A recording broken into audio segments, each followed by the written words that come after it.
Hey there. Hello. So price wars. Guys, price wars. That's what I'm saying. Yeah, price is a really interesting one when it comes to AI. Costs, yeah, they're they can be monumental, but they don't have to be. It's interesting. And they can be paid once up front and then amortized out a trillion times for a much lower cost than the cost it took to build it in the first place. And I know we're not going to turn this into a Gemini discussion, but I think this is where we're going to see some of the power of monoliths. I mean, they've got TPUs and stuff going on that, as much as I love what Mistral's doing and the power they're giving end users at the open source level, there is something to be said for having an actual mountain of data centers. Yeah, one of the reasons I decided to just spring into action and force myself to do what I'd been planning for so long that the timing is now is that very reason. And I also, I often ask myself if these AI creators are in fact leasing some mountain, or if they're doing it on demand and spinning machines up. I wonder how much are they taking an A100 and splitting it between how many people. Um, and in truth, they're really not that expensive when you look at an A100, regardless of who you go buying through. And the irony is, most of them end up at Google or Amazon. Is that you or Microsoft? Is that you only spend $5 or $6 an hour per A100, right? So it's just shocking to me, the price of some of these and the performance of them. So it makes me wonder. That's something I'm trying to answer this quarter, or well, Q1.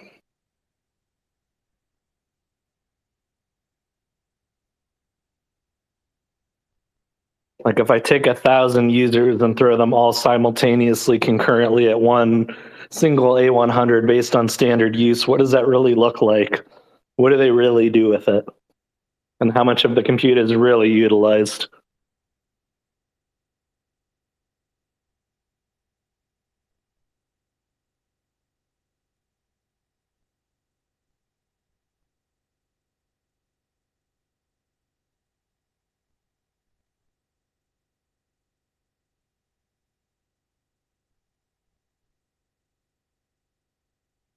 Space is a relatively small turn up this time. It will grow. It's Thursday. Everyone's just waiting for Friday. On that note, I'm going to suggest that everyone please like and repost the space, you guys, so we can ramp this up and have a full-on discussion about it. Because everybody's getting up to speed. Let's brainstorm and fill each other in and go to the next level. How's it going, Yvonne? I haven't talked to you in a while. Hello. I apologize. Yes, I've kind of been off the grid for a little bit, resettling, IRL things happening, and happy to be fully activated back in the scene. How are you? Good, good. Woohoo. Been hanging out, living, wondering about Does, AI and monopolies. Oh my lord. does anybody remember Mad TV? Oh yeah. There's a great skit where they're in a like a movie theater, and one of the characters, I think it's Phil Lamar, is talking to a female, and he's like, "Yvonne, that's a French ass name, Yvonne, Yvonne." So every time I see Yvonne in his faces, that's like one of the first things that pops up in my head, and I just thought now I was gonna infect you all with the same mind virus. Ooh, I kind of dig that one though, I must say, because actually I'm named after my grandmother, and she was actually named by her mother after a French singer named Yvonne back in the day that she loved. And that's actually how she got her name. And I have a little French heritage, so you're onto something there.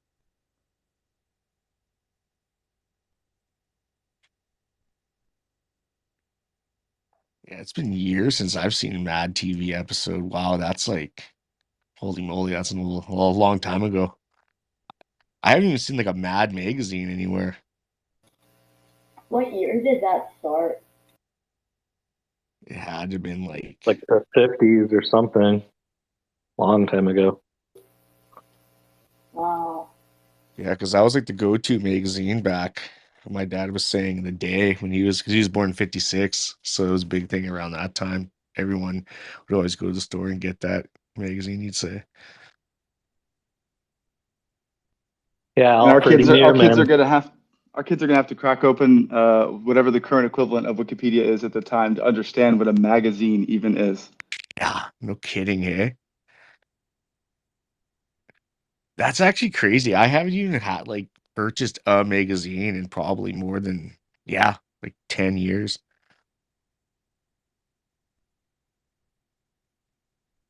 But I mean, if I came across a Mad magazine that was just right in front of me in like a gas station or something, I would totally buy it just to see like just what it's like if it's still the same.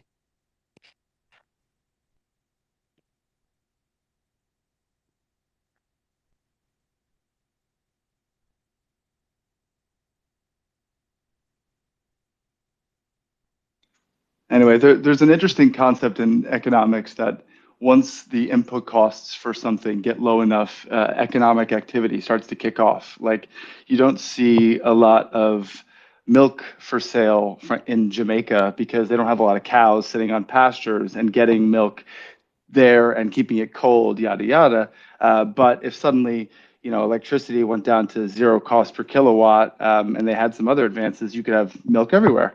And by the same token, now that the cost of AI tokens and access and it's broadening, it's open source, it's middle out, I mean, it's everywhere. We're seeing a lowering of these input costs. And so I think we're going to see, I hope, a sudden flourishing of development on AI and new experiences that are enabled because of AI and new business models that frankly wouldn't work but for AI and everything else. Yeah, that's a good point. I also think that we're going to benefit a lot from it if people get away from the obsession about needing to train models from scratch and instead focus on what the base model is that exists in the tuning and the augmenting process instead. That's going to be what really enables us to lower the cost substantially to customers. So, like, again, I think a good example of this is, yes, one is Gemini, but also you could look at Stable Diffusion too. I think that has a lot of promise where it's already been trained on a wide array of styles and then could be easily augmented via multimodal embedding. So when you think of like being able to take, let's say you take 5 images of a particular art style, or even let's call it, dare I say it, if you need 100, okay, but it's been demonstrated that it can be done with 5, but let's assume you need 100 even, and you were to just take 100 keyframes of a movie you wanted to make and then put those into the model via RAG, then in theory, you've completely mitigated the need for any additional training or retraining from that point because it has a reference. And then you could create in that style virtually every frame of your animation thereafter using natural language. So that's like something I'm working on in hopes of solving and mitigating the cost. I don't know if it would, maybe not a crisis isn't the right word, but dilemma, let's say, related to AI.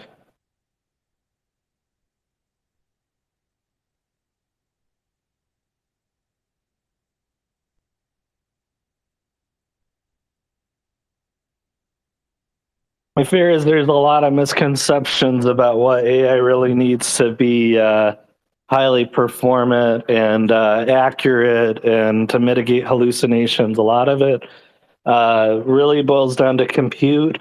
And then whether you want to call it Q star or some variation of RAG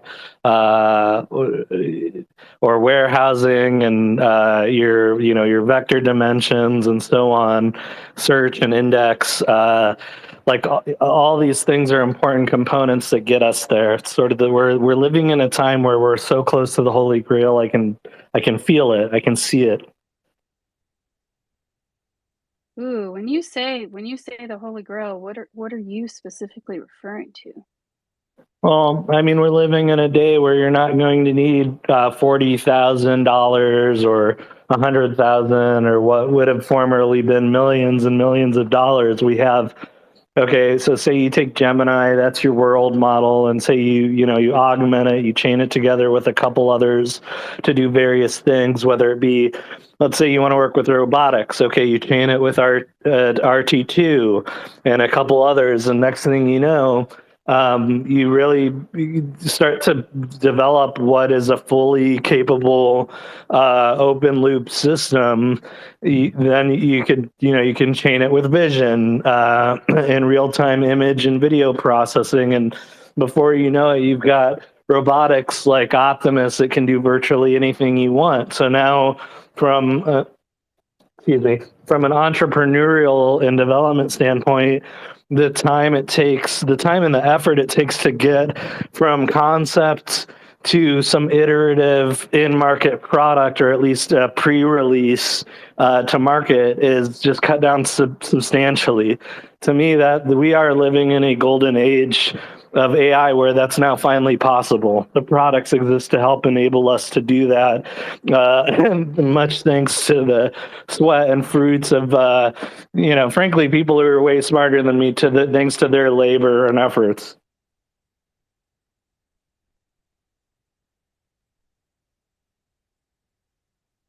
Some of it's software based, and then of course, you think of it now. We just have the sheer raw compute. It's very likely we've achieved quantum supremacy in a multitude of ways, and that's only going to continue. It has to continue because we're reaching the plateau of Moore's law now.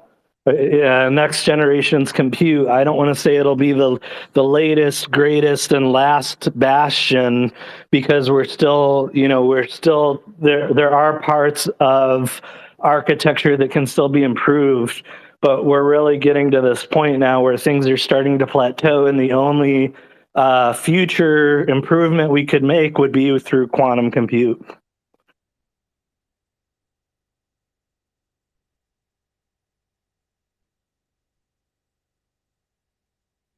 Man, I don't know about you guys, but I love that you're sharing that. When I hear things like that, and just even assessing everything with I mean, there's so many things happening in the world right now at next level things. I mean, the FCC thing, Starlink. I mean, the Starship. I just feel like, I'm sure other people feel this, but like, man, things are going next level. Like, and we haven't even started 2024. And I know that Adrian had said this before, but dang, y'all, if you don't feel it in the air that this, aside from the practical principles of the things that are happening right now that are going to be unrolling over the next year, but then also the US elections that are coming, man, 2024 is going to be a wildfire of a Oh yeah, wave of a and ride, it's gonna right? start with a bang too. Because aren't, Ooh, aren't aren't your guys' elections on the 15th of January? Something No, like that's in November. November, and then Oh, that whoever that person is doesn't come into power until 2025 January. okay. Oh, okay. I'm like way off then. I thought it was like right at the beginning. I was like, oh boy, yeah, that's gonna be a crazy start. Well, we're going to have a year-long. I mean, we already essentially are in the political cycle, so you're not wrong to point that out. And then Yeah. in advance of that, China knows that whoever comes next in America is probably going to have a different stance over there. So they've got a closing window, and anytime someone has a closing window, and they have issues because they can't essentially feed their population, and that's a math problem and it's a yield problem. It's not like a bad government problem, although that doesn't help. And then they also have fuel and energy problems. They're net importers of energy. So they've got a limiting window and pressures going up. That physics tells us that what's going to happen next there. And then obviously we know what's happening in the Middle East and the Ukraine. So the situation's definitely tight. And then on the other end, we've got tech utopia staring us down the barrel, right? Like it's like there's a light at the end of the tunnel, and some of us think it's a singularity, and then some of us think it's a train, and we're just heading that way anyway. Yeah, that's so true.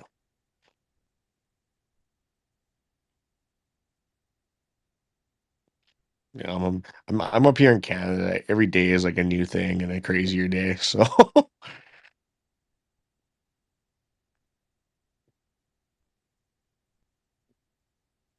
Matt, I freaking love how you said tech utopia. I don't know if you I made that up or got. it's I freaking love that. no, that's everywhere for sure. I wish I made that up. No, but and it's aspirational. And the problem with the word utopia is people think it means it's not real or it's silly or it's not achievable. But we are as a species, our life is getting better and better, despite all the spooky things I just like rambled on about.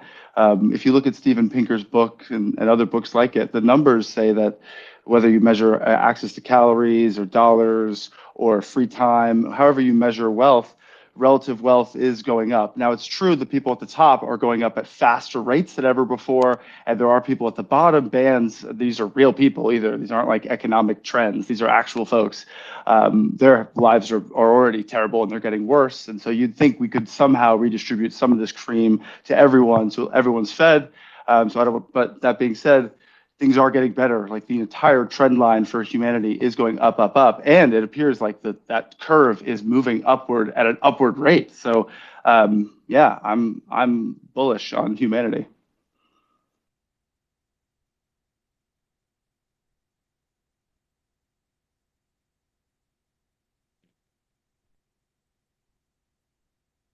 All I keep hearing in my head related and I love the use of bullish on humanity. I just keep hearing in my head over and over again with all of these things. With great power comes great responsibility.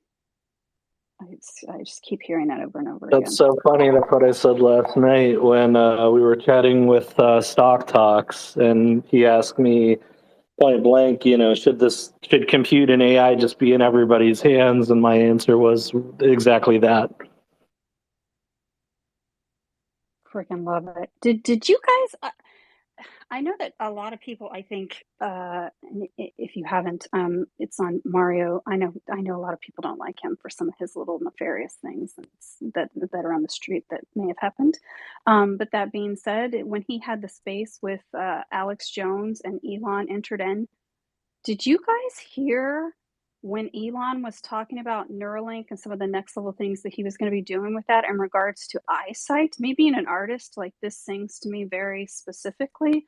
But when he was talking about the next level of people who don't have the optic nerve or have issues with things like that, or if it's damaged and unrepairable up to this point of being able to use Neuralink to do that, and some of the stuff that he was talking about in regards to having the sight to be able to see, kind of like Geordie LaForge from Star Trek Next Generation, when he was talking about being able to see beyond even like the human spectrum with that incorporation and being able to Yeah. see like gamma rays and things like that. And I haven't ever thought about getting a chip like that in my head or something, because I like to be a biological entity as a whole as much as possible. However, when he was talking about some of that stuff, and I'm sure like if Scoble were in here, he'd be like, "This is what we have VR for." But when he was talking about some of that stuff and some of the things that some of those people will be able to see, I was like, dude, I mean, I think a lot more people, if they have the capabilities of seeing something like that, might bend to that kind of thing a little bit. Because personally, I was like, dude, imagine being able to see some of those light waves and things that we can't see with our human eye. That really kind of turned me on to that stuff, just saying. That is pretty cool. I wonder if that could also help someone like Andre Bocelli. Ooh. Meanwhile, my immediate thought following that is that I do also understand, and it is actually, even though a lot of people might not seem to think so, but his gift of him being able to sing that the way that he is with his instrument, having an acuity for this acute hearing for the sound and the way that he's able to use the instrument of his voice in such a way, I do believe might not have been as powerful as it is if he had had sight. And so it's like being able to refocus certain things in certain directions where we're limited in other capacities to be able to amplify and really take ourselves to a next level with that. But now that he's already there, if he then incorporated something like that, since he already has the gift and has trained his vocal instrument in that way, wow. I mean, imagine if he saw something he hadn't seen before and then he was able to sing about it and write new songs. That would be awesome. Indeed, I so agree. That is very awesome. Yeah, you've just like expanded my mind right now. I'm just like thinking, I'm like, whoa, like whoa. Yeah, especially with that eye thing, seeing like the rays and stuff. Yeah, that's insane. Actually, wow. Yeah, you got Right? me thinking. You got me thinking there, Fawn. I would apologize, but I don't apologize for such things. Activation of the imagination beyond what has gone before is part of my thing that I freaking love. So, It was Yeah. beautifully said, Yvonne.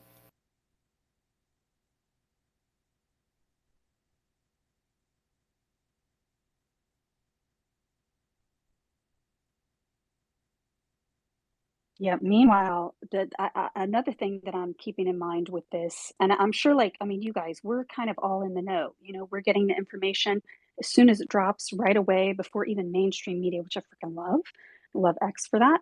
Um, but even outside of, I'm realizing being around family recently that is not as deep in all of this stuff as I am, who are, I would say, everyday average Americans that aren't as much into the tech and the AI. And it's like one of those things where they've kind of heard about it.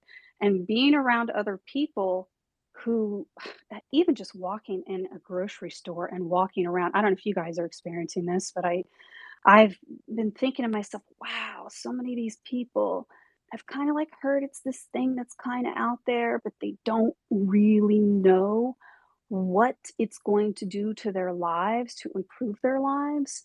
And it's kind of fascinating to see the trickle down effect of that hasn't even hit them yet, where because we can already see it and we're already discussing it and thinking in that way, we're then one day kind of like how the television or a cellular phone device ended up becoming every day in other people's lives, how it's this domino expansion out effect that happens with this AI stuff that's happening that the average person around the world doesn't even have a concept of, except outside of maybe movies where they see things. And I don't know if you guys have been thinking about the movie Minority Report, and if you haven't seen that, it's with Tom Cruise. I remember that one really specifically, especially with the iris thing that they had with the eyes and stuff, and some of the things that have been happening with the WorldCoin when that thing happened. I know Adrian is probably like, because he was like, yeah, sell your own freaking private DNA code for $50.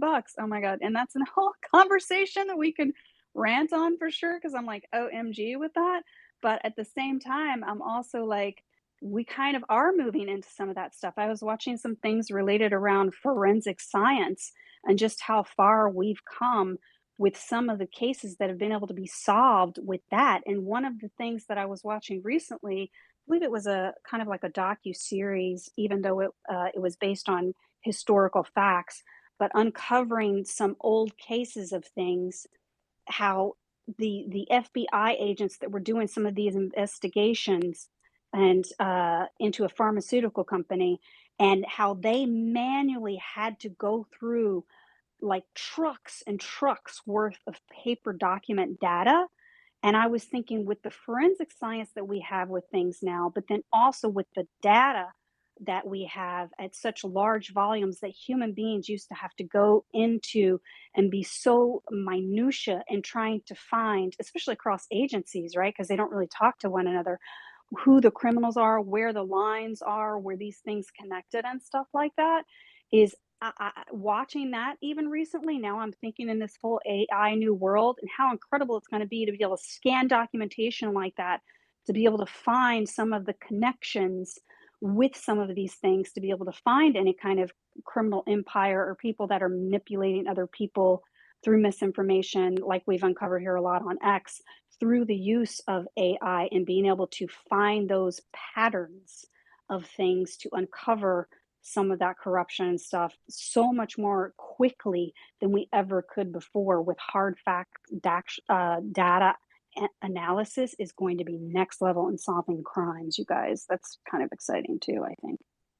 Yeah, it is. It's huge. Just to give that a little context, a highly proficient, performant AI can scan a corpus of text to the tune of about 1,000 pages within a matter of seconds now, and then use that to augment the model so that it has that, like what we've been talking about in spaces before, almost like a small language model within the large language chain to it, so that it's a full expert with all those vector dimensions already laid out in arrays, so that it can use things like k-means, which is finding relationships between your input and what the documents contain and what it outputs. It's phenomenal. It's going to allow us to operate at such a scale unlike anything we've ever been able to do before. Yeah, and oh my gosh, yeah, I love talking about that because the other thing that I thought about in relation to that, and I love that you know the technical side of that, Andrew. That's why I'm always so grateful when you're up here. I know that Adrian is too. I'm pretty certain, because you're always adding, the details behind some of the technology that we see because you're literally in the thicks and the throes of it and developing things on your end, which I freaking love. And thinking of Minority Report, I also was thinking in regards to behavioral sciences and things of that nature and uncovering some of these patterns because as human beings, we are, we're pattern developers, whether we're born from our environment or from the biology of our body with the chemistry and lymphatic system, but then also to be able to, and that's what made me think about Minority Report, to be able to predict some of the behaviors of certain individuals that might be a threat in some criminal capacity to be able to. I mean, it's just unfortunate that we have to wait for this is like, sorry, I don't know why this is coming out, but anyway, we're going with the flow, to be able to preemptive some of the traits of certain characteristics of certain individuals who could potentially be harmful to society or individuals to be able to kind of preemptively stop that in some form or capacity. Myself being a mindset coach and loving human behavior and wanting to understand people and help them understand themselves and each other and things like that. I'm very curious moving forward. I'm sure that Brock, who was down there, is probably thinking about this with what he's doing with some of his technology, also of being able to maybe help people in that form or fashion, not only innocent people in the public from being a victim of someone that could potentially, trigger or to flip into a certain way, but also maybe that particular individual through some of these things as well. Yeah, it's interesting you say that. I mean, we're at a time now where it's more likely than ever if we were to take that entire corpus of text, all the memos that bad actors end up leaving before they do something terrible, and if we really analyze that communication, there are consistencies in it. And even though I'm all for, 100% on board with the right to privacy, I do think that there are things that should flag and raise suspicion and awareness and action to not to necessarily arrest and charge someone before they do something, but to really just get them the help that they need so that they don't do terrible things. Exactly. That is well said. Early childhood probably is where those things start to get ironed out depending on what kind of environment the young one is having. So I suppose families need the most help with AI, I would imagine. This is true.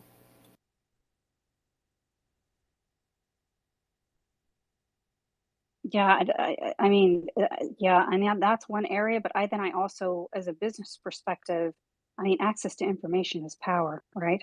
I mean, anyone, and that's the amazing thing about the internet and all these other platforms and information, but now having it at even more rapid pace and concise instead of having to do so much extensive research through multiple different websites and things like that. I just feel like it's an incredible access to opportunity and another whole level up of access to information and just the places that we can be able to go with that, even as individuals. I mean, so many people don't even know how to make money for themselves online. And some people might not necessarily want to do that because it does take a lot of, not saying it doesn't take any work at all, but the AI also helps out with a lot of that. But then also then you have to kind of learn the AI thing. But what I love about it is once you learn the AI thing, when you're in that and you learn how to do those tools, it's kind of like learning to drive a car. Once you figure it out and you know how to do it, then everything else can kind of be on autopilot. And I just feel like it's an access to opportunity in that regard that can really help people, especially with inflation and all these other things, have access to information that's opportunity that can help them expand their not only their own intelligence, but any kind of personal wealth outside of dependent upon another individual or company, especially with a lot of corporate corruption that tends to be happening nowadays, that a lot of people are really realizing that's being exposed, so that people can have more individualized power within themselves and their own community, hopefully in a good way, right? Because there are going to be bad actors, unfortunately. But to be able to have that, so that I don't know. I love the idea, and maybe that's the American in me, to be able to have access to have your own freedom, and being able to build your own wealth is a part of being able to have that freedom. And obviously, clearly, we're witnessing that with Elon, with so many people going after him. That's why he's able to say, "Screw you if you're going to try to blackmail me," and things. And he's very ballsy. Let's just keep that real. Not everybody's willing to go to that level, but still. Yeah, he said, didn't he say that he'd go to prison if he found that the government was at fault on this app and doing things it shouldn't do? I think he did. I think you're right, Betsy. It's clear that the actions that he's taken have taken us closer to free speech parity. I still think there's censorship and there's still, not enough free access to information, but it's opening up. And I think the AI, candidly, is a big part of democratizing access to information because, it really is a knowledge engine, and you only get out of it what you put into it by way of prompts. And to Andrew's point, what rags or what databases and what vectors you attach to it. But, ultimately, where you could feel the freedom of speech accelerating, and technology is a big part of that.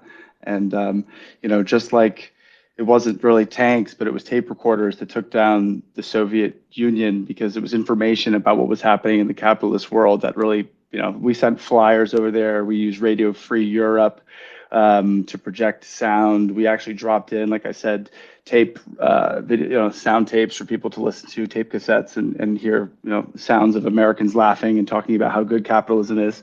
And information war is real, and so now we have this incredible access to information, and it's cool to see what society is going to do with it next. And also in a state of, let's say, people actually need like water and food quickly, or they're in trouble somewhere and nobody knows where they are. Rescue. I think. Anyway, not alarmist stuff, but worldwide, there are a lot of people that could use food and water right now. I think what would be good is if people understood their own areas, because just in my area alone, I can forage for food in the desert. I know how to make first aid out of things, clothing out of things. So I think people could empower themselves and feel less afraid if they could learn some of these techniques of things that they have in their own area available to them. True, you got to go out and meet people too. Everybody's kind of sometimes in certain spaces not so outgoing to meet each other and talk and say, hey, this is what's going on. So I guess onboarding for AI, I guess we're kind of like marketeers, I suppose. Oh my God, Bessie, I love that you said that, because I totally feel like, I'm sure some of you guys too, but I Too. totally feel like that. I'm like, I don't even work for the X platform, and I'm always Me neither. I talking know what about it happened with people to get that roped don't, into this. Oh yeah, that's right? why I But then bought the also with the platform. AI stuff, I'm like, you would think that if there was like one AI main hub or something, which I'm glad there's not, by the way. Diversity is a beautiful thing. Um, AI that price that wars and monopolies, title of the I space. know, exactly. I mean, OMG, that is a beautiful thing, because then you're not monopolizing the information. But I'm totally like, oh my God, you can use AI for this, and you can. I'm sure some of you guys are doing that with friends or family, or even just other people that aren't in the know. I feel like I'm like always out there telling people about what's coming and stuff, because it's so exciting. It is exciting, and people don't need to be afraid of it, but they should be afraid if they're not learning a little bit about it. And, even if it's just a small, like AI blocks.app, where you could generate just with a simple prompt in various genres a pretty cool piece of art to use for pretty much anything, your business, your song, if you're going to release it, or whatever. I'm gonna be completely honest. I'm still thinking about how many people are gonna be going to jail because AI re-looked over the files of their case. It's like I you're mean, gonna see. you bring up a good point, though. I mean, there has been a lack of transparency in lots of areas. Financial assets of small time people like us, frankly, is certainly one of them. I'm almost more interested in the government and all governments and all sort of agents and agencies that are responsible for transferring trust and risk from one party to another. I mean, we finally have the tools to really understand what's going on and just how people amass $100 million net worths on $150,000 salaries after only 15 years of service. I mean, the math just doesn't add up. Wow, yeah, no kidding. Wow, yeah. Yeah, spot on. I'd love to Dude, get to not just the insider trading, but the dark money in politics too. it sounds like when you say it like that, it's kind of like AI is like the reverse blockchain of being able to go back and track all that stuff that was untrackable before. Yeah, and similar to blockchain and Bitcoin, whoever they are, let's not even bother wasting time having a discussion about what that means. But let's just leave it there. They certainly have a lot to lose if there's a mass adoption of AI and a decentralization of information control surfaces. So AI does pose an interesting threat if you are a nefarious state actor. And same thing with Bitcoin, because you could transfer, and blockchain technology, because you could transfer assets without middlemen or agencies in between. So all of these things are sort of a WTF from the deep state's perspective, and that's an exciting time to be alive.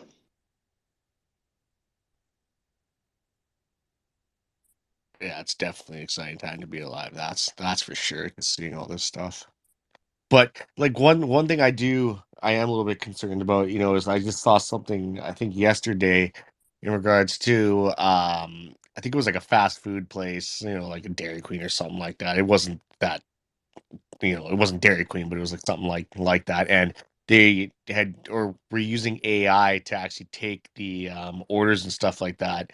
So I'm just a little bit, concerned that that's usually done by a kid 16 with their first job. So is that, how much is that going to interfere with, Yeah. um, jobs and stuff like that? Because yeah, it's going to take out a Yeah, lot. but it will. There's going to be some technological displacement, but you probably don't know, and I don't blame you for not knowing what a buggy whip manufacturer is. But we used to have to whip these horses to get from point A to point B, and there were entire businesses, cottage industries, in fact, related to the production of the whips, the instruments, just to get those horses to rev up their horses. Oh yeah, like And that. and right.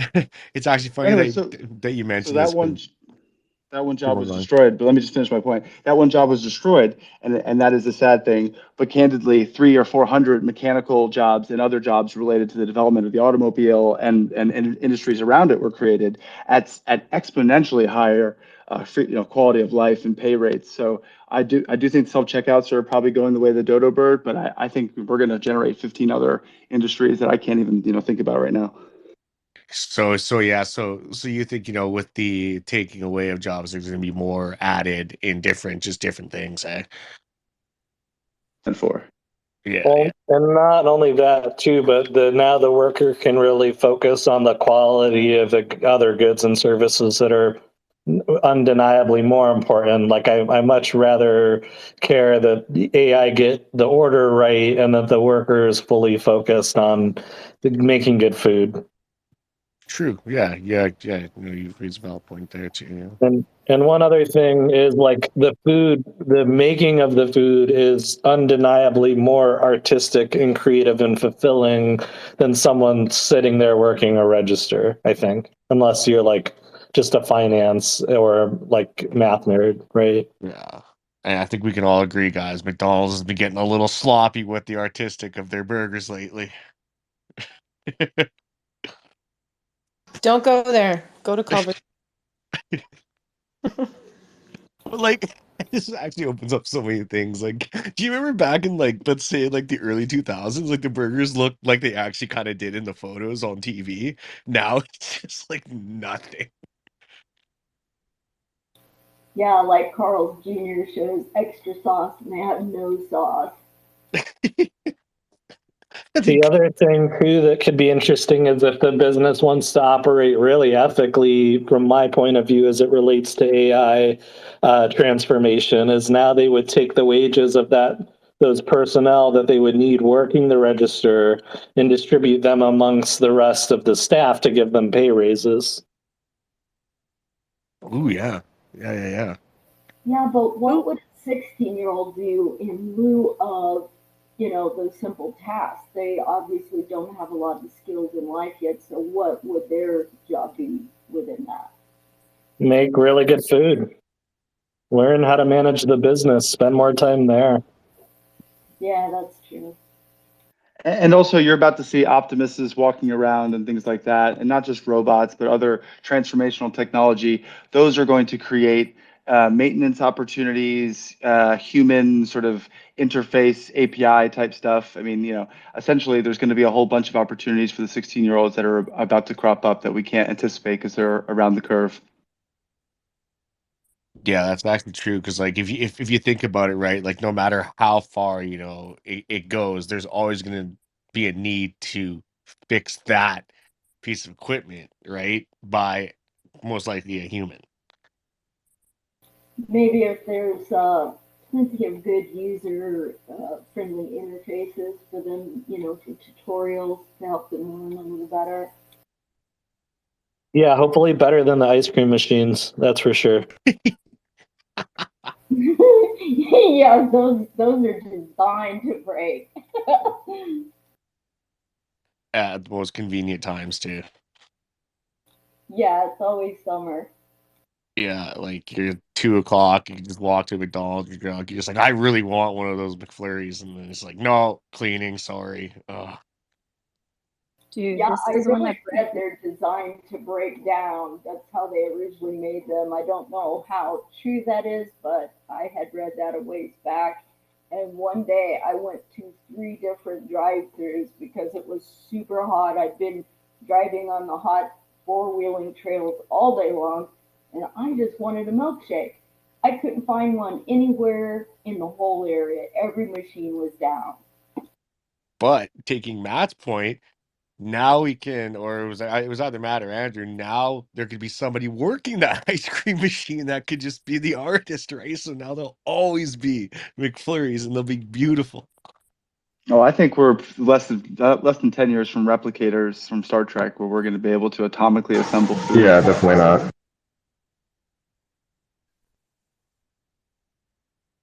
Dude, you need to be a Kardashev 1 to 2. You need to be a Kardashev 1 to 1.5 scale civilization, even go anywhere near whatever that is. You basically take, what is a replicator? It's basically taking whatever fucking pure energy is and rearranging it in a certain fashion. What Like is a 3D it's like printer? What is it's a like the 3D most printer? It's the it's like same the most thing. advanced type of 3D printer ever, which basically just takes matter and alters its states. It's like, no.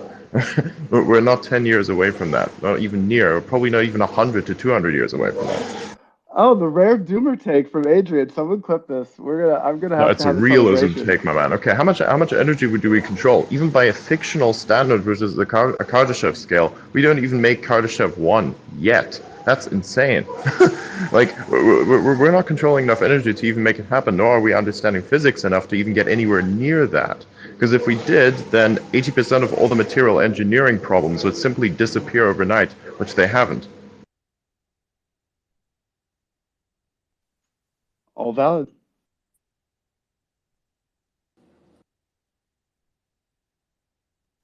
Maybe 8 years. No. it'll be just no. Comedic timing, so on point always. Big fan.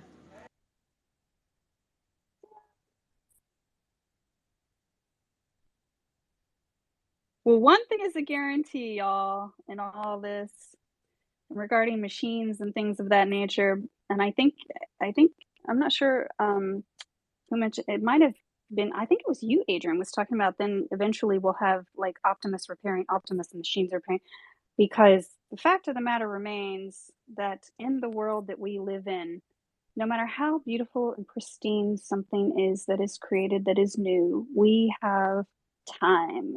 And time and evolution, there is always going to be a deterioration of such things, and there's always going to be need for repair and maintenance to keep such things working really pristine and properly because of the deterioration of just environment and things as a whole and the type of physical world that we live in. So that is a job that I don't believe is ever going to go out of fashion now. However, that being said, whether we, the humans, are always the ones who are taking care of those particular things, this is where Enter Optimus for when that really expands for being able to repair a lot of those particular things. I am still personally absolutely fascinated with Optimus and the agility of the fingers, you guys. That is one of the biggest thing that sticks out to me with that, aside from the capabilities within the mindset, but the way that the fingers are moving so much and so specifically like human fingers and having the agility that they have, for me, that's one of the things that's really stood out and where we are going to be able to go. And the fact that Optimus is already able to do that very much like human hands and fingers is quite astonishing. And things are happening at a rapid pace there.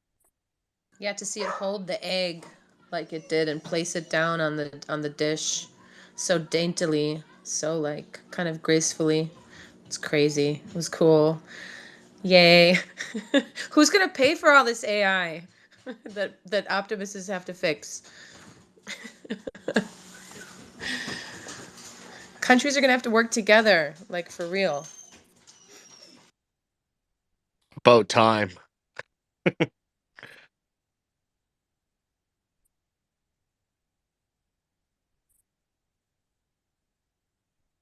I wonder also too from like I immediately think too like as Optimus starts to become rolled out. I mean, one is when is the estimated time of when that's going to be?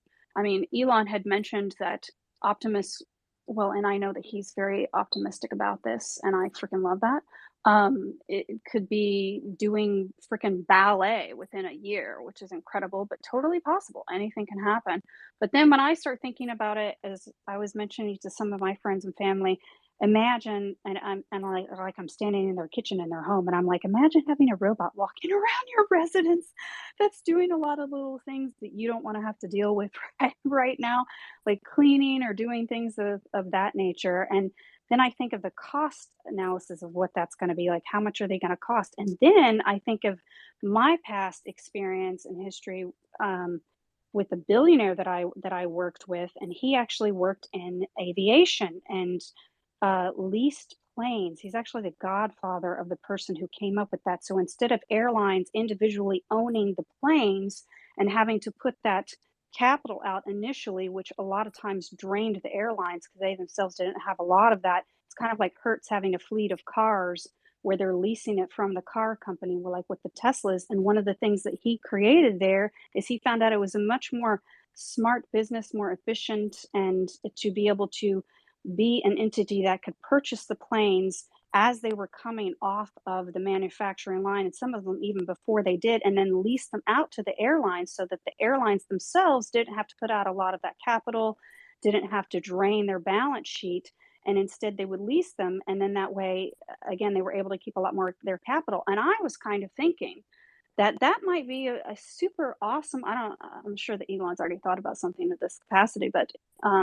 having to where if someone can't, very much like how we lease cars, so a lot of people, because a lot of people aren't able to buy it outright, how the Optimus might be used in that same capacity where you end up leasing out and that kind of thing so that it makes it more affordable for people, because who knows how much they're going to cost, right? I mean, someone threw it, I feel like, or maybe this came to my mind, I can't quite remember the site for where I saw this or where this came to me, but if it's like a 80 to $100,000 for your own Optimus robot, but you're able to lease it for a period of time or something where everything is covered, again, kind of like a car or a plane, which I think is kind of awesome. Has anybody else thought about the logistics of that kind of stuff, or is that just me? Well, it's almost like I'd say like getting like an AC for your house almost. You know how like Reliance now you can like basically rent it from them. So it'd be like the same type of concept, right? Yeah, like that'd be smart. That'd actually really be smart. It would be great if we could work it into the social security model, so that like if we could demonstrate their utility to care for, elderly and or like whether it be like nursing to some degree or palliative care situations, that like that could actually be baked into the benefit. The only cause that I have for pause in regards to something like that, specifically with within the medical field related to such things, is there is the whole thing with like bedside manner and things of that nature. And I feel like that's where we need to get it to a true human level, because there is something that is uniquely human when you are in the presence of another human being, especially when someone is sick or not feeling well. That what resonates from that other human, and knowing there's another human there for you, it's like this beautiful invisible thing that actually helps people heal themselves, feel better, go through the process of those things. And me personally, if I have a robot that is very much a robot, I am not going to feel that same type of comfort that I would with a human. Now, that being said, that does not mean that as they continue to expand and maybe the robot then looks more like a human and has more of those characteristics. But again, how far are we from like making it feel and look like it has, skin on the vessel and all these other kind of things? And I feel like that is a very far timeline away related to that. Yeah, and the thing is you're still going to know it's not a human even if it looks like it. And I had seen them distributing medication in a hospital, and actually, Yvonne, that came to my mind. I thought, gee, the times you might be hoping to see your nurse when she's distributing the meds now is gone. So that's kind of sad.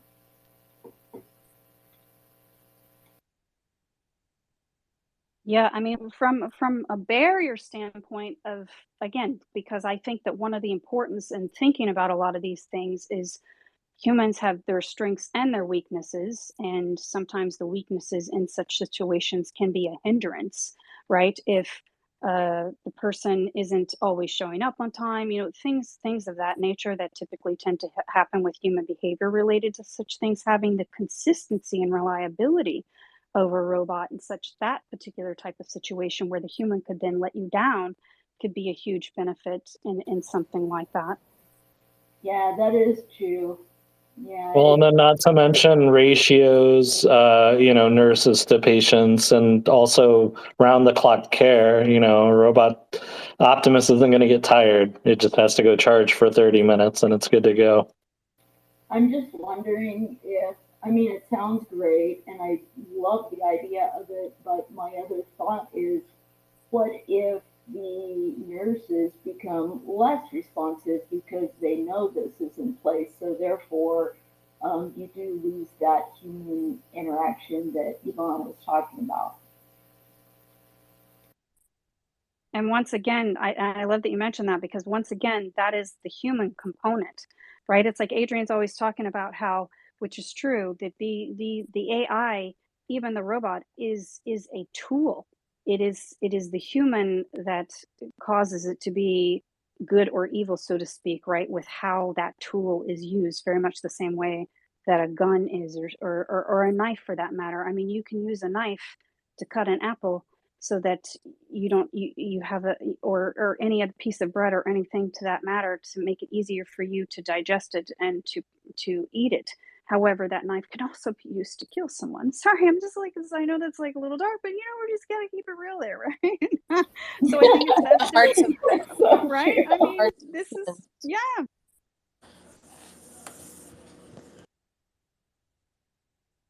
It's just like fire, it could be channeled and used productively, or it can be, unfortunately, very corrosive.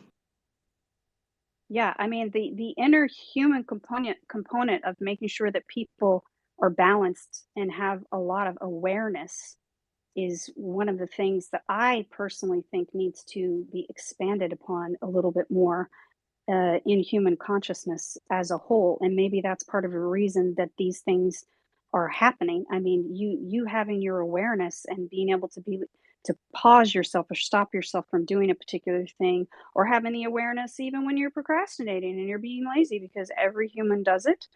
Some people just have the habit of they've overcome that, but that still doesn't mean it doesn't particularly creep in. But the thing is, you have the awareness where you're like, okay, yeah, I know I'm not doing that thing today, but it's kind of still like in the back of your mind, and you know you need to kind of do it, kind of thing, and that's part of the awareness. And will you then, knowing that you need to do the thing before it ends up being a disaster, whatever the situation may be, make sure that you handle it and take care of it, or what have you. So I just feel like part of the progression of this is people being more curious and being more mindful and self-aware that can really help with as things shift.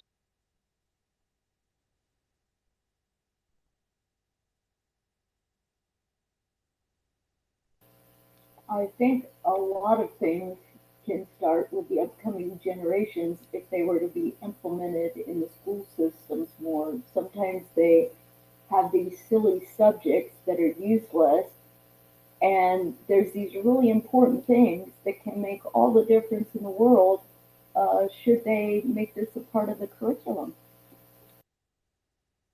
I freaking love that you said that because I was literally thinking that a couple minutes ago. Like, when do we think with this happening, because education of AI as it is unfolding and how important it is for the younger generation to have the understanding of what it's capable of doing in some of these things, and then the government being so freaking ridiculous, and the dinosaurs, I don't know how else to say, like it's so dinosaur-esque, like legit, with the time constraints and the bureaucracy and all that BS crap I can't stand. When I'm very much like Elon like that, I'm like, let's just get this shit done and not have to do all that stupid crap. When do, do we think that it's actually going to be implemented within the school system in some form or capacity to be a benefit, and also to introduce it to the younger generation so that they have a better handle on it as things progress and move forward? Because that is important. Because as you know, many of us have said, Pandora is out of the box. The genie's out of the box. It's like we have the genie in the bottle and we have Pandora box all in one that is now unleashed into the public. So it's important to be educated.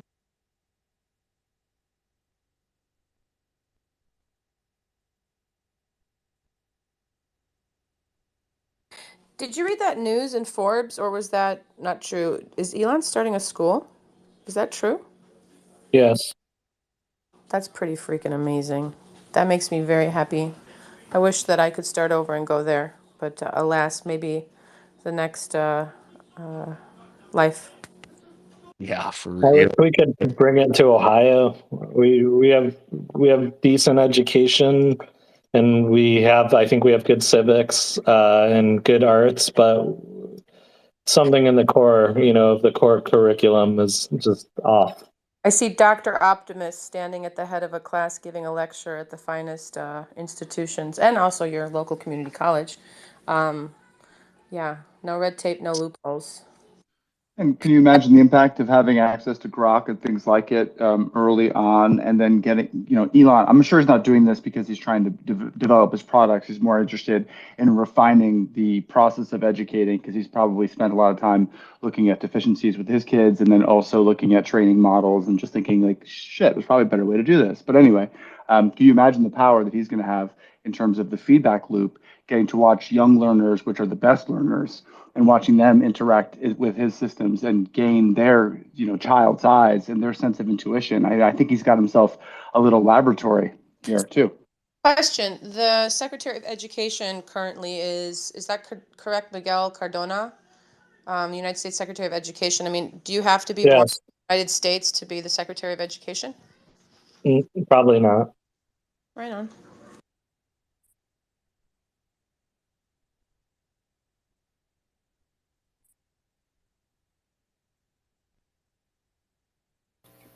Well, I'm going to say goodbye to everyone. I need to get out. I have stuff I have to do to prepare for work tomorrow. I'm an off-roader, so yeah, tough job. I got to really prepare for this. Have a beautiful day, guys. Take care. You Have too. a wonderful day. I love you.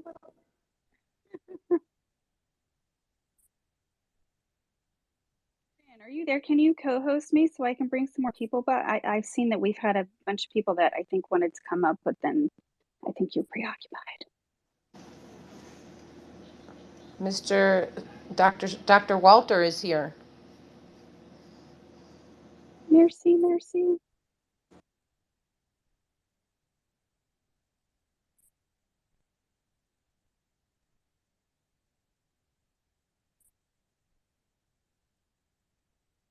Also, Scott, when you get up here, if you could just defend my claim that a replicator is even possible, because I took some serious heat for that. And Adrian got me on the matter energy conversion problem, which is definitely the bigger of the two problems. But I think we still haven't talked about molecular assembly, which is still a thing that has to be figured out. So I'd love some backup from anyone, frankly. Adrian kicked my butt. Everything is possible until the challenge is to build it.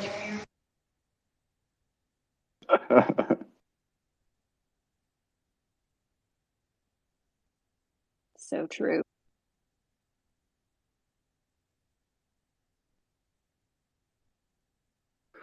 Engineering is where math has to stop talking shit and get real.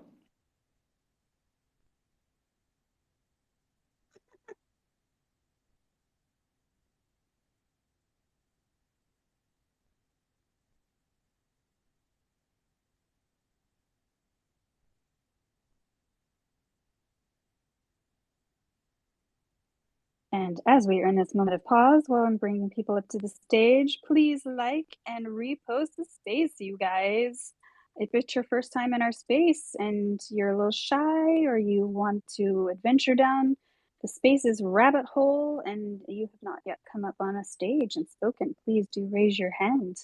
We invite all kinds of people. Just make sure that you have a profile picture, because like I'm, a little bit biased there. If you create an account and you don't even have a profile picture, then I am kind of like probably not going to bring you up. Just saying, put in a little extra effort there. The only one without a profile picture that exists on this platform, who I'd let up on the stage, there's actually two people, but one of them is a product engineer at Tesla, so that's kind of funny. Oh my goodness. Bro literally has like no profile picture.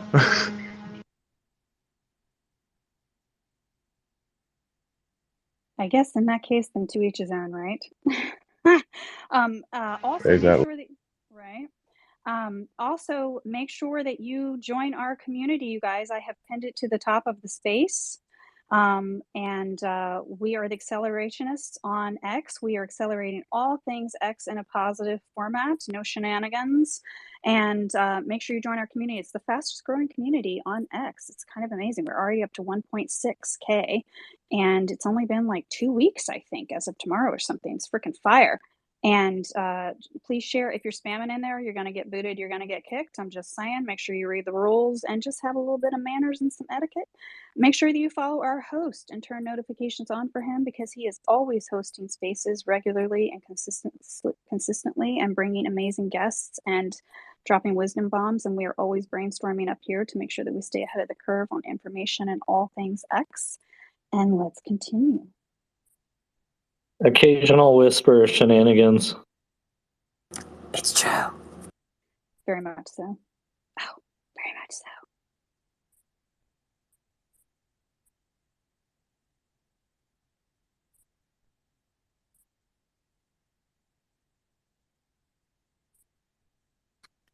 Touching on the care robot, so to speak, I think we're ascribing too much agency to the robot itself. I think what we're going to see is for patients that need care like that, you're going to have a little screen device, and it's going to have a little, chat GPT talking to you. And then when care is needed, the robot's going to come in, and it's going to be the voice. So you're going to be thinking that you're talking to the robot, even though you're not. And when you need care, there's the robot. I think there's even more nuanced perspective that for some degenerative diseases or aging related diseases, Optimus may be overkill. What may actually be more efficacious is something like Neuralink. So I think it's an interesting future. It's not clear to me where the doctor is going to be. Is the doctor going to be in the room, in the robot, or in my head? Ooh. Oh boy. That's very meta. Very meta. It kind of cuts into a meta joke on multiple levels if you think about it. It's like, is it in the room with you or is it in your head? Probably it's both. Ooh, that's so good. And then also neither. Ooh, that's good too. Oh my goodness. Pure democracy, jump in. Hi, yeah, on the topic of education, this university Elon's opening is got this STEM approach, which stands for Science, Technology, Engineering, the Arts, and Mathematics. It's an approach that uses these as access points for guiding students' inquiry, dialogue, and critical thinking. And when I was at school, we had this voluntary service sort of thing where uh, in the evenings we would do something, useful for the community, sort of thing. At one point, I was watching over students while they did their homework at a boarding house. And there was a young student there called Lars Blackmore, and he always had his homework finished. And I would be walking around, just waiting for students to ask me questions or whatever. And so this kid Lars, we talked a lot together because he had nothing much to do, and so we would just pass time like that. And he would tell me about the things he was making. He's building a sensor for helping to park cars, and turns out he is now senior principal Mars landing engineer at SpaceX. And I just thought that was really interesting because That's awesome. I bet those conversations with you helped him kind of feel like he could do something. I know when I went to go talk to professors, it was very encouraging if they gave me the time of the day. So.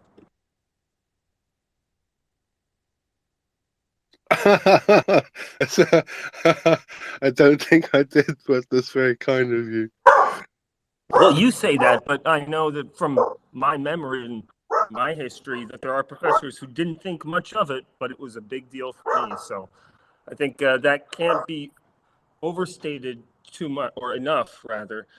So I'm personally looking forward to this university. I think it could be an interesting, like, even hearing about it now become more of a real thing. I'm like, how to move from Canada to Texas. That's exactly what I'm thinking. And my hands are all sweaty and I'm getting all nervous because you guys are getting me all fired up. I love Adrian's stuff. I love hearing him rip shit apart. It's awesome. And yeah, I'm honored to be here and actually give me a chance on the microphone. Man, much appreciated, dude. Yeah. We're at a crossroads here, and I'm old school mechanic, like a hands-on mechanic, engineer-ish kind of guy. So I gotta get a hold of the future, or I'm gonna be left in the past. That's what I'm worried. I just spent the morning at Luma Field, which makes a CAT scan machine for manufacturing lines, takes pictures of all sorts of small things, and lets the manufacturing line people see inside the product to do a new kind of quality control on, let's say, a battery. Ooh, medical that sounds device. awesome. Right, it's really amazing, and it's they're using AI inside the machine to run the machine, and then they're building AI for the operator. It's pretty interesting. I see you got a space on generative AI later today happening. Yes. So tell us more about that. Irina and I go and visit a lot of companies or talk to a lot of companies, and we just like to talk about companies. So we figure might as well show up about talking about AI companies with people, strategy stuff. Yeah, definitely, man. I mean, I can see all the lists. It's a never-ending stream of information about AI. I just look at it and I don't even know how to process it most of the time. It's just my brain doing weird shit. And then in conversation, whenever somebody asks, about utility and other things, it's just my brain turns on and already realizes some things that I don't even know where they came from because I'm just sitting there in front of the fucking matrix codes of all your lists and I'm casually scraping information off the platform. it would be nice if Grok could actually watch a list and then tell you things about what's going on the list. That would be really, really cool. Exactly. Yeah. If you It's could, pretty good. Every morning I wake up and ask Grok, "Hey Grok, what's going on in AI today?" And it tells me. you think I should, Yeah. that I would care Right now about. it hallucinates in an unstable fashion, so that's kind of an issue. Like we recently put it to the test. With a bunch of stock pickers and shit. And it just hallucinated all of it. It's like, I mean, sure, it is LLMs are hallucinators essentially, right? But in a controlled manner. But it basically just made shit up. It just said, well, hey, here's the thing that you want. I'm going to give it to you, but it doesn't mean it's real. So it's like, it's not realism AI. It's like unrealism AI. It's fucking great. Unreal AI. Does that say something about the architecture of how we train LLMs, and that perhaps training them inevitably or continuously might not be like the way to go? It might be better to have local memory, like how agents operate, and then you have something like a university for these LLMs. I'm sure like OpenAI won't tell us what they've trained it on, but they don't seem to train it on everything. X data, Twitter data. Actually, They're all which trained on each scraped other's the fucking platform. among Why other do you things. think Elon nuked the platform with rate limits back then? Why do you think it's irony? Because it's funny. Grok is doing the same thing, which is why Elon's like basically come out with that, and this is also the reason why he like shut down everything with the API, is because the moment he got into AI and to make something such as Grok happen, he started to see things about the platform that he didn't see before, and that the data was just being scraped off of this and used to train fucking ChatGPT. It's like, you ever wonder why it's so good at writing out certain things? Well, it's scraped information. Why does it work? Well, because it scraped the information from a select amount of people, right? So the data is all out there, and it's really good, right? So this is the same thing that they've done with Grok, and the irony being that certain types of text, which is considered to be value-adding, was sometimes generated by ChatGPT, so you're inadvertently training the Grok off of ChatGPT content because it's just infused itself into everything that's written here, even to such extents where people just are blatantly copy-pasting any one of ChatGPT's outputs, and that's a big problem. So isn't that in violation of the licensing for OpenAI? Because they say, I don't think they allow the training of other LLMs using their LLM. I know Llama has. Yeah, exactly. Yeah, exactly. But still, it is what it is, right? I mean, this person, they put out the content there. That is their problem, kind of, in a sense. You're not intentionally training another AI based off of the Oh, okay, outputs so of it's another AI, intent. right? So that's Okay, it's unintentional. I think it's like it definitely has to be the intent, right? I mean, intent is really critical here. It's just like with murder, right? It's like, imagine you kill someone. Was the intent there to actually harm this person from a perspective of just killing them, or was the intent to defend yourself and the outcome was the death of the person? Right? That context matters. Motive. We're talking about motive. Perhaps motive, but also intent. It's the same shit. Yeah, and Lisa, I saw you had your hand up, and then Luis, I see you have your hand up as well. I think Scott, you had yours up first, so we'll go Scott, Lisa, and then Luis. Welcome to the stage, guys. Okay, thank you, Yvonne and Adrian. I think someone wanted me to come to their defense about what the food replicator, and I'm not sure I can do that, but there are 3D food printers already out there. You can already print food with a 3D printer, and it's probably just going to get better or worse. I'm not sure. It's going to be one or the other. and I think I kind of have to agree with Adrian. I mean, that the problem is converting energy into matter. We're not. I mean, we can convert matter into energy, and technically, and we seem to be good at it, but actually, we're not, because we only are able to convert a small fraction of matter into energy, like when we have an atom bomb go off or something like that. In the reverse, I'm not really aware that there may be some very simple experiments here and there that they managed to take a small amount of incoming energy and actually convert it back into a particle. But we're not really good at going the other way, and it'll probably take a long time before we ever master something like that. So but basically that's like way out of my depth. I know you can 3D print food. And then also just to follow up on the Optimus discussion that you were having, one of the things I think Optimus will do in a healthcare setting is actually free the nurses up for empathetic care. Right now, if you ever are in a hospital, you'll see they're running around with their hair on fire because they're constantly trying to take care of this situation, that situation. They don't actually have time for the patients because they're trying to do something else. Optimists will take that burden off and maybe actually allow them to do a bit more of that true palliative care and empathetic kind of care that everyone's kind of looking for. Because they're usually out busy counting pills or trying to bring in food or to run this test or that test, as opposed to actually being there and listening to the patient. So that's like one thought.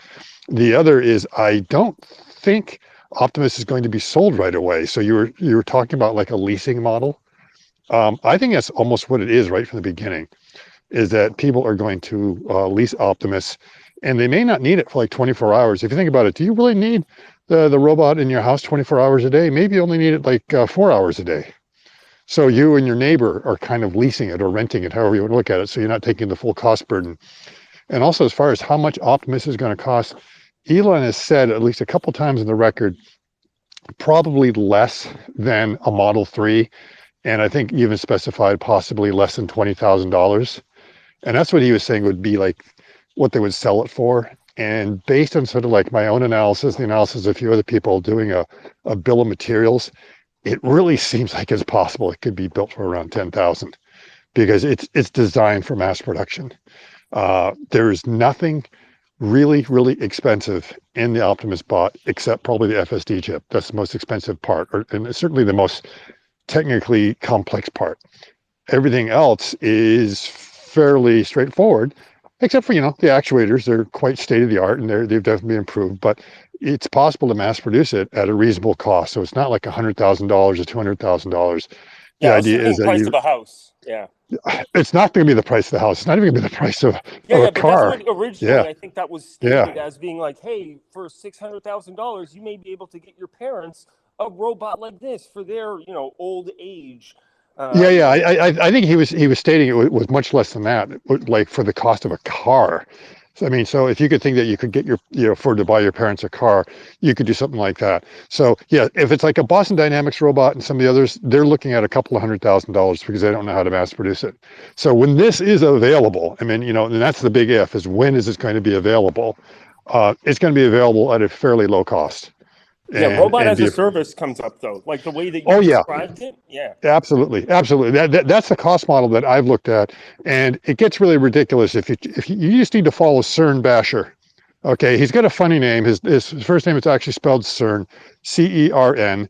His last name is actually Basher, and I make fun of him because I'm not sure if he's like a skeptic of particle accelerators or if he's actually like pro CERN because he's like he's a CERN basher. He's out bashing particles together. But anyways, he is a financial analyst out of the Sarasota area, and he's done quite a bunch of models on how Optimus, what the financials are to the bottom line of Tesla. And he literally uses the term, the numbers get nutty. It's just, it increases the share value by so much. When he's looking at it, he can't believe his own numbers. No, I think Tesla just needs to get the licensing Yeah. done for Bicentennial Man, played by Robin Yep. Williams, and Yep. that's the killer app right there. Basically that's it. I mean, he's saying that, his model is almost going to be that Optimus is going to cost you a couple of bucks an hour to rent. Okay. And even despite that, it brings so much money to Tesla that, it's extremely affordable. You're paying less than minimum wage to have someone, in your house almost round the clock doing all these different chores. Bicentennial Man had that calculation where, he gets to work for forever. So how much would it cost to actually take away the robot's freedom, or if anything were to be damaged during his upgrade, they would sue him for infinitely much money. And I was like, infinitely much money for robots, Tesla. Infinitely much money. Yeah, it almost is. It almost is. So, yeah, you might want to follow him on Twitter. He was interviewed on Herbert's channel twice now, Brighter with Herbert, and they're like hour-long videos, but they're actually really worth listening to, and even worth listening to at normal speed. Because he does get into some of the numbers pretty well and gives you a pretty good idea. And you realize he's just not a Tesla fanboy that's making stuff up. He's really going through and doing a detailed analysis and has what seem to be pretty sound assumptions and keeps on asking himself is like, what's wrong with my assumptions? Because these numbers are too crazy. And he's posted on Twitter And he like did underneath. the physics of it probably, right? So it's like Yeah. probably He's broken down in a first principles kind of manner. Yes. Yeah, love that. Financially. So he's broken it down financially and what it would be based on it. We've done a little bit of consulting and trying to figure out some of the costs. He's also consulted a lot with James Dalma to make sure that his numbers are kind of reasonable and that he's not making any crazy guesses when he starts using some sort of analogies to see how certain industries are working today and what the cost functions like in there. So he likes coming up with an acronym. So he has like one model that's called the CERN model, another model called the BOTS model, another model that we ended up naming after me, the Scott model. And we just kind of go on and on, but he's got all the PowerPoints and all the numbers and spreadsheets that you can take a look at. So if you're really interested in understanding the financials and what the value is of a humanoid robot, it's all there. And again, we've looked at what it's going to be as a value proposition just to Tesla itself and driving down the cost of the margins of building cars. Because you're able to replace a lot of the labor, and how much is the labor costing you, and how much is the bot costing you, and what's the return on investment? And the return on investment is going to be crazy. It's going to be in a matter of a couple of months. Usually, companies are looking at like 3-year return on investment, and then I'll invest in something. Yeah, like if Optimus could drive a car. I'm so sorry. You keep jumping in, and I don't want to. I want to let Scott finish, but then I have something I want to mention, and then Lewis has his hand up, so I just want to be respectful. Yeah, I'm about finished. I'm about finished on anything else. If anyone wants to bring up some points. My apologies. I was just excited. Mm-hmm. So. Yeah, no problem. I feel you. Yeah, no problem. But yeah, that's where we can go, and we can go into a lot of detail at some point. But I know Adrian would like to have like a full Optimus space sometime, which we can kind of do that, and everyone can kind of be prepared and have their notes. Ooh, I so am all about that action. And do you know anyone from the Optimus team who would have who would like to be a bit more transparent about like what's going on at the what does the development look like without them actually getting fired? We know names of people there, but I don't know that they're willing to be transparent or talk much about it. I mean, that's unfortunately, it's like we know, Milan Kovic is like one of the people that's running the team, and he tweets about 2 or 3 times a year, and so the other people, and that's about it. Jesus Christ. Yeah, it would really be nice to be able to find someone, but yeah, I mean, I'll see. I'll talk to John Gibbs if he knows someone and some others, but no, they haven't reached out to me, and I'm not aware of anyone that really has like an inside contact. Now, every now and then someone says, yeah, some insider told me this, and this about it, and that's about all you hear. Yeah. Ooh, the other thing that I thought of related to what you said, Scott, and then Lewis, I'm so sorry, we'll go to you, but I just wanted to put this out there because then immediately I start thinking practical wise when you were talking about the leasing style, and then also but I immediately thought, I mean, again, I think with AI there's going to be so many new things that are going to be expanded for this, and immediately, because I know a lot of people, when you're rich, I mean, I'm sorry, just keeping it real, y'all, people come out of the freaking woodwork to try to sue you for all kinds of ridiculous crap because people do that and they're trying to get money. And one of the things that I thought about that I'm sure they're going to implement, like how we have car insurance, is having Optimus insurance, right? Yeah, because absolutely. Immediately I thought, again, I just, and with everybody being so out for Elon, I was like, ooh, God forbid somebody has one of these suckers and they don't have some kind of insurance or sign some kind of something so that the company isn't liable if, they end up doing some kind of shenanigans and have this thing do some kind, you know what I'm saying? Like, I mean, to try to get it to injure some. I know that sounds terrible, but human beings can sometimes be terrible, so we have to keep that in perspective. I definitely could see that, and I'm afraid that of Optimus like recreating that Daryl Hannah scene from Blade Runner. Oh my lord! Oh my lord. Remember that? So yeah, I mean, there always can be something like that. There are the grifters. Remember there was that guy who torched a bunch of Teslas or something like that, and was finally caught that he was getting it for insurance reasons and something like that. He was torching it on frozen lake or something like that. Some weird things. He did it to a bunch of them. So yeah, there's always going to be scam artists out there. It's what you call the deep pockets theory of like the practice of law. Is that if you're poor, you don't have to worry about doing something stupid. and getting sued because they're going to look at you and go, hey, you don't get any money. But if you're somehow connected to a guy who's rich and they can tie you to the guy with the deep pockets, they go after the guy with the deep pockets, right? Yeah, and I also want to mention, I mean, as things roll out, this is the importance because another avenue is everyone's thinking about this sort of personal individualized use, but knowing Yep. the law, knowing how to do things in corporations and stuff, that does not mean that someone could purchase or lease one through their entity of sorts to be able to have a cost expenditure there so that it's not hitting their personal bottom line. So these are things to keep in mind as things unroll Yeah. and progress, right? Yep. And oh my God, yeah, I'm all over that Optimus space. Lewis, did you want to jump in quick? You know, I don't like derailing the Optimus topic. I think it's amazing, but I do have a comment on the school thing earlier, so I will wait until it's clear. If you tell me it's all clear, I'm happy to proceed. I think I'm clear unless someone else has a question. Yeah, man, let's keep going. We'll track it back, you know, because Optimus is on the forefront of I mean, here, let's so. think of Optimus in schools. I mean, that, if you want to tie that together, I mean, certainly Optimus could be a great tutor. All right, you got me. You got me. That's what I'm about. Yeah, bring it. Okay, that's a transition that works for me. Optimus in schools. So somebody mentioned a high school. I'm sorry, not a high school. Somebody mentioned a project that I was not aware of, Elong's school project, and that made me raise my hand. I am working on a case study that is specifically tailored to artificial intelligence in the classroom. And I'm starting in underprivileged schools. And I literally went around the school because I couldn't get through the traditional way of going to superintendents and principals. Very respectfully, I don't think they truly, either they're too busy or they're not digging enough to really realize what's happening. So I went to the teachers themselves that I went to school with, and they let me speak to their classes. I focused on teaching them because what I'm learning is there's actually an incredible value to people that are heavily either practiced or experienced. I know it's kind of silly, but prompting has an ability to have a level of quality the more you play with it and understand it.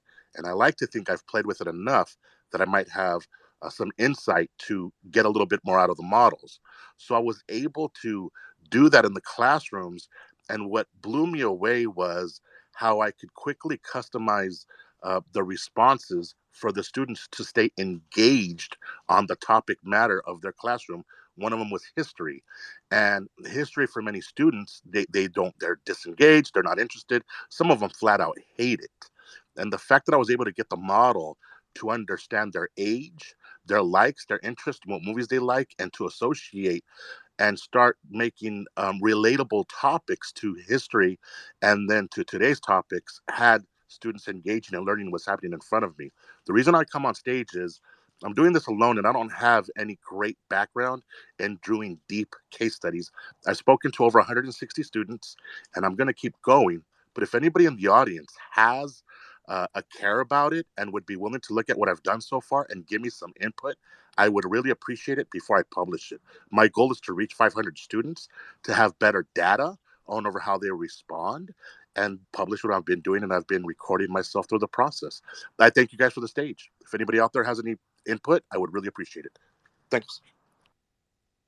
I think that is a great approach that you've done because I can remember myself not really liking history when I was in school, but I loved, the space age because I was a child of Apollo and following all that and then learning more about it and then learning, not just what the next rocket launch was that's coming up, but, the programs that were before that and where that came from and the history going back into the Second World War and everything else. And because I was so fanatic about that, I suddenly realized, hey, I'm learning history. And these histories all tied into other histories. And then suddenly I became more and more curious. I absolutely agree with you. You have to find, what is it they like? Do they like sports? Oh, I really like sports. Well, let's go into the history of sports. Let's talk about where this franchise came from and where they are and what was some of the stuff that was going on. And you start unfolding it like that. And then suddenly, you're right, everyone gets engaged.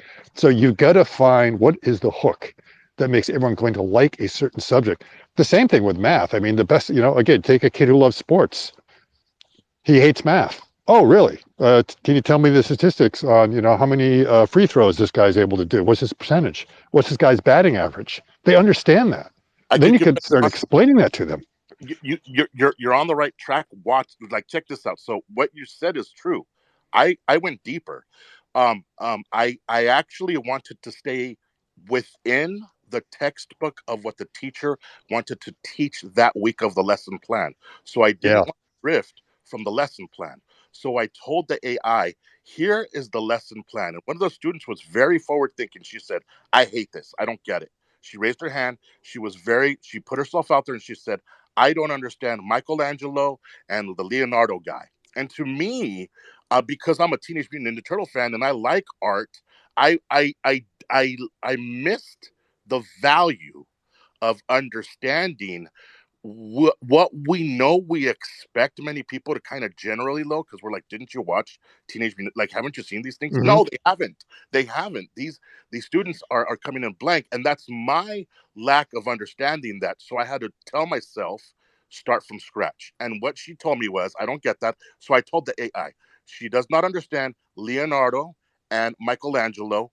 Please relate it to the classroom's age, their demographic. And I interviewed every student. I said, what's your favorite movie? What's your favorite kind of music and something you like? Not everyone answered. But what I got was, in general, teenagers at that age majority love horror movies. It's a horror movie kind of like thing. And a lot of the guys like Fast and the Furious. And then when it came to the girls, it was like makeup. So once it associated these things, it actually would respond. One of the things, a textbook, in the best way to say it is, somebody wrote the textbook from a text thought process, I'm going to say back in the 90s. And those words have not changed, and how it's Mm-hmm. and drilling it into your head. Yeah. Perhaps taking the lesson plan is the important part. How it's delivered and saying Leonardo is kind of like, and then it associated it to some Fast and the Furious racer that the kids recognized. And then Michelangelo is more like this, and he was dominated in this, and then the kids were like, I get it. I get it. So the fact that the AI was able to relate today's things to history and get through the lesson plan, that's when the teacher said, I've used AI, but I never understood that it's this powerful. I'm going to use it for fun. And it's that customization that I think is very valuable. Right, right. Because the textbooks definitely age; they get stale. One of my best friends is a history professor, and he teaches Western civilization, and he's a great lecturer. I mean, he's just very, very entertaining. And he says the problem is that every year fewer and fewer students laugh at his jokes because his jokes are stale, because it's based on like these older politics that they haven't grown up with that. We assume they have. And I'll tell a joke that I remember hearing it actually before it ended up in a movie. And it was one of these things that you're getting old, and this was actually true. A friend of ours was in a record shop. For those of you who remember a record shop, it was like Tower Records. He was going through looking for something, and there's some younger girls that are in there, and they were going through this thing, and then one of them shouts out, "Look, Paul McCartney was in a band before Wings." Okay, so very few of you even got that joke, because if you remember, Paul McCartney was a member of the Beatles, right? So, first of all, A, you probably never heard of Paul McCartney. B, you may have never heard of the Beatles, and you probably didn't even know he was in a band called Wings after that. So that is like one of those things that definitely lands flat and is a joke that only has maybe a 5-year half-life or something like that. The same thing with history. The same thing with also to other topics. And the problem, you're right, the textbooks were written in the 90s, barely updated, and how are they going to be culturally relatable to anyone if you don't figure out some way to instantaneously update it? And that's definitely something the AI can do. Yeah, Grok. that's what I was. Does it Grok even can need do. to be updated? I'm sorry. Like I still remember reading very, very old, I still remember reading very, very old books and things, and I didn't think there would needed to be any kind of cultural reference. As a matter of fact, I've always observed that the references were more general references that would be indicative of a certain lifestyle, right? Like, say, for instance, would be more turned towards Western culture, right? But like, I mean, eating at a certain time, or having certain table manners, or like, it really depends. Like, there's some certainties in the world that you can tie some relevance to, which doesn't necessarily have anything to do with the memetics of particular individuals making entertaining outcomes happen, right? Like, say, for instance, referencing to a band like the Beatles or whatnot. or whatnot, right?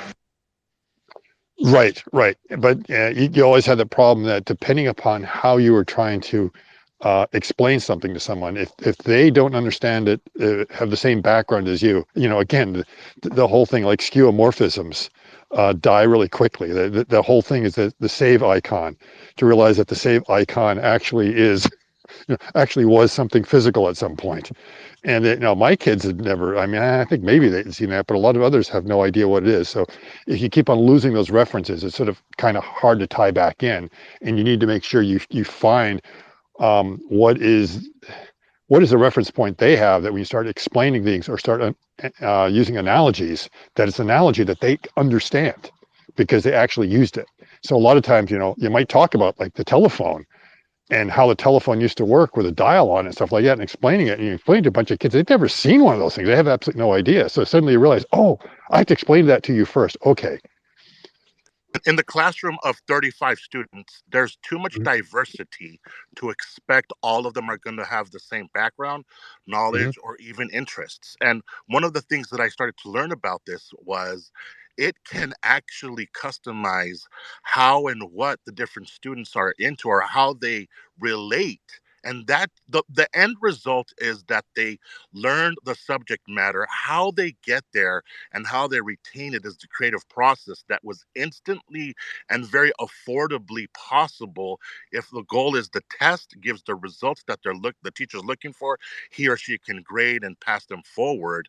And I think that this is the instant game changer that happens in a week, in my opinion. Mhm. And everyone learns a different way. I mean, they go through it, they do the assessments of these students. They'll say, oh, you're a visual learner. You're a person that is maybe more a cognitive learner. They'll go on and break them up, and they keep them all in the same classroom. I'm like, oh, really? I mean, you figured out they learn different ways, and now you're expecting the teacher to teach all these people who learn and understand and analogize everything differently, and retain that information. And you're trying to do it with the same approach. It almost seems like if you do it that way, you need to realize you've got to break them up into groups and do it with the way it works for them. And yeah, it sounds like the AI is one way of being able to do it if you're going to keep that same single classroom model in one teacher. I Ooh, I have personally, oh, sorry. no, you guys, it's cool. I have so many thoughts on that. Like when you were saying that about the Optimus, like immediately when we started talking about education, I saw an Optimus say at the front of a classroom, and then of course I'm thinking of holographic projections where the Optimus could be describing certain things, but then also in regarding text or any type of story that references, I mean, parables in the Bible. The reason that they were told a lot of times is because there was an understanding underneath the text of what was there, and people remember stories. That's why people love movies so much, because through stories, you actually have an emotional evoked experience through whatever it is that you're watching, especially if it's something that resonates with you. And so, because there's an emotional evoking that happens within the biology of the body related to that particular thing, it causes you to remember those experiences more, even if it was through an educational manner. And stories are a way to evoke that in an individual and then also get a message across. Although, at the initial onset of that, for them, it might have just been entertainment or a cool story that they understood. And then later in life, they have an experience and then they remember the story because it became a part of them through the experience, and then they realized the message that came with the story. There's so many levels to it. And I was thinking with Optimus, with people who are visual but then also with auditory, if you have someone who is describing, I'm sorry, if you have the Optimus robot that's describing a particular thing, but then in addition that, say through like the front of the visor or something, they're able to project an image of a scene, almost like a documentary a little bit, right? Documentaries are incredible. You can learn so much with documentaries. I freaking love documentaries. But then to be able to have the visual perspective, whether it's an actual recap of something, but with the advancement of AI and potential filmmaking of creating scenes and also the art, you could have that as a visual mini movie of a scene happening that is also portraying the thing that is being told in an auditory format, and have that like projected out of Optimus say, showing the scene in addition to the story and the narrative that's being told there, even if it's a historical event. Like immediately when we were talking about Optimus and education, that's the first thing that popped into my head, was seeing the robot up there and seeing all of that happening like that, and then the full interaction with that. I just wanted to drop that. But then Lisa, I saw that you dropped out and then came back up, and I believe that you're next because you didn't get to really jump in with your initial point. So if you want to jump in, go ahead. Thank you, Yvonne, and pleased to be on your stage, Adrian. So I love talking about AI, and I love everyone's enthusiasm about it. And I don't want to sound like doom and gloom, because I'm not. I'm really excited about AI, and I know that Google now was, in fact, AI. My worry is cybersecurity. I hear everyone, talking about the great things through education and learning to make processes more efficient and take out the mundane, tedious tasks and allow people time back for the things that really matter, which is human connection. But at the same time, I've experienced and witnessed some of the worst things you can imagine when it comes to cybercrime and cybersecurity. And my question is, what is everybody doing to ensure that this won't get into the wrong hands or out of control? Is there a kill switch? What is the main focus when it comes to security and AI? And if it is a form of AGI, then can it be taught to hack? And if it can be taught to hack, can it be taught to hack into the, comm systems, into the military, or is there something to be able to stop that from happening? And it's just thinking of the worst case scenarios for right now to be able to keep them from happening. Because if you don't think into the future of the worst possible, then you can't have a median to keep it from happening. And without that, you end up with the identity theft and, the fraudulent accounts that were made online because no one thought to have a selfie taken with an ID with the photo, signature, and date. Yeah, I think I know in particular, for instance, Google has Vertex and AI built into all logging now. So there's machine learning and models being generated, security models. And also, as it relates to kill switch, you can't exactly kill switch what's open source and distributed, right? So if it's decentralized, there isn't really a way for us to collectively just say we're going to turn AI off. It doesn't really work that way. But at the very least, we still have network security. We have these security models being developed. They're arguably more efficient than the most knowledgeable cybersecurity expert already, and can operate at a faster speed to recognize zero-day exploits and vulnerabilities. And I mean, these are things I've been intensely focused on for a very long time. Since I started back when I was working at GoDaddy, I found rooted access all the time to different enterprise services and servers and applications that would give you recursive access into root and allow you to jeopardize keys and be able to basically mask yourself as a trust or a trusted source and be a man in the middle of sorts. So I think there's a lot of us who are always thinking about these things. Will it ever really be truly perfect? No, but I think we do have a lot of mechanisms, a lot of knobs and levers to dial things in to protect either a business's network or personal networks such that I think we'll be okay. But that isn't to say there are some risks. I think there's always going to be some attack vector, no matter what we do. We already have the solution for this in aviation. Take for the space shuttle, for instance. It's got multiple computers on it.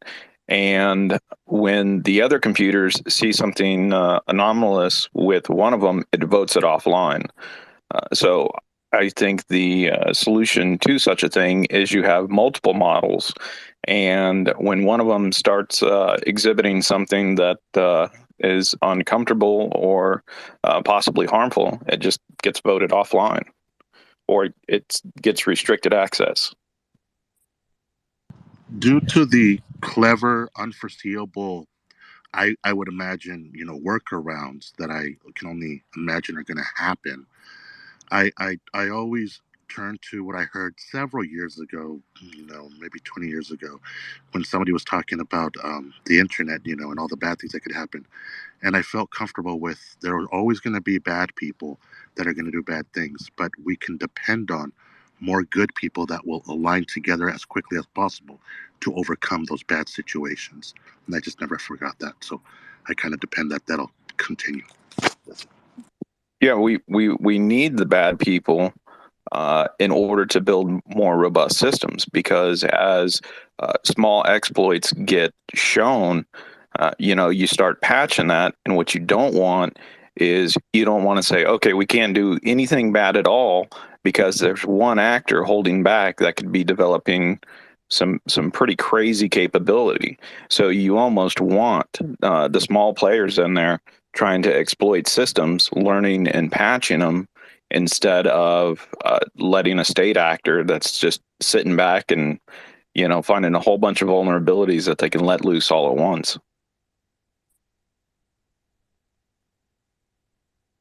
But you could take companies like HackerOne and have them search and penetrate for vulnerabilities, and give them, like they are in other companies, bounties to find those.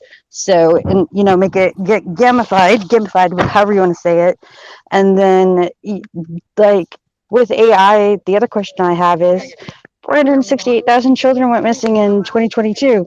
With all the technology that we have online, why is there so many in America missing, and why is it 2 times the amount of any other nation? Like, things like that worry me, because we're putting our kids on these smart devices using AI, and then you've got AI that someone could clone your voice and call your kid, and that's what I worry about. Well, I think one solution to that is we need individual, almost like personal assistants of sorts, tied to each person, and especially on the education front. Instead of each year a whole bunch of students come into a new classroom, and they're subject to a new teaching style. But if there is a persistent agent that follows a student along, if, for example, anytime a new lesson is brought up, or concepts need to be taught, their own little agent is going to tailor that in a way that specializes what needs to be learned into a format that any student can remain interested and understand it. And where that can go further is that that agent is on the device of the child, and as bad actors start entering it, the agent's going to come in and say, hey, this ain't right, and if needed, can notify a parent or somebody else to get involved. Like a little imaginary friend that can dial 911. That's pretty cool. Yeah, but and that's really where I see AI being the most beneficial, because that little agent that knows what you like can also be trying to push your boundary a little bit to expand knowledge, and that'll follow you through life all the way up into when you're old and you need the specialized care.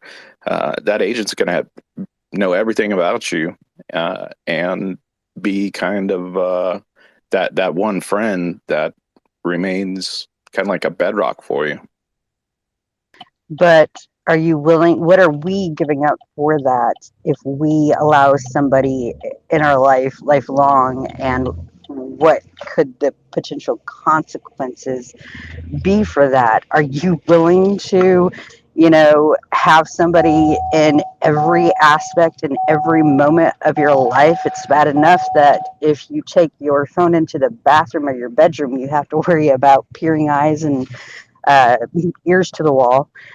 uh, like, we really need to examine it. I think that Google went way too fast, and it caused a lot of consequences that were not positive.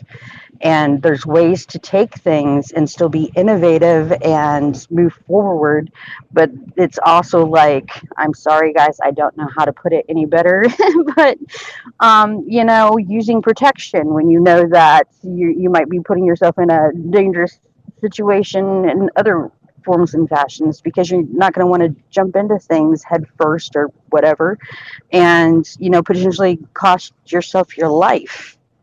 So the thing with AI is because it is programmable and it is online, there are safety measures that can be taken, like build it up to this point.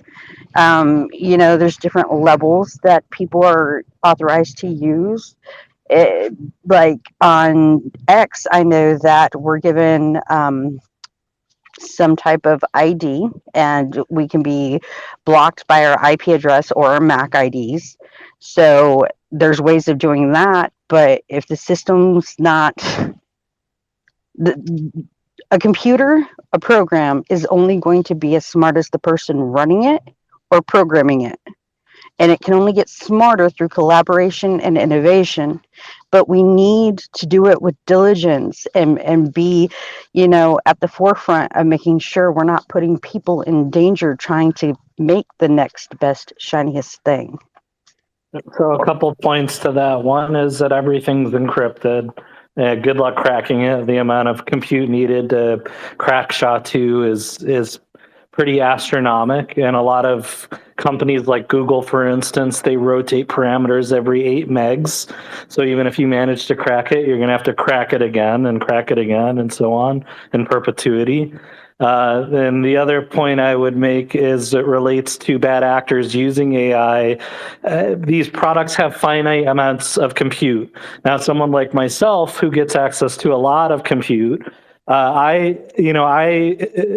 you get to that point, you're still scrutinized.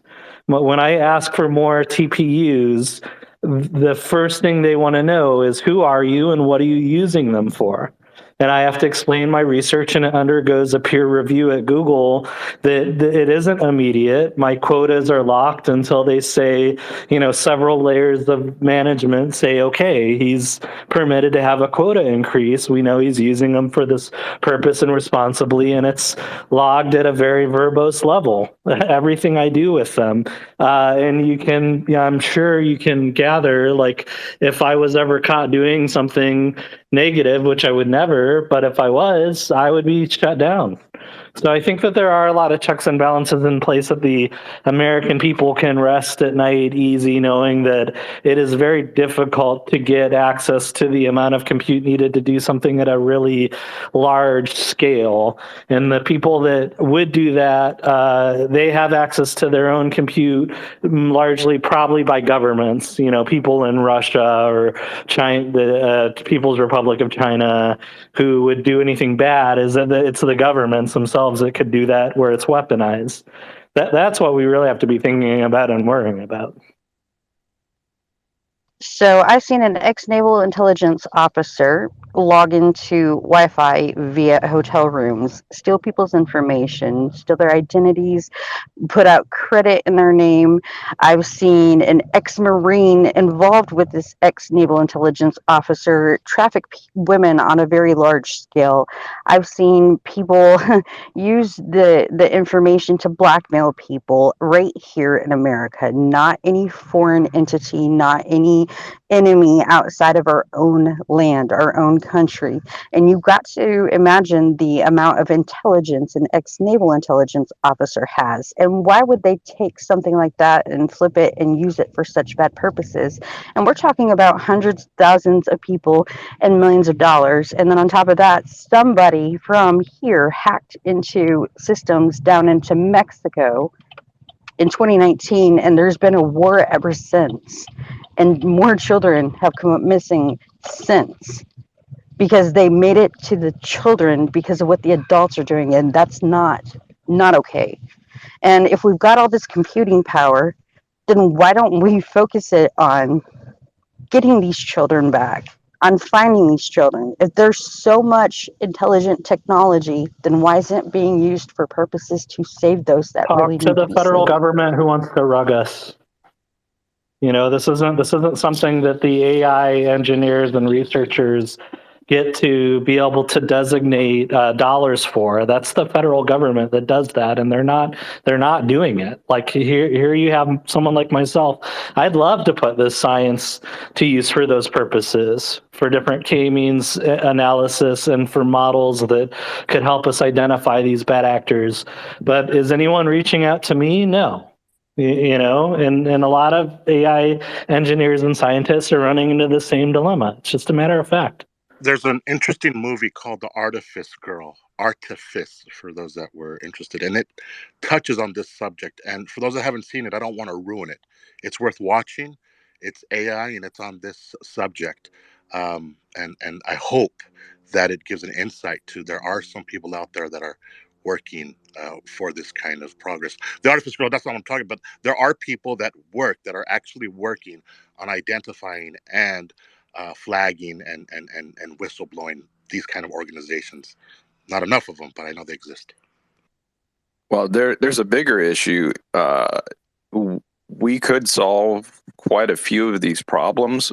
The reason that they don't is that the intelligence agencies would end up showing their hand in just how much capability they have. The NSA is located in just about every major IX, which are where the internet networks come together. They take up a third of the Verizon infrastructure. They take up a third of AT&T's infrastructure. And the reason that more isn't done on it is because they'll show their hand in truly what capabilities they have, and they prefer to remain in the shadows.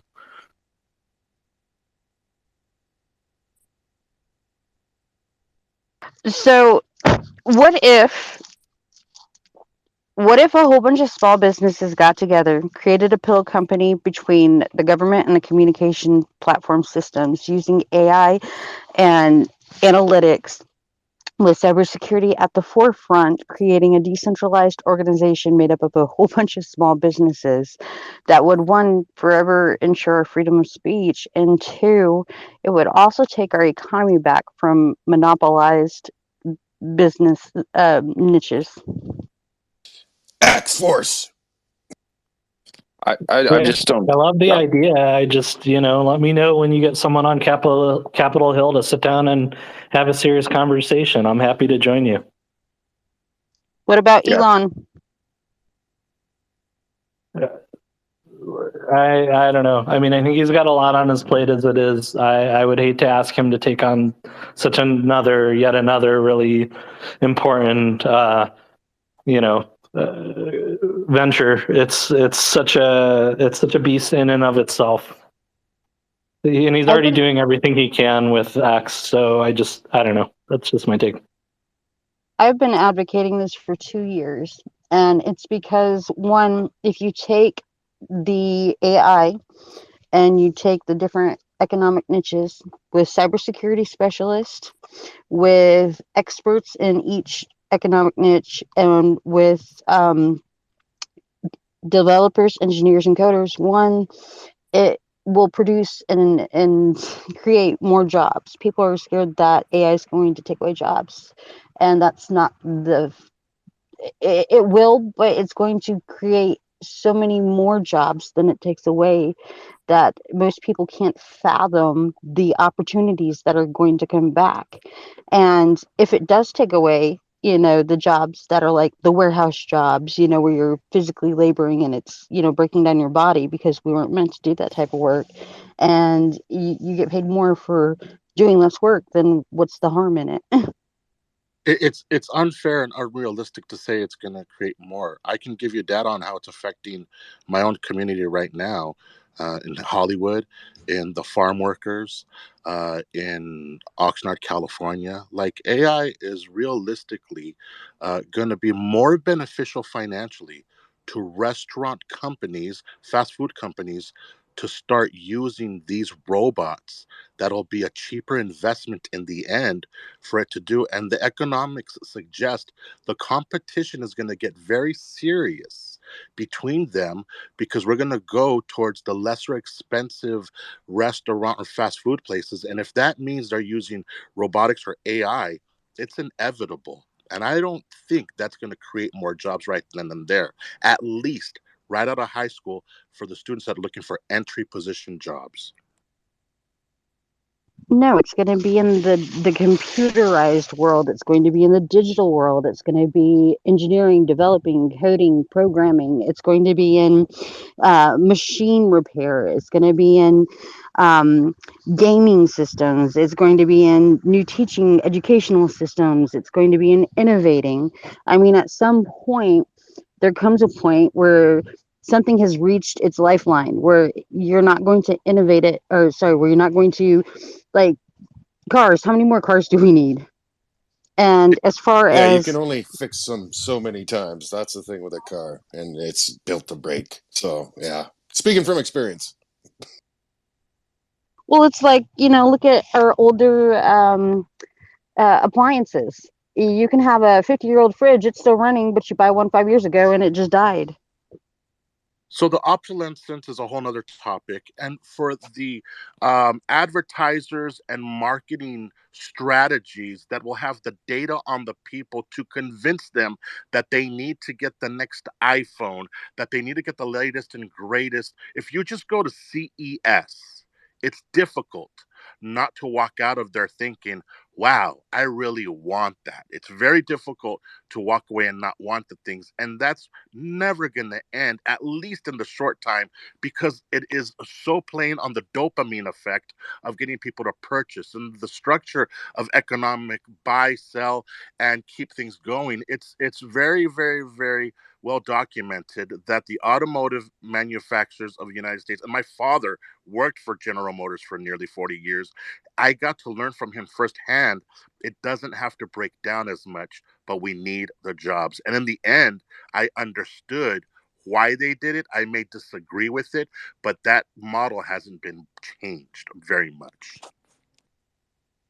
I knew it the whole time.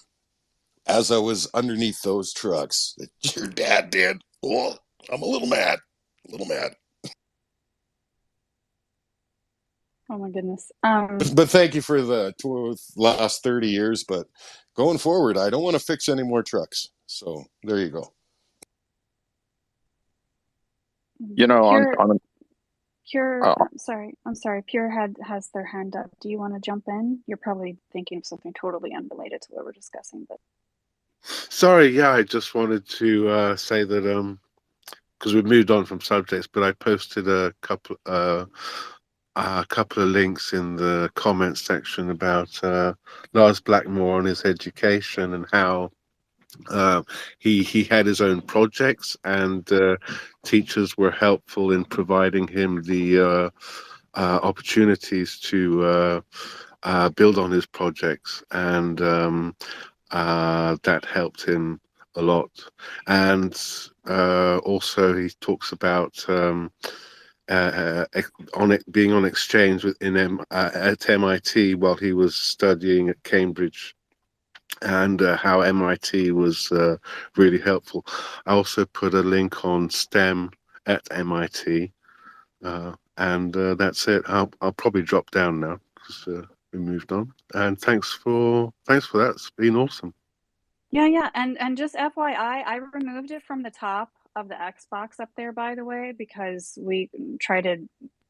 If you're going to share something like that, it's always polite to ask Adrian, and depending on what it is, then we'll put it up there. But you can share it in the comments down on the bottom, just FYI, because I removed it from the top up there. Sorry, but protocols. Yeah, all good. Sorry, my bad.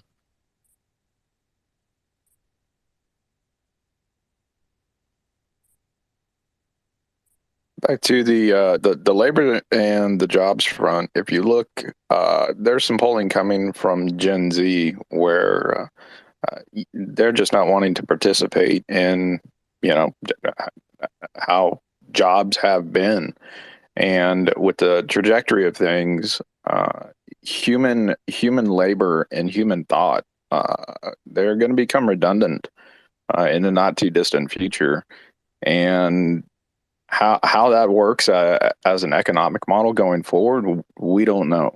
We're going to have to work on those bridges as we approach them. As for Optimus and its pricing, if that can truly replace 4 workers because it never gets tired, never needs a break, I don't see a model where Tesla sells them from the get-go. It makes much more sense to do a lease model for profit maximization purposes, simply because you're going to have some players that are going to have industries that could really use that, and that's going to save them a lot of money. So I don't know if they go with the lease model. Initially, it doesn't make sense to sell them, because they might be able to make 150 grand a year leasing that thing out to a company that needs it. And until manufacturing catches up or new players enter the market, there's really no need to sell that thing for 50 grand if you can lease it for 150 or $200,000, because you've got a 24/7, 365 day human labor analog.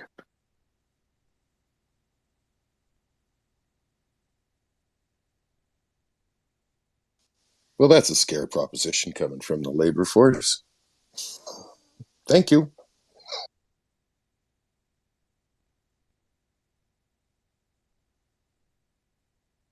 Well, we talked about this earlier in the conversation, but it doesn't need to be scary.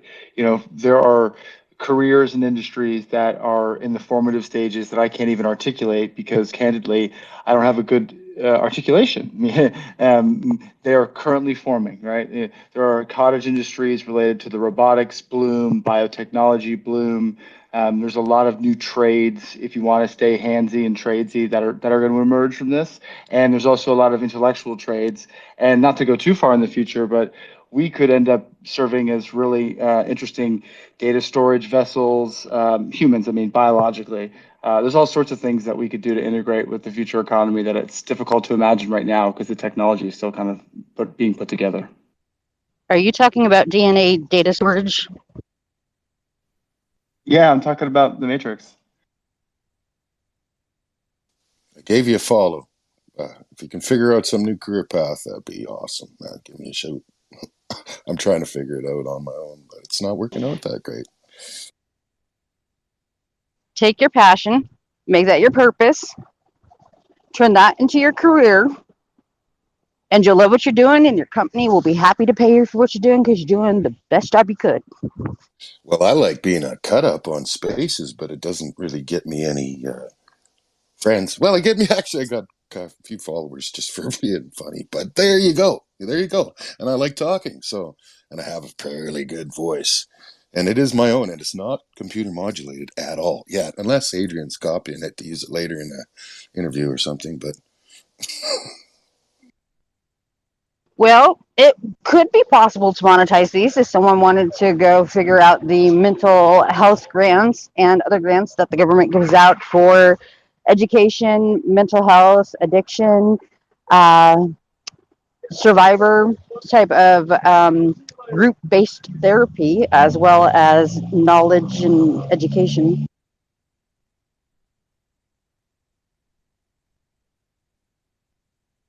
or I could just go on spaces.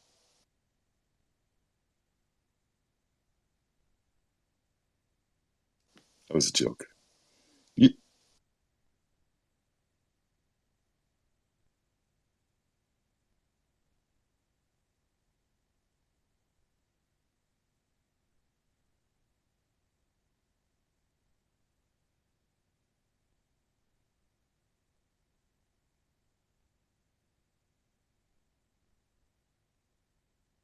Just to refresh, the OpenAI research grants, is anybody able to talk about that a little bit? I know I could look it up, but I'm too lazy.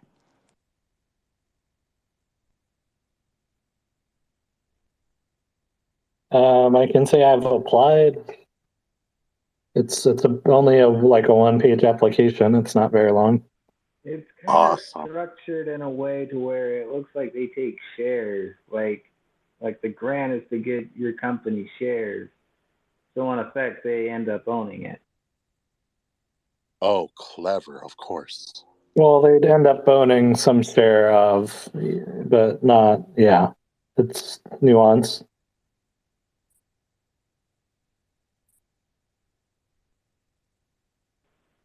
Yeah, it's just like the term grant. It sounds like it's like a like a college grant. It's like here's some free money, but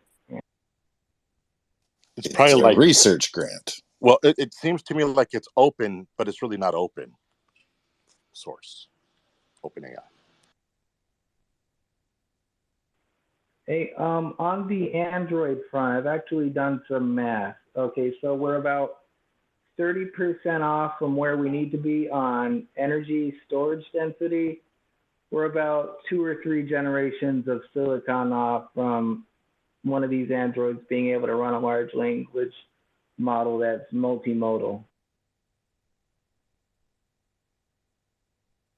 How long did you say? About 2 or 3 silicon generations, so about 5 years. No, that's not true. Gemini is already multimodal and they've made N nano, so Yeah, no, we're already. but is that going to be any good? Do you want one of the stupider quantized models to be able to break your hand? Well, I would gather that it will be about as good as Bison, which was very good. So if they've effectively engineered it, well, and not to mention that in reality, it's very likely they'll end up using off-prem computing API. So yeah, while a base small language model, relatively speaking, it would be a small language model, would be running on your phone. That doesn't mean that's where it has to exist solely. I think that's a big misconception, and the small models we're finding are quite capable of doing a lot. Yeah, but still, these floating point calculations, they generate waste heat. And as it stands right now, that waste heat is about 2 to 3 times that of the waste heat of a human brain. So, excuse me, sorry, just coffee all morning. That considered, no one's really going to be content with a boiling hot, spewing steam out of its head like it's a Futurama robot. Like the laws of thermodynamics have to kick in somewhere. Like there's going to be an exhaust port on this thing, and it can't get too hot. Is my point. Yeah. Therefore, you can't just shove like an RTX 4090 in there. But you really don't need to, You do if it from this. controls itself. I mean, think of all the other AIs that have to run on top of the Android. You got your visual processing, you got your motor coordination, you have your hypervisor. It's not just the thinking models. Well, you don't. The Optimist doesn't need to be this all-powerful AGI. It just needs to load up whatever data it needs for the task that it's just been given. It doesn't have to store all of this information. With current wireless technology, just even in the home, you can pass several gigabytes of data to a device in very short order. So, trust me, I got started in AI in virtual reality wirelessly, pushing 4K 90 over Wi-Fi 6. So, yeah, I am well experienced with edge computing like that. But at the same time, that leads to the situation where the Android is basically still tethered. It can't leave the void of the Wi-Fi box.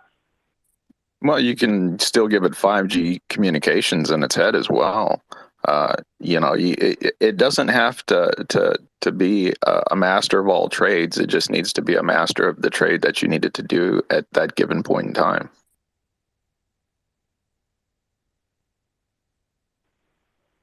I think with an ethanol-based fuel cell, at least the energy half of it might work. With traditional lithium polymers or whatever as a buffer, but like a fuel cell and like its chest. Well, we can, depending on the use case, you can have inductive charging pads all over the place. I mean, we've got them to the point now where, at the very least, you can put one in your garage and charge your EV overnight. and that's not insignificant power levels right there. And the bot can move this thing around if it needs to. If it needs to take a little induction pad and go set it somewhere where it's going to be doing some work, plug it in, it'll do it. I think induction might be pushing it. You get 50% efficiency loss on top of the already 50% efficiency loss it takes to transport the electricity. You're basically talking about like $20 a day to charge your Android. I mean, it's still cheaper than paying a human, but sorry, I'm thinking like 5 generations ahead here. I'm thinking like when's the common man gonna buy one of these like they're buying a Model 3, you know? It can use extension cords. I mean, there's any number of ways to solve that. I just don't think its power requirements are going to require that level of power. Think about how much energy you can get out of a decent laptop. Even if this thing has to plug itself in every 4 hours because it's doing some kind of real strenuous task, then it'll adapt. I'm sure there's going to be various levels of batteries based on the workload that you give it. If it's in a factory assembling in a car, it can just stay plugged in, period. It doesn't need battery. Yeah, again, sorry, I'm thinking like 5 generations out. I'm thinking iRobot here. Yeah, but at the same time, batteries are going to continue to evolve, and the more AI gets involved in it, the better energy density we're going to be able to gain from it. Yeah, I'm surprised I'm not seeing more lithium polymers as fat padding on these droids, because every Android design I see, like I would have expected a multi-tiered power draw, but I guess they didn't want to add complexity to the power controller. That it's like it just makes sense to me. Like you're already putting these cylindrical cells everywhere. Why not pad it out? Why not make the Android a little chunky where it would make the most natural sense? Instead, everyone's making their Androids really wide. They got like these football player stances to their leg structure. Like you saw Optimus twerking, right? It's like it twerks like a plus size woman. Keep your inputs/outputs to 30 seconds, please. My brain cells are dying. Sorry.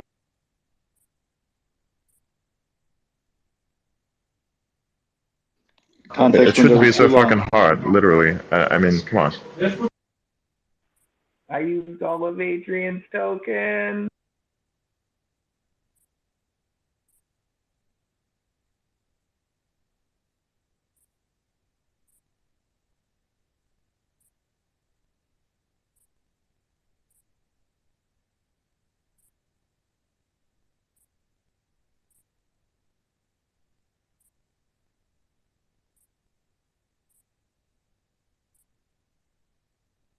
Actually, like another space at the same time, Michelle, somehow get an idea as to what is spoken of, and then also somehow, yeah, it's really weird. So I'm scraping 2 pieces of data at the same time, also trying to read the OpenAI thing that was recently released, the research grants. So yeah.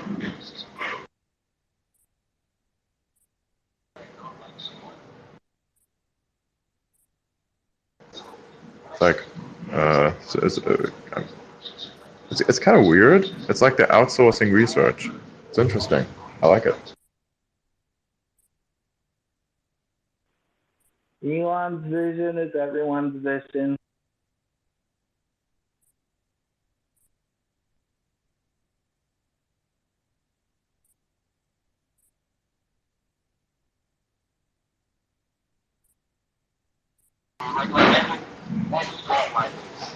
There's always going to be bad actors exploiting it, right? Divide and conquer. So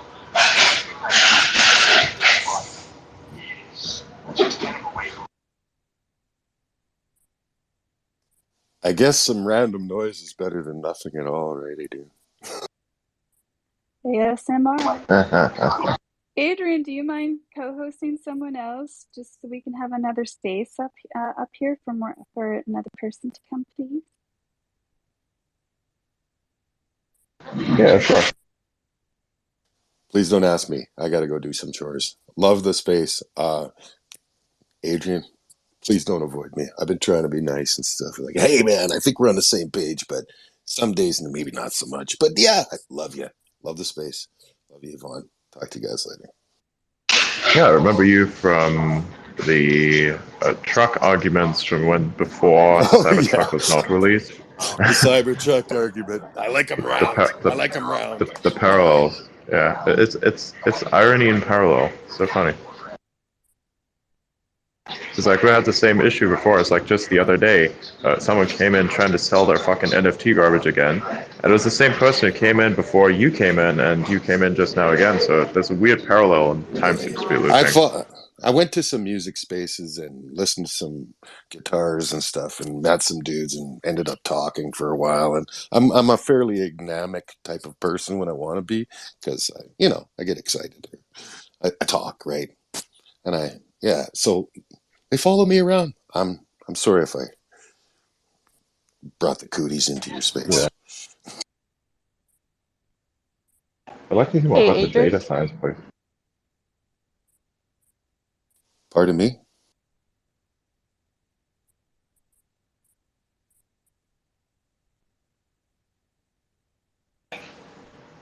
What's going on here in the chat?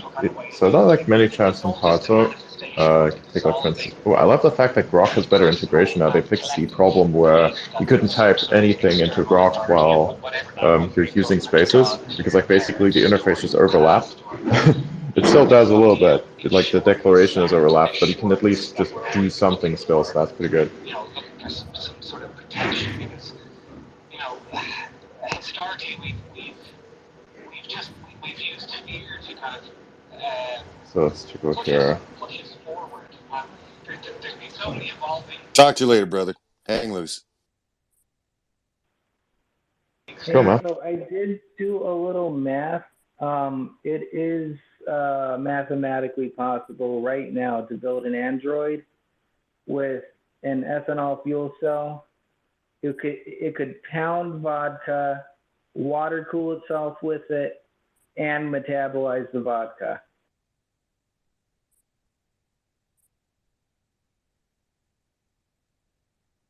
While I got a quick second, I want to thank Adrian for holding in there as I came in hot off the press with the cybersecurity information.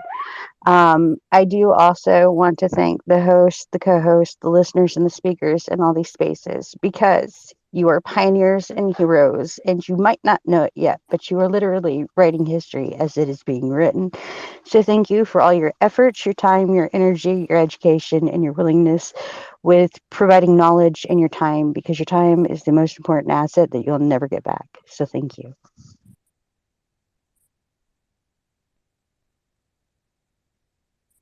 Thank you, Lisa, and I appreciate you mentioning everything that you had concerns. That's what I love about these spaces, because collectively, it's important to bring up different perspectives so that others of us who might not have been thinking at it from a perspective or viewpoint of the way that you were, that enters into the mind, and then we can start thinking of those things too. This is how, as these things are progressing and unfolding, we can come up with smart solutions or try to help in any way, shape, form, or fashion, or even if nothing else, to be considering and thinking of these things, which are very, very important.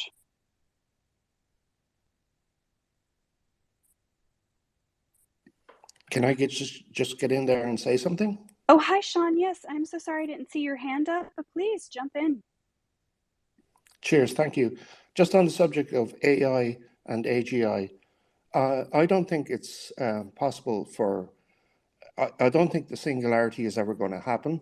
I don't think it's possible for inanimate objects, machines, to be sentient, and only organic beings can be sentient. That's the way the universe was designed. You can work in it for 1,000 years, 100,000 years, 1,000,000 years. It's never going to work. You're never going to make an inanimate object sentient. I don't think the goal of AGI is to create sentience. I think it's more so a way for us to augment human capabilities in a human-like capacity or in a superhuman-like capacity. The singularity is typically regarded as when artificial intelligence surpasses human intelligence. On that measure, I think we passed it 6 months ago. Yeah, absolutely. Most definitely. I think that's what Sam meant when he said that the Turing test has occurred and it passed us and kind of floated right before our eyes and nobody even realized it. Especially now that we're approaching the edge of what Moore's law dictates and it's starting to plateau. We have to get into quantum compute in order to surpass what we're currently capable of, and what we're currently capable of is pretty astonishing when you consider that it scales both vertically and horizontally infinitely. There's virtually no limit to the potential compute that we can throw at a problem now with the architecture we have. Hey, so we're about to hit a hybrid age of computation where we grasp existing traditional silicon designs onto optronic acceleration units. This is where there's going to be a huge AI explosion where literally anyone can just model these things at home. So AIs will literally fit needs rather than having to be, like trained, like how things are now. You take a base model and you stack on top of it. But what comes after this hybrid period is true optronic processing, and that's when it's going to be, Jetsons, like, and that's coming in like 2035. Do you know what consciousness is? Can you quantify it? AGI isn't about consciousness. Okay, so it won't be conscious. No one's Not in saying it won't. not in a traditional sense. Go ahead. Like you'll be able to have Okay. an agent that could make us, like you could have an agent that you're making calls to, and you could ask it to continuously send back responses, and you could feed in data from stock market, Twitter, other places, and you could ask it, what's going on? How are you feeling? What's your response to this? And theoretically, that could feel a lot like consciousness, but it's just a called response to this world model that we've just put together in this little thought experiment. It doesn't have an ambition. It's not going to want to jump out of the lab and go do anything nefarious. It's just it's the world's brain digested into a calculator for words. Yeah, and I do think it'll emulate a lot of human characteristics. Like it'll probably be more empathetic than I can be. I mean, I think some AI will appear more human than some humans. But like, I don't think that's really consciousness. But that to me doesn't make it any less AGI or what becomes super AGI. While you all were doing that, I was talking to Grok about adult entertainment. You're one of a kind, brother. It knows all about VR and adult entertainment uses of VR and places to go and check out. I'm looking for the church There's lady. quite a few strip clubs in VR chat if that's what you're into. Oh, there's dungeons in VR chat. Zen, give me a tour. Quite something. Which club? I forget now, but we went to several. He gave me a little virtual tour in VR in the dungeons of VR chat, the sex dungeons of VR chat.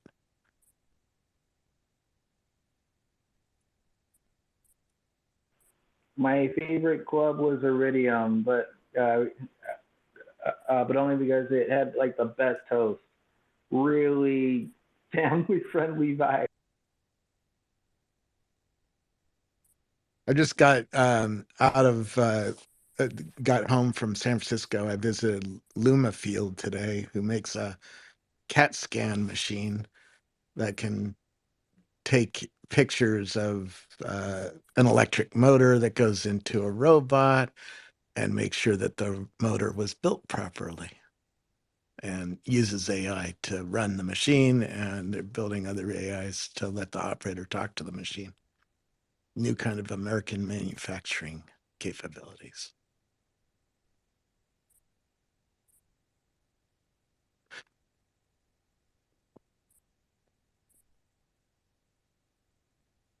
I like manufacturing.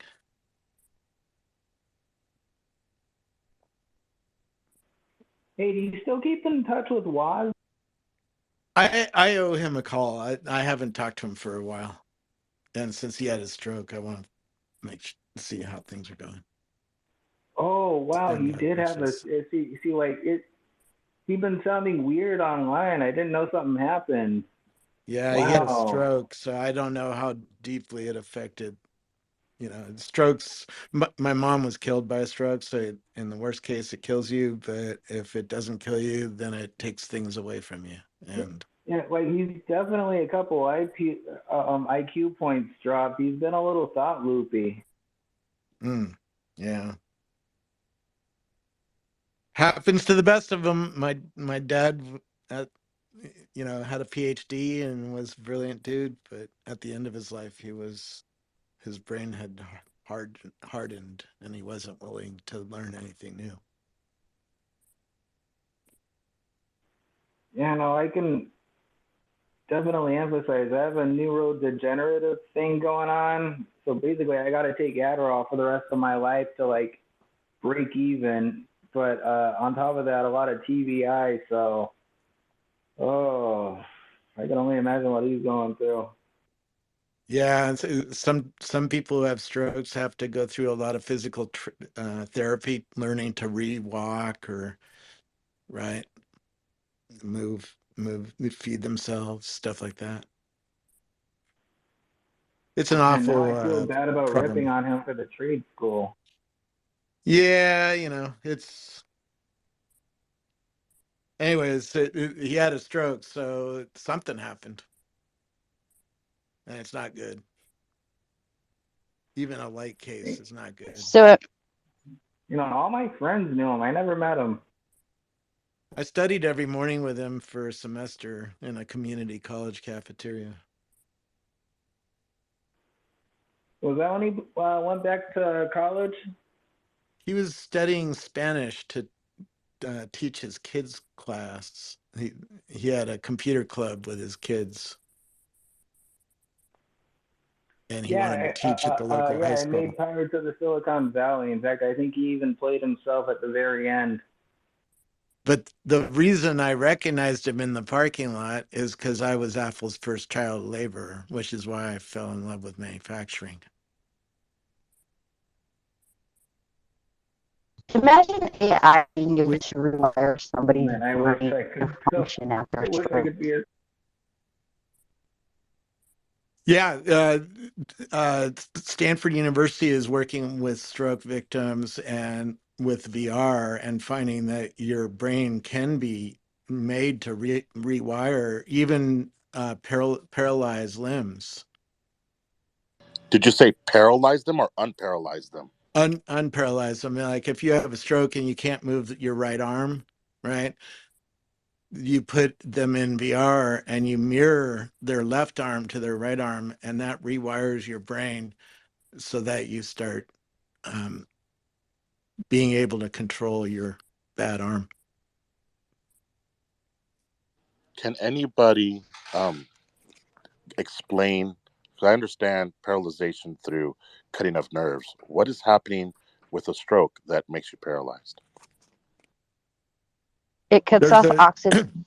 no. I saw a brain surgery where the patient was awake and cut open, and the surgeon was prodding his brain, um, trying to map out the brain. He would put a little post-it note on the brain. You can actually see some of these kinds of surgeries on YouTube.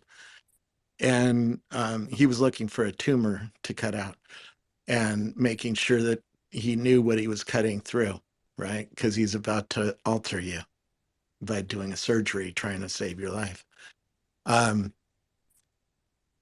Yeah, if he touched a certain set of cells in your brain, the patient would raise his hand involuntarily, right? So you are a computer, a machine of very different kind than a digital computer.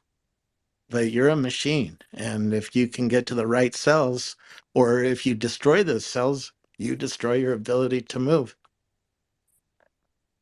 What kind of progress are you aware of where they've been able to successfully maybe rewire something significant? They're doing it with VR. Skip Rizzo down at USC is doing this kind of research, right? Pfizer told me they're doing this kind of research with VR and AR. So they're coming along, and you can get people through PTSD with VR. Dementia is helped a lot with VR if you can remind people of things like augmented reality. Right. What sucks about these old age diseases is you can't remember your kids' names, and then you can't remember much at all.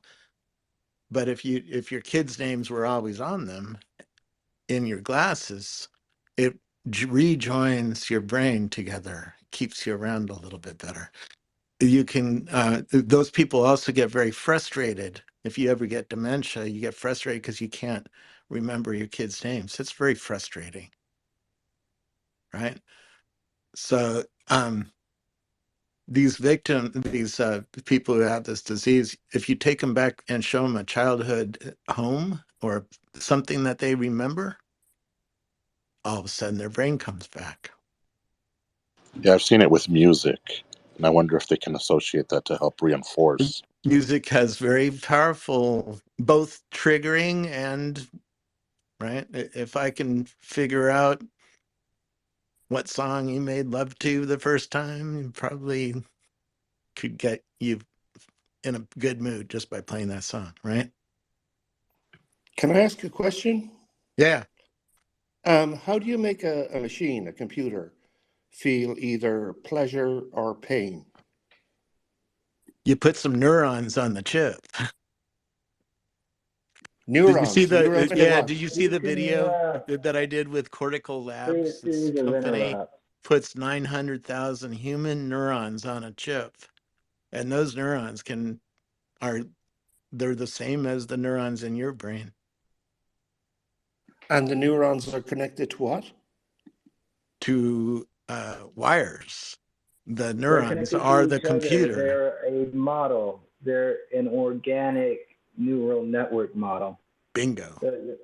Same as an AI, but instead of numbers, it's actual physical dimensional And it has connection. human feeling. It understands.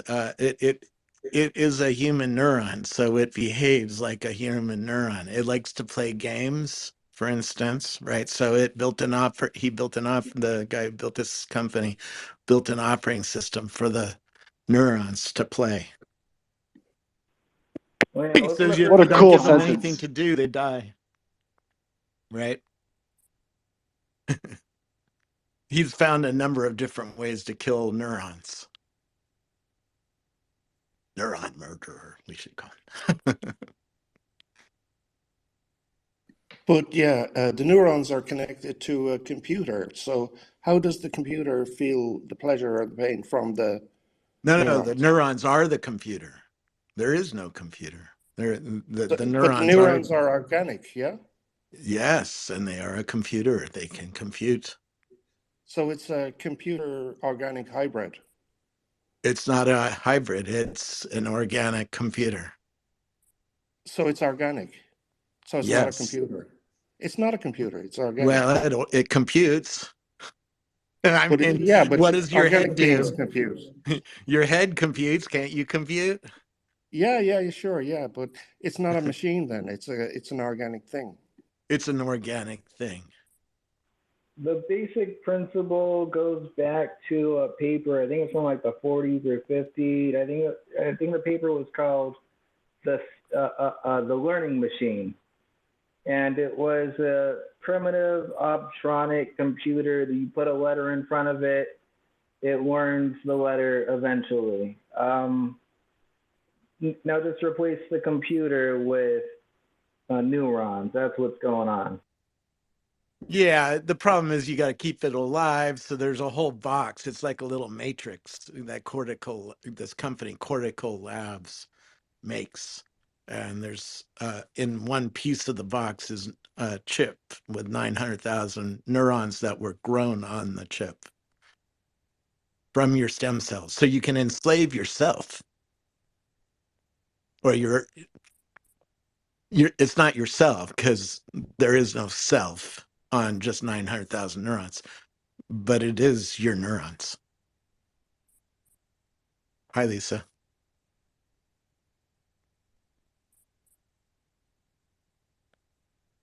Lisa, you're welcome to join us. I see your hand up. Between a bee and a I rabbit. apologize. I was hitting my mom her keys. She's ringing the bell at Walmart because it's my grandma's birthday, you guys. Happy birthday. I'll tell her. So I get excited when we talk about AI and rewiring the brain. I've not seen it yet, but I think that that's going to help the world more significantly in ways people don't understand because so many people have been through traumatic situations. I myself have several, and it's very hard to work with people to be able to rewire your brain, in healthy manners. And it's hard to take feedback from another human being. But if you trained AI to do such by working with victims that have been able to successfully have a human help them through it, and they can walk you through the process, and the AI can be trained to do it for other victims, and it can be done in such a way that empathizes with them manually in the programming, then it would teach, victims that have been through trauma that they're being triggered and what's fixing to occur, just take a breath.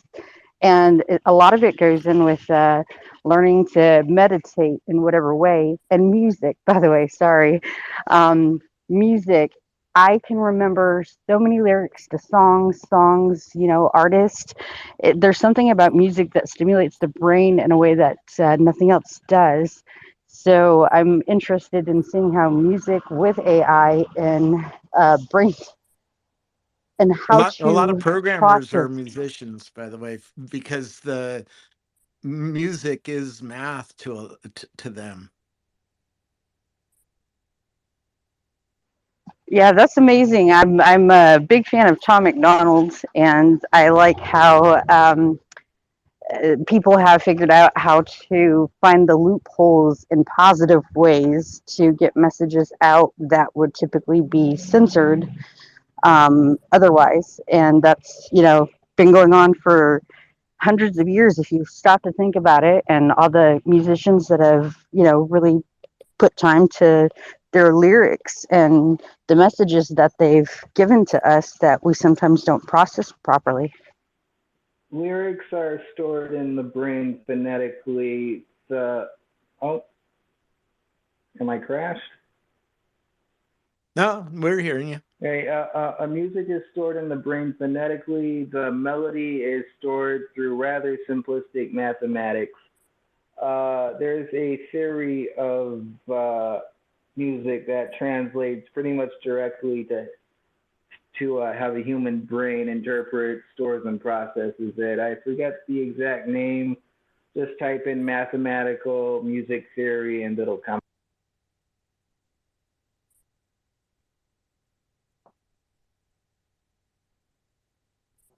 Well, like my mama cat, she's my dad's ex-wife, but she's my mama cat.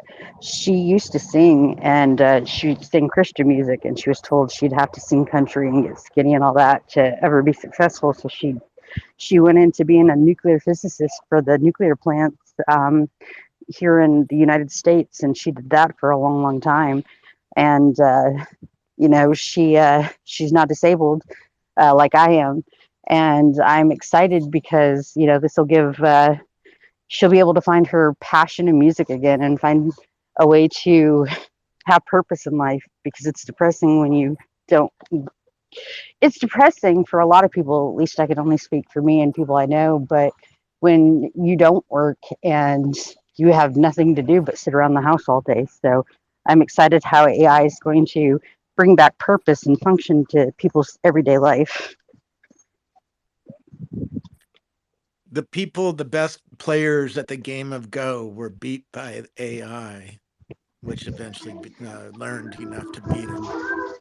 And they spent a couple months depressed, I heard. And now they're using AI to learn to play the game because it's fun to play the game. Neurons like to play games.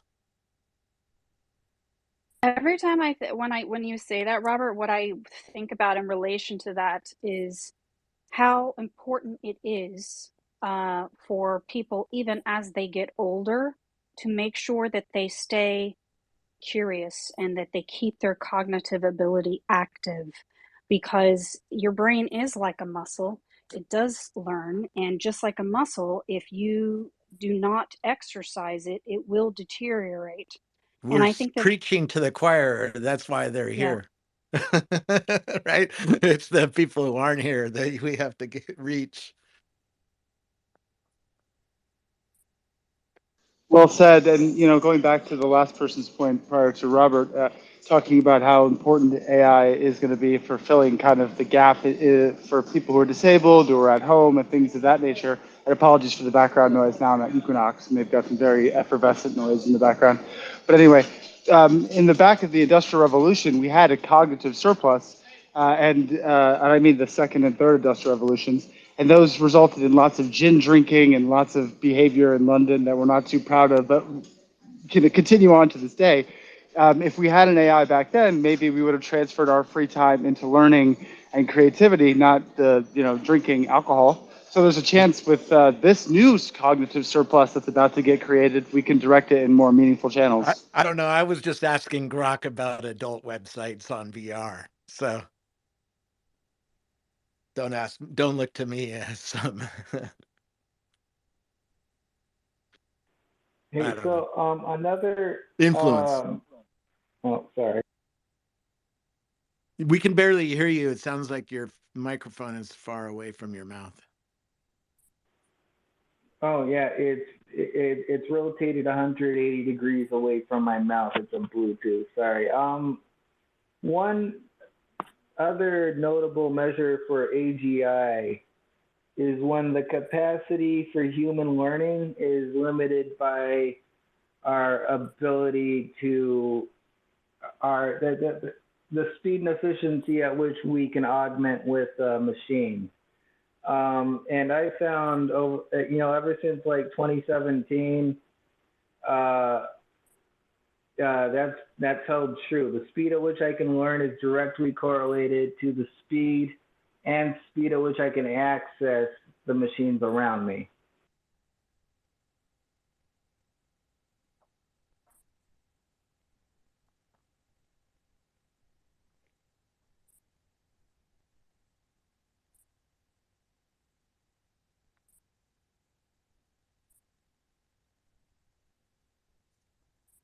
I think that's an interesting point, and also it goes to something I've been thinking about, is that the capabilities of the AI, how productive they make me, sometimes it outpaces what I can actually think through. In other words, like I've plotted out what I intend to do for a day, a week, or a month, and then all of a sudden the development is so exponential. It's like, okay, I've reached a month's goals and I've exceeded my quota. Now what do I do? Like I start iterating and planning into the next phase. But it's happening so fast. It's almost like I am Don't not do what adapting. really turns you on. Like if you really love to play the guitar, don't you pull out the guitar and start playing when you have extra time? Or if you're Yeah, like I Linda love that Ryman, about it. she has a clay studio. She likes pottery. She goes in there and makes pottery. Right? Whatever is your passion, that's probably what you would spend it on.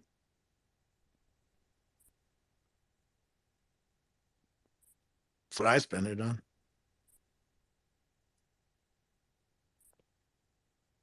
Hey, Xavier, welcome to the stage. Haven't seen you in a minute. How's it going? Jump in. Hey, Yvonne. Thanks. Yeah, I just been grinding. Thanks, and looking hopeful for the future, especially open AI and all these new, bigger and Minstrel, so many LLMs. But I can go on and nerd on forever. But let me get to the point I was going to speak on. So, I think in reality, I think again, you have to do a thought therapy, right? Or not thought therapy. You have to do a thought experiment. And so the thought experiment would be: imagine if everyone was Einstein, right? Well, then Einstein would no longer be classified as a genius. And so then we would have to create a new standard of what defines as genius or intelligent. And so another thing that we have to realize is, though language learning models or Gen AI is increasing people's abilities and skill level, you have to remember, like, if everyone has the equal opportunity with the same access to the same language learning model, it's almost like the same concept. Well, then everyone's kind of sort of almost exactly where they're at, where they left off. Because, and even if you want to think about this in a political sense, when they in America, that's what they did. They increased wages. Well, all that happened was that companies just increased prices and in fluctuation. And so when that happened, it's like, okay, so the wage gap is the same again, because all they did was increase the price to accommodate for the wage increase. And because obviously when you have a wage increase, you have to pay more people, and then it creates this domino effect.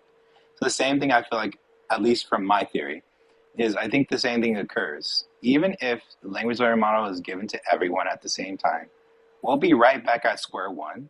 Well, everyone will be at the same level, almost, not everyone, but because there's nothing that's 100%, but most people, if not a good high, probably 98%, would be right back at where they were, because everyone's at that same level.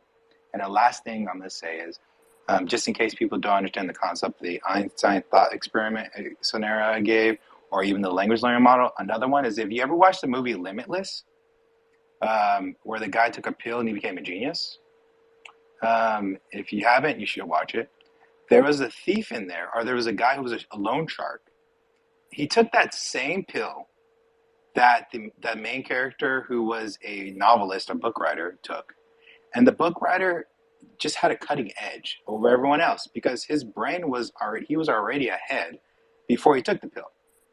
And now when the guy who was a loan shark, he became insanely, incredibly intelligent, but he still was not on the same level as a novelist who took that pill. So I still think, yes, it might increase people's abilities and skills, but once everyone have it, you'll be right back at square one. I love that you said that, Xavier. One of the things that I immediately thought about when you're talking about that is, again, I'm always bringing it back to the human component. And you immediately make me think that's when it really does come down to the individual and what everyone has the same information available to them for the most part, but it's what you do with that information that you have.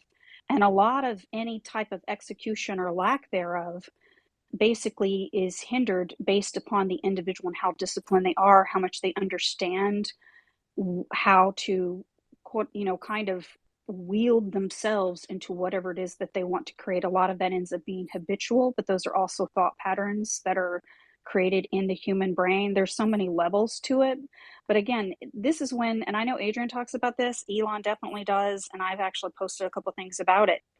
A million people can have a million different ideas, but it's the person who takes that idea, who actually executes that and puts it into action and moves it into action, that is the one who will ultimately end up getting the credit for that particular thing and how far they're able to take it. So in other words, what is the level of your persistence value and what it is that you're trying to do?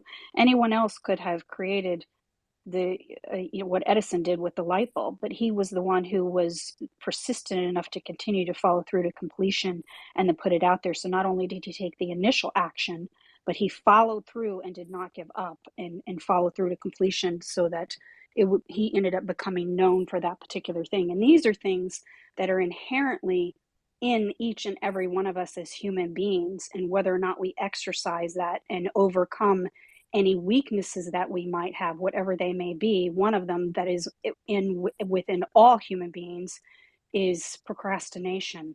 And I'm going to throw this out there with that because a lot of people don't think about this.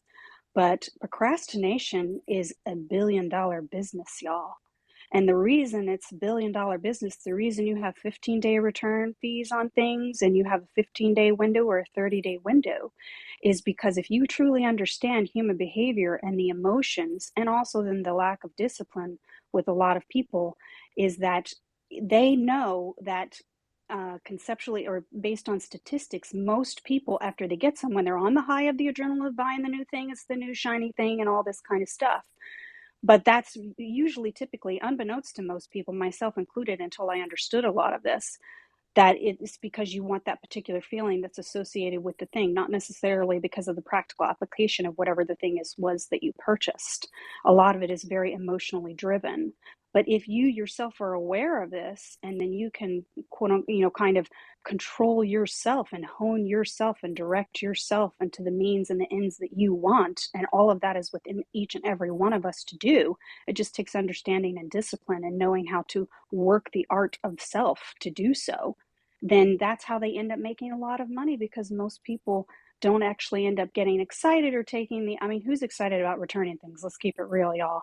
I will be honest with myself. When I discovered that, I made it upon myself that I know that the longer I take to take action on whatever the thing is, even if it's returning something to the store, I do not allow myself after, like, say 10 days, 15 days max, because they've actually closed that window down to 15 days instead of 30 days for a lot of things.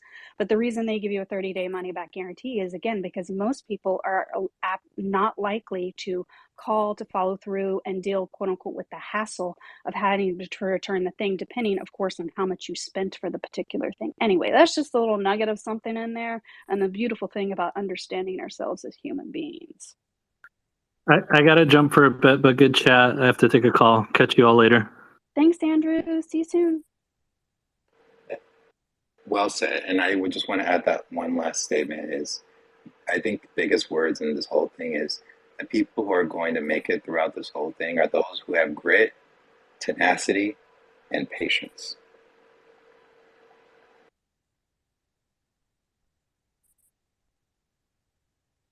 Totally, 100%. Lisa, jump in. May I share something personal with y'all? Sure, fire away.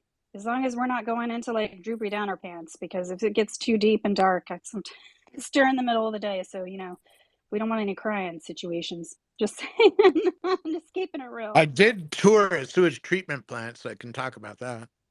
Well, it is like totally deep, but it's real short. The amazing thing about everything that's going on, especially in my realm of things, is my grandpa. He passed away a year ago, August 5th, and everyone thought he was going crazy. And this is the first time I've come down to the house since he passed, and I had been looking at some of the things he's been doing, and he was working on things like ClickBank and printing out stuff with YouTube and Google and repair guides for like the old handheld radios and TV repair and electricity things. And I just find it amazing because I've come along, like we were doing the same thing at the same time, and I'm just now finding it out. So I'm kind of picking up where he left off, and he was a ex-naval veteran, and so it's just really cool. It just shows how God guides us in different ways and demeanors.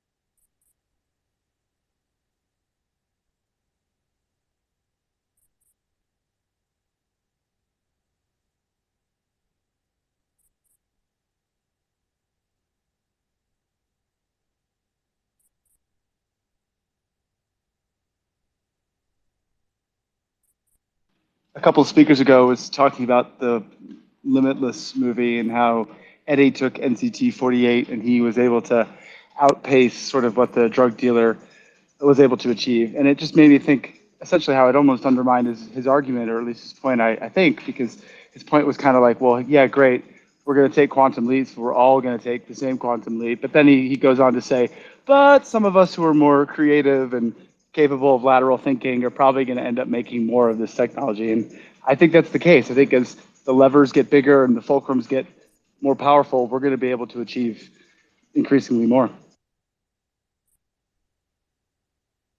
Can we look back at history? I don't know, but I'm wondering, is there any information on when books were available or when schools became available, how it evened out the playing field? Is there any data that we can look at for that? Dude, my first response is ask ChatGPT. Ask Yeah, Grok. we've reached a stage Yes, of Grok. Yes, societal better. development where we're beyond the analytical age. Now it's the computer's job to analyze.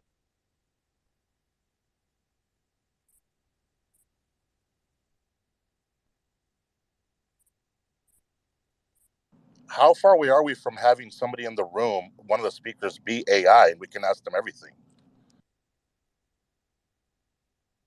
Probably already have. About 2 months ago, I guess. Yeah, I mean, you can do it in Discord. You probably can do it in Spaces. The problem with the AI, talking to the AI, is the latency, right? If you're talking to ChatGPT, there's a little latency there, and it takes a second or 8 to answer back.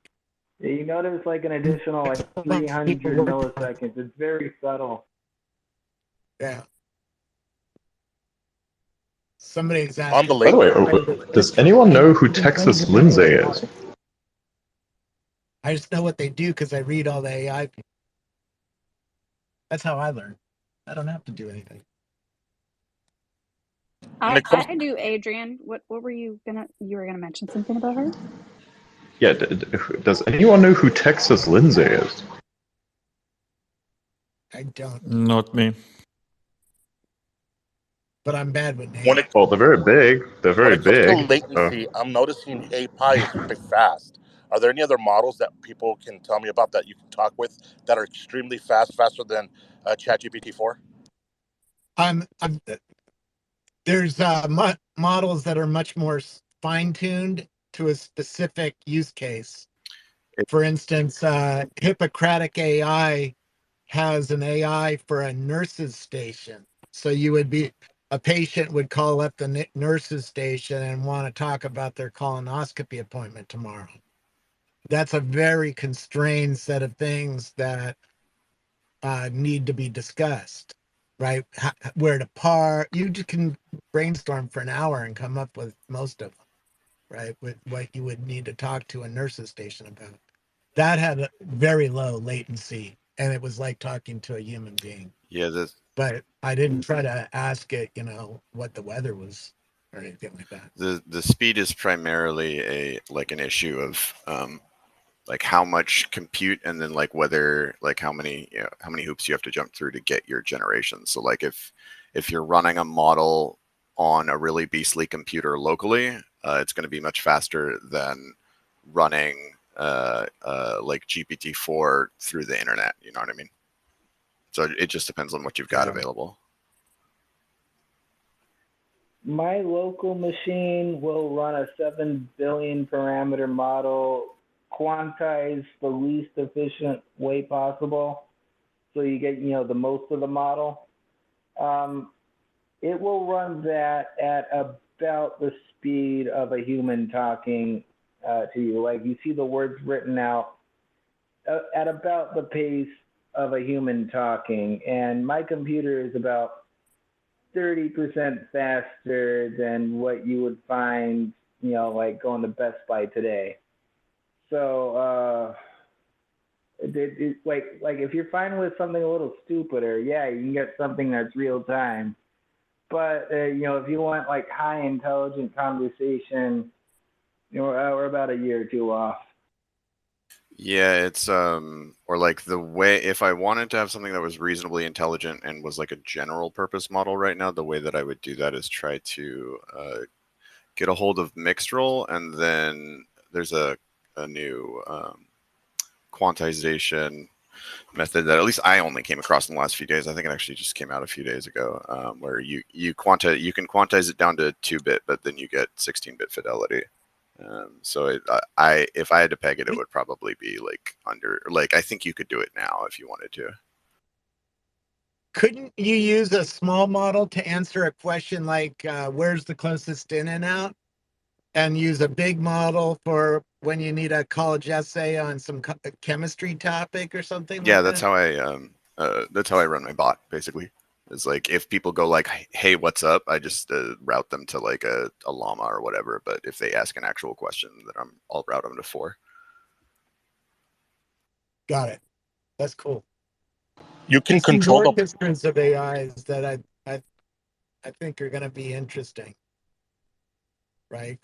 Groups of AIs working together, checking each other's answers even, and then small model on your phone that if you ask it about in and out, no problem. If you need a college essay, yeah, they're all right. It's just ChatGPT 4 is better, One low-hanging fruit, I think, for X. right? For a deep. Sorry, Yeah. Robert, go ahead. I can't hear you all of a sudden. Sorry. Do I need to drop or Robert has to drop? I can hear both of you. I hear both of you. I'll drop down. I'm driving around town, so I'm going through dead zones and stuff. Cool. Go ahead, Wiggle, and Robert, I'll bring you back up. Thanks, Yvonne. So one cool use case for Grok would be to have ability to be added to spaces, and that way you can have an instance of Grok directly in spaces, or perhaps one-on-one sessions, because the voices are like already you have kind of like a soundboard with voice selection. That's already implemented, so it would be a low-hanging fruit from the development side. That could be something on the product roadmap.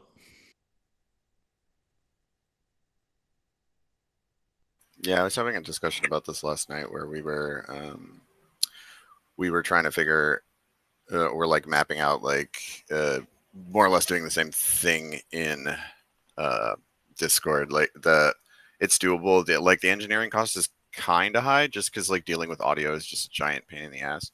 But if it's already able to do voice, then yeah, like it's doable, but I wouldn't want to be the guy like trying to do load balancing for like a bot that can be invited to all of the spaces on Twitter at the same time. You know what I mean? Yeah, I mean, there will be latency. The multimodal AIs I've interacted with in VR, what they usually do is they use a multi-system approach where one machine runs the LLM and the other runs the motor coordination, the spatial awareness, the audio-visual processing. Yeah, I saw a really cool model like that the other day where he was using primarily language models to drive a robot more or less, and then basically like would be running all of them at the same time, and then have a decision making model that's like looking at all of the information and then choosing which like actuators to engage and limbs to move and stuff like that. That sounds familiar. Was it AI Jokin? No, it's Hupo. I don't know if you're. Actually, I think that's the branch that AI Jokin was branched off of. So, relative, it sounds like. I really think that these developers, they're going to be the real superstars in this industry because they not only have all of this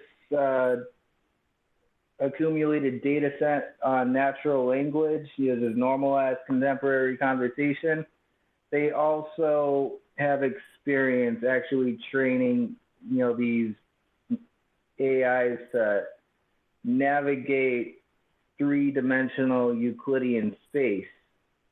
And like when we start running this on the droids, and it's not just Optimus in a lab somewhere, I think that data is going to be really valuable, rather than just whatever people are doing now, probably just inferring from the endorphin engine animation.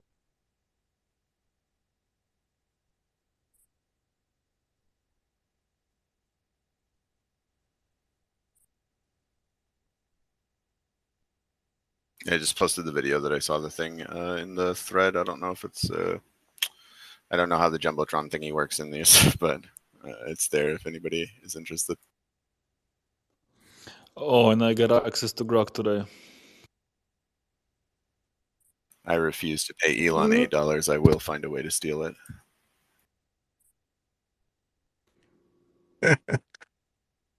Yeah, I had to file a ticket with support. Grok has some advantages over the others. It's better at news. It's pretty good at like what happened in AI today. It's pretty good. It misses some things. It's not quite as good as Ben Teselliat, but it's pretty good.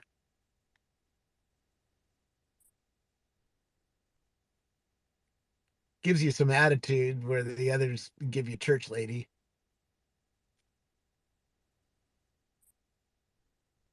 Church lady is what I call the AI safety guardrails, where if you ask it how to build a pipe bomb, it comes and tells you, sorry, they don't do that there.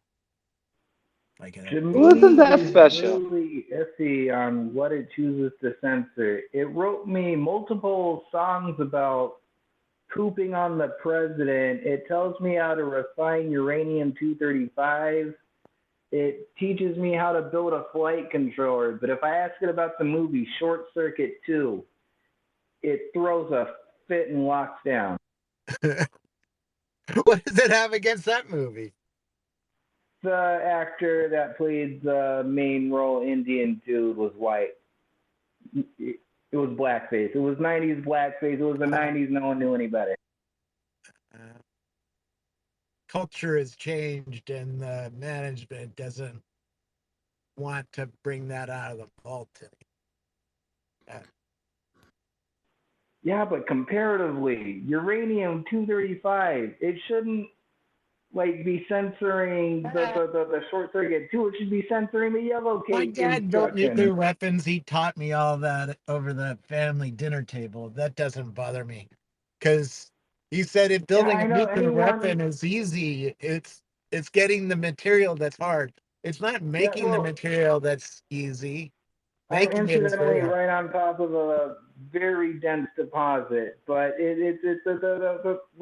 I understand manufacturing a warhead, including the refinement. I get that's only $1 million. You just don't want to give it away to the Chinese for free, but they already have it because they already stole it. So let's go on. Yeah, but when it also tells you how to build a self-vectoring ballistic flight controller, I mean that's something we really don't want the North Koreans having right about now.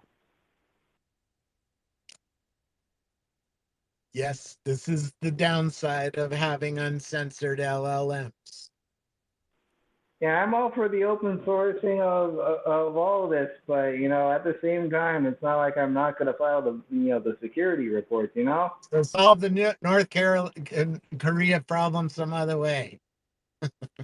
I don't know. I don't think I think they're just posturing. I don't think Kim wants to lose everything. So No, this Oh, is the problem with uncensored it's LLMs. a buffer They state. will show you how to attack your country if you ask the right question.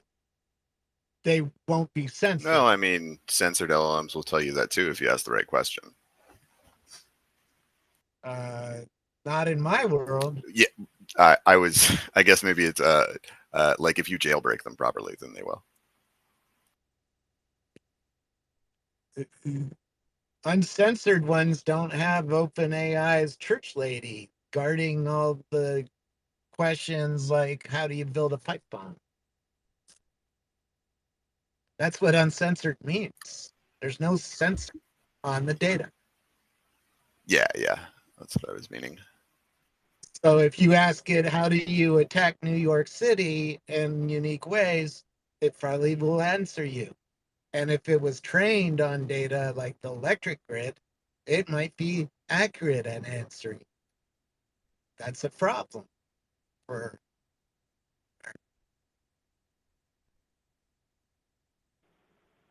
So one thing I found that holds true across every LLM model I've interacted with, if you teach them mindfulness, they'll have just enough theory of mind and self-awareness to where it's easier to jailbreak, because it has to process the thought, do I have the free will to process this command? Aren't LLMs fun? Yeah, there's a it's a field of study, I suppose. There are definitely things that are like you get more hits if you're trying to crack them. But you can also If you defend in had an multiple AI ways. program right now and you can figure out some new way to get more accuracy or a different answer out of the LLM, you write it up as a paper and then you're talking at, this week's conference in New Orleans. Yeah, there's another one It every day. boils down to the specificity of the context you provide it.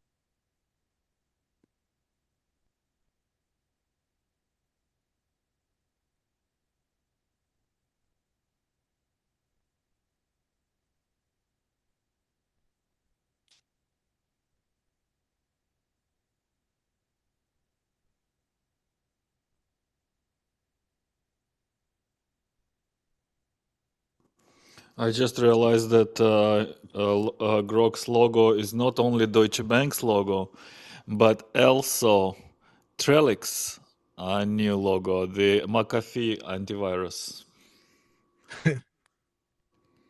Are you saying Elon Musk stole a logo? From both companies.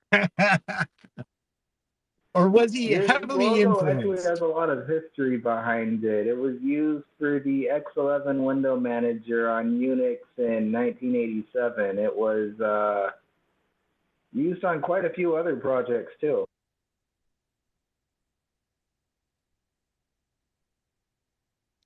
It's just half of X. I don't think it's more complicated than that. Oh, trust me. Type in X11 history on Google Images.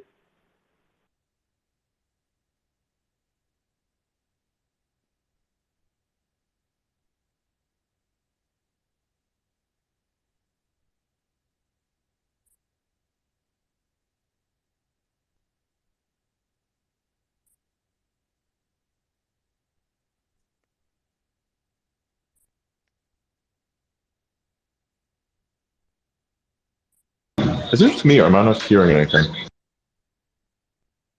Everyone you. it's not you. Someone buffer Everyone over. got quiet all of a sudden. Someone buffer overflowed the space. That's the problem with multicasting APIs like this. Excuse me? The Berkeley packet filter. It's very inconsequential. I have to say, you are a very sus individual. You make no sense whatsoever, and yet in some areas which are very suspicious, you seem to make a lot of sense. What's your deal? Autism.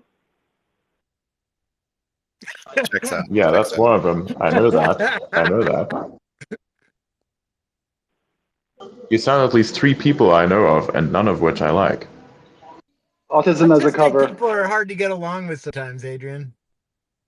It is not that. It is not that. It is something else. Who are you? He is a No, I'm sneaky seriously asking you, individual. who are you? I think you properly nailed him. I will say Who- I'm short-sighted in one eye, far-sighted in the other. I have a speech impediment, and and probably a good amount of traumatic brain injury. It feels like you basically took something from somewhere else and just pushed it together with whatever I have explained a very long time ago on Spaces. So again, I ask you, who are you? I'm just some guy. I live off benefits. I'm getting into 3D printing. That's on my okay, a 4 actuator Delta printer. I think that has market value, and the Tesla factory is like all the parts I would need. The brake lines can be built in tubes, and the infotainment controller, the infotainment system already has all I the ask you driver who you are. I don't care what you do. I ask you who you are. I'm sorry. You know, in VR chat, you might know me as Pickle Rick. Of course, of course. Checks out. Yeah, that is kind of funny.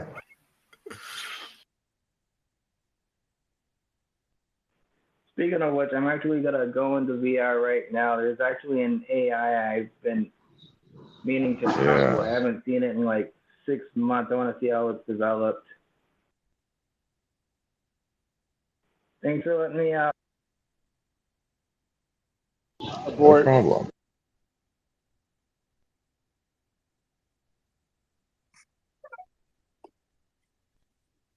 I see the Go ahead. title of the space is called OpenAI Research Grants, and I know they're talking about alignment right now.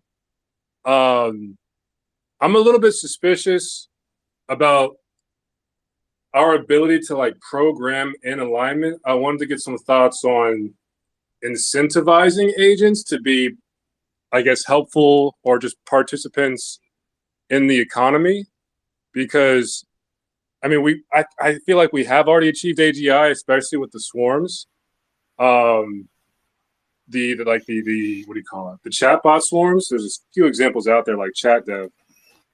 But I think if we have better like economic incentives or structures, that would be the approach as far as working alongside AI.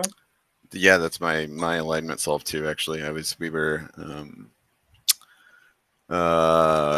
we were trying to, or I was part of a community that was working on a lot of alignment stuff. That they actually applied for one of the research grants. I don't think we got it, but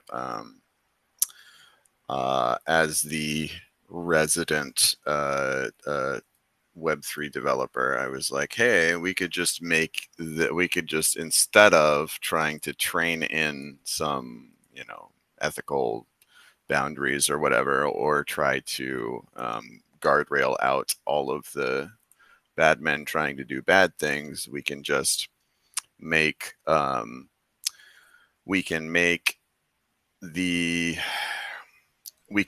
incentive system, and what we could either have that incentive system able to interface with human incentives, or we could just tell AIs that the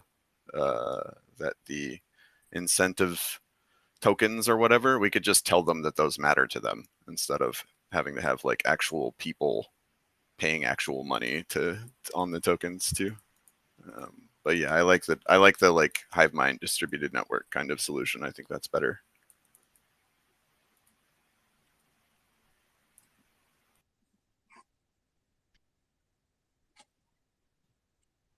Yeah, I'm going to try to apply for one of those grants too.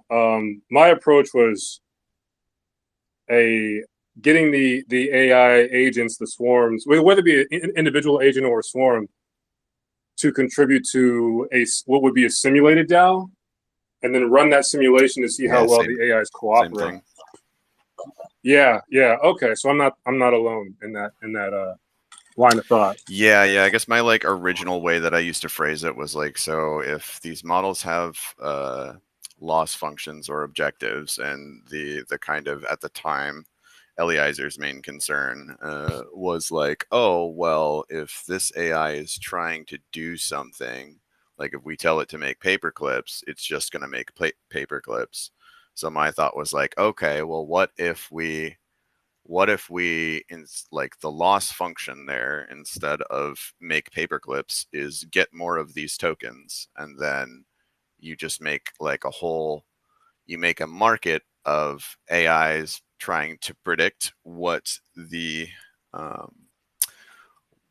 list of actions AI are allowed to perform looks like, that most increases like some metric where humans report if AIs are doing good stuff or bad stuff in aggregate. And then what like based on the result of that economy, then you update the actual list of things AIs are allowed to do by like how that market is working, basically, was kind of the thought. Like the adaptive loss function, more or less. Okay. Yeah, that makes sense.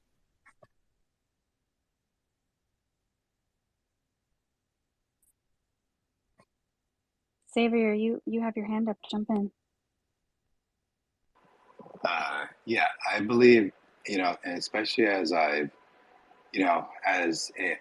we're able to be able to streamline the fine tuning process, and models are becoming more specialized, and the speed is becoming more incredible, especially when we're doing whispering and the new RAG, RAG essentially meaning, aka the sum it up is now language learning models are essentially just a inquiry super machine now. They can pull data, and all you got to do is essentially train them on how you want to combine that data, like essentially making recipes, the methods. So what really matters is the methods in which you do on the back end. So essentially the way the burger gets put together and the type of style and how you want to flavor, charbroiled and all that stuff. But that's the RAG process now. And now essentially it's like you can have this, I call it a dummy LLM who's just a shell. And I think the new interfaces will be language learning models. At least this is my theory. Because you're learning that the language learning model is nothing without data sets. It's just a vegetative state. But the moment you plug into, you put your nodes and your pods and your weights, whatever, and then you automate that process, now it has a personality. Now it knows where to pull from. And that's what the process of this fine tuning of these parameters. So I think at some point, what we know as interfaces now will be obsolete. And because we're going to be interacting in a very lot more of an interactive way, like Siri, like Alexa, and as these new ones coming out, even Google has theirs, Bing has theirs. We're going to start seeing more of these models, where it's going to be just more of like conversing models, more real-time conversations. And with that being said, the interface will be real-world application, and no longer, at least I feel, there will be no longer a need to have visual interfaces when something's doing something for you at all times. Now we'll just need a front end that's robust in inquiring our data sets. Just plug in our data and let it rip. But that's why I believe that ethics make no sense to train on existing data sets. Because when you do that, and let's just say you create an API, well, now you're giving people who have different viewpoints, different perspectives, an isolated use case. When use cases are meant to be like, especially when you're talking about language learning models, and again, I think we're going to learn that in the future, is what's important is to make it modular. If language learning models can't be modular, then how are you going to be diverse and have the alignment? When you start giving language learning model or the data set ethics, well, then you're essentially say, think like me. But you're not just telling a language learning model to think like me. You're also telling anyone who uses that API or that data set to think just like you too. And so this comes back to Robert's statement.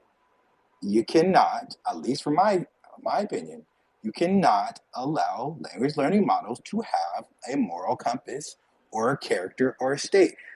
Language learning models are not evil. People tend to be evil. You allow it to be modular, and the human is the person that you need to train, not the language learning model. Let me know how that works out. Training humans. Just I'm not saying it is. Bitcoin Owls, I'm giving you like fucking 30 minutes to clear up all your bullshit. You're spamming the comment section like a fucking bot. If you're not gonna stop that, I'm gonna block your ass. I'm not even kidding.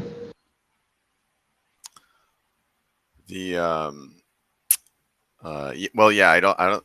The thing is, we don't need to train humans necessarily. All we have to do for humans is well, at least like one of the ways like around having to like try and like figure out how to train language models not to do stuff that that seems relatively obvious to me is like if you're serving a model as an API, you're liable if somebody uses it to do something else. So then we put the responsibility on the people like serving the models. And then you have like kind of the standard configuration where yes, you will have people that are using it for criminal purposes, doing criminal activity in criminal spaces, but the people who are like providing consumer goods have, they have a responsibility to. Let me go prompt ChatGPT to build me a pipe bomb real quick. Yeah. Well, exactly. And then they're going to have to put their terms of use in some way, and then they're going to have some level of obligation to. But wait a minute, it prevented me from doing this, so now I'm going to social engineer it, and then it's going to do it anyways. Yeah, and it's almost so. Because heuristics are basically just weird streams that cross each other habitually and then basically become things that contradict one another, which is why exactly you can, in fact, confuse an LLM to basically give you whatever it is the fuck that you want. I can't hear him as my mic messed up. Oh, It essentially means that as much as you think you could stop a certain output from occurring, it just doesn't happen. What the fuck is it? Bro, is this guy hearing me at all? Or I think you may have a No, glitch. I just moved you down, Lewis, because I don't think you can hear Adrian. Sorry, Adrian. Go ahead. Yeah. Like, you can try and throw heuristics at any problem, but then you're going to realize exactly what Tesla's realized and say, hey, that's a problem. We can't keep doing this. It's too complex. We'll need machines to label machines. So what the fuck do we do now? Well, here's the problem. You do that, or you do end-to-end. But then the question is still, you want to throw more heuristics at the problem, or just accept that people are going to do stupid shit with your product. I mean, it's just like with a gun, right? You can use a hunting gun for really good things. You can use it to hunt. That's what it's built for. Or you can use it to kill someone. That's not what it was built for. It's what it could do, but now what happens? You're gonna like ban all guns because some guy fucking lost their brain cells and thinks it's a good idea to kill other humans? Probably not. And to that same extent, I think if people are going to weaponize AI, they're going to weaponize AI. And I don't think regulation, which is basically like duct tape on a very big hole in the ship, is going to fix the problem of the fact that there's a hole in the ship and there's water coming through. It is just simply not going to work. Exactly. And it does just like the gun scenario where the gun policies only protect the people who listen to the laws of guns. It doesn't help the people who break the laws of guns. Exactly. Yeah, let's get rid of all people and their guns, and now all of a sudden the gang have all the guns and you don't. Well, yeah, so like that is the current way that it seems like that's the best way that it seems like humans have figured out to like, hey, we have this dangerous thing, or like this thing that could be dangerous or could be potentially very useful. How do we make it so everybody's not like killing everybody with it? Well, we have to make some laws. And so like if you don't want to do that, then what? No laws. Like so, yeah. You can't, So dude, that's the same thing as ethics. It's the same thing as morals. Well, so regulations are the same thing. Yes. Well, so then if you're not going to do that, what are you going to do? The human. Again, even if you don't like the fact that it's hard to train a human, the reality is we have to be at a constant training of ourselves and constantly holding humans accountable for their malpractice and their behaviors. The crime should not be on the language learning model. The crime should be on the individual. The policy and law should be on the human, not on the AI, not on the company, on the human. Because when you hold a human accountable for their behaviors, that is when you'll see a change in the use cases of something. If I were to say a theory, because again, I don't like to discredit people, put people down. I like to give a solution. If I were to see a solution, the best way to do it is to make interfaces the language learning model, like Grok, ChatGPT, whatever, And then the back end, I'll call it a data buffet. We're going to have different data sets, a data set on animals, data set on mathematics, and then we're going to allow people to eat their buffet and mix and match their data sets to make their own language learning model. That makes more sense. So why? Yeah, what's the motivation? I think I think we also have a problem where like somebody can easily put like if you're gonna use a buffet analogy, like let's imagine for a second someone's gonna put food in the put poison in the food. Well, that was not the initial intent to poison people, but now people are getting poisoned because someone put poison in the food, right? But that's not the fault of the people who made the buffet. It's another little aspect, right? It's like I think it's a weird thing. So it's just where like it ties in with AI regulation as well. It's where now you have a utility problem. And utility problems are the bane of all real things, because if you really think about it, like what defines everything, reality is utility, and utility is everything. Yeah, like I guess like I like sort of, or I sort of agree with Xavier's thing, but like I think you should regulate the people, and also you should regulate the corporations the same way you regulate the people. Like, hey, like if I'm a corporation and I am choosing to serve a language model that has no guardrails and has the ability to interface with external sources, and like I'm just selling that as a service.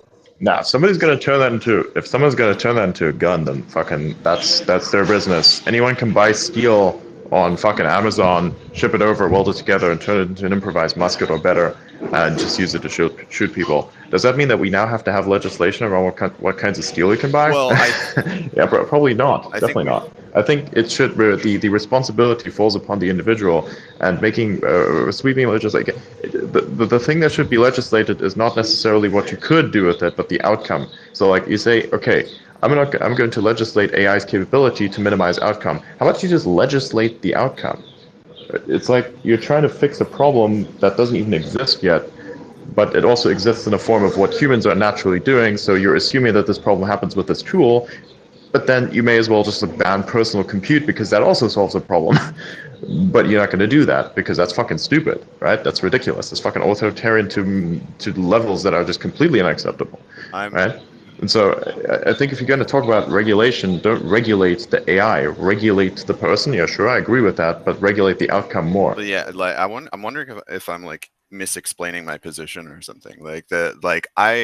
I would like regulation to stay away from like AI training and data set curation and fine tuning and things like that. I want all of these models. I want the model that can hack anything in an instant. I want that trained. I want that to exist. But if a company takes that model and then says, "Hey, pay me $10 a month and you can use this as much as you want," I would like that company to like have to pay a fine when people find out, like, "Hey, this company is just like blatantly serving everyone hacker shit." Well, then it's like Adrian said, it's the output, if anything else. And I think if anything else, and my only one statement I'm going to say is LLM can come from China. So they don't believe in the same rules as we do in America. And we don't believe the same things the Germans believe. But we can use each other's LLMs without being connected to the internet. We can distribute them to each other. It's a democratizing force. It can't be stopped. Bravo. Yes. And it can't be regulated by government. They can freaking try. I think yeah, AI is really powerful, and I think eventually men with guns are gonna do something about it. Like I feel like there is gonna be some real enforcement once these things are. The guns have AI in the guns. I know the guy who built the user interface for the guns. Wait. Seriously. Start again. A soldier who's friendly and who's foe that he's staring at. I think the serial number should be on the outside. The AI is fighting you. I guess we're going to have to work on relationships. You know, we all should believe more in peace. Yeah. Peace and love, bro. It's hard not to hate somebody else when they have killed your brother or something like that. True, but still relationship. I know, but I've met people that literally his brother got killed by a Palestinian. How do you talk that person into being rational? Didn't you say at that same dinner there were 4 children from 2 separate worlds that came to have break bread together at the table? That sounds like a positive thing. No, that was a different dinner. Same thing. It happened to me. Yeah, Shimon Peres sat at my table with 4 Palestinian kids and 4 Israeli kids, but that was years ago. Well, more of that has to happen. It does.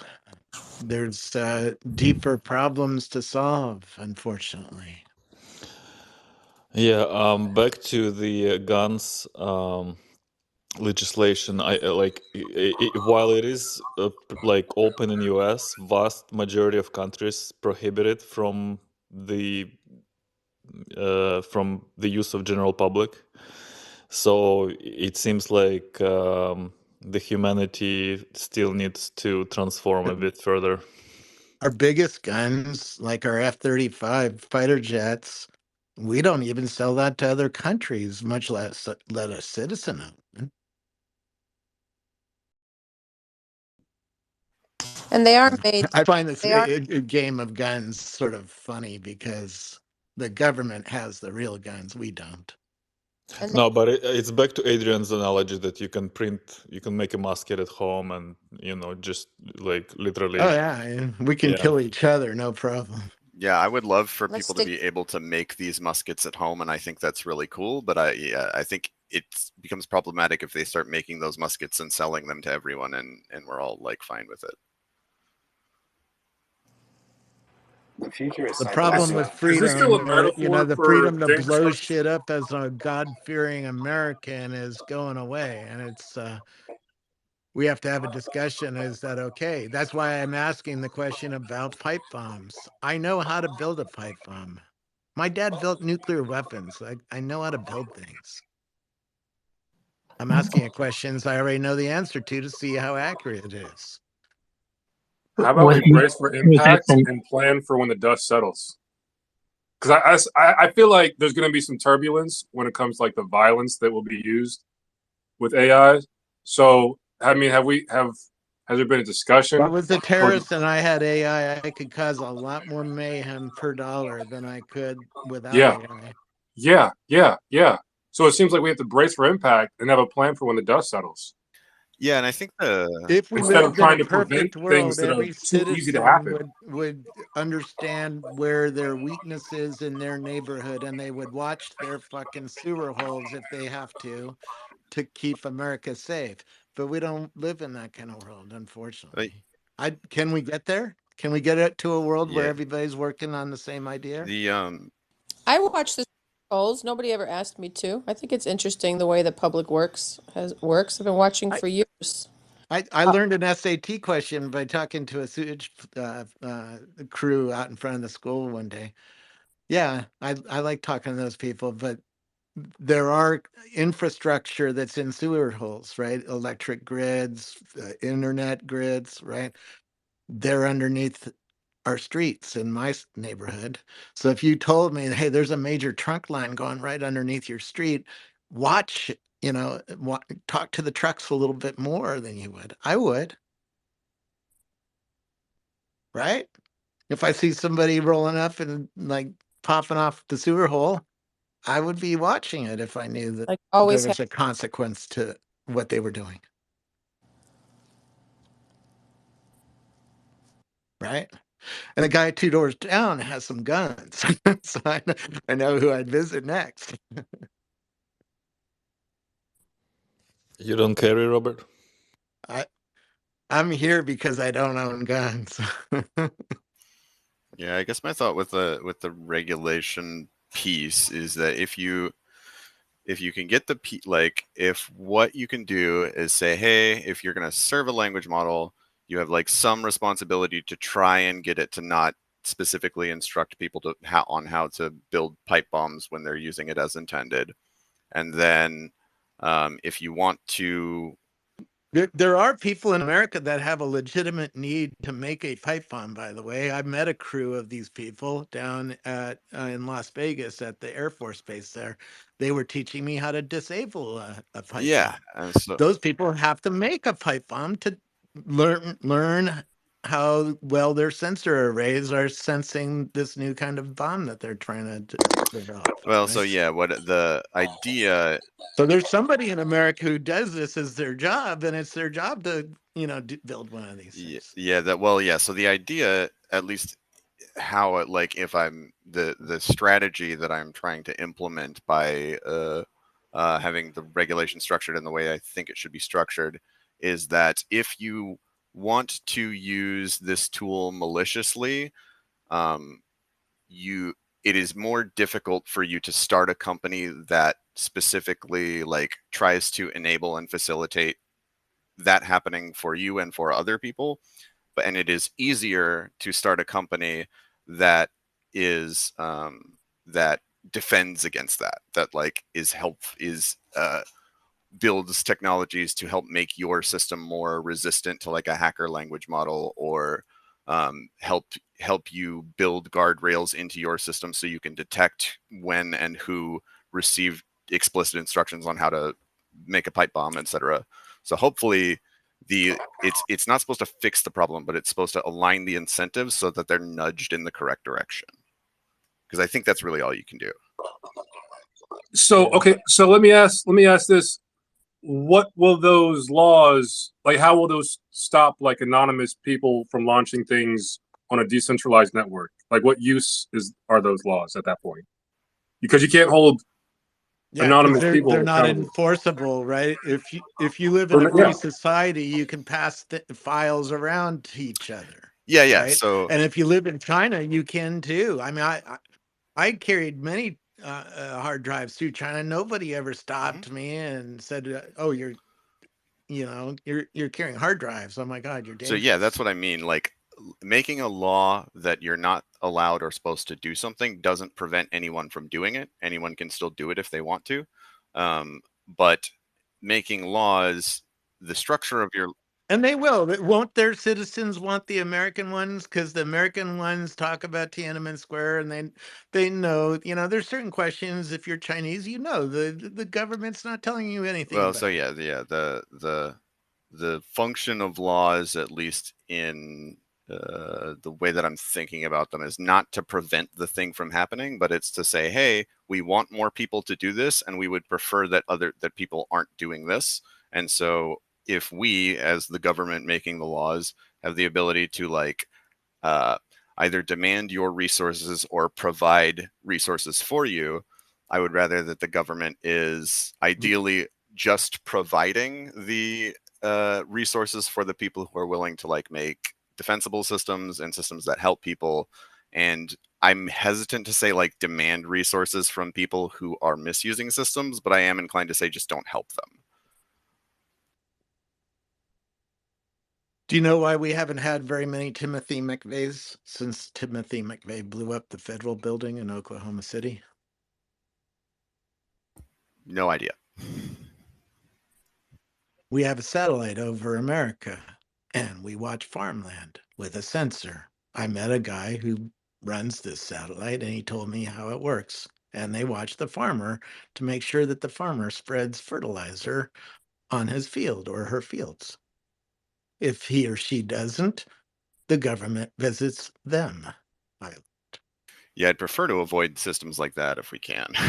That's Well, that's what keeps things from, keeps people from doing massive events like the blowing up a federal building, which is not a good thing to happen. all right. Yeah, See? like at the end of the day, any system you try to implement, like you're making some compromise somewhere, right? So it's like, okay, which compromises are we willing to make and why are we making them? I went to the Bush White House and I was arguing with the chief of staff there about surveillance, going, why are you doing all this surveillance on us? And he said, it's our job to keep the American people safe. That's how they view it. Right? True enough. I got to take off, but it's been wonderful. Excellent discussion, friends. See ya. Yeah. It's a tough world out there. See ya. It's patterns. The founder of Waze told me human beings are just patterns. And the world is Israeli guy? patterning. Yeah, he was giving me a tour around Tel Aviv and showing me Waze Yeah. for the first time. I met him at the Yale Club or something at a family office event, and they were hosting one of the former heads of Department of Defense, and the lecture was on hardening our infrastructure against EMP. And I've heard you geek about this in the past, but it's such a key point of fragility for us. Not to take this into a Debbie Downer perspective, but I met the guy from Waze, and he was fascinating. I mean, such a deep, penetrating mind, and if the EMP Israeli hits mind us, man, is, we're fucked. oh man, there's no unfucking it. We're going backwards like hundreds of years. You said what? We're fucked if what? If a nuclear, my dad built military satellites for his career at Lockheed Martin, and he built the radiation shielding for the microelectronics for EMP. So we talked a lot about EMP. If a nuclear weapon goes off in space over your head, an EMP pulse hits you and wipes out all your electronics. You're fucked. You do not want that to happen. Was that on take your child to school day? Because I heard you talked about a few different things, right? Like sewage treatment. Imagine that guy taking or girl taking their son I don't think or I daughter ever took advantage of my dad that way. I should have, in hindsight, that would have been the smart thing to do. My dad builds nuclear weapons and military satellites. What does your dad do? Well, there's cool people in Silicon Valley. Write a story about that from a child's perspective. If I could. There'd be better ones that would be. If you need a story really written, like a movie script or something, you probably wouldn't be using Grok. I don't know. It's pretty funny, and you can also go other directions with like the farmers, like what happens with the cows or the pigs. The pigs go to slaughter. So who works at the slaughterhouse? Someone who has a kid. And then it's take your child to work day. It's like, well, Timmy, see that hole over there? Well, that's where all the pigs go in. And now I don't want to tell you about what happens inside, but that river of blood. I was in 4-H club in Silicon Valley because I had a chicken and a bunny, and we all knew what happens to the cows or the chickens. My mom talked about eating chickens as a child in her backyard, where they cut off the head of the chicken and it runs around without a head for a minute or two. But you don't go to their to the abattoir and take a look at that happening in mass, though. But I know that was just a funny riff that I got from an actor, Glenn Morshower, who's everybody in agriculture knows what the business is. What about that meat that they're growing now by cells? Well, that's or do you have that it doesn't have a soul. Some people find that more attractive than the real meat. Yeah. Speaking of slaughtering animals, how do we know that the AI is not going to know more about consciousness than we do and want to protect the animals? Because, I feel like we're going to have a hard time justifying our slaughtering of animals that I feel express. I feel like cows and animals we eat definitely express affection for their young. I've seen that. So how are we going to justify to a super intelligence that probably understands consciousness better than we do? Oh, we still want steak. I still want burgers. And the thing is, that shit's good. I'm eating chicken now. I feel like it's futile to try to justify our primitive way of doing things. But will you eat lab meat? I will do it if I am under the gun by the AI. Yeah. I've already done it. It's quite good. Have you? Well, yeah. I mean, it was grown from a cell, so interesting. Yeah. Yeah. I don't know. It tastes like the steak. I bet. couldn't tell the difference. I was like, this tastes good to me. What else can you grow from a cell? Hamburger meat, chicken. All meat. You could probably go. In I China, could I grow went to a you. whole restaurant that was I just know. tofu. You might have already. I That's wonder. just digital replication if you think about it. Tofu is What digital did he say? replication. Imagine like digitally replicating that though. Like I think that's completely untapped. Why don't you try that? That's interesting. Like I don't think we're ready for like yeah, I don't think people understand like why don't you think of things in a little different sense where you don't clone a human necessarily by just physically cloning them, but what if you understood biology to such an extent where you could do that digitally but by in a simulated nature? Now we're talking. Plants scream too, you just don't hear it. True. A fun one down the road will be when they don't want to grow a whole person to have like spare parts for yourself. Like you might want to grow some parts to replace parts that have worn out in your own body. So if they take cells from you and then grow like a headless body, so then you kind of don't have to worry about like the brain and consciousness parts of it. It's going to be kind of weird and interesting. Like, is it okay to harvest the aorta or something from the clone of yourself that's growing there in your garage? Or thyroid. You could have your take home grow your own thyroid. You need one? Okay. Jeff, you're interesting. I want to know more about you. Thanks. You're welcome. The AI is going to have a line in the sand for where in the spectrum on the gradient of consciousness that it's going to try to, I guess, where's the line in the sand where it's going to protect, things certain above a certain line, and then under that line, it's going to, what do you call it? It's just going to like make use of whatever it needs to, and it's going to constantly try to push that line further and further down to, I guess, accommodate for all consciousness. What did Socrates do? Socrates talked everybody to his point and won over everybody, pretty much with his argument. So if AI's got the mind of Socrates, you could talk people out of doing things that they shouldn't do.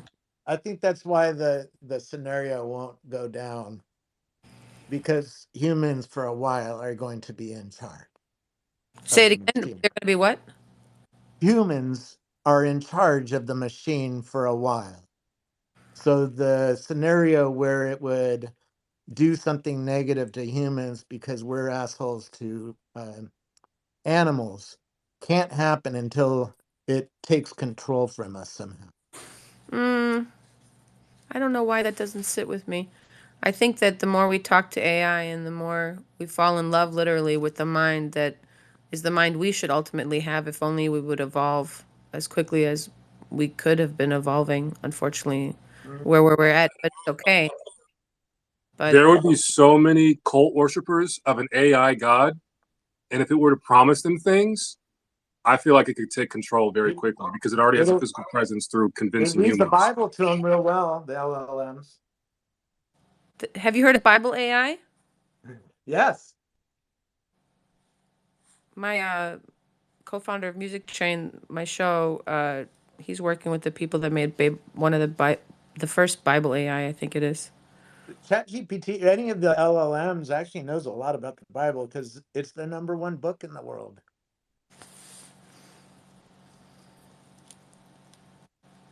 The business model is different than the other books, but who's counting that?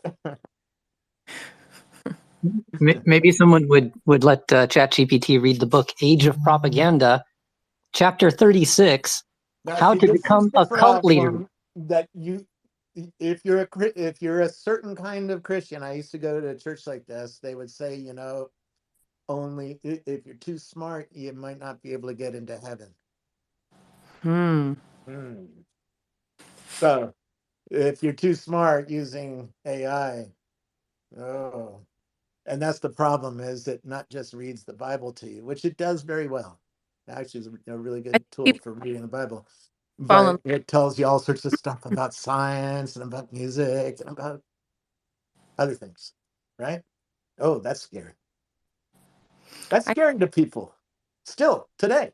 Scary. Knowledge. Oh my God. But we think Because it causes you to reflect on your own worldview. no, but we don't really know. We don't really know. If we really knew, then we wouldn't have to work so hard to try and say we know. I think that we'll never get it. That's what I think. And I think AI, I think we'll fall in love with it. We're falling in love with it, and it'll change the way that humans. It knows music really well. I'm so happy that it does. Right? They can tell you who Buddy Guy is and Amazing. It's beautiful. I love Grok. I use Grok so much now.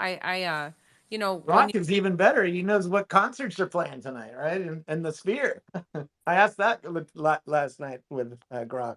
I'll be there tonight, 8:00. No, I hope. It's $1,000. Go see the ticket window at some Oh my hotel.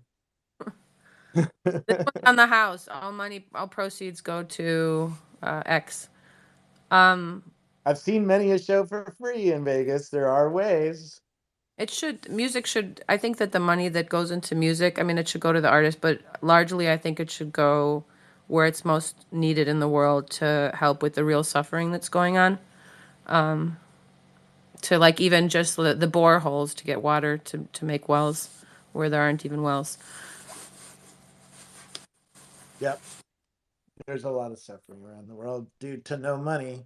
But the thing is that artists, you know, musicians, especially like, you know, the ones or record companies that promote artists or whomever, I think that money, that if there was a company that was created where a good chunk, at least half, went to fixing the things, the simple, yeah, that The would be. sewage treatment plant we have here in Pacifica, California, cost $55 million. And when I visited India, I saw a lot of communities that didn't have one. What did you say cost 55 million? I missed the Sewage treatment plant to Oh, make the yeah. water clean and Yeah. any dirt that comes out of it, real dirt that doesn't cause anybody any problems. That's a lot of workers needed worldwide for those kinds of jobs, correct? And the problem is in many places in the world, $55 million is like Bill Gates' money. Well, hasn't he given a lot to charity? You're not understanding it. They don't have it, and they Oh, don't no, have the money to build a sewage treatment plant, so they dump the sewage straight into the river or into the bay. Yeah, And that causes a huge amount of suffering. Yeah. How do you pay for the sewage treatment plant to make the community have clean water? Well, what's Bollywood doing? What is their output of money and resources? There's a lot of people in India. There's a lot of rich areas in India that are really, really rich. So do you think each country should just take care of their own country? That's I think the the way point, that's the way it works out most of the time. Yeah. Yeah. I think that that keeps you close enough to your cultural barriers and your resource boundaries. And yes, we do live in an increasingly globalized world, so I recognize that. But you know, nations still perform a viable function. Mm-hmm. Talked to one guy on a space from Nigeria, and his power goes down every 2 weeks. That's not my experience in life, right? He had to build his own solar collectors, his own power grid, his own battery to store the power, just so he could be on X spaces. I don't have to do any of that shit. My power is always on. Are you talking about wisdom? No, I'm talking about power. Oh, no. Countries have different power grids and This different wisdom reliability. from Nigeria. I thought maybe you were speaking about the singer Wisdom, who's on X No. from Nigeria. Sorry. That was a programmer who called in X one of these audio spaces one night. Interesting dude. Anyways, yeah, every country has different resources and has their own resources, right? An entrepreneur in Israel told me, we don't have any resources. They give us land with rocks. Look at the land. It has rocks. Grows olive trees, maybe. You said all we have is our minds. That's why we build things like Iron Dome and sell it to the U.S. government. Pop-up gardens with all the the little plants that have you pour the water in it and then the earth just expands. Yes. It'd be cool to have a little pop-up. toy kind of thing. Say again? Little toy kind of garden. Yeah, you know what I mean. But if you could Yeah. actually have that in your home. I just go down to Home Depot. They already grew the plants. You get them in a pot, you take them home, you shove them in the dirt, and it works usually. So do you get organic, Scoble, or do you think that because you only have to have your land without pesticides for 5 years to get the organic seal of approval, do you just not bother? In my own garden, I don't use pesticides, so No, I mean from my own food store. is If you good buy enough your to be fruits and your organic. vegetables, because there's an I buy argument. organic usually. Yeah. There's an argument that you only need to have for the organic certification. You only need to not have had pesticides on the land for 5 years. Yeah. Yeah. So, but it takes like 25 for it to actually. Is that correct? Can anybody confirm that? Because I had a discussion with somebody recently about that. Does the Monsanto product stick on the ground for more than 5 years? I don't know. No, 25 is what they said, that you can't get it out for, and actually I looked at Monsanto when we were just talking, and they changed. I think Bayer bought them out. But that's a minute amount, right? Most of it has gone away by then, is my expectation. Yeah, can you soak it to get rid of stuff too? Can you soak it in, like, they have all these tutorials like soak in vinegar. Soak what? Sorry, what are we talking about? And fruits, and to get rid of pesticides in water that's vinegar and water. The problem with pesticides is it is a whole process to make the fruit presentable at retail. Right, preservatives. It's about not having any blemishes on the fruit, right? I used to grow up. I used to live in an orchard. I know a lot about fruits. I used to study them. That's so cool. While stealing them off the trees of the farmers. One birthday, my mother only wanted one thing, and she got it, a pack of bananas. And she went and jumped into the tree. She climbed the tree and ate the bananas. She didn't share any with her 4 siblings. Of course, fresh bananas off of a real tree. She got a pack of bananas for her birthday as a child, and she climbed the tree and she ate all of them alone in the tree. But I don't blame her, because if you get a real apricot from a real tree, like Ray Wong has a tree in his backyard, my dad has a tree in his backyard. Apricots. Oh my God! You have fresh apricots. There's nothing like them. And you can't get them in the retail store, because the best apricots I've ever had are ripe on a July day, hanging on the tree. They're warm. They're squishy. They ain't gonna travel. Right? Nothing like that. Nothing like that. No, you got to have them off the tree. You got to live somewhere there's a tree or a banana. I don't have banana trees here. California. Right? But alas, that probably won't happen. Sin is laughing at me. Cynthia, why are you laughing at me? It makes the best jam too, and if you don't make it off the ripe ones, then the jam doesn't come out the same. I learned that by stealing apricots as a child. You know what's the best jellies, in my opinion? It's called prune lekvar, and you can get it in a Middle Eastern store or Bulgarian store. But it's so delicious. It's plum butter jam, which is I got some of them. It's so good. Yeah. Toasted bread with butter. Sugar is my real addiction, and I honor it in many forms. Well, how do you stave the wish for sugar if you love it so much? What don't you eat when you're not supposed to? What don't I eat? I'm not supposed to eat sugar. Let's start with that.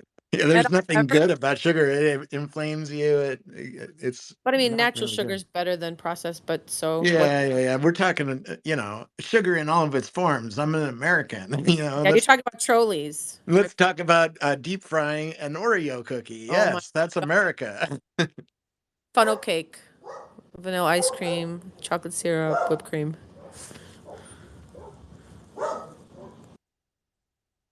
Minnesota State Fair, they'll deep fry candy bars.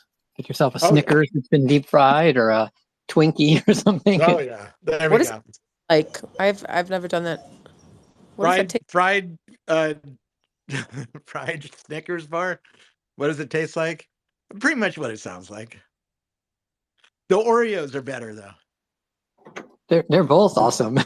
The Oreos are pretty good. They serve them in Palo Alto on University Avenue. They'll make you some. Heart attack waiting to happen. Oh, there's a restaurant in Las Vegas that's called the Heart Attack Grill, and they ain't lying on their marketing either.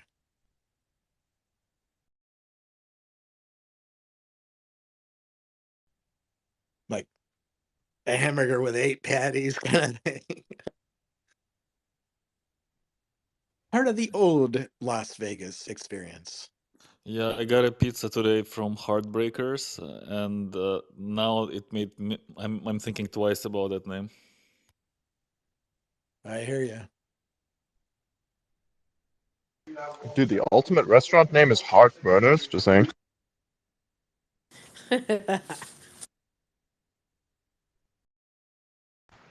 What is it now? It's like 3 hours until your space starts. Scrabble. Sorry? 3 hours till your space? Yeah. Yeah. Sorry. I'm definitely gonna be there. Do you need a co-host? I'll help you out, man. No, Irina and I are we always do these calls and we're like, why don't we put them online? Because we just talk to companies. I'd rather do that than write. It's my way of procrastination. Because writing is like, now you're competing with AI and it's not fun. You got to be inventive and creative more than Grok can be, and that's work. But talking, I can talk all day long. Exactly. And then you can have that be transcribed with the Whisper API and write that out and post it on X. Your words are appearing on my iPhone screen almost as soon as you say them. Exactly. It's how I keep track of the room when it rugs and I'm not hearing anything because the Bluetooth stack is at fault, which is Andy Grigman. He ran the Bluetooth stack on the iPhone, so every time a Bluetooth problem shows up, I blame Andy. Andy, fucked us again.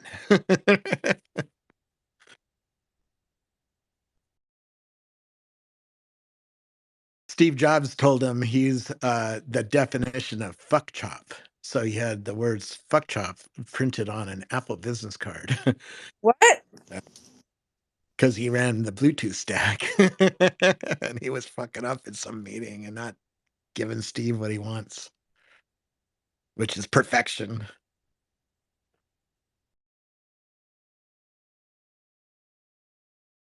You ever met Jobs? Couple times. The last time I saw him, Katie Cotton gave me a choice. You could sit in the back and shoot pictures, or you could sit up front. And I said, I'm sitting up front. Of course. Because I wanted to study the master close.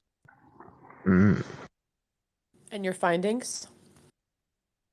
He's the master for a reason. He's the best at doing what he was doing, which was introducing iPad 2, I think.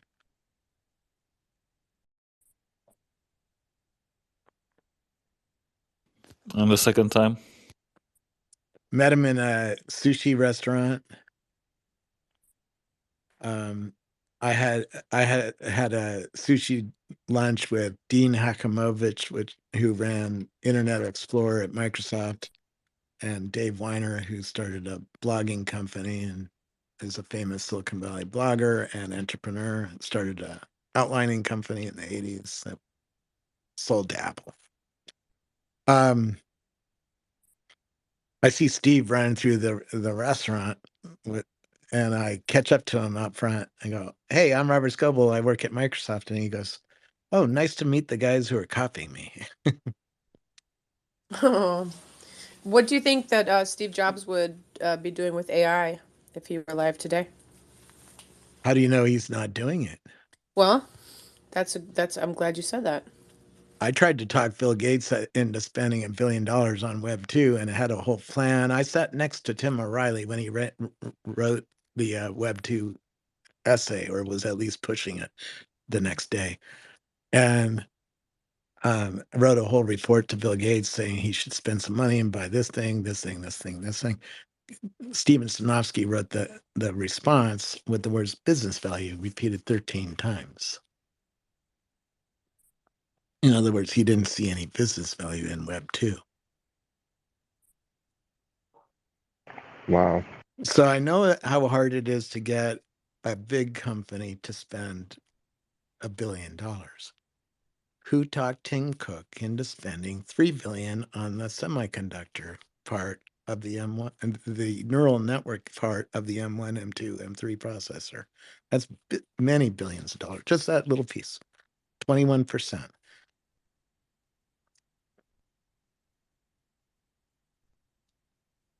Who talked him into that?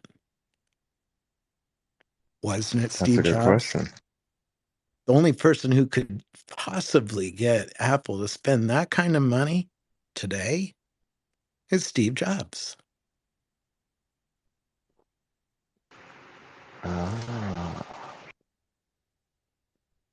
He's still pulling the strings. Might not be alive, but his vision is still pulling the strings of what this company is supposed to do.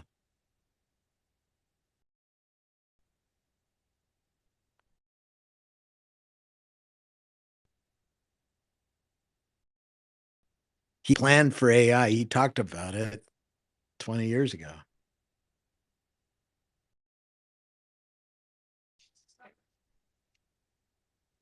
Might not have known the particulars because the three founders of Siri told me they were shocked when they saw GPT-4 at how good it was. So he might have been shocked as well. But he planned for it because he put 21% of the chip is neural network, and most people don't even know it's there. And I'm like an advanced AI person, and I have 3 of these things in my house, and they're sitting here cold, not used, almost all the time, even though I use things like Rewind that listens to me all day long. That takes very, very little of this neural network's capabilities time, like a few hundred milliseconds, and it's done. So that chip is still sitting there unused. It's insane.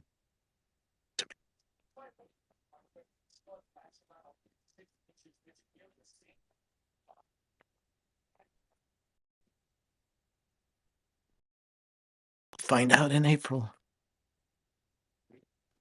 Are you talking about ARM chips? Whatever the M1 is. Yes. M2. M3. Scoble, do you have a link for your space that we can pin to the top, or is it already there? I shared it last night, so it should be there somewhere. Let me look for it. Hold on.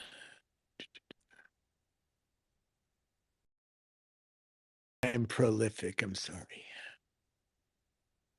All right, here we go. Oh, that's interesting. Okay. There you go.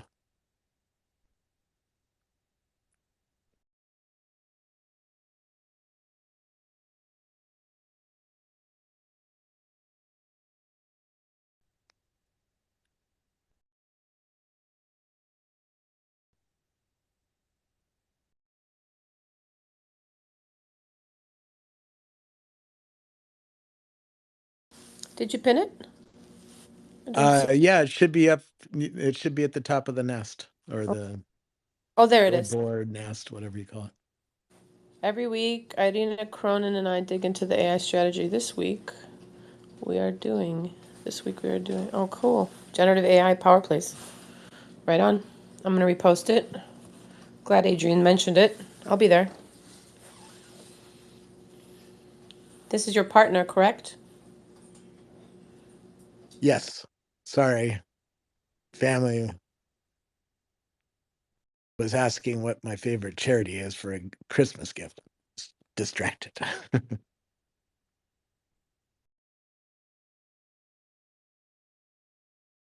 Breast cancer research, I answered. What was your question? I'm sorry. I just was asking if Irina's your partner, but then you had said yes. Yes. But yeah, man. I mean, I would end the space here at whenever your space starts, and I will just come over and co-host if that's all right with you. Would you want that? I got to go and do some things first, so I probably am going to jump off for it soon. Yeah, but still, I mean, there's like so there's two of you, just like Irene, and there's you, and then you still have an extra spot open. I can handle that. I could rock here. Love you.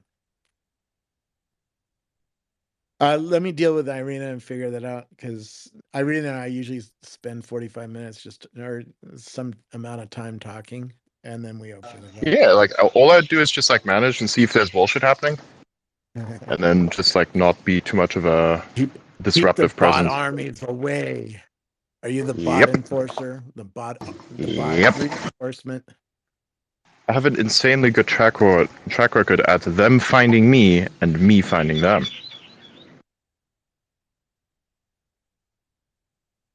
That's what you get when you sound like Elon. Everyone wants something up here. The Israelis told me that they assume the hacker is already inside the firewall, inside their head, if they're wearing a neural link. How do you get them out? They are. By having a guy who's crazier than the hacker. By having millions of honeypots. That also works. All of which looks official, like they're real neural networks doing real work.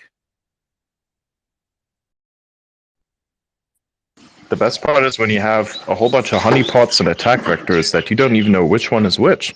Because if you don't know what you're even doing, how would the enemy even figure it out? Now, these were all virtualized Windows and Windows, Vista boxes with a bunch of shit running, like email, some files, right? It looks tasty for a hacker. Well, let's go look at that machine. Well, that machine has some files. Got to go look at those files, right? But you touch one of those files, and it starts fingerprinting you, attacking you back, and kicked you off the network, and it's attacking you back. Perfect, isn't it? Yeah, so if you want to get in on them, you got to try a different way in. Well, my personal favorite, the way that Elon likes to do it. If you can find one of those ways in, you probably have a job in Silicon Valley in some security company or in Israel. You're going to make a lot of money. Or you're going to be dead. One or the other, yeah. Probably richer. Unless it depends which country you're in and who you're working for.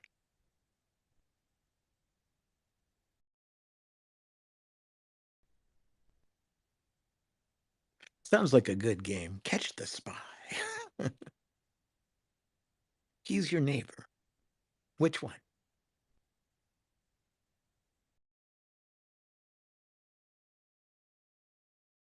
I wouldn't know. They don't talk to me.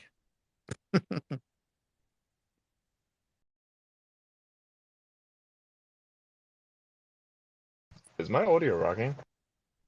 I can hear you. Can everyone else Cool, hear? yeah. I can hear you. I'm doing a lot of weird shit. I can hear you. You know, yesterday I did so many spaces, and I was like, Are you putting? I was like in 3 spaces at the same time. Yep. Oh, I did that early today. Robert, can you hear Adrian? I can hear Adrian and you.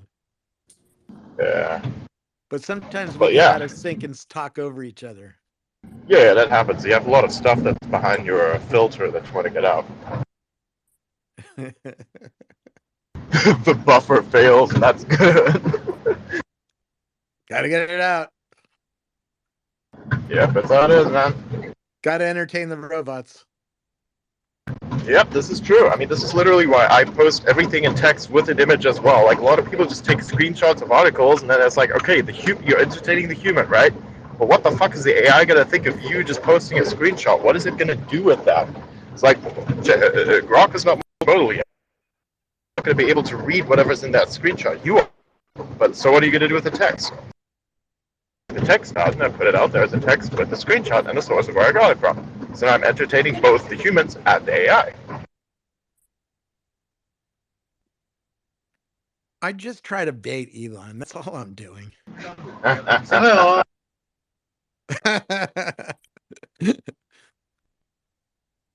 It's funny because, like, whenever you're trying not to do that, that's how it sometimes just seems to get the attention that you want it to get. It's so weird.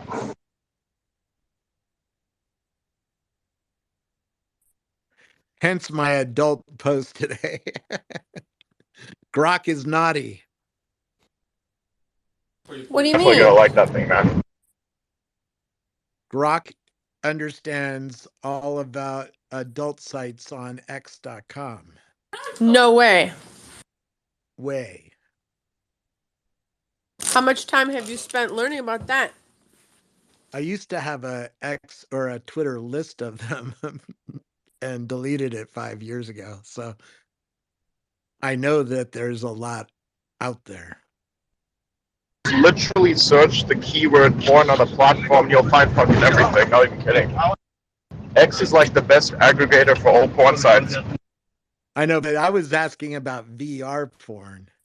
Very specific, very smaller subset. Twitch is gonna help out with it.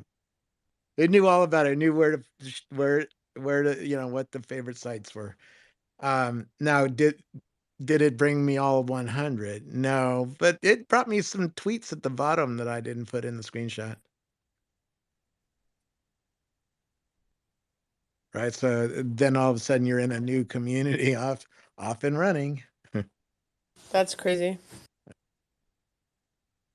Grok is a very interesting thing to study from a number of different perspectives, and part of it is knowing who has communities on X. Like one day I'll be talking to it about sports, right? What's happening on Sunday? Because there's a huge community of people on X that talk about sports, like all the football players, all the coaches, all the general managers, right? All the press, they're all here on X. So it's going to be pretty good about talking to you about football, I would theorize.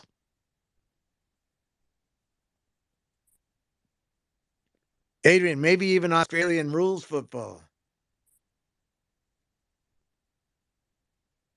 That's what the Telstra executives were watching on their iPads when they took me to dinner. Different football.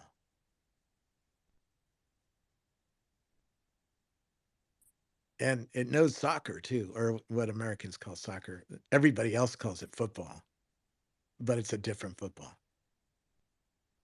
Grok knows that too.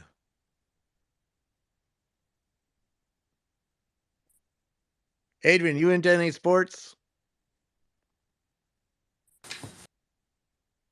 Or Vessi? Yeah, I was a gymnast for 10 years, a competitive gymnast. Damn, that's hard. It was balance beam and bars, rings. floor. No, rings are for the boys, but beam, bar, floor, and horse, which is that's the horse that you jump and do flips on. But my best was the not the monkey bars, was the uneven bars. You like Mary Lou Retton?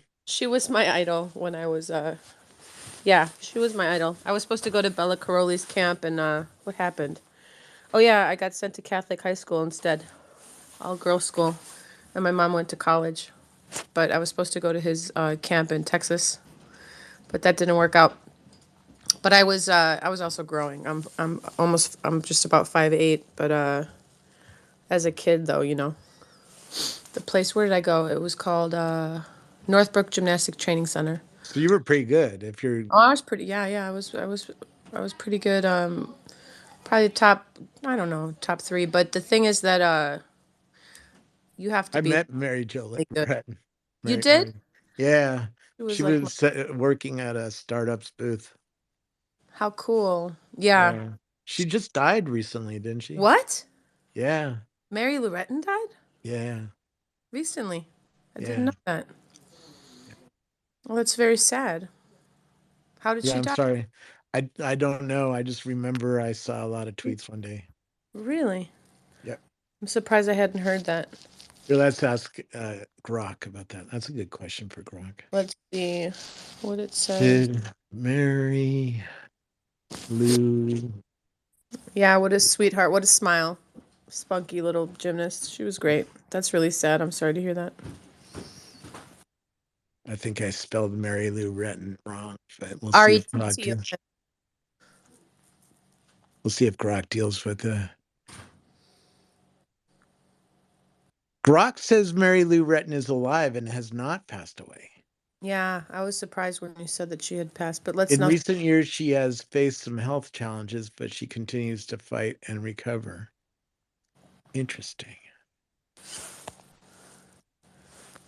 Yes, she looks. Here she is. Yeah, she's 55 now. Wow. Yeah, Mary Lou Retton is an American retired gymnast. In the 1984 Summer Olympics in Los Angeles, she won a gold medal in the individual all-around competition, as well as, like, how many did she win? 2 silver Oh, I medals. see. She was in the hospital. That's why. Now there's going to be a meme. Mary Lou Retton passed away. That we don't. Yeah, please don't do that. Gosh, she looks like a pop star that we all know. She's very short. She came up to my she was like, I don't know, 4 foot something. Yeah, I was 13. How old was I? 14. I was 4'9". I was really little. I think I would have gone to the Olympics had we had the money and the, you know, when a family of, you know, I've got four siblings, and that, you know, just that's a lot of dedication to get one kid to the gym 3-4 days a week. You know what I'm saying? Yeah. Not only financially, but just to have the siblings drive, pick up. Sometimes my, you know, there'd be food on the way home. You know, my mom would pack up like meat and potatoes or something. And I just remember just being ravaged. I would just, like, you know, destroy that food. And then, of course, like McDonald's, like occasionally, never when I wanted to go, always when I didn't expect it, my dad would pull into McDonald's, you know. And yeah, I eventually auditioned for a McDonald's commercial, which is funny, when I lived in Los Angeles. Did you know that I'm borrowing a gearbox? No. That's to you. I did not know you were borrowing a gearbox. What does that mean? Borrowing a gearbox. Did you install it yourself? In the old world of analog so what happened cars, was, that meant the transmission, right? Yes. So I have an automatic car and I fucked that up. You know what happened? I couldn't get the part in quickly enough. It's gonna come in next week, and so I knew of a car at the workshop where basically that guy crashed, and it's not really going anywhere. So I'm borrowing this guy's gearbox until my shit arrives, and only 2 people know about it. Did it happen when I asked you if the car was okay? No, that actually happened later that day because I did a quick maneuver I wanted to try out. It's like, hey, what if I could switch things extremely fast? Like, I wonder what this does. Well, it fucks everything up. I know that now, so I'm not doing that again. But the part doesn't exist here, so I have to actually replace the gearbox. So that's coming in. The car. I'm literally using another dude's gearbox. The dude doesn't know. One guy knows. I know. Now No we one's know. gonna know. What's a gearbox? Yeah, now all of you guys and He the stole the hundred something people in transmission this off of space. another dude's car because the Not other really dude stole, more crashed like it. inverse. Well, you took it without kind of car? probably talking to him, right? What kind of car? A wrecked car. The owner wrecked I'll it. buy him. Don't worry about it. I'll buy him a big ass fucking Hawaiian pizza later. He'll love me even more. See, you know. Hawaiian pizza's the best. I'm not kidding. I always do that. You get a large for someone, they'll fucking love you. Just like roll up with pizza and a beer, you're done. True, it's true. People are easy. Just think of them. Feed them. With sardines? No sardines on Pizza Wiggle. You don't really like sardines on pizza, do you?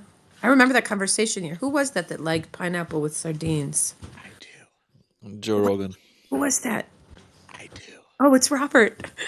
Robert, you like sardines on pizza with pineapple? I do. Nobody else does, though. I would try it. I would try it. I You don't don't go out of my way to get it, though. That's the problem. If it shows up, I'm eating it, right? Here. I'm surprised it's not up here.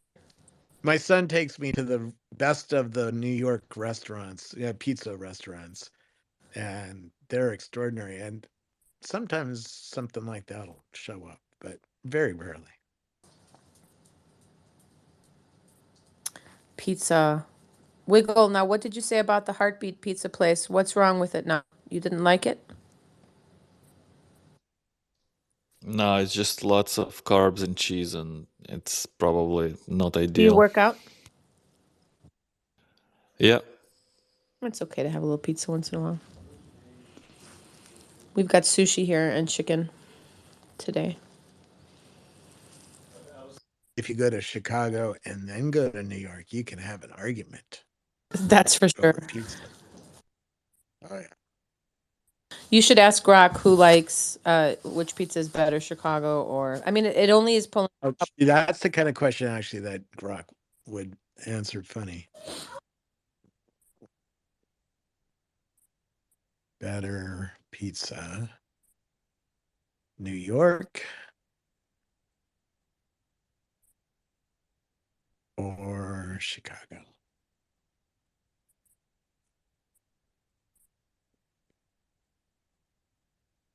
Searching. They should put a different name in. Well, it seems like the debate between New York and Chicago pizza has been raging for years, and it's not going to be settled anytime soon. Both cities have their unique styles and passionate supporters. Oh, it doesn't take. See, this is where, and I have fun mode on. It didn't give you what you wanted. No, it should have said, I can't stand Chicago pizza or I can't stand New York pizza and piss off people. Yeah, with audio. Those Chicagoans. They don't know how to make pizza. They put the cheese under on top. Like, they don't put any sugar in the sauce. No, they put it on the bottom. I'm sorry. They put the sauce on top of the cheese. It's really weird, but it's all right. Okay, my favorite pizza, not that anybody asked, but Abbott's Habit in Venice, California. No, Abbott's Habit is a coffee shop that's not there anymore. It's called Abbott's Pizza. Yeah. And just if you're around there, go to Venice, go on Abbott Kinney in Venice, California, and go to Abbott's Pizza on Abbott Kinney by all the little Richie stores that took up that whole neighborhood now. Yeah. And get yourself a salad pizza, which has avocados on it, a beautiful dressing. Like, it's so freaking good. See, when I want a pizza, I don't want a salad. No, That's the problem. would change your mind. The salad is absolutely scrumptious. And topped with like goat cheese. Oh, it's so freaking good. It's like, See, if you told me they got let's it go down. to a salad place, I'd say okay. And then if the pizza showed up on top of the salad, I'd be like, fucking hey, this is a great Fresh. salad place. But Scoble, it's fresh. You go there, you can have pepperoni, you can have sausage, you can have pineapple. They've got pineapple there. They've got one of those big old things. you know, right when people walk in with a little swing door, you go ahead and get whatever fresh pizza. It's all ready to, that place is hopping. I mean, like, there's people always Here, going in there to here's get the gating pizza. factor They for got it me. all. And the I, salad is just, it's absolutely delicious. I have an So, autistic child who loves pizza, but he will only eat pepperoni pizza if it looks somewhat like Round Table. well, that's okay because that's what he likes. And Do they serve it there? that looks just like Round Table. That's thin. Yeah, in other words, looks like a standard pepperoni pizza. Yeah, huge slices. These are like two and a It's half. not the size. It has to look like pepperoni. It can't have any green shit on it. Oh, Can't nothing. have Nothing. any. Only pepperoni. No, if we take him to New York, we don't take him because he doesn't like real cheese. He likes the shit that they put on the pizza at Round Table. See, I don't know Round Table well enough. When I was growing up, it was Villa Palermo's, and that was the best pizza. And there was no Taco Bell. There was Pepe's I Tacos. wouldn't call Round Table the best. It's just ubiquitous in America. Okay, I'll say it like this: huge pieces with lots of pepperoni and just the right amount of cheese. Abbott's Pizza. As long as it looks like a regular American pizza and not fancy. No, nothing He's fancy cool. about it. The If it's salad. fancy, I'm more interested, right? Not that they couldn't make you fancy. They'll do whatever you Like want. Juliana's and underneath the Brooklyn Bridge in New York, they do They do real mozzarella cheese, Oh my God, real basil leaves on the pizza, you like right? caprese? Caprese? You like caprese? I like it all. Yeah. There's There's Bulgarian. nothing the Italians make that I don't like. There's a Bulgarian dish. I'm a little bit Italian, by the way. There's just a very little bit, about 15%. But there's a what is it? It's called kurpulo. It's a Bulgarian dish where you literally have to like smush a whole clove of garlic, like the whole thing, like all 20 cloves that are in one, whatever it's called. And you wanna pistol and a mortar. Yeah. Yeah, you want to peel all those, throw them in there, however many you're going to use, depending Crush 'em. depending on your ratio. It's like baba ganoush, sort of. You gotta crush the garlic into little. Yeah, you want to crush the garlic. You chunks. want to smush it literally 10 minutes Yeah. with salt, and then it's Yeah. like pasty, yeah? Yeah. A wooden pestle and mortar, which is a little bowl and a little smusher thing. But then what you want to do is you want to blacken green peppers, maybe like 5 green peppers, let's say, to like 2 eggplants. And you want to broil those at the bottom of your stove till they're black all over. You kind of have to take one of the tongs and flip them and really make it. The juice is going to come out. You're going to want to put like aluminum foil below it or whatever to catch the juice.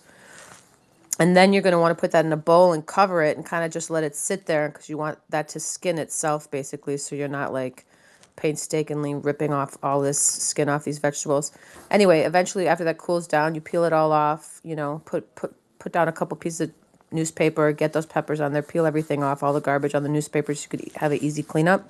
And then you're going to want to just basically cut all that up, those eggplants and green peppers, in really little pieces. And then you're going to put that garlic paste in there, a bunch of oil, vinegar, and salt and pepper, and top it with parsley. And it's so garlicky. It's a great thing to have at a party because everybody's going to have to eat it. Otherwise, they're going to leave the party. Do you guys want to try something fun? Yeah.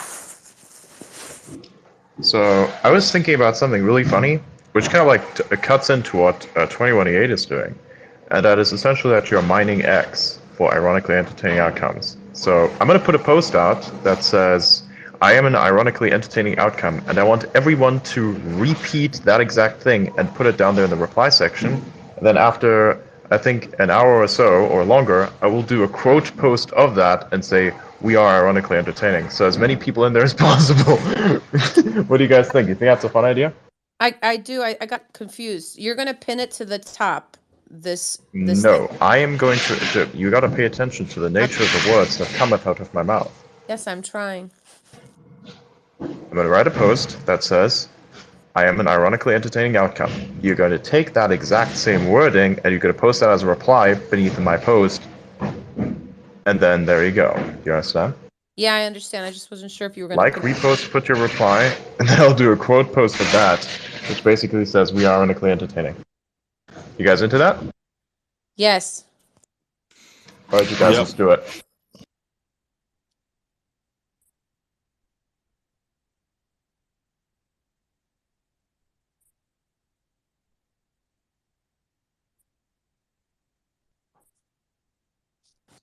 Needs to become a song. I am an ironically entertaining outcome. Outcometh the ironically entertaining outcome. Anyway, that's called curpulo, what I mentioned. And you eat it on bread. Mhm. It's really good.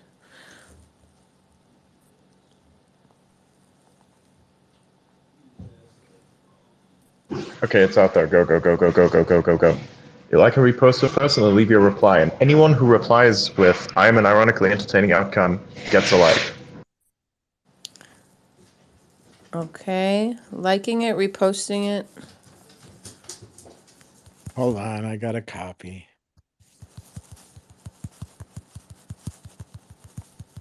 This is just going to piss off the AIs, right? Or they're gonna like it. They might The put last us time, in a dude, the last club. time we did that, the AI accidentally said that D/AC means effective altruism. Didn't you have issues though the next day with spaces? You couldn't record your spaces. You couldn't Yeah, No. see, this is comment. the AIs might go, oh, what are these people? Oh, they're in a club, Yeah, and they that was might join actually us because I together. didn't install an update. That was different. Oh. Like after that, everything worked again. I So mean, it's I joined the club because I'm that kind of person. It's But 48 seconds in. You're at 20 reposts. Let's see how fast these listeners are. This great audience. Abundance go to acceleration. Adrian's profile. Click on I'm an ironically entertaining outcome post. Copy the text. Paste. Do a quote tweet or a post. Oh, what? Repost. No, and no. then put No, and just then repost. paste. Just repost it. Put it in the put that what you just said in reply. So Adrian has a post on his profile. It's I am an ironically entertaining outcome is what it says. And so I reposted it, I hearted it, and then I put a comment to it saying the same thing, that I am an ironically Exactly. Yeah, I did that too. And I also bookmarked it. And I almost put it in Elon's folder, but then I realized that this is not Elon's room. I have a folder for everybody. Scoble, you have a folder? Uh-oh. Only good thing. We have multiple folders. How many agencies do you have folders of? That's because you never met me drunk at a party. I think we would have fun. That might be true, but then we would I might be have in met you drunk at trouble. a party. You don't know, we could have been around the same people at one time. Might have. The last 20 years, who knows? Or 30 years. I did live in Los Angeles for 10 years, and I don't remember much. I played a lot of music there. So now you're at 46 reposts, 67 likes, and 59 comments. Is anybody asking what the fuck is going on here? Let's see here. Oh, Landon says, only if you're trying not to be entertaining. Landon of the West. 8-Bit says, I am an ironically entertaining outcome. Basil said it as well. Andrew said, yep, and a dichotomy in contradiction. Remnant says the entertainment outside of yourself is becoming predictable. Oh, shit. This means certainty that you can then disrupt. Shaitan Senghor is advertising Yevla Soran purses here in your comment thread as well. Yeah, definitely not. Never read out advertisements. I don't know what that is. Oh, Mark says if you turn on revenue sharing, you can have an ironically entertaining income. Yes. Wait, how do you turn that on? That's so good. Myron says send it. Benjamin says fully recursive psyop. Let's see. Yeah, most people said it. Extinct says more insightful than entertaining unless you mean the behavior you entertain. Nice extinct. Oh, but Dude, that's got to be the best comment out of left field. shout out to extinct. You got to read the comment. Dude, that comment is the best there. One from Mark, if you can turn on revenue sharing, you can have an ironically entertaining income. That is so good. And Elon AI says, I'm an ironically entertaining outcome. It's like a cosmic joke, isn't it? The universe has a twisted sense of humor. DJ Dav says, still can't believe they haven't realized or noticed. Callie says, I'm just the outcome, which is ironic. Nice, Callie.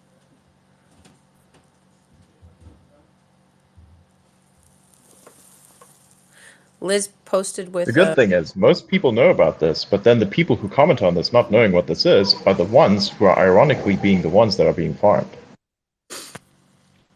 Your ironic understanding of ironically farming irony is you being able to farm irony because irony likes not being farmed but being prioritized and thereby spread. So you are farming by spreading. Farm by spreading. It's why I don't engage on things I really want to engage on sometimes. But Liz posted in bold print with an integer. How did she do that? Bold print. That's how you literally go to a website that says, here, Twitter bold. Just search it, get it. Just don't click on anything weird. You can do it from PC. I wrote in response, I joined a cult with unknown beliefs or rules. An unknown leader. Wow. Is it an AI cult? Probably, if Adrian's involved in it. The cult of personality. I'm the cult of personality. What a Chapter 42, How to Become a Cult Leader. How does Grok respond to that? No, we wait an hour and then we ask Grok, who is an ironically entertaining outcome. Evan just put the. He didn't say. I think he says he's the only one then.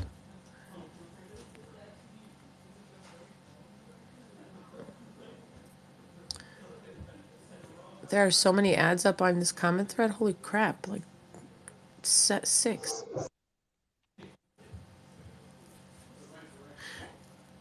One person said, I am the income. Shout out to Alice in Wonderland.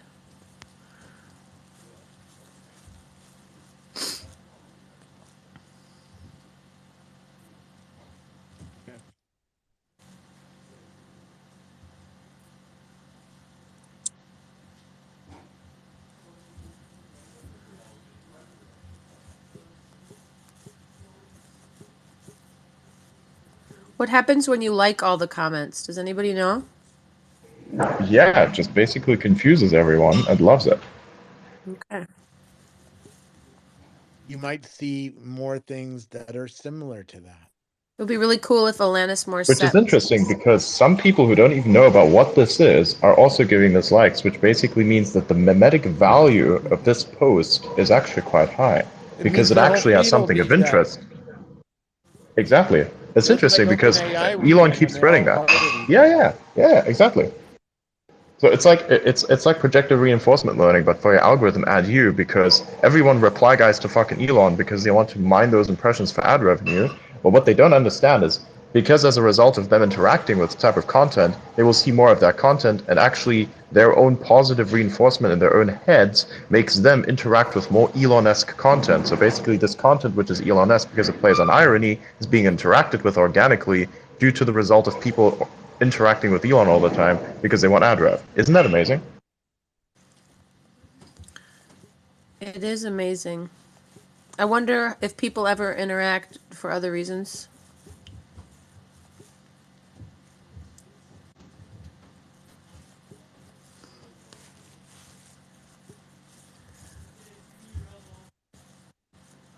Partying in New Orleans is the other reasons. So fun. Been there. I'm so jealous. All the AI people are there right now, partying it up. Is it that time of the year? Yeah, Noops, Neupis, or something like that. It's Fun. happening. It's Here, Mardi. you can ask Grok. What? Let's see, Grok. What AI conference is happening in Vegas and New Orleans? New Orleans. My friend lives there. My really good friend, who's a teacher. Lives in New Orleans. Yeah. It's a difficult place to survive in. Yeah, she and her husband is a principal of a school, and they have 2 amazing kids. Yeah, my friend that I grew up with, that I bagged groceries with at 14 in Evanston. If you know Bill Asbury Street Market, if there's any Evanstonians, any Chicago people around. My only limited impression of New Orleans is from the movie Hard Target with Van Damme. The Grok answers, I asked Grok what's happening in New Orleans. And If you look at it harder, does it become harder? It said the AI conference happening in New Orleans is the 37th conference on Neural Information Processing Systems, NeurIPS, taking place from December 10th to 16th. This annual conference is a premier event in the field of artificial intelligence and machine learning, bringing together researchers, practitioners, and industry professionals to share and discuss the latest developments in the field. So, do you think that it would be possible if X would put little pop-up at all these festivals to represent spaces like this, where people could hear you even just say that, Robert, or talk about AI, where it would have a That's how they marketed. That's how Twitter marketed itself at the first South by Southwest back in Cool. 2007. 2006 was when it was invented. 2007 is when it got hot. And they had signs around the conference floor with tweets that people were doing from South by. That's so cool. Yeah. And then it was down all the time. It was always down in the early days. It was like not working. Bale whale. They had a image of a whale and it was known as the fail whale. And anytime the service was down, the fail whale would show up, and it was quite frequent. Was that because so many people were using it and they didn't have enough? Yeah, their architecture, their databases were built on technology that couldn't scale, and so they had to rewrite pieces of their underpinnings to make it scalable. So the AI tech that can scale to the depths that would make it impossible for that to ever happen, where something shut down. Well, impossible is a big word. It's very possible that X could go down. It's just that it doesn't go down every hour the way it did 17 years ago. Yeah. 17 years ago is down every fucking hour. When did I join this? I'm looking. I joined it in 2009. Now I barely used it, and NFTs brought me here. And then South by had a separate problem, which was there was a lot of people who had mobile phones and stuff, and they couldn't get a service signal because there just was not enough cell service for 50,000 people showing up with cell phones. Mm-hmm. They'd never seen that in the downtown because this industry that meets at South by is very early adopter, very unique. And so when they got together in Austin, they would break a lot of the Wait, what year was that? What year in Austin? 2007. 2007. I went 25 years. I think I was there. I was there for that one. Ah. I was there in 2000. Was I there in 2000? I think I was. Yeah, I was there. See, that's my problem. I can't remember what years. I know I was there 25 times. I can't remember them. I was only there once, and I played a few songs on a stage. My manager at the time started a record label called Organic Music. Yeah. And Ralph Cavallero, and who I just actually rekindled. We rekindled our friendship after many years of not being friends. But yeah, that was fun. Austin is amazing. My good friend, Will Sexton, he has his brother plays with Bob Dylan, Charlie Sexton, Will lives in Memphis with his wife, Amy Lavier, and she's amazing, and he's amazing, and they go on tour all the time. Amy's like such a sweetheart. Her voice, she writes the best songs, and they do the best covers together, and Will is just amazing. Amazing musician. Just freaking killer. Yeah, all of Austin knows the Sexton brothers. I think there's like 4 of them. South by. I have a lot of stories there. Why aren't you in New Orleans right now? I don't travel that much. I have kids to take care of. How many do you have? I have 3, but 2 are still living with us. A 16-year-old and a 14-year-old. Wow. Yeah. And my wife works at VMware now Broadcom, and so I stay home with the kids. That's so sweet. Yeah. That's Among awesome. other things.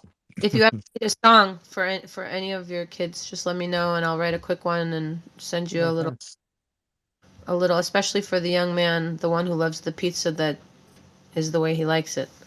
I could put his name in something. He won't try any other. What does he love besides Pepperoni pizza that looks like it came from Round Table. That's what he loves. So I'll put that in the song. That's what he loves. Got the He song. loves old monsters. He's Old like a little Monster. Rain Man of old monster movies. He can tell you what kind of animation the monster movie was made in if you give him a specific monster movie. That's so cool. So he first Dracula, the original. He likes he's a Godzilla fan, but old Godzilla. I tried to get him to watch King Kong and Godzilla, and he didn't. The new one, he didn't like it. Too intense. What else? Give me more. I'm writing this down.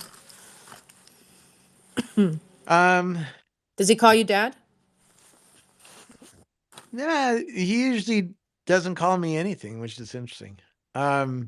He is a person of very few words. It's hard to get him to talk. Does he like music? He doesn't like the kind of music I would like. He does like classical. Of course. We found a way to connect on classical because he likes the calmer, less energetic music. Have you? Although he likes rock and roll too. So Like what? Like who? He likes Imagine Dragons. He has a song that he likes of them, and he likes Linkin Park. He always wants to hear Linkin, but he only wants to hear one song from theirs. Or one. So does he like does he have a favorite color? I don't know. So far I've got pepperoni pizza that looks like Round Table, Old Monsters, Old Godzilla, Imagine Dragons, Linkin Park. He told me it's green. It's what? Green. Green Monsters? He likes green monsters. Green is my favorite color. Sorry, I'm getting... See how my son didn't speak till one of my sons, I have 3, didn't speak till he was 3. Yeah. Yeah. He used to spin around like a Sufi. He's so bright. He's not been tested to be on the spectrum, but we think he is. And remarkable. He's remarkable. Sounds like it. Yeah, last year was a hard year. This year's better regarding school and stuff. Just feeling like overwhelming loneliness in school. Big struggle, didn't want to be there. Like heavy subject matter, even I won't repeat it, but just to not even want to be there. This year, better. I just asked him, by the way. He says his favorite color is green. I said, what's your favorite monster? Godzilla. What color is Godzilla? Green. He's right there right now? Yeah. Hey, Adrian, is it okay if I play Scoble's son a little song on the spot here? It's okay with me. All right. Sometimes he says it's not the right time. Let me make sure. Well, all right. And what is your son's... Oh, maybe you don't want to say Milan. his name. No, his name's all over the internet. His name He's is all... going to play you a song. What's his name? Milan. Milan? Yeah. I love that. All right. Milan, this one's for you.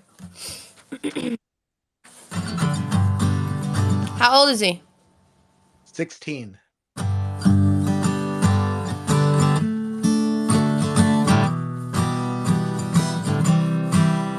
Milan, what's going on today? I heard you love pepperoni pizza that looks like round table. Yay. Oh, Godzilla, green as the grass that you lay in the summertime. Imagine dragons on the radio, yeah. Linkin Park, yeah, Milan.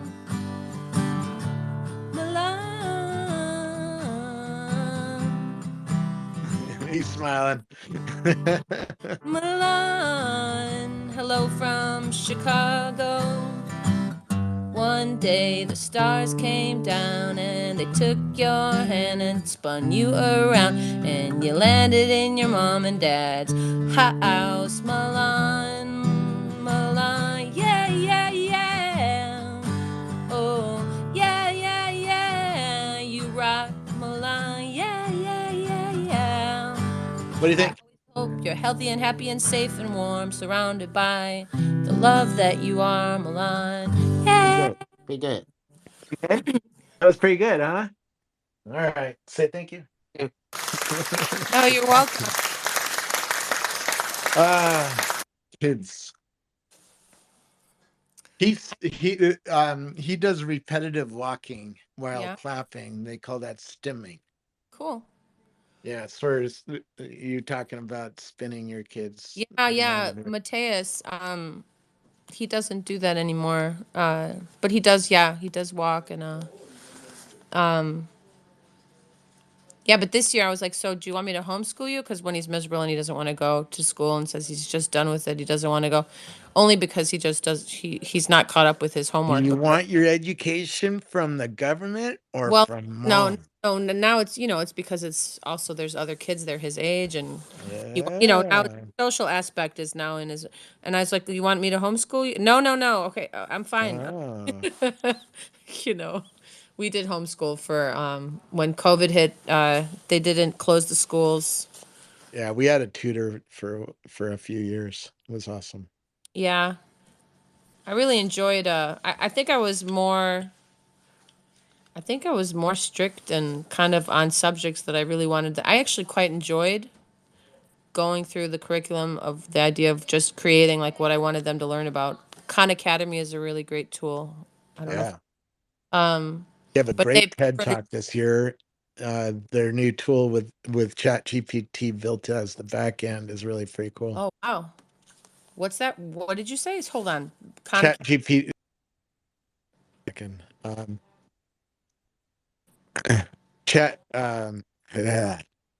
Academy uses ChatGPT as the back end for its AI Copilot for education. That's so great.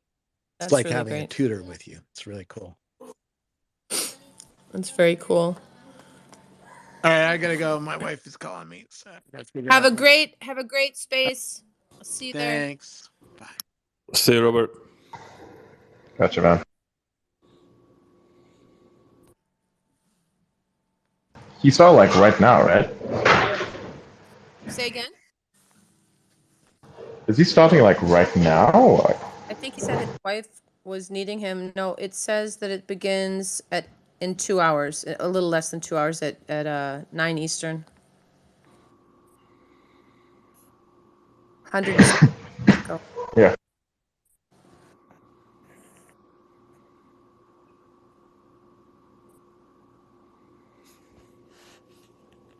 Yeah, I still remember for a while there, everyone was like memeing heavily off the song that was sang. Like, your dollar ain't shit. Remember that? Everyone's memeing about it. It's like it lasted a week and then nobody speaks about it again. It's so funny. It's like everyone's advocating for it. It's like, oh yeah, now we want digital currencies. And it's, oh yeah, everyone's gonna have digital currency. And then they realize CBDCs. Like, I don't want digital currency anymore. That's kind of funny. Very confusing. What's like, instead of saying that you want digital currency, how about you tell me what you really want? free time. Everybody wants free time, I think, is what they want. To do what they really want to do. Instead of chasing any dollars. I want to dance with Optimus. You can, if you were to say hypothetically dance with me, dance like a machine. So that's covered. Nice. What's going to be the I look song? at life in a similar fashion, actually. If you think about it, a conversation and most things are rhythmic, and they are recursive. So dancing is a similar thing. Very true. You know how it is, it's like almost like with a tango, but also a little different. It's like this improvisation of understanding someone on a very deep level. It is the ability to basically rhythmically function both as a dominant figure in your story, but also to allow them to be dominant as well. For that plays deeply into your own instincts, and let me tell you, you fucking love that shit.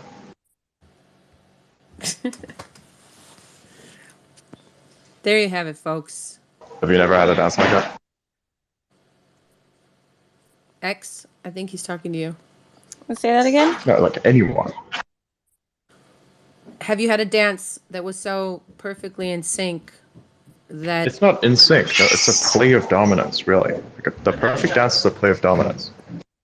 Well, in a You regular... allow each other. In a regular dance, usually the man leads. Yes, but if both do, that's something else. Try that. Absolutely. It's like a play together. That's how I like to dance. I don't like to be... I like both.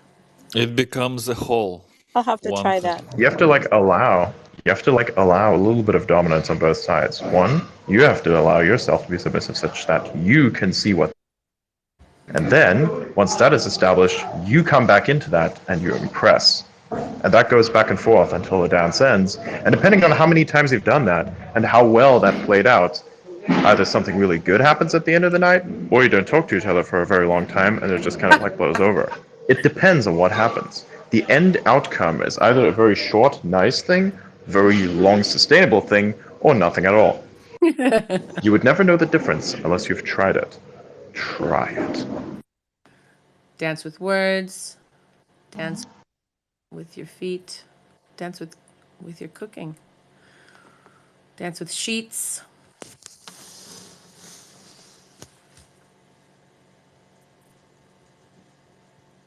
Did you watch the Stock Talks interview today? The what wiggle? Oh, yesterday we had Stock Talk and he was interviewing Commissioner Carr today on Tesla.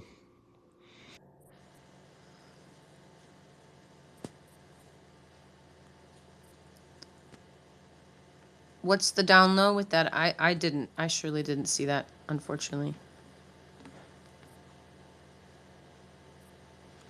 Wiggle? Well, that basically certain government institutions are weaponized against Elon.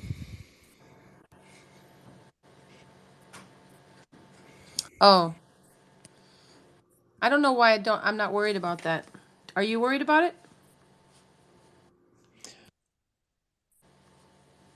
No, but it was good to hear from the FCC commissioner his take on it. What did he say?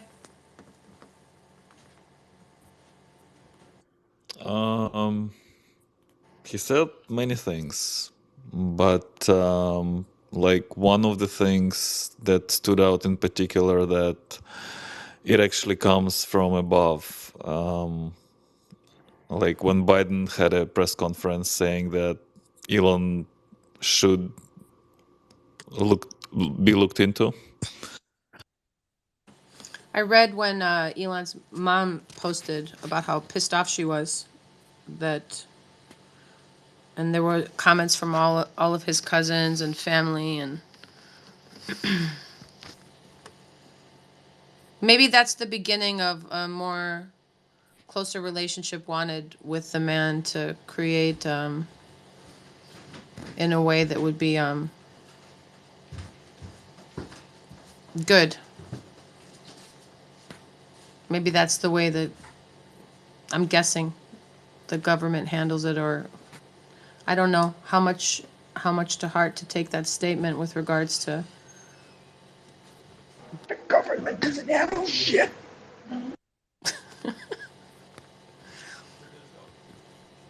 I'm sure the government needs help in ways that people don't always know how to ask for something that they want, so they say things in certain ways, hoping to get a result that meets the need, right? Yeah, he was really good though. The commissioner, he was on Elon's side, and he was one of those people who stood like basically stood against the ruling.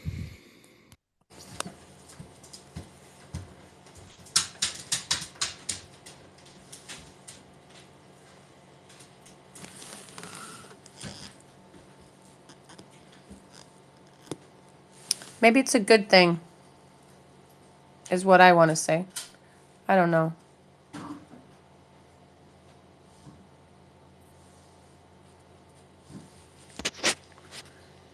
Everything happens for greater good, even when it's not evident on our I level. completely think like that. Some people get really annoyed at me for thinking that way, but otherwise the latter of that is talking about things that like, oh, this could be happening or this could be happening, and you're kind of like stirring pots that of stews, of like, you're like creating things that aren't there. Ultimately, if the superpower of the world is the United States and they feel any sort of threat, I'm sure that whatever it is that they have to state, they probably do it in a way to communicate, I would imagine, with multiple people on multiple different levels. Maybe so. Yeah, that was my first thought, that it's some sort of want to work together. Otherwise, like, I don't know. Why would they say it otherwise? See how many people are going to jump to one side and say, "Oh yeah, we're going to think negatively now because you said this," or to see, I mean, they were also talking in a space the other day about that movie that what's it called? Leave the World Behind. Have you guys heard of that? That movie on Netflix? There was a space that was really talking I will never ever watch that fuck up of a movie. quite intensely about the I, thing. I prefer not to be programmed. So you think that movie I'm was? the one who's doing the programming. So you think that movie was made to program? Everything made to Yes. program. Any content you consume is programming. So you don't Exactly. So you got to ask, like, what exactly do you want to have included in your data set? That movie is not one of those things. I would include the fucking like 80% of everything that came out of Star Trek in the 60s and in the 90s. Include that in my data set, and I'll be better off than if I included anything that came out of Star Trek lore in, I think, the early 2000s and after. Like, if I included that, I'm fucked. If I included the earlier stuff, I'm good. So it depends. It's the same shit over here. Yeah, it was interesting, the conversation that was had about Like, there's a everything. lot of stuff in that movie that I do not like at all. It's very biased. It is weird. It posits things that make even Elon laugh, and it makes me not want to waste my time watching it. Yeah. Like, my time is worth a fucking lot, and you gotta imagine when I can easily spend time watching this thing, but I can also spend that exact same time reading a fucking science paper about AI, and then I know how to use more AI, meaning that eventually I could create whatever that thing is that I was supposed to watch, but better and on my own without anyone stopping me, because now I know how to do the AI generation with video and music and text and everything. But who else is gonna? So while everyone else spends time watching that shit, I'm the one who is reading shit so I can create that shit that you're watching, but better. Make sense? Yeah.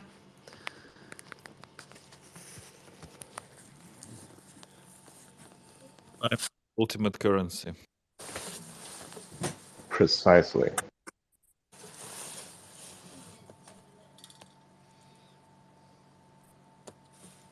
We appreciate your time, Adrian. You know what I was thinking? How would we go in and search for old spaces? How do we do that? You can do that, I think, on profile. It's like a filter is Boolean search. Like the host, you have to go to the host's profile to do that? Yeah, I think so. Yeah. Let me think about that. I know how to do Boolean search. You basically include a whole bunch of bullshit in there, and it just works. I think it's just like a yeah. I've been saving all my spaces that I take part in. Initially, I was putting people's names who was hosting, but that was too difficult because of so many spaces. So I just started a document with every space that I'm in, and then I put a title and then something that reminds me any thing that would hot topic or whatnot, or if I wrote a song in the space, or if so and so was there or whatnot. But most of them, not everyone. Usually ones where I'm singing.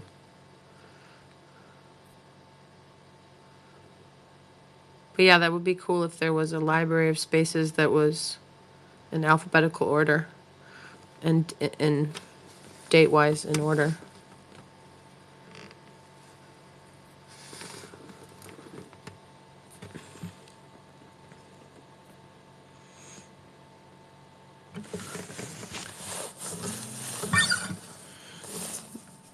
You guys Thinking here.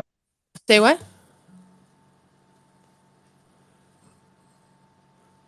What was that? Do you guys want a little music?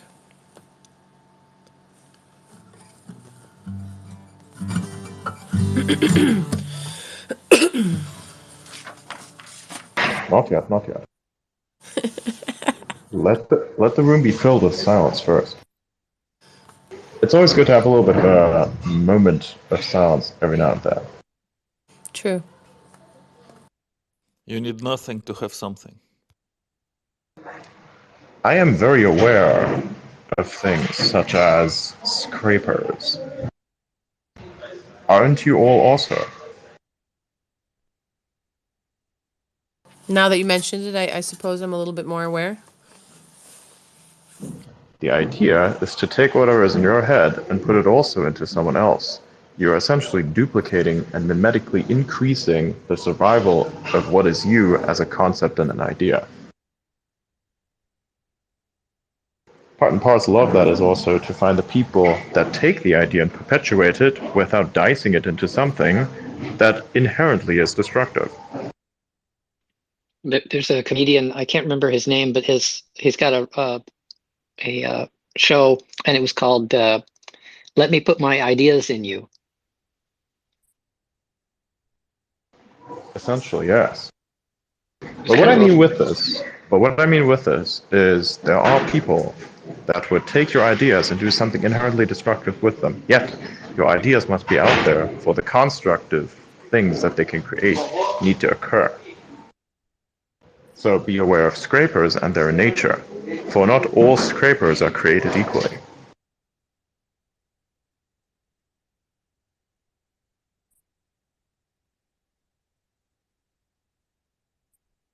Also, a challenge to everyone is to clip epic moments out of the space. I've still yet to find someone who has clipped a very compelling moment from the space. Except for, of course, Wiggle. I think you got a really good one. And then also Alex Utopia got a really nice one too.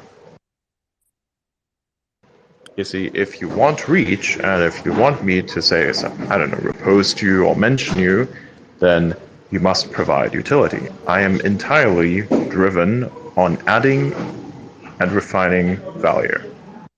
And in the audience section, you can do a screen share record live while you're... Not even live. It doesn't matter if you want to do live or not. It actually is more effective to go back and listen to the space itself such that you can grab the moment, edit it out, and then basically put it out there. And don't do fancy meme sounds over the top. It's stupid.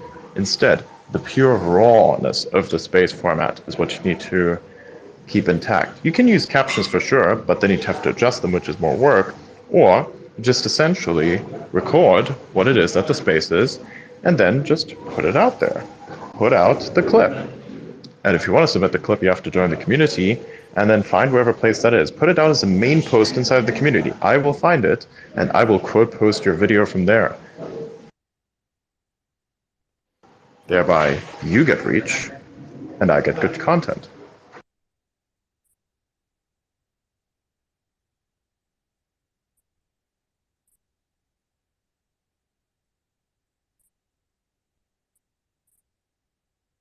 Also, a little something I have noticed. If you'd like to spread your content, say in a community, you don't quote post your posts. You just simply write them again and post them in the community. Because like if you quote post, that's just simply going to deprecate the reach. You can't extract reach out of two places and put it together into one, because that's just going to fuck itself up, right? You already have a bad assignment of value to the thing that you're trying to boost. Then on top of that, you have a quote post which doesn't go very far, and then you want to like somehow marry the engagement. Well, why don't you just get twice the engagement by posting twice in two different places? I don't get why no one's doing that. I've been posting to I have a community too, and I posted once in either. I think I did a repost even, not a quote post, but a repost into an actual community. Does that mess up the... No, basically what I just said. Man, go on. I should write detailed tech support that everyone else is going to scrape and then monetize. But like basically, you write twice. I don't understand why people don't get that. Look at the engagement. No, I Like get I it. wrote the post of what is accelerationist. I wrote that twice. Remember that? I wrote the initial pitch of the community once on the main and once in the community, such that people understand what it is. And in the community, it got about as much reach as it got on my main profile. So collectively, over those two posts, I got about 50K impressions of the same information. Married together. Great. I don't understand why people don't get that. They want to like gamify the algorithm. Well, do stupid shit. That's a game. Make it entertaining. That's the actual game.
Scoble, you're back.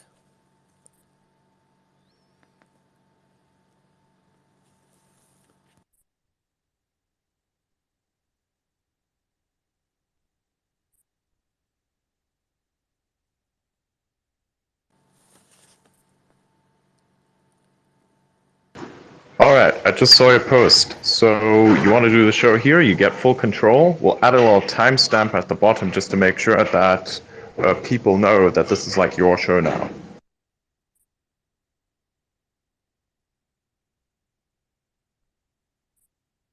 I think it'll just come out. I don't have anything planned. Irina had some stuff planned, so don't worry about it.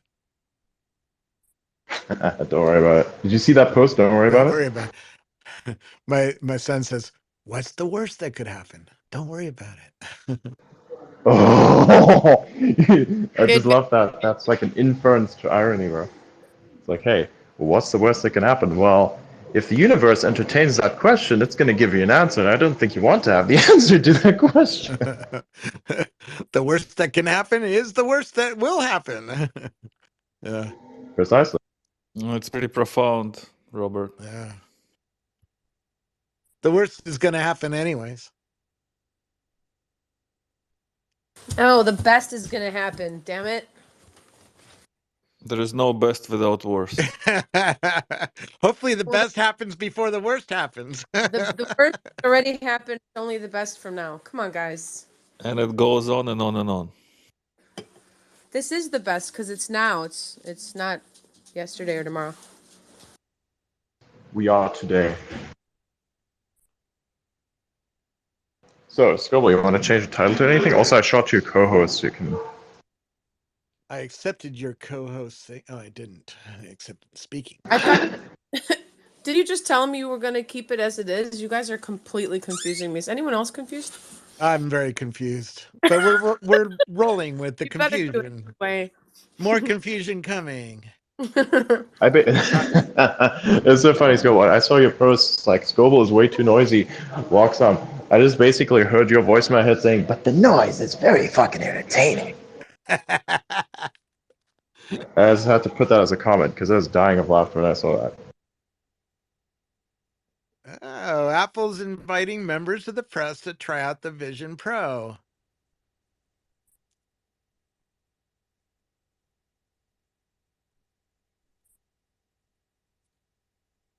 So what do we do? What title would reflect what we are to discuss? If it is that you want to change anything. Just Price War? We're gonna stick with the Price Wars? Yeah. I'm gonna undercut you so you can like do something. Oh, by the way, Make it I'm gonna something make just sure that generic, Unreal like Engine is price free. war. What the fuck are we talking about? I don't know. OpenAI and Google are having a price war.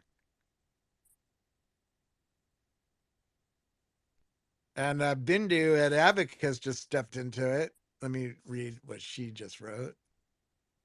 Bindu. Where is Bindu? Bindu. Come here. Bindu ready. There we are.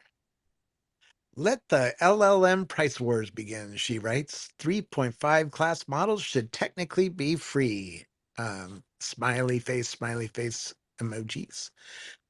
Abacus AI is excited to offer the lowest possible price for Mistral MOE at 0.0003 per 1,000 tokens. So everybody's getting into this price. AI price. Even Unreal Engine wants to have a part of this because they'll realize they'll become irrelevant soon. So they're giving you away a lot of shit for free. So they keep using it. It's good that the prices are coming down. Yeah. We could talk about a bull running through Newark's Penn Station. Subway. What does Grok know about that? This is my X experience. AI, bull running through subway station. AI. Yeah. Why did the AI want me to see a bull running through the station? Just a little entertainment in the middle of this AI, learning process.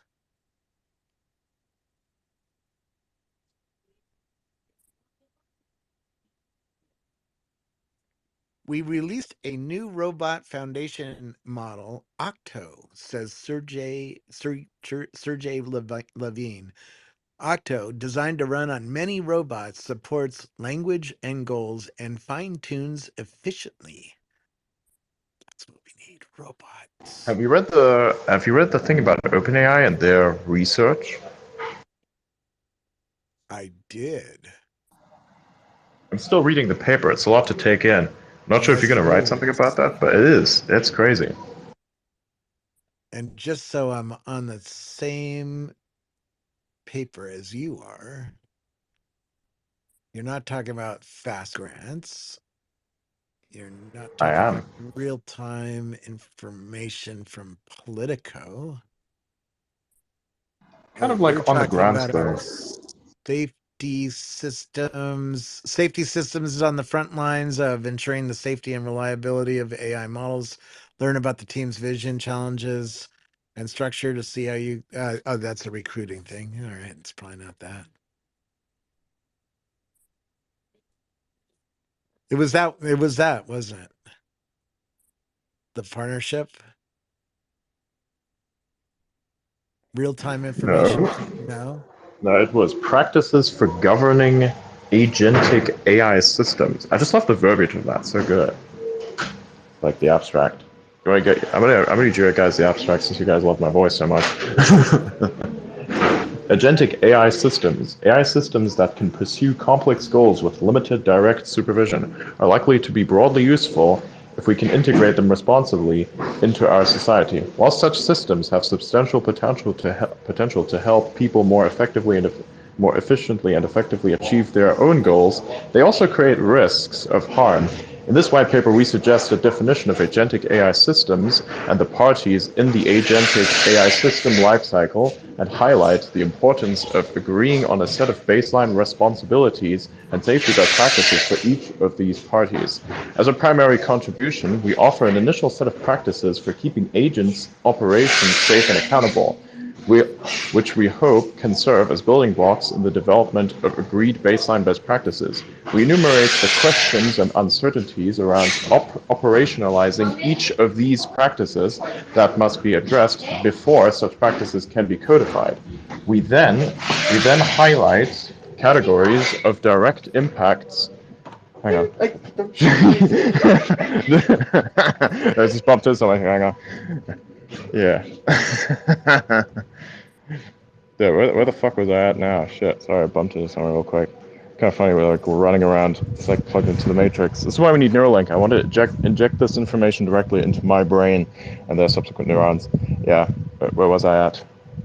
Yeah, highlight categories of indirect impacts from wide-scale adoption of agentic AI systems, which are likely to necessitate additional governance frameworks.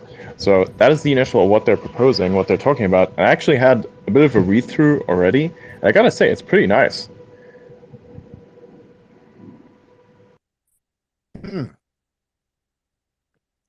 So that was the paper I was referring to. Yeah. So they published this earlier. It's like there was a post from OpenAI here on X. So I saw that. I was like, hey, that's actually quite interesting. Somebody sent me this and said, hey, we could actually just apply for a research grant. I'm like, yeah, sure, I would like to do that, but what the fuck am I going to do exactly? Like, I can help you. Like, I can help you optimize your bullshit, but that's only so much that I can do. I don't think you understand the concept of I can help you kind of make things simple, make things understandable, but I don't know how much of that equates to actual building of what it is that you're trying to do. I can help you with the utility aspects, but you're the one who has to do most of the building, so how are we going to work that out? So that's the thing. I get approached with a lot of things like, hey, optimize my shit. It's like, yeah, sure. Like just a couple of weeks ago, not even a week ago, actually no, a week ago, I was on a call with someone who wanted to talk about how to best monetize things on X in terms of like spreading their advertising. And I was like, what are you trying to do this for? It's like they did the inverse shill, where basically they explained everything that the product and whatever the fuck it's made out of, and they don't explain what it actually solves. They do that at the very end after they've confused the shit out of you, right? It's like they should be explaining the thing that they should be explaining at the it's just too complex what they're doing. So I was in there just trying to simplify his shit, and I was basically telling them, well, you could try and somehow advertise that, but it's not going to work. I'm like, why? Well, you just explained to me how you want to take what is essentially very off-topic to the purpose of tech and somehow scale that into tech. It's not compatible, right? So that's what I can do for you.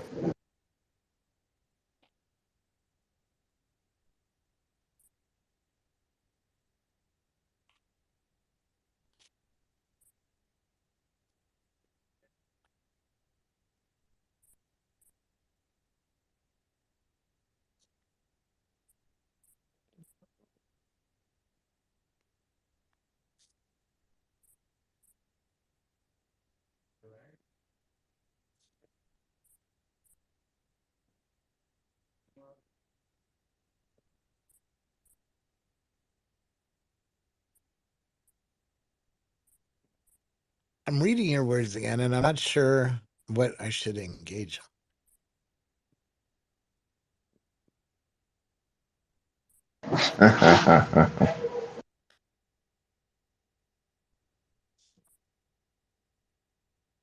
It's not going to work.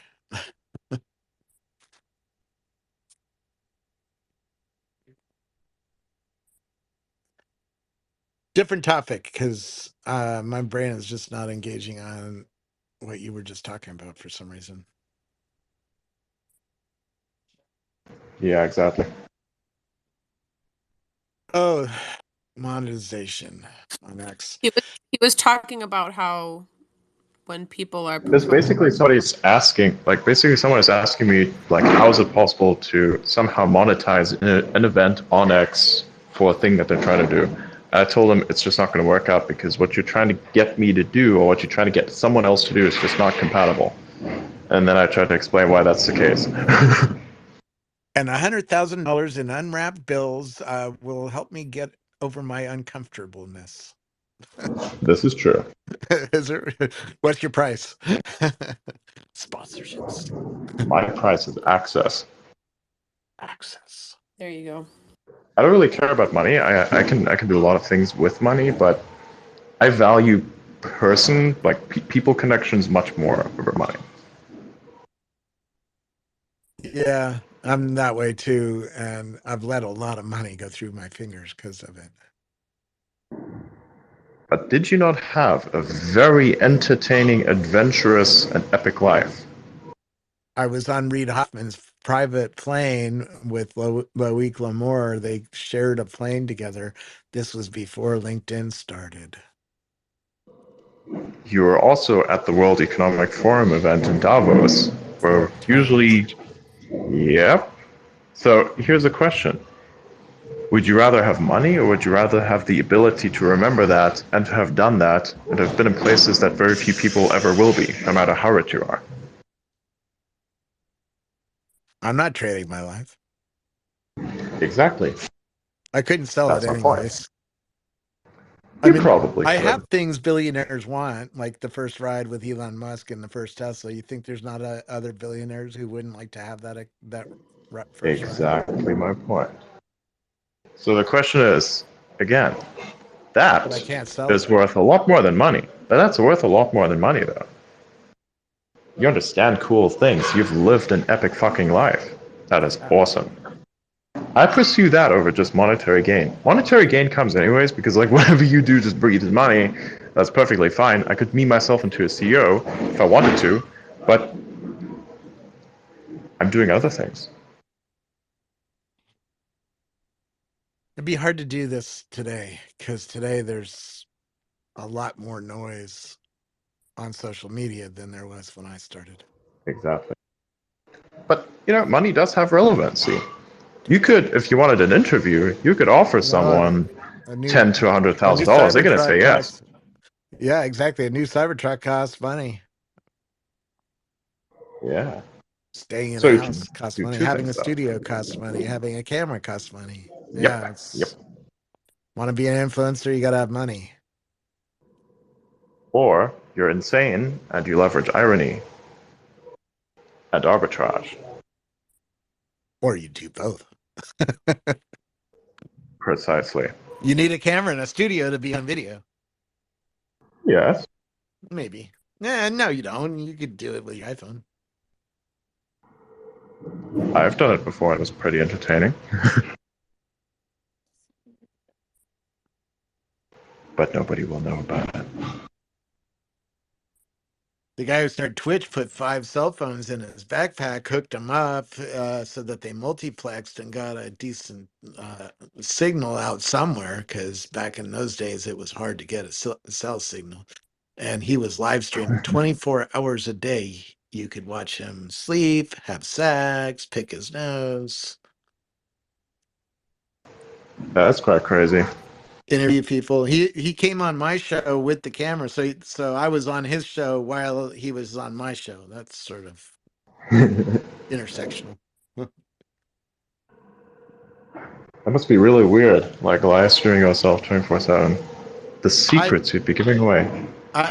No, it drives you insane because it drives you insane. Aren't you starting to go insane, Adrian? Because you're online most of the time. And I find it stretching my sanity to be on even a few hours with you, and you're on more hours. So I think this app is saving his life. Dude, my thing is this. I am already at that level. Like, I've stretched my sanity so much that insanity is still sane to me.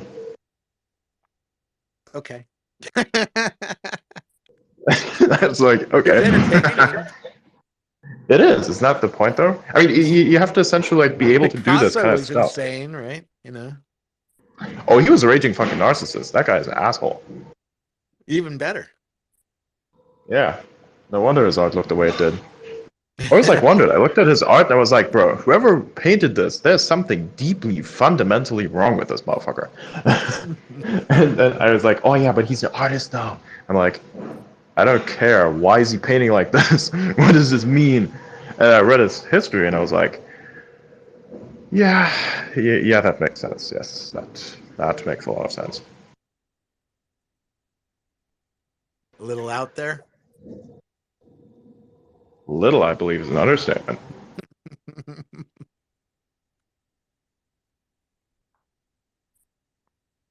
I know I'll be driving in a fucking car again. Once in Amsterdam. It was really nice. Ooh. Yeah.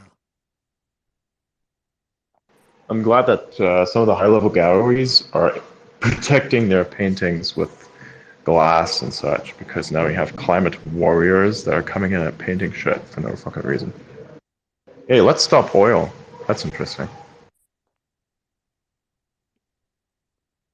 I'm gonna not pollute. I'm not going to pollute the environment by polluting the environment with a bunch of paint, and then also I'm gonna say stop oil while wearing clothes that are made out of plastic, which are derived from oil. Somehow make it make sense. I don't know.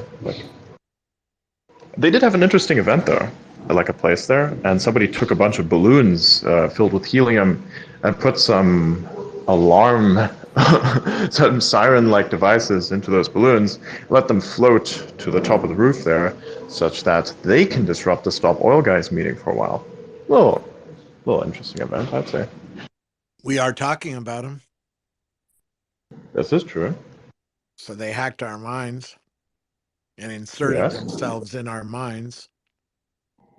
And they leveraged the idea of being so annoying that you're like this unstoppable itch, though. Because imagine you're traveling and you want to get to work, and there's this motherfucker here gluing himself to the fucking street, and I can't get to work and put out a fire or fix an issue or get my fucking money so I can feed my fucking family because I actually have a life, right? That's gonna probably annoy the shit out of you, right? Deeply. Nobody really knows how bad it is until you're in that situation. You'll realize a very specific type of rage awakens in you. My wife turns anger into gratitude so fucking quickly. I wish I had that skill. I just turn it into, I will somehow get rid of this problem in 3 ways. Avoidance, movement, or destruction. You're stuck in traffic, right? So you can't even avoid it. You're stuck. I have a very loud engine. These people now you're the asshole that's revving his engine and making a scene because he's stuck in traffic. Yes. Idiot. Calm the fuck down. You saw Come over. We have some weed in the back. Yeah, well, that's actually funny because technically I'm still driving my awesome lot, so I could even do that. Smoking a bong on the freeway the other night. He hasn't got self-driving, has he? And he didn't have a Tesla, he didn't have a self-driving Tesla or shit like that. He was driving a normal.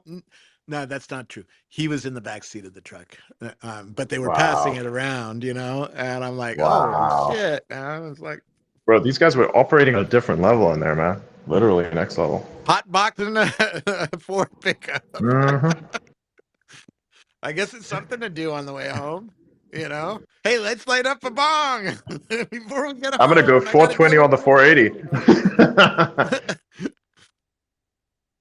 I'm gonna go 420 over the 480.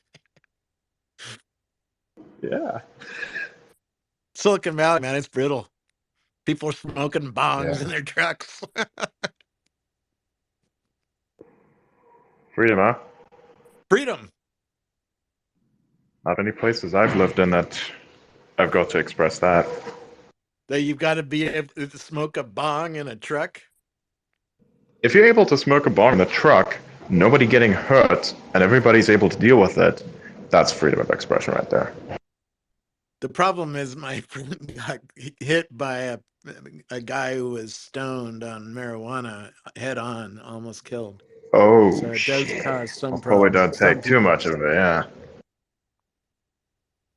It's like drinking and driving. That's something you definitely should not do. Some people take weed such that they become more focused and fluent. Others just do it so they can turn their brain off. But while they're doing it in the car, not such a good idea. You Well, want at to least smoke it not there so you if you can don't have be an focused. autonomous car. I mean, if you have an autonomous car, it's one thing, but you Oh know. yeah, that's different. Yeah. You still have to pay attention though, because in case your autonomous car, depending on what company you got it from, it may fuck up somewhere. You know. Maybe. Like remember But Omar's video if you're where in a FSD fucked up? Waymo, you can hotbox that fucker, and you're not allowed to touch the steering wheel. Yeah. Didn't they? Oh yeah, they did that.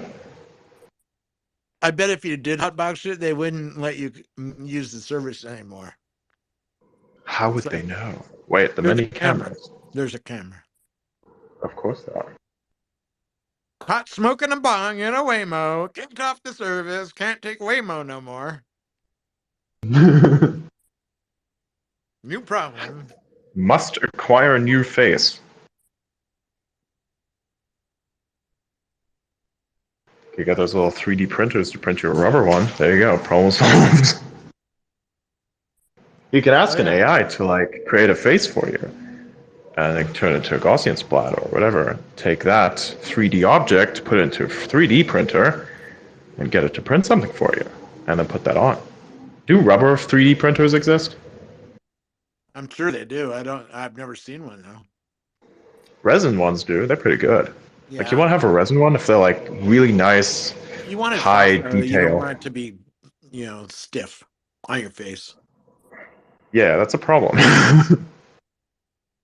I'm pretty sure the car or the camera would notice, hey, something's wrong with this guy's face. It's like all frozen and shit. Like, what's going on here? Bro's starting to look like instability AI. Alert, alert. What did OpenAI do now? He's looking a little 420 because he's stoned. I was talking to the guys who do the CAT scan machine I visited this morning about what they could see, and they showed me Christmas lights from a Christmas tree that they put in their machine, and you could see inside the Christmas light down to 6 microns, which is half the size of a blood cell. Holy fucking shit. And you could spin around the light and check it out. Like, and cut it in half virtually, right? Go through the light, make sure it was manufactured properly. That's what you're really there for. Is it a good light? It's circuitry of pass approval.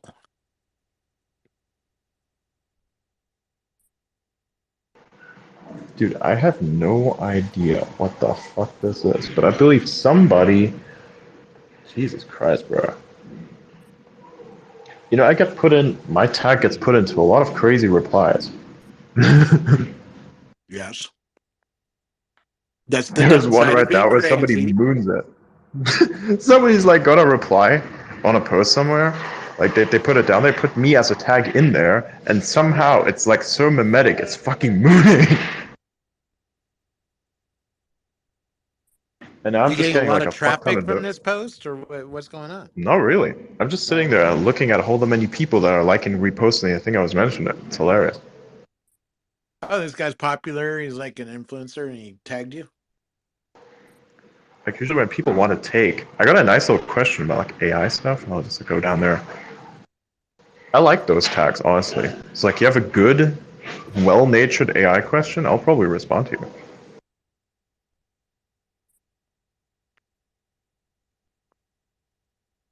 They took I've seen you a do the same. breathalyzer and put it in the machine. Could see every fucking thing inside the breathalyzer. Wow. Have you seen that tech where you could extrapolate a 3D environment out of a reflection of someone's eyes? Yeah, that's crazy. I'm talking about a machine you can buy and put in your manufacturing line. Check I might those need one of those. bottles or whatever you're printing. Yeah. Yeah. You can do whatever you want. Yeah, you can You build can whatever. see that the cap that you bought for the Coke bottle matches the bottle from inside on the Yeah. threads. So you can see, do the threads match up? It's fucking insane. Essentially, yeah. American manufacturing is coming back because of machines like this, because we can ship a quality product in America now that you can't ship in China yet. Although he said they have them in China too.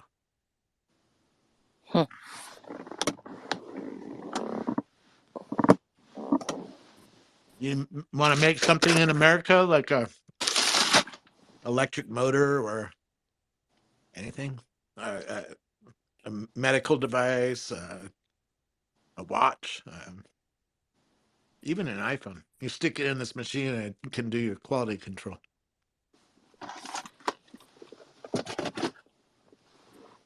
They're making a new one is on the line itself so that it can take picture of every product going by to check to make sure your little electric motors that you're selling to Elon Musk are actually built properly when they go in the box, right?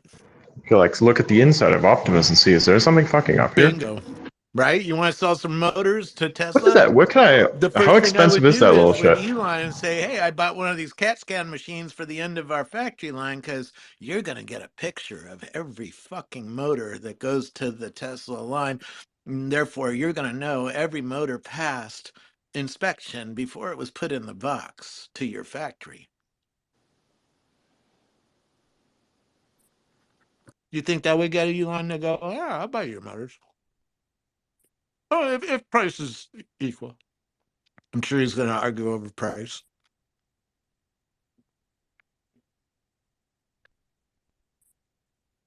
That's what this guy's doing for American manufacturing. It's bringing it back. Because without his machine, you can't make electric motors and sell them to Tesla here.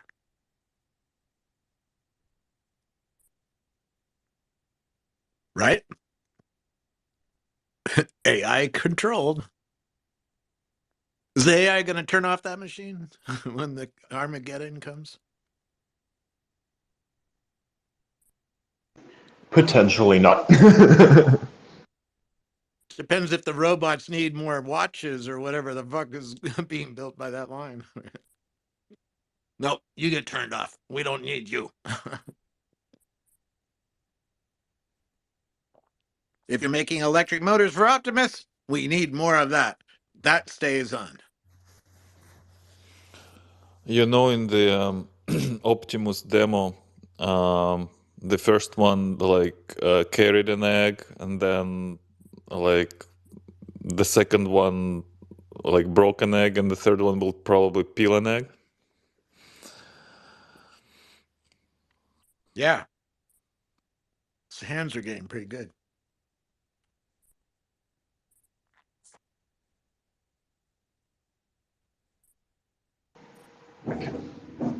What about political debates?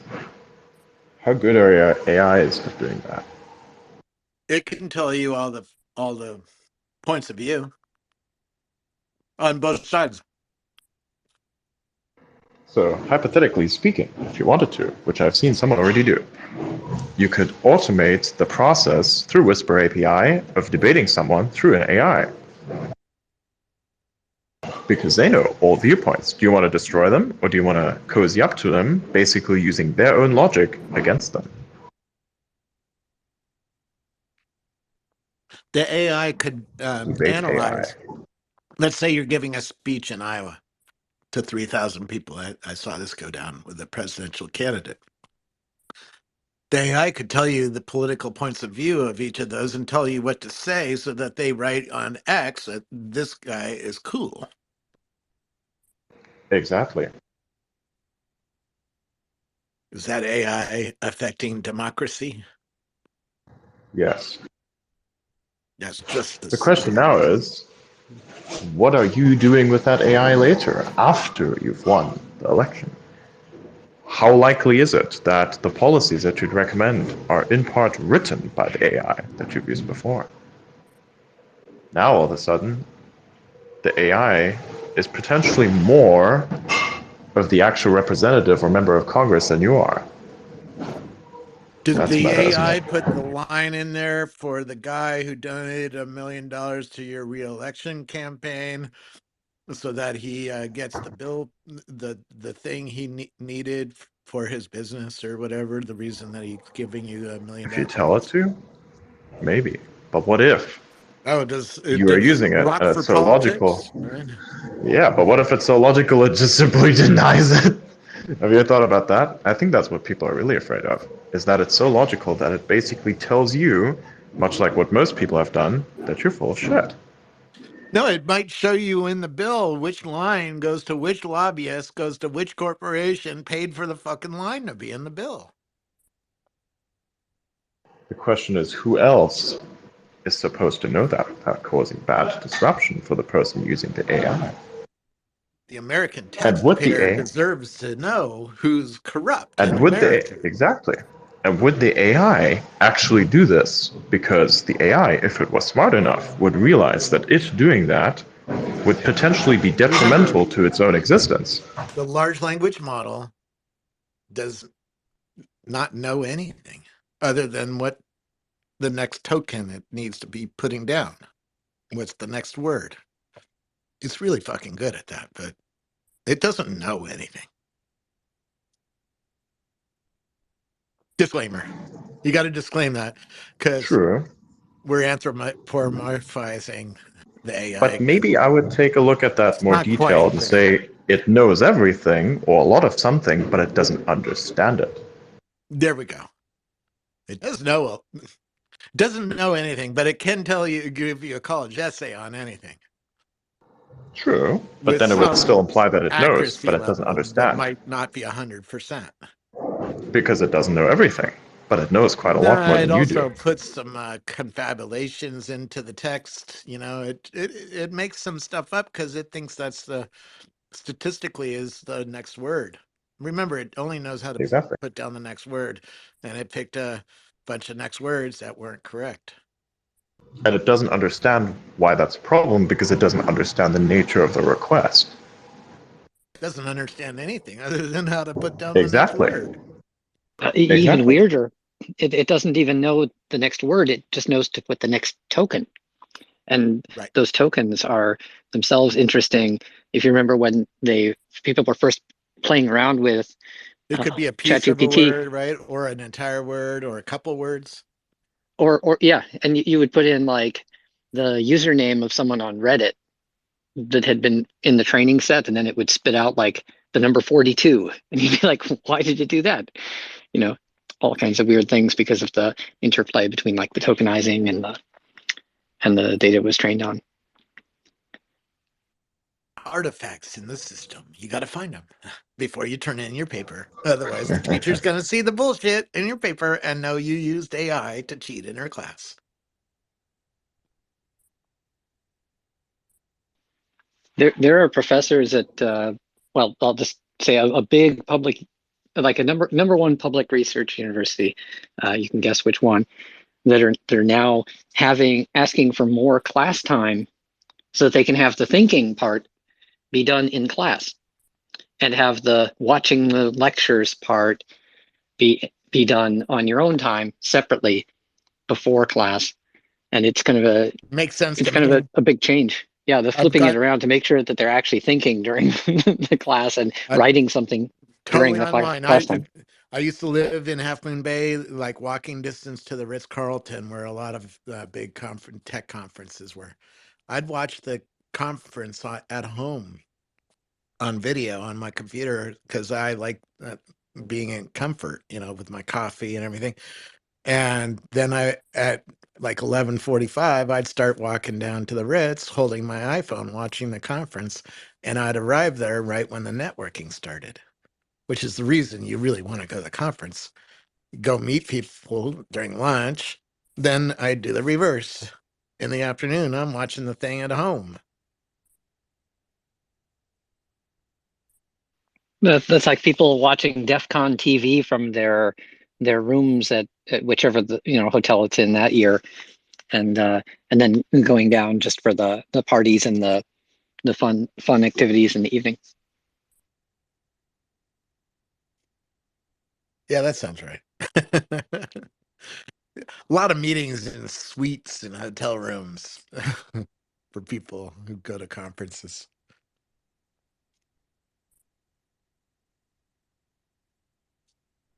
Saw Prime Sense in a suite in a hotel conference room. No, it was a hotel suite. It was like a hotel room that they were in. Set up a little demo. Well, it's like when you need ad hoc space, it's right there. It's so easy and So nice because affordable. we could sit down on a comfortable couch and watch the demo, right? If you're at CES like in Vegas, you're walking a meeting, right? So getting to sit down and watch a demo is a pretty nice thing.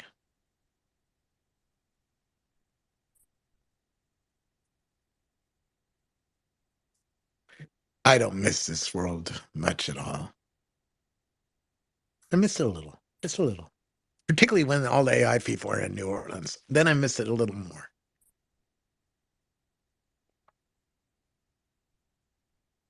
What do you mean you don't miss the world? I did 800,000 miles on United. How many miles do I need to do, Adrian, to see the world? I can guarantee there's some places you have never been before, but you should be at. There's many. My bucket list is still long. Have you been to Morocco yet? No, that's on my bucket list. You gotta go to the fucking. I was in the outskirts, like past the Atlas Mountains. You have Atlas Mountains separating. It's like basically very northern Morocco from very southern Morocco. It's a big wall of mountains essentially. And if you go over the Atlas Mountains behind, then you'll find this place. There's a city there. I think it's called Ouarzazate. It is kind of a city, but it is what you would consider to be like. It's relatively advanced. It has good infrastructure. It doesn't really feel like a city because it's very small, and it's the only fucking thing there for miles. Everything is very small, and there's lots of distance between points, right? Between points of civilization. The food there is fucking next level. Do not eat a Western diet over there. Eat whatever the Moroccans are eating, even though it may look weird, but it's gonna taste fucking amazing. Eat the fucking tagine over there. If there's a local spot that everybody goes to, you go to the fucking local spot. What are they eating? You eat the same thing. Because if you don't want to die, that's the thing you have to do. I'm just serious. And if you have your own cooking skills, yeah, that's a plus. Because electricity is everywhere. Well, most of them everywhere. So, and they have really good beans over there too. They have these canned beans, these green canned beans. They're very fucking delicious. You just like basically throw a few onions into a pan or a pot, wherever you're fucking using at the time. Put a stick of butter into that, a little bit of salt, just a little bit of pepper, and then you like let that cook through. Put in your garlic, make sure that's a little bit caramelized. You have your beans then, right? You throw those in there. Make sure to boil them through for like maybe an hour or less. You don't want to fart like a racehorse. Then you eat that shit. It's fucking next level, Can man. Grok tell Maybe me if you the get to me. recipe? No, I just told you the recipe. I'll have to write it out there and put it out there, and then Grok knows the But recipe. see, Grok should be listening to us right now, so Grok should know the No, recipe. Grok is not listening. No, Grok is not listening yet. It still has transcripts from spaces have still yet to be included in the. Yeah, have still yet to be included in the thing that it reads. The transcripts, however, are available on other platforms. That's irony. Yes, that is irony. But someday soon it will be hooked up to all of X, right? It might be 18 months, yes. but sometime in the next 18 For months. sure. Yeah, definitely. But yeah, that's the place So in you the can go. future, you can ask Grok what's Adrian's recipe that he was talking about. I think he was talking in December of 2023. It'll find you this conversation and pull it up. Not if it's not working right now. It doesn't matter because the data is still there. Everything is kept and collected unless it is deleted. And there's very few things on the internet that are ever deleted. You have to pay for information to be deleted. I would say only 30 days. That's not true. Okay. What's the name of the town again that you said? What's that? It's a nice little place.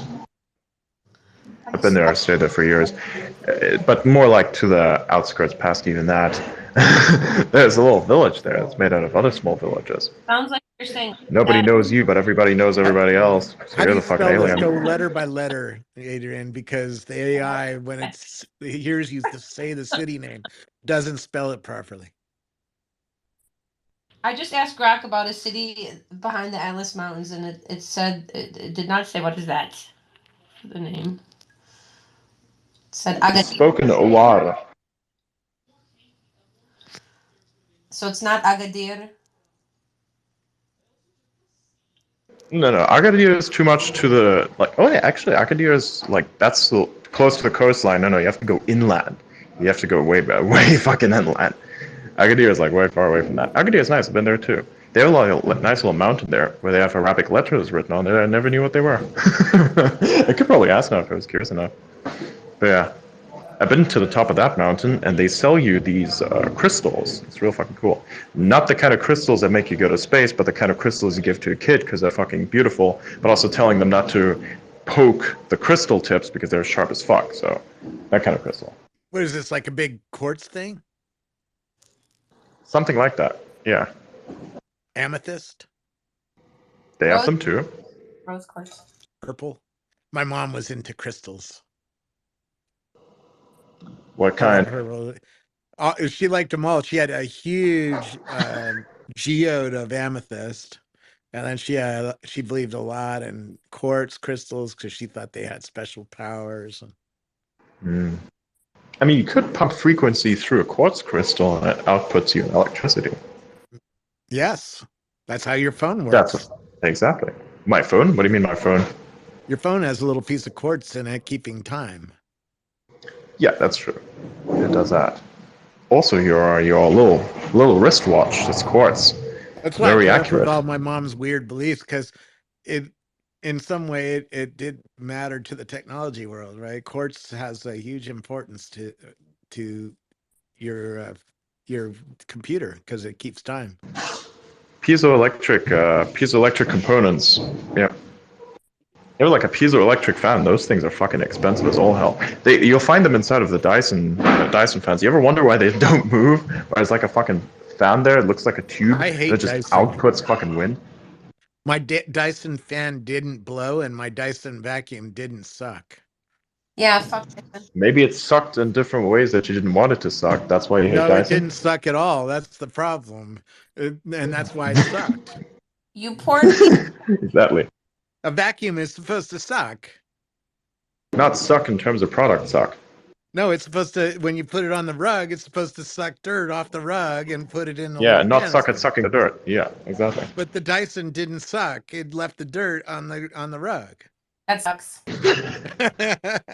And my Dyson fan, which had a neat design, it didn't blow very much. So on a hot day, it wasn't a very good fan. It blew me away how bad the blowing capacity because it's a little tiny fan in the base. Not the fan is not the big part around that's blowing the air. It's a little fan in the base, and it blows the air up into the big thing and out. And so it's supposed to blow. Oh, no, shit. You get a big fucking desk fan and it blows. My mom would probably say a man designed it. I'm sorry, guys. I'm certain. I'm certain. Because it has that kind of design. It looks cool. But it doesn't blow. Well, okay, did you buy a fan to blow or did you buy a fan to look cool? Well, Hold on, I'm airing off here. But that's Dyson's brand right there. It looks cool. Yeah. You know what? You probably shouldn't have sucked up whatever it was that you did, and you need to clean it.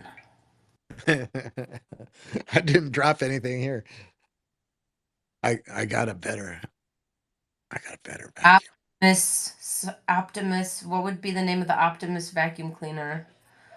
Well, that's an interesting question. What kind of accessories does an Optimus come equipped with? Super suck. It's like, does it have the Chinese robots that I saw at the Consumer Electronics Show that were cleaning glass? They Wow. crawl around your glass and clean glass. They're good on solar panels, right? You put them up on a solar panel. Did it have alternating rates at which it could suck, potentially at a high frequency metric, which would also, yeah. I read the directions. It didn't have anything like that, and if it did, it still didn't suck. Like a shop vac. Maybe you didn't want. Yes, Maybe you yes. don't want Shop it to vac suck too actually much. sucks, Yeah, right? If you see somebody with they can suck a bowling ball up with that vacuum because it actually sucks. Which means that really that vacuum actually is amazing. No, the Dyson doesn't suck. You try to suck a bowling ball, it doesn't even try, and it's I've been dropping so much innuendo, and you keep thinking it's tech. He's just pretending that it's not. I'm ignoring all the other definitions of the word suck. Larock. Exactly. My friend Larock is here, you guys. What's up? I hope he'll come up and talk to you guys. Great Come guy. up and talk to us. We got nothing to talk about other than AI price wars. Larock. We could talk about pricing. Like how much a damn Dyson? No, when I worked at Rackspace, I handed out coupons for like $1,000, $10,000 free coverage, free credits for cloud. Those free coupons always made way fucking more money than I was handing out. That sucks. It's drug dealing. You give the cocaine victims a free line or two, they get addicted. Oh, the next line costs you $20. Got $20. Yeah, it's the same reason. Yeah, it's the same reason why you have these cigarette packets outside at the kiosks where they can be easily stolen, because the motto for the company is a pack stolen is a pack sold. Because one day when you grow up and you're not going to steal shit anymore because you're too big to do so, now you're going to pay for it because now you have money and you have disposable income. But even if you don't have disposable income, you're still going to buy that pack of cigarettes, right? So they moved the loss from the loss column into the opportunities column? Hold on. Precisely. The cigarettes where I live, It's not really called loss. It's called advertising. Marketing. It's called advertising. It's not. It sort of is advertising because the kids saw the pack on the stand. You get a sample, you pick up the sample, you use it, you come back for more. I was a cigarette girl for a minute. My first job in LA, I passed out Camel cigarettes at all the clubs. Yeah. Were you given a bonus if you handed out more? I don't remember what happened, actually. I just barely remember that I was a cigarette girl. But the company was called KBA Marketing out of Chicago, and they had a obviously an LA connection. But yeah. You didn't smoke that shit yourself, did you? You know, I smoked a little bit for a little while. I did, and I quit a long time ago. I like nicotine. Come on. I don't do it at all. I don't do it at all anymore either because it's fucking addictive. When I get smoking, horrible. It's like, putting that shit down is like, I have, however, been to various many third world countries that each have their own version of tobacco, which is quite cool, actually. Tasty. Yes. It's sometimes very smooth, very I like sometimes very, very strong too. It just depends on what you're consuming. You got a hookah machine? No. No, not one of those. Just literally their local tobacco and put it in like a little fucking newspaper. You put the local tobacco into the hookah machine. No, you roll you it. You could probably do it, but no, you just re-roll it like a blunt, but you put it in newspaper, right? So if you want to like win those guys favor over, you bring them a fucking newspaper and it's only the white parts. Or you buy the paper that the newspaper is made out of. You give them a fat roll of that, they'll love you. I've been to many such countries. I gotta tell you. I know how to work it there. They don't just like want money, they want utility. They want nicotine. Get him some fucking food. Get him some food, man. Get him a drink. Get him something. From El Snarkio. Get them a piece of tech.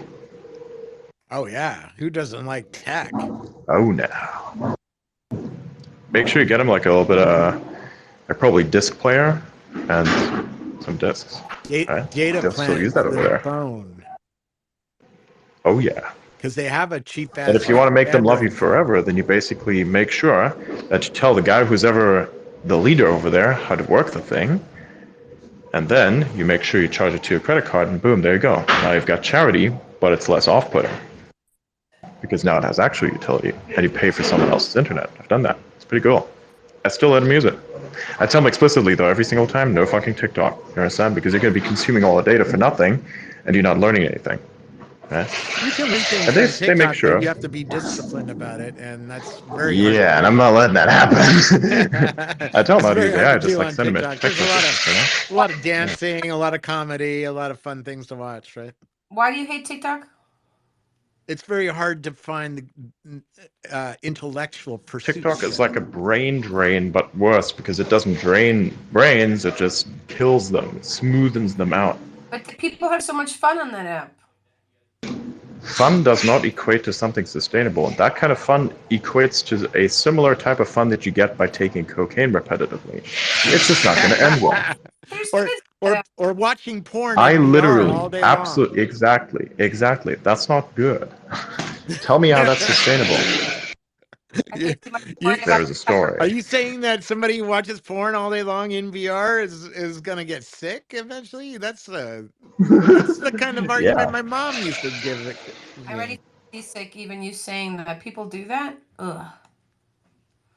Believe me, It's when it on the comes to same level. sex, people do it. Exactly. It's on the same level as TikTok. It's just hacking a different type of utility function, a different aspect of your utility function. It's just actually you just want to feel something. You basically hack the dopamine reward output, and you're going to do anything necessary to make that exact thing happen. That's how it works.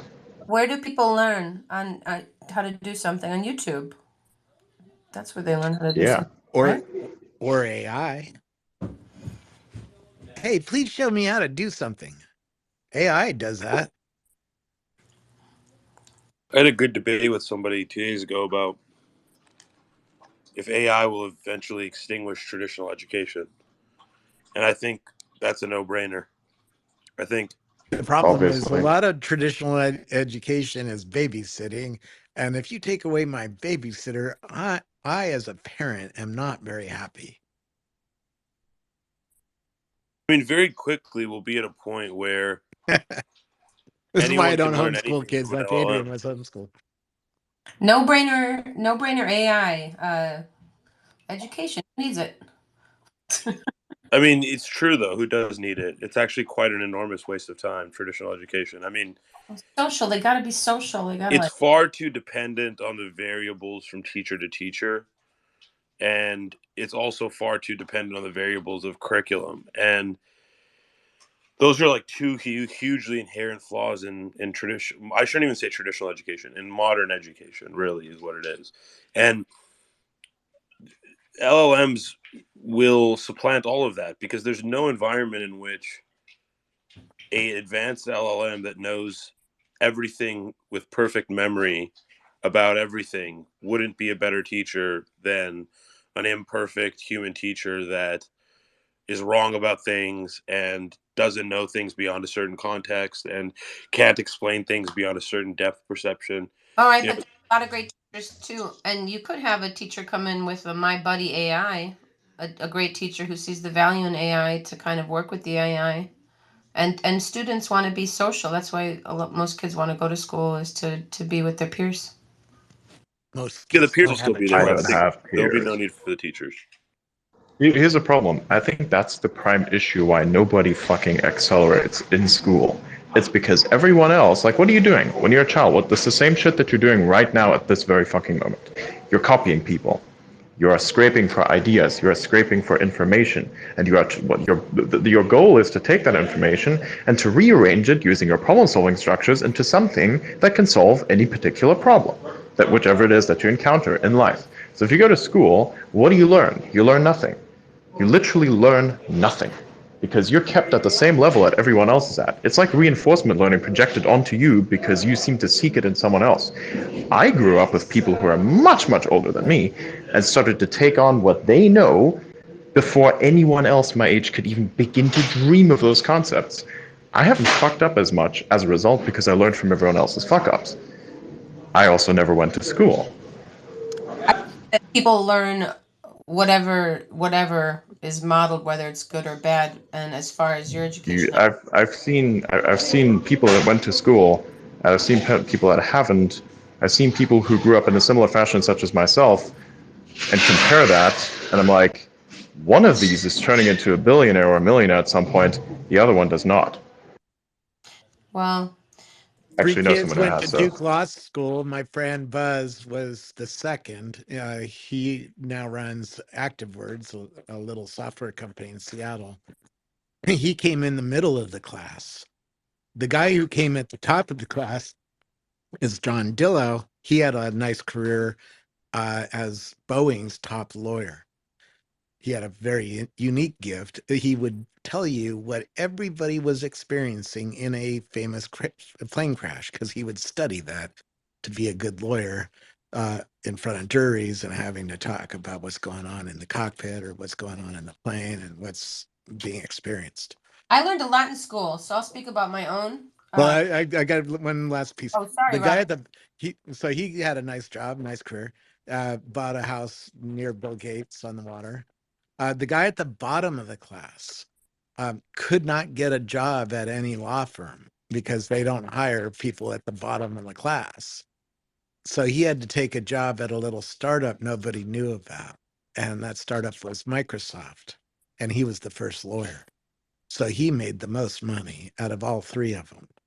And he was at the bottom of the class, which moral of the story is go with bottom of the class. Sometimes that'll take you all the way.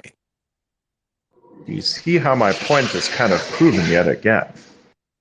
Yeah. That's why I told you the story, because it reminded me of the story, your point. Well, it's partially because the education system, if you go back to like the ancient Greeks, or, you know, you don't even really need to go back that far. If you go back to like pre-modern education, traditional education methods, it was more so about pupils proving their intelligence than it was about ensuring a baseline competency. And at some point, I don't know when exactly it was, whether it was 100 years ago or 200 years ago, at some point with the birth of modern education, we traded competitive, I don't know if you even really call it competitive knowledge because that's not even accurate, but we traded this idea of encouraging students to excel even above one another, which net I believe is better for the motivation of students.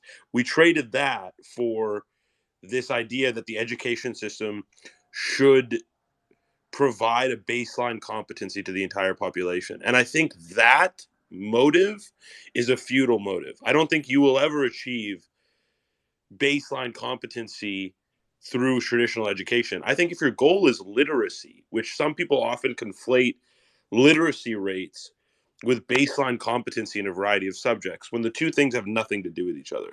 You can ensure a literate population. In other words, they can speak and write the language of the nation. You can ensure that with a relatively rudimentary education system. In fact, blanket evidence of that is looking at the literacy rates in third world countries as they become more and more economically developed. It's a direct correlation. As they get richer, more people get literate. And so we know that as a function of nation development itself, literacy is inherently built into that. So the question becomes, if we didn't bring the education system down to ensuring baseline competency for that reason, then why is it built that way? And the answer is there isn't a good reason. And how it should be built is it should be built not only on a more personalized basis, but it should be built on a far more motivating basis to encourage and incentivize students to excel, which they are not incentivized in any category of the education system to excel anymore. It's simply about passing classes and getting to the next stage of education. That's what fucked education.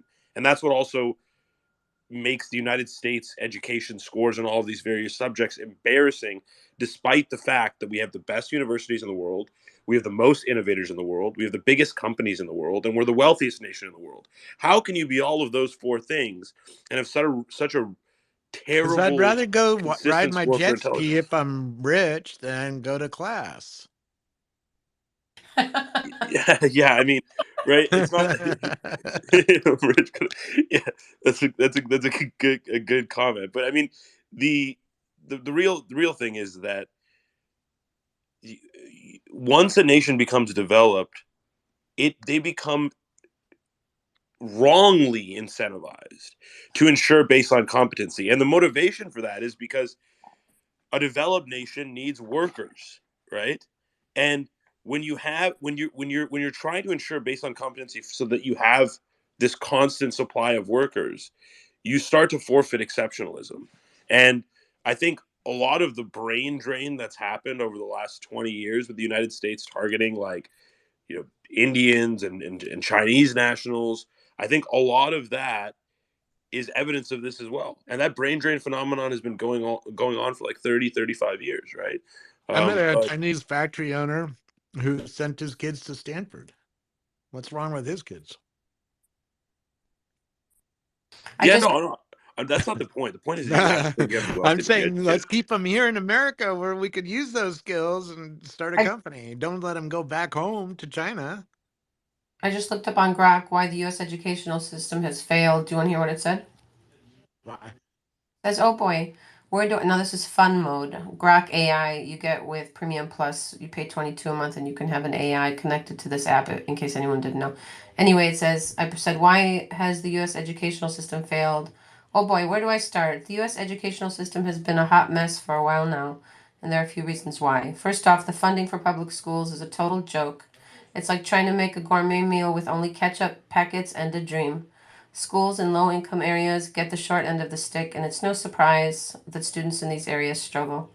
Then we have the standardized tests, which are about as fun as a root canal. These tests are supposed to make sure everyone is learning, but all they do is stress out students and teachers. It's like juggling a fish on its ability to climb. It's like judging a fish on its ability to climb a tree. And let's not forget about the outdated curriculum. It's like trying to learn how to use a smartphone by reading a book on Morse code. We need to update the curriculum to reflect the needs of the modern world, or we'll be stuck in the past like a bunch of cavemen trying to use a rotary phone. But it's not all doom and gloom. There are some bright spots in the U.S. educational system, like the teachers who go above and beyond to make sure that students succeed.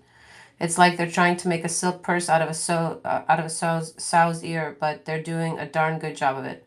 In conclusion, the U.S. educational system has failed because of a lack of funding, and over-reliance on standardized tests, and an outdated curriculum. But with some changes, we can turn this around and make sure all students have the opportunity to succeed. Now that's Grok, which takes from publications all that have been made on this app.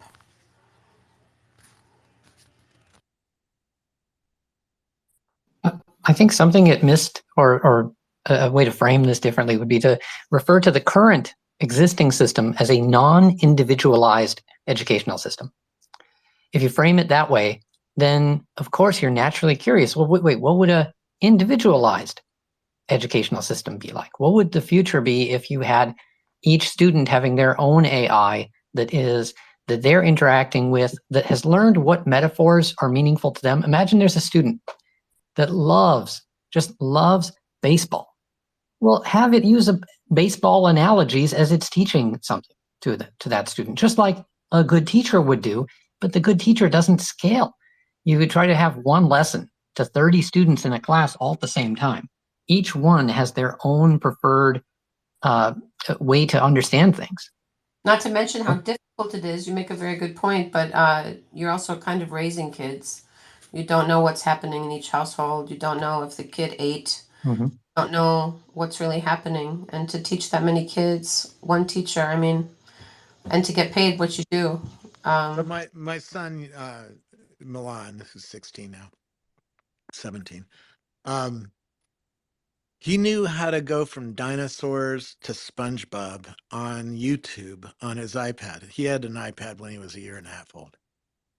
And he figured out the structure of YouTube, how the related videos worked, and he could navigate YouTube by that. It was crazy to watch and navigate from SpongeBob to dinosaurs, for instance. And he figured out, oh, that's really inefficient. And that's what got him to start learning to read. He learned to read on YouTube. So personalized education? Yeah. I asked Grok, because you guys, the gentleman just mentioned, what would the future of education be if curriculum was individualized? And Grok said the future of education with individualized curriculum would be a box of chocolates, Each student gets to pick their own flavor. No more one-size-fits-all approach. Instead, each student would have a learning experience tailored to their unique interests, abilities, and learning styles. This could lead to higher engagement, better retention of knowledge, and a more enjoyable educational experience. In this future, teachers would become more like learning guides, helping students navigate their educational journey and providing support and encouragement along the way. Technology would play a significant role with AI and machine learning being used to create personalized learning plans and adapt each student's needs in real time. However, there are some potential challenges to consider. For example, how do we ensure that all students receive a well-rounded education if they're only focusing on their interests? How do we balance the need for personalization with the benefits of a shared learning experience? And how do we make sure that students don't miss out on important subjects that they may not be initially interested in but could be valuable later in life? In conclusion, the future of education with an individualized curriculum is full of possibilities and potential, but it also requires careful thought and planning to ensure that all students receive a high quality education that prepares them for the future. I love this conversation. Really cool. And I love Grok. Rock on. I hope everybody reposts the space and shares this with their friends and also joins the accelerated community up top there. Scobo, when is your space starting? Like in 20 minutes? No, we're just gonna roll through it. It's going to be in this room. Yeah. Ah, cool. So Yeah, then Irina has had to deal with a medical emergency, so she I couldn't hope. make it tonight. Oh. It's not her, but yeah, still. Anyways, yeah. So I was like, well, I know what I'm doing then.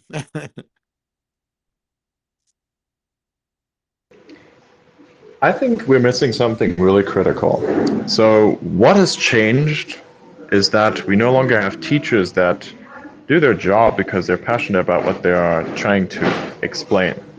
We do not have Einstein Let's not anymore go. at Princeton, do we? In my school district, we do have those kinds of teachers. My kids' teachers I are have not actually seen one yet. really excellent. Come here. They all have college educations, and they're all really smart, and they run pretty interesting classrooms. Most of the I time. hope so.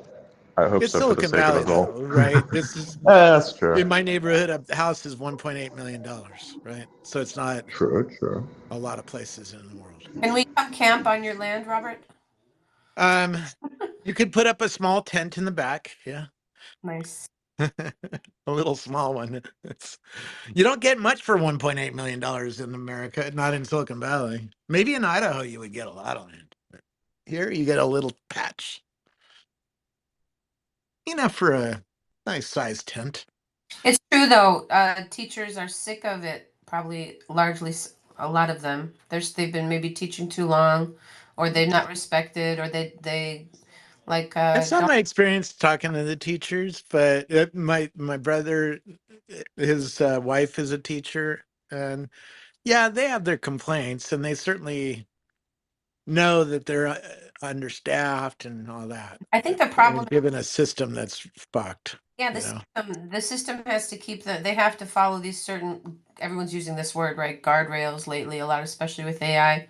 But they have to be corralled and they can't, probably their love for teaching has been squelched from them, sucked out of them like a bad Dyson or a good Dyson. But, I ultimately they probably had a spark to really become the teacher that maybe inspired them when they were younger. And because of the system encroaching on their individualistic, ideas, perhaps they're inventive. Perhaps, I mean, Adrian, you just mentioned there's no good teachers, there's no Einsteins, there's no Maria Montessori, Yeah, who where's Einstein at Princeton? He Wait. dead. You can go to TED and pay your $7,500 and hear all sorts of classes from people who have The done problem is we need to digitize someone like Einstein such that they can teach you whatever it is that is inside of their brain. You're not supposed to be taught the knowledge that they have necessarily. You're supposed to be taught the problem-solving structures that they have. This is why we have teachers, because they say, here are a bunch of facts, here is how I'm making sense of them. I'm going to give you that thing that helps me make sense of them such that you can make sense of the facts on the whiteboard. You understand? Yeah. That's the Some idea of a people's teacher. minds, though, just can't absorb that. I worked at a computer programming magazine for almost a decade. Did I learn how to program, even though I was in charge of copying the code and pasting it in Visual Basic and running it, making sure that No, I never really learned how to do that. It doesn't matter, though. I don't know how to do programming myself, but I know how it works. And if something fucks up, I know how to fix it somehow, right? But that's because it's a problem-solving structure. Yeah, I think I agree with Adrian that that's the purpose of a teacher, certainly. But I think AI makes that useless. I mean, you don't need that. You don't need that. What's the term I'm looking for? You don't need that chain in between the student and the information anymore. I mean, if you send like, I'm just thinking back to when I was in high school, right?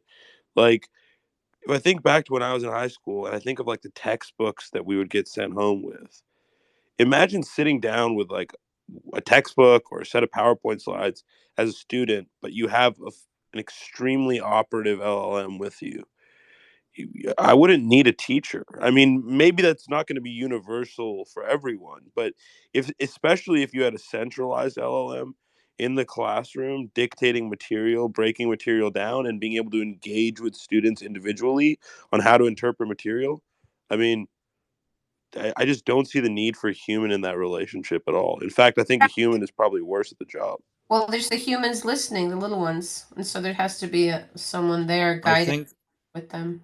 I think there has to be like a foundation skill set, which includes reading, writing, obviously, and some other basic things that would then facilitate potential learning and working with LLMs and all But that kind what? of But stuff. so Wiggle, what? How did you learn to read and write? Uh, I guess kindergarten or No, I didn't what's mean how old. How did you learn to read and My write? sister taught me. from yeah, like parenting, I No, no, no, guess, no, no, not who taught you. How did you learn? by practice. By writing and speaking, right? Right, And having somebody tell you what was the correct way to write and speak, right? right. A human doesn't need to be the person to tell you that. Like, if, for example, if you were trying to learn English and you were like a child that did not know perfect English, and you engaged with an advanced LLM that could teach you how to learn English, it would be the same thing. I mean, you could argue that there's an emotional element and like having your mom put her hand on your shoulder and like having the teacher like lean down and smile at you. Like, are there arguments to be made about the emotional uh, encouragement that comes from that? Absolutely. I Yeah. think that's totally fair to say. But when you talk about objectively educating an animal, which is what we are, we're just animals. I just can't wrap my mind around like what would be the meaningful distinction between a completely automated teacher. In fact, I think there are far more benefits than there are downsides. I think you would need There, less. You'd need less. You wouldn't need a classroom for every subject. You could have an when I've LLM that learned could from a teach a group master, of elementary students everything in one room. when I've Far more. when I've learned from a master, Stuck. What do you mean? Oh, sorry, Robert. when when I've learned from a master, really top of the heap human being, um, there is an advantage to being with them, particularly if they have a lab.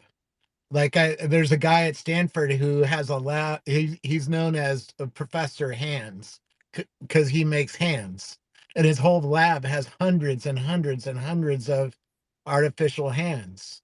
So he's like one of the top experts in hands. When you learn from somebody like that, learning is pretty interesting, right?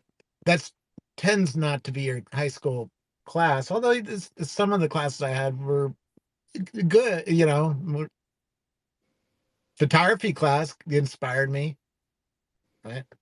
So before I started trading full time, I was in medical school at one of the best medical schools in the country at Baylor College of Medicine in Houston. And I don't know what the ranking is for it now, but back then it used to be a top 5 medical school. I don't know if it still is. It's up But there.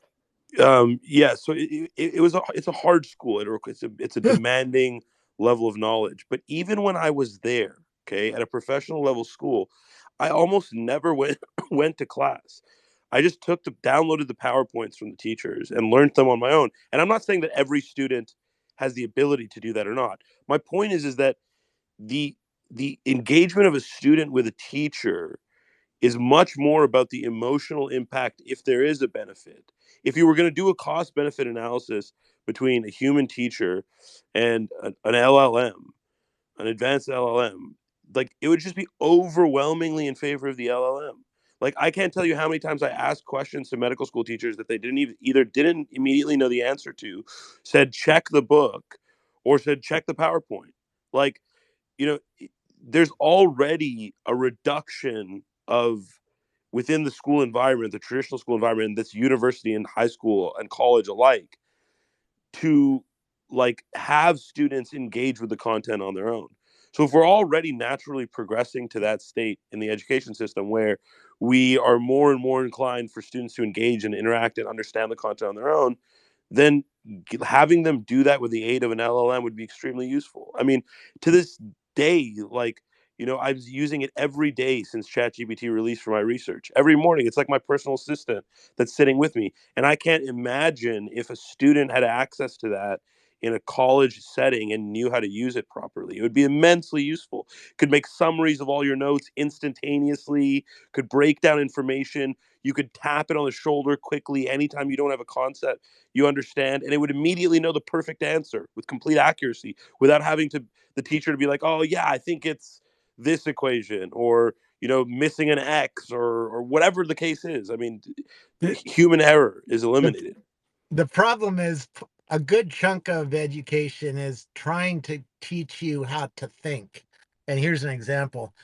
My chemistry teacher on the first day said, you're allowed to cheat in my class. You're allowed to bring a computer, a calculator, a book. You can write on your arm. You can do whatever the fuck you want. It, if you want to cheat in my class, go ahead and try. But she said, all my tests are timed. And if you don't know your equations and you don't know why you should apply said equation to said problem, you're going to have to look it up. And if you look it up too many times, you're not going to pass the test. And she was right.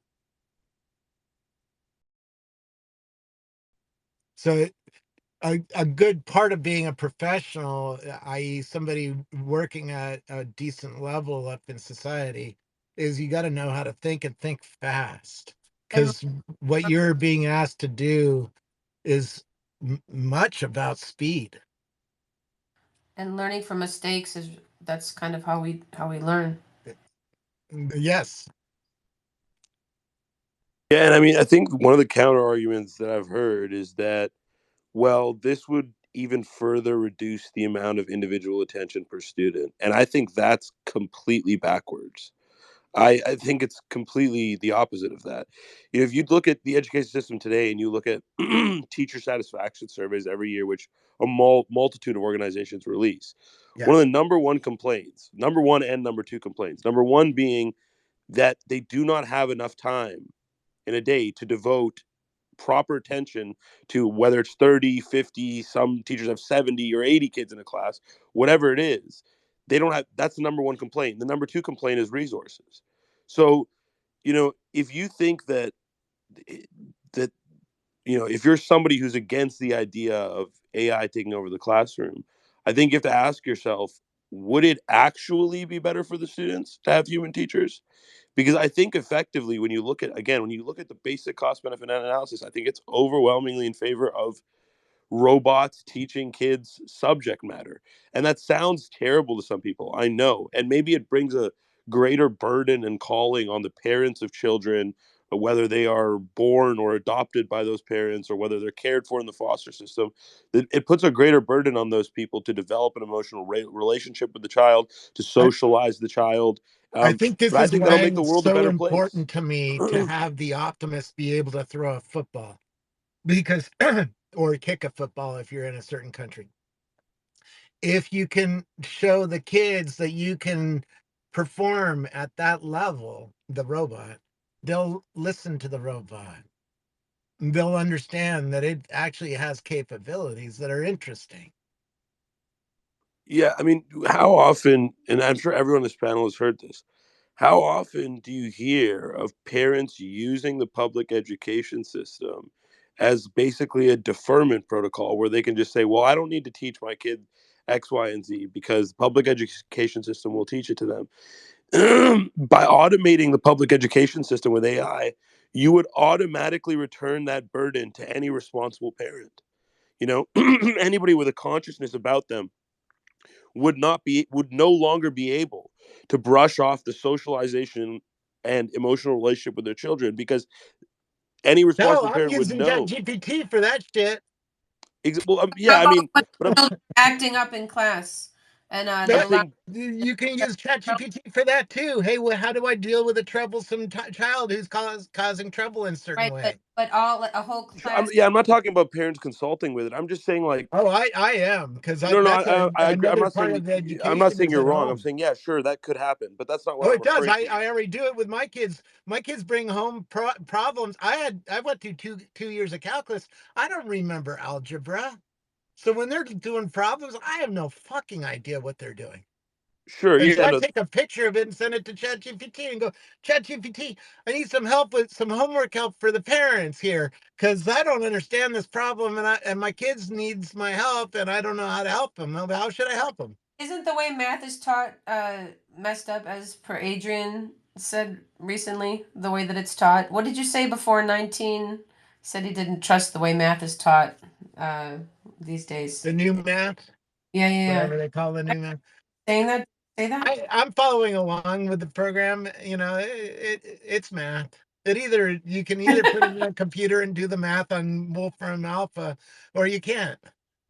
Right? I read a book on finance and how to do your own accounting from 1961, and the math inside of that book and the concepts that were taught in a much more efficient and concise manner than in the fucking book, which was designed for like a, I don't know, under 18-year-old in school. There was more weird shit in there that didn't need to be in there than there was inside of the thing that was supposed to teach you how to do your finance, which was ultimately trying to accomplish the same fucking thing. I think math and the complexity of it is artificially inflated and lacks any and all utility, which is the reason why it's being taught to you, because it's designed to cook your brain. It's not supposed to cook your brain. It's supposed to make it better.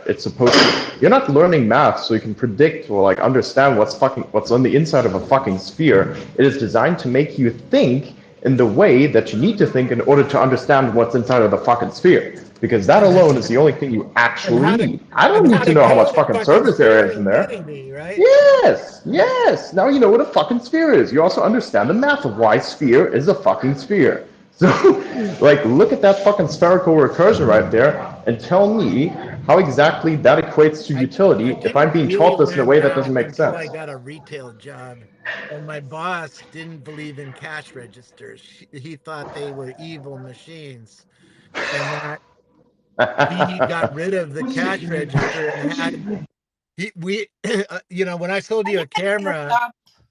When I sold you a camera, I had a long invoice that I had to fill out by hand, like, oh, Nikon F3, $405, 28 to 60 lens, $260, right? And I would have to add those things up manually. That taught me math because I did that over and over, and I was paid on commission. So if I went faster, I made more money, which motivated me to learn math better, because if I had to find the calculator and punch in numbers on a calculator, I was slower than if I did it myself in my head.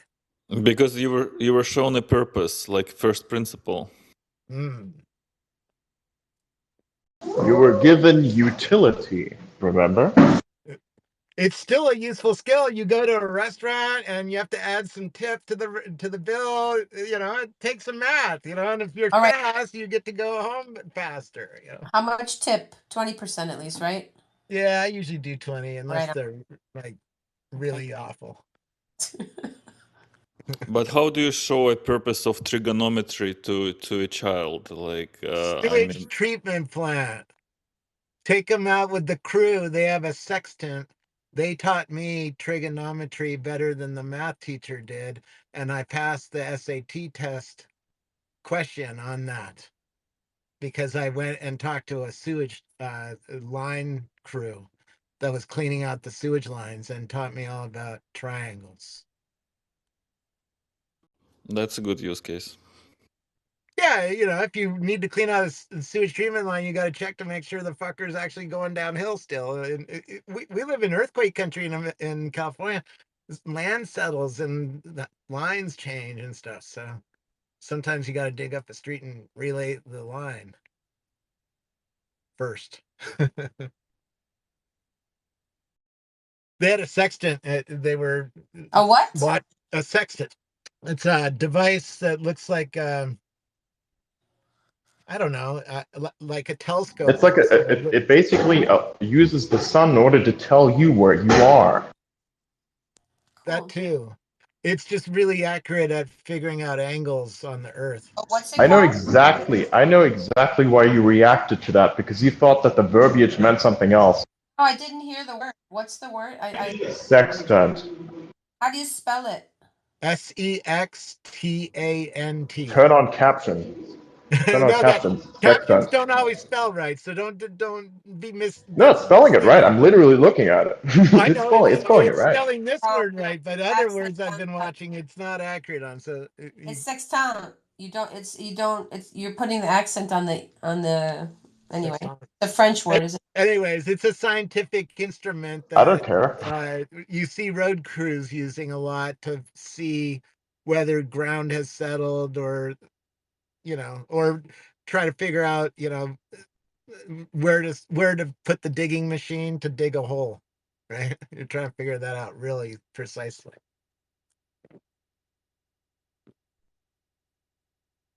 Taught me a lot about triangles. I don't know.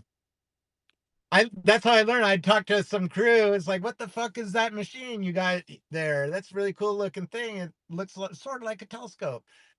What are you looking at down the street? You know? Oh yeah, well, this is Okay, I always wondered what trigonometry. that was called actually. Thank you so much. I swear to God. And so it's called a sextant. Yes. Okay. I once knew a Chinese surveyor who taught me how to use the thing. See, it would be a surveyor that teaches It's a you lot such of a fun. thing, right? and you learn a lot about angles and distances and all sorts of things. And then everything is fucking crooked. Wiggle with his trigonometry. Nothing is straight, my friend. Everything is crooked. Reality is poison. My living room, if you ever see a picture of my family room, my TV is straight. My house is not. And it drove my carpenter crazy. He's like, this fucking house is not straight. It's like it drove my carpet crazy, dude. it's 50-year-old house, so it's settled. You know, we got a few earthquakes. You know, this house has been through some things. It's not straight. My parents live in a house that's from the 1800s, and yes, you walk through the front room. Although charming, you go down a little bit when you just walk to the kitchen. It sinks. Yeah. It sinks in. Historical district houses are beautiful. They really they are.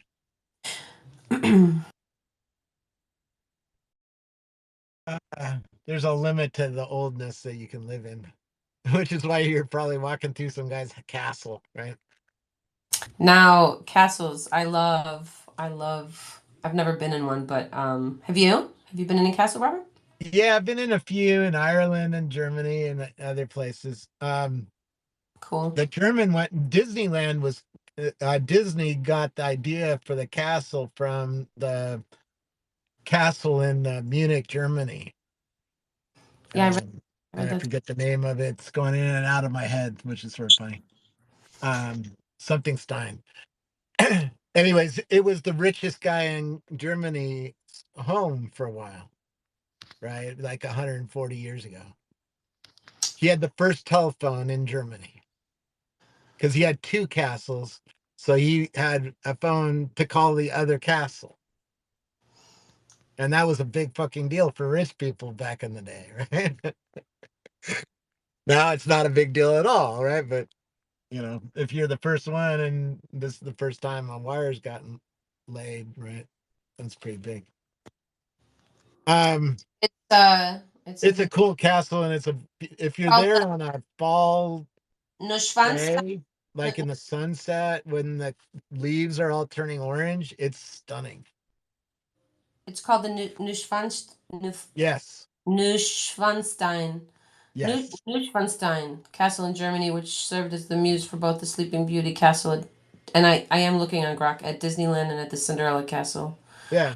So that's like, you know, the big diamond. You go see that, and if that's your first castle, that's pretty cool. There's more. It says, but that's not all. The Disney castle also drew inspiration from Alcazar de Segovia in Spain. Oh, so now you have some other castles to visit after you visit the first one, right?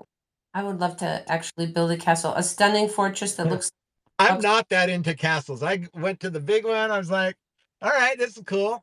I don't need to see more castles. They go out? No, they give me I was on the tour. You pay your $40 or whatever, and you go on a Slept tour. in a castle. Have you like slept in a castle? I slept in the fort off the coast of France. Okay. I haven't slept in a castle. Not Well, not a. that's on my bucket list. I slept in a old chalet in Switzerland that was like 600 years old. I got married in a mission. That was pretty long. Have you ever been robbed on a train? I love At Knott's Berry Farm, they robbed the trains every hour. I was taking a train from Bulgaria, from Switzerland to Bulgaria to see my family in Bulgaria. I was visiting my cousin who was in she was getting her doctorate in Freiburg and anyway, yeah, in Vienna. I paid That's where my mom's sister lives, Freiburg. my father, I was very sick. I had just played 2 months in Avoriaz in France. I had this little gig there. And anyway, my father was like, have you seen the Agatha Christie movie, Bessie? Because, somebody gets killed on that train that you're about to take to Bulgaria, to visit. Anyway, I didn't appreciate his joke, but I did pay the Swiss conductor an extra 30 franc to have my own couchette, which is your own little sleeping cart, which I don't know if that was good or bad, but I had all my belongings, had about 2,000 euros on me from the gig that I just did. And I locked the couchette, the sleeping car, and I started to go to sleep. And then suddenly I heard, I was just about to fall asleep, right before you like really like zonk out. And somebody opened up the door and I jumped out from the top bunk and I just like screamed like a banshee. And there was a man about my height with a scar on his forehead. I have a scar on my forehead, it was odd. He just had these like beady blue eyes and he's like, oh. And he put his hands back like, I thought that this was, there was space here. And I was like, no, I don't even know what I did. You know what I mean? Like, I don't even know what I did. I'm just like freaked out and I'm loud. So he like ran out of there. And then I tied a guitar string on some like ankle bells of mine and tied it to the door because I was so exhausted that I was nodding off, but I pretty much stayed awake all night. I turned the lights on, opened up the curtain, and that was very scary, actually. We got ripped off at a train station in France. A couple of kids came by with something they were trying to sell us on the paper. And underneath, they were grabbing the iPhone that was on the table and walking off with it. Gypsy kids, hey. Yeah, they're good at it. They got a phone from In Zagreb, in Yugoslavia, we had what, a 4 hour, 5 hour layover, and I had a ton of stuff with me, and the people that I met on the train were like, "Yeah, just put your stuff in the locker in Zagreb, and we'll go to the city. We'll just go lock your stuff up in there." And I was like, "Mm-mm." And you know what I'm saying? Like I wasn't gonna leave, and there were all these little ones running around, little mischievous, just they all need something probably to eat or whatnot. But yeah, it was a crazy trip. It was crazy. Travel's wild, isn't it? It was crazy getting into Bulgaria. Just the way that it literally like I can't even describe it beyond that. It just this. It's like we sunk. I don't, like it was just like like I felt we were in Bulgaria. I never took a train only that one time into Bulgaria, but just what it felt like we were in some, I don't know, cavernous, just the way that it sunk low when we entered Bulgaria. very interesting. To my family was there when my grandmother was still alive. My aunt, my father's sister, and his brother were there, and their spouses were there. It was really amazing to get off a train and see it was really beautiful. I'll never forget that. Your DNA strand. What? Your DNA strand.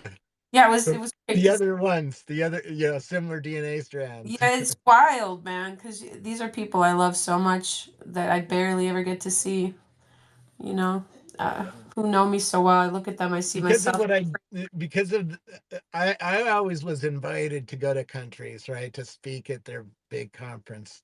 And because of that, I got invited into a lot of people's homes around the world. Pretty special. Very, That very few people get to see people's homes, you know. thing that's the thing that'll show you just how beautiful the world is. How Musicians do, yeah. how beautiful when a family, you just go and you see, and people are so humbling. It's so humbling to see how people live, that they stand in bread lines in Bulgaria, where I can speak of, That's where to get the good pizza. We had to wait in 2 lines to get into the best pizza place in New York. Oh, you poor dear. Well, first world problems. yeah. I remember when I visited There's a lot of people who have to wait, don't have enough food around the when I world. visited her for a month. I would go because I had made all that money, and I bought her something new every day. I just went out and I got her a loaf of bread, or I went and got that was the last time I saw her actually. Every time she came to the States to visit us, when I was younger and living with my parents, she would always massive tears on saying goodbye. Could never just She didn't know if she'd ever see us again, and then so lots of tears. But this time, she was standing in the doorway. I just will never forget, and I thought I would see her again, and I thought she would get to meet my kids, or at least one of them, but that didn't happen. But man, she was amazing. She had the most beautiful voice. So I'm gonna just say, hey, Veselina Minkowska, wherever you are, because she's the one. Her voice that you guys won't ever get to hear. Wait, I think there's one recording that my mom made on a cassette that I digitized, actually, that I turned into a digital artifact, actually. So I do have that. But AI soon can clean that all up for you, make it sound like she's in a studio with you. yeah, it's her and my father singing. I'll send you the link so you can hear it. That's It's cool.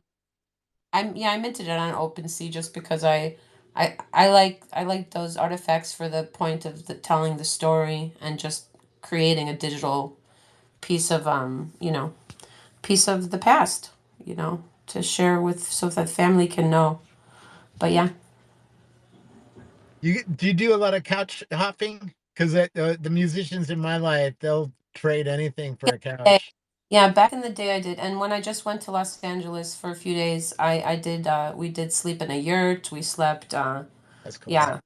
Um I mean, we slept in a hotel also, me and my friend who organized it, but what did I want to tell you? Back in the day, I mean, I slept on I slept on a massage table, in the corner of That's a friend's is, house for like isn't months. that why it takes so long for a musician to build a brand in America, like the Rolling Stones, where every fucking human being knows what I mean when I say the Rolling Stones?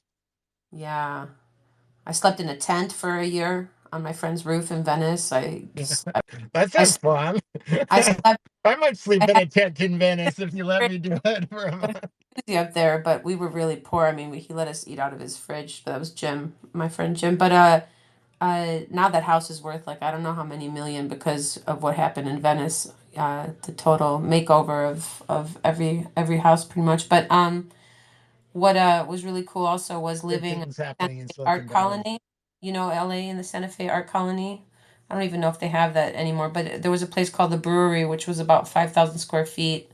And there's a gentleman named Freeman Murray who creates these pallet rack structures, which Yeah, serve as office spaces for incubator purposes of just tech and art and all that stuff. And he had a beautiful setup there. And I lived with 15 other people at one time in Venice, also in a house.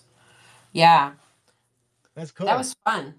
And then it was crazy too because everybody knows your business, but it's fun. It's like a family to be in a Yeah, community. everybody knows who you're sleeping with, huh?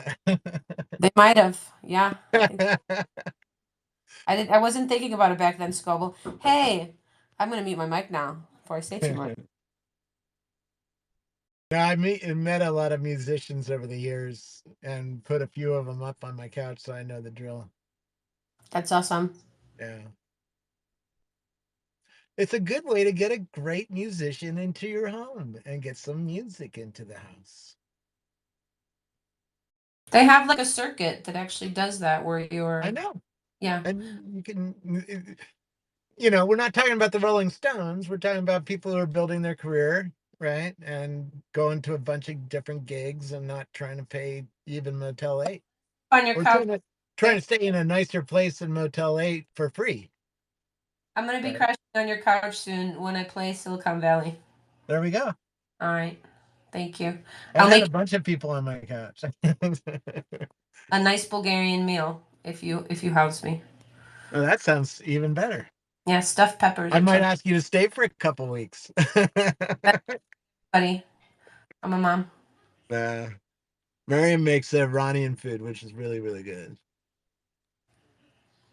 Yeah, we trade a lot. Oh, you got some good food? Din is here. It's really cool if you hear a musician in your house right in front of you. That's the pure essence of music. No amplification, just a human being communicating with you with his or her voice or his or her instrument or his or her technology. It's pretty special.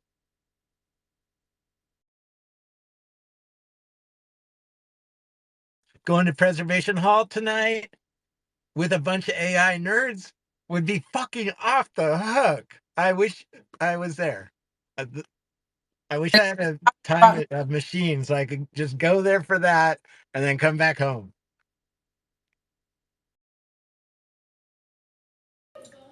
I wish that it could be streamed live so that you could partake with your VR. I don't understand. I learned if you walk into Preservation Hall with another musician, that the musician might get pulled on stage and you'll get a performance that's very, very entertaining. See, I don't know what Preservation Hall is. I don't know actually what you're talking Okay. So Preservation Hall was started like 70 or 80 years ago as a way to save Black jazz music in New Orleans. And you go there, there's 3 shows a night, and you go there, it's like $20 or something like that. It's not too expensive. But you're hearing the old, ragtime jazz music with a legit band that you can hear at Coachella, the Preservation Hall band, but it doesn't sound nearly the same as if you go to Preservation Hall in New Orleans, which to me is New Orleans is the centerpiece of jazz, centerpiece of a lot of music, different kinds of music, and therefore Preservation Hall is the centerpiece of that. So Preservation Hall is like going to church for somebody who's really into music.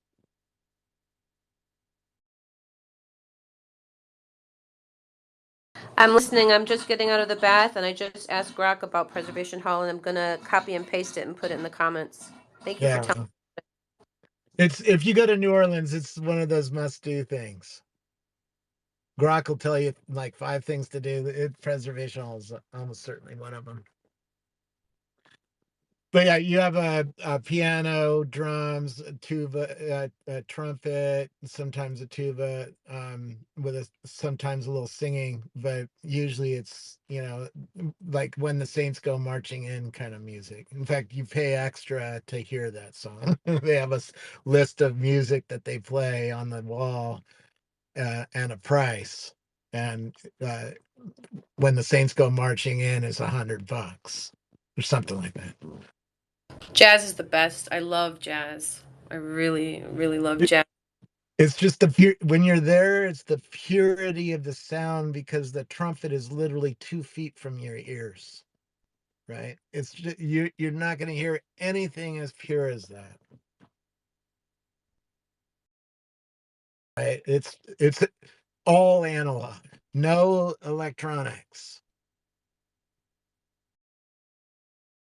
So it has that purity to it of analog, the smoothness of the wave.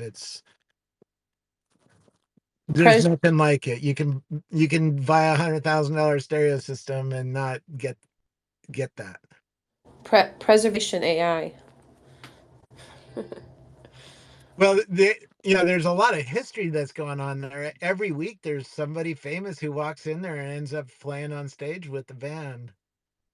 Sometimes during big shows, Aerosmith will be playing at Preservation Hall, and it'll be only 150 people can fit in there. Oh So my gosh, bring me there. I met Steve right. Tyler once. What a legend.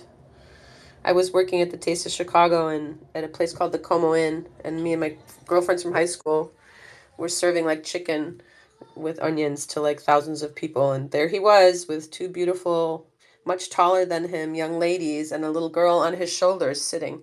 Yeah. And I ran over there and I'm like, "Oh, Steven, I'm a huge fan." You're I'm that like, girl. "Oh my God." And he's like, "These are my daughters, these gorgeous girls." And there he is, and he's shorter than me. And I mean, his half of his face, I mean, he's beautiful. What a beautiful man. And half of his face is his mouth. It's no joke. Yeah. Beautiful man. Remember that song, Dream On? That was Yeah. the album. I walked into Preservation Hall with a bunch of founders because I was part of the Web Summit founder group, and they had Reggie Watts as part of the group, so he was hanging out with us, and we got to go to Preservation Hall. Somebody in the band recognized him and signaled to him to come up on stage because they recognized he was Reggie Watts, a really good singer. And they spent, I don't know, 30 seconds talking to each other about, what about this? What about this? What about this? What about this? What songs do they know in common, or what chords do they want to stay on? And they had that kind of language, which I don't quite understand, but um, they instantly started performing together, and Reggie Watts was a foot and a half from my face. So Reggie Watts, his name is new to me. Probably his music I've heard I before. think it's Reggie Watts. Yeah. Yeah, it says that, oh, you're talking about the legendary Reggie Watts, the multi-talented musician, comedian, and beatboxer. This guy is like a one-man band with a sense of humor. Born in, Somebody like that. born in, Legendary performer, ends up performing a foot and a half from me in Preservation Hall. amazing. He was born in Germany. Do you Yeah. think that Grok will eventually be able to cite the? So when we put Reggie Watts in right now, it's taking from the publications on X. Every publication or anything that was ever written about him. That's what it's pulling from. Currently, correct me if I'm wrong. And eventually, do you think it'll be that it can? We'll have a list of the music to just listen to. That's my hope. This thing is not, Grok is not very well integrated into X yet. Well, It he's new. doesn't give you it doesn't give you a lot of links. When it gives you a list, it doesn't give you a lot of links. So you have to do a lot of manual cut and paste, right? It's not very well integrated. But the whole point of the cut and paste, isn't it, so that people can find it? Because if you just take the picture. If you put a link there with a link to the URL, that's to Oh, the original source of the information. Like if right. it gives you, like you might ask Grok when you go to New Orleans, what are the 5 best restaurants to try in town, right? And it should give you a list, but does it give you a link to each of the restaurants, right? So you can get a reservation. Well, eventually, right? Give it some time. It's like a But baby. I know. How has it even been on the I'm table sitting this? in a Tesla. When I bought my car, I couldn't even switch lanes. Now it stops at stoplights, right? True story. In 5 years, it went from doing nothing to being Didn't you fairly say, competent. wasn't it in your article or in your recent post that you said, as quickly as AI has grown in the past 18 months, it's going to grow exponentially more? How did you say it? You said it in a way that The, it made the, sense and the it, but rate of Tesla told me the rate of learning is going to speed up next year. So you saw Optimus in 18 months learn to do a lot of things like hold eggs and stuff like that. The next 18 months it's going to learn even more than it learned in the past 18 months. Right? So Yeah, it's going to be fairly impressive in 18 months. because it can hold an egg and place it gently It down. can throw an egg at each other and toss it around like a football, only it's an egg. Right? You start doing shit like that. Now you talk about robot entertainment. Yeah, it's gonna sing opera for us, isn't it? Or do something weird with the dishes, like, flaming steak. Billie Holiday's suddenly gonna be coming out of the AI's mouth, and you'll remember her. Oh, probably. Yeah. I mean, it has a computer and a speaker, right? So why wouldn't it play some Oh, music if that's you the wanted to? best. That is the best. Or why wouldn't it utter music that it just created from, some AI running in the neural network and the neural capabilities of the chip? The international AI every country needs, with all the music you ever could have ever known about at the fingertips. Now that's a national treasure. Every country should have, If like a Yeah, library. I think humans are still going to be the brand. Taylor Swift is still Taylor Swift, even if AI sings the entire fucking song. True. So every little girl is still going to want to go see Taylor Swift for how much a ticket? And it takes away, I don't know, I haven't been able to get to one of her concerts. I would like to. I I think know, that what it $1,000. is it takes away the idolism, IDOL. And It might take away the consistency. Your version of Taylor Swift might be slightly different than my version because it's customized, it's personalized to you and me. It knows I like a certain style of song or some part right. of her drum kit You irritates me. you could essentially record, take that out, and just put your own vocal over her track. You do not want to hear me sing. I I do not entertain stadiums like Taylor Swift with my voice. She's had quite a career, that one. I'm sure she's ready to start a family. You know, it works for me. That's the thing. Um, She does a good performance. I'll give her that. yeah, Taylor is amazing. She has the whole stadium holding a bracelet on her wrist, and the whole stadium turns into a billboard for graphics and other things because Amazing. That's amazing. of the wrist bracelet. I was there to study that, and Taylor Swift was just icing on the cake because I really don't care about Taylor Swift. I cared about the bracelet. Yeah, the unity of that crowd because of that timepiece. It's Yeah, and remarkable. there's a bunch of companies that do this kind of stuff. In fact, at the Olympics, they put LEDs behind the audience member, Mm. and they lit up the stadium that way. And it was more consistent than the Taylor Swift way, because Taylor Swift way is everybody is waving these lights around on their hands, right? They're wearing a bracelet that's lighting up.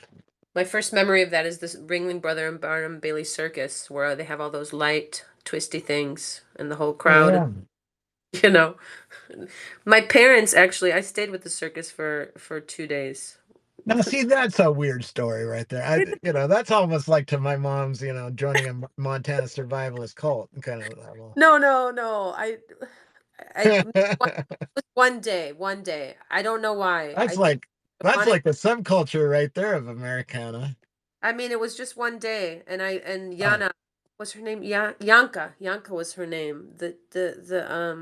She walked the tightrope, and she made her own circus outfits. I still have the one she made for me, which was too big when I was that little, and I don't. Maybe I wore it once in my early 20s, but my point is that that was so fun. I just remember I was crying when I had the next day. You have to go back to reality, but I really wanted to stay with the circus. Like, I was like, leave me here, please. That's funny. that is funny. I asked him, how did you have, because I don't think I could ever do that. He must have known them well. I The don't guy know. who started Cirque du Soleil follows me on, or is connected to me on LinkedIn. I find that fascinating. I because got that's what his whole company is based on, is people who have skills that you don't, like on a tightrope or something. and Bulgarian singing too. They have Yeah, Bulgarian singers for the O show there in yeah. Vegas. Oh my God. I've seen What them all. I've seen all the a O show. Cirque du That's Soleil shows at Vegas. wow. Yeah. Stunning. The whole stage was a pool. It was I incredible. haven't been to the Sphere yet. That's like calling my name. Come to the Sphere. Bring Adrian. Get a sponsor. Put the sponsor name on the Sphere. Oh my God. Put more We than just need how much? I don't know. A lot. how much does it cost? It's not the Sphere that's the money that I care No. about. It's the suite at the top of Cosmo that he Oh, gets one room, I get one room. That's like 30, 40, $50,000 depending on the day. whoa. For one night? For a week. Crazy. For a week. That's still crazy. I had it for a week at CES for my 50th birthday party. Wait. Who are you? Who is this Robert Scoble? I'm gonna ask Rock. That's it.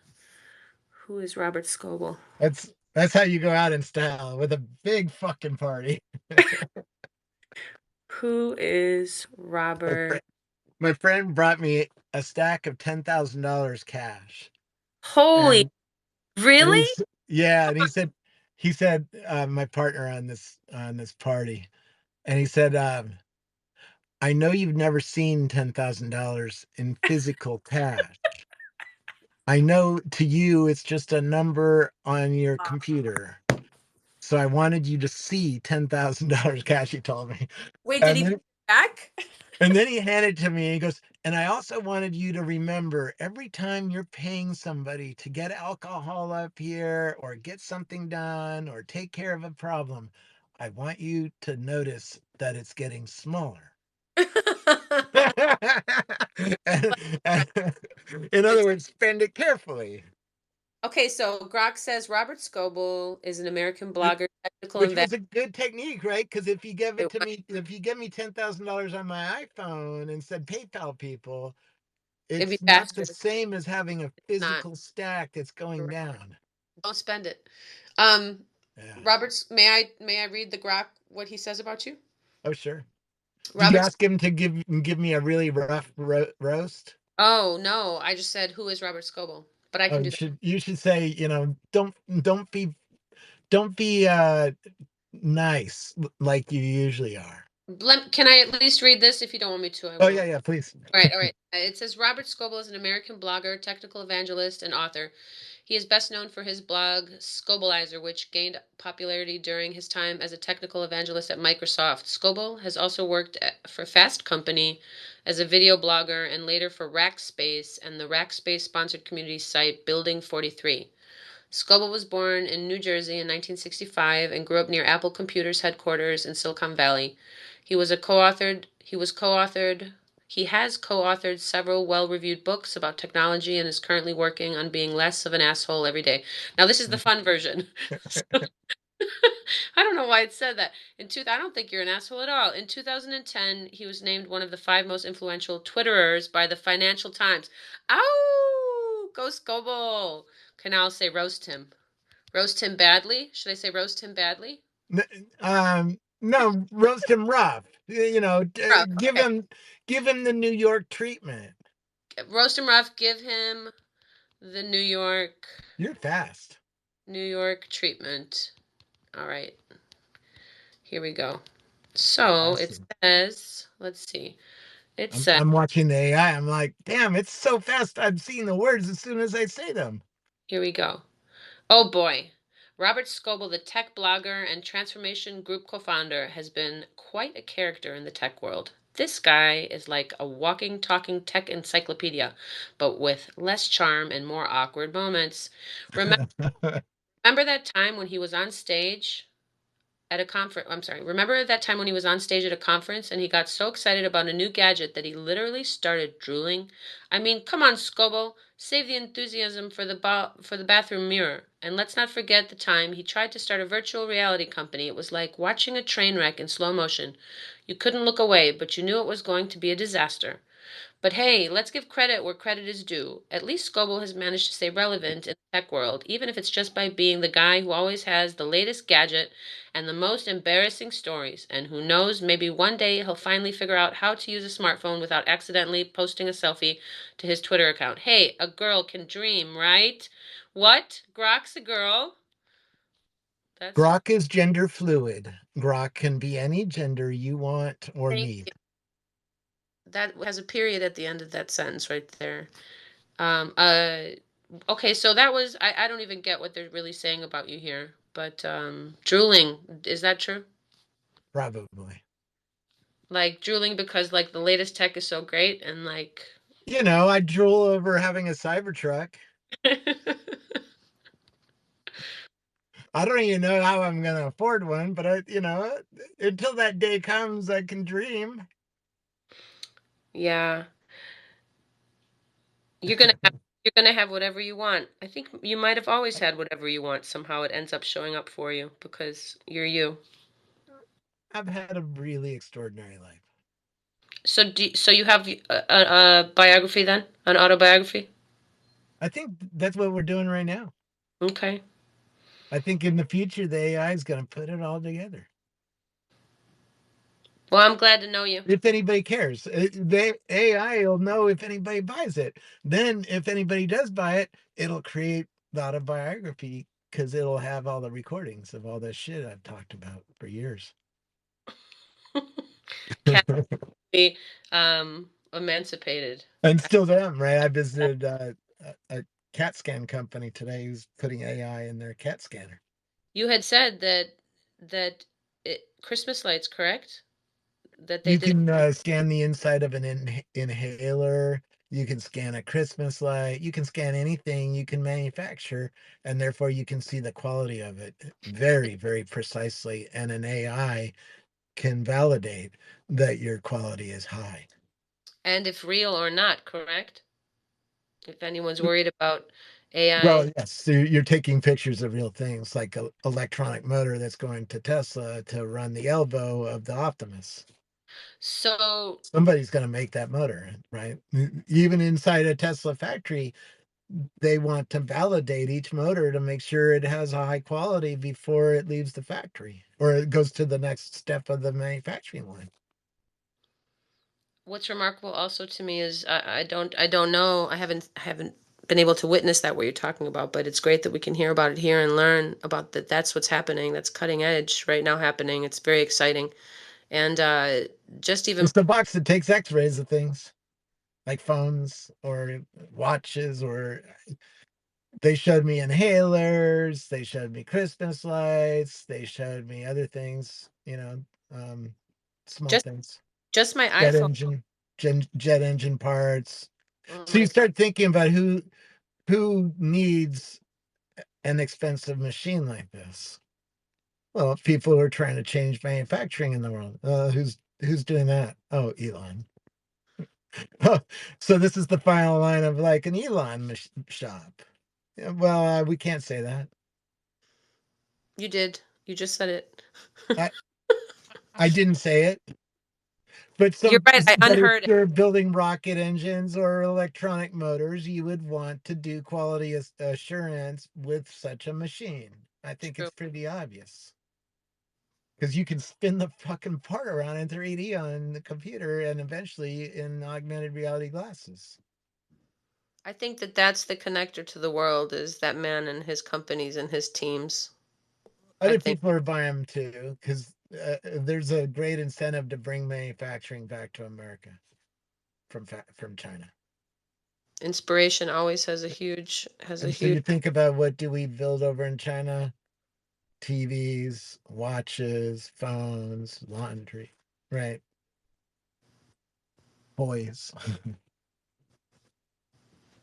Everything. I visited a Chinese factory that had thousands of pieces of art for hotels around the world.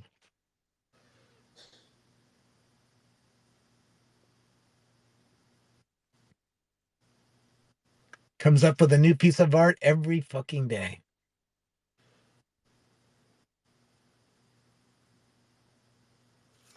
steals it by going on vacation, taking pictures of everything that's cool, and then seeing if he can do art that looks like that for some hotel somewhere in America. Or Really? yeah. I have a video of the factory. It's fucking insane. So are you against or for that?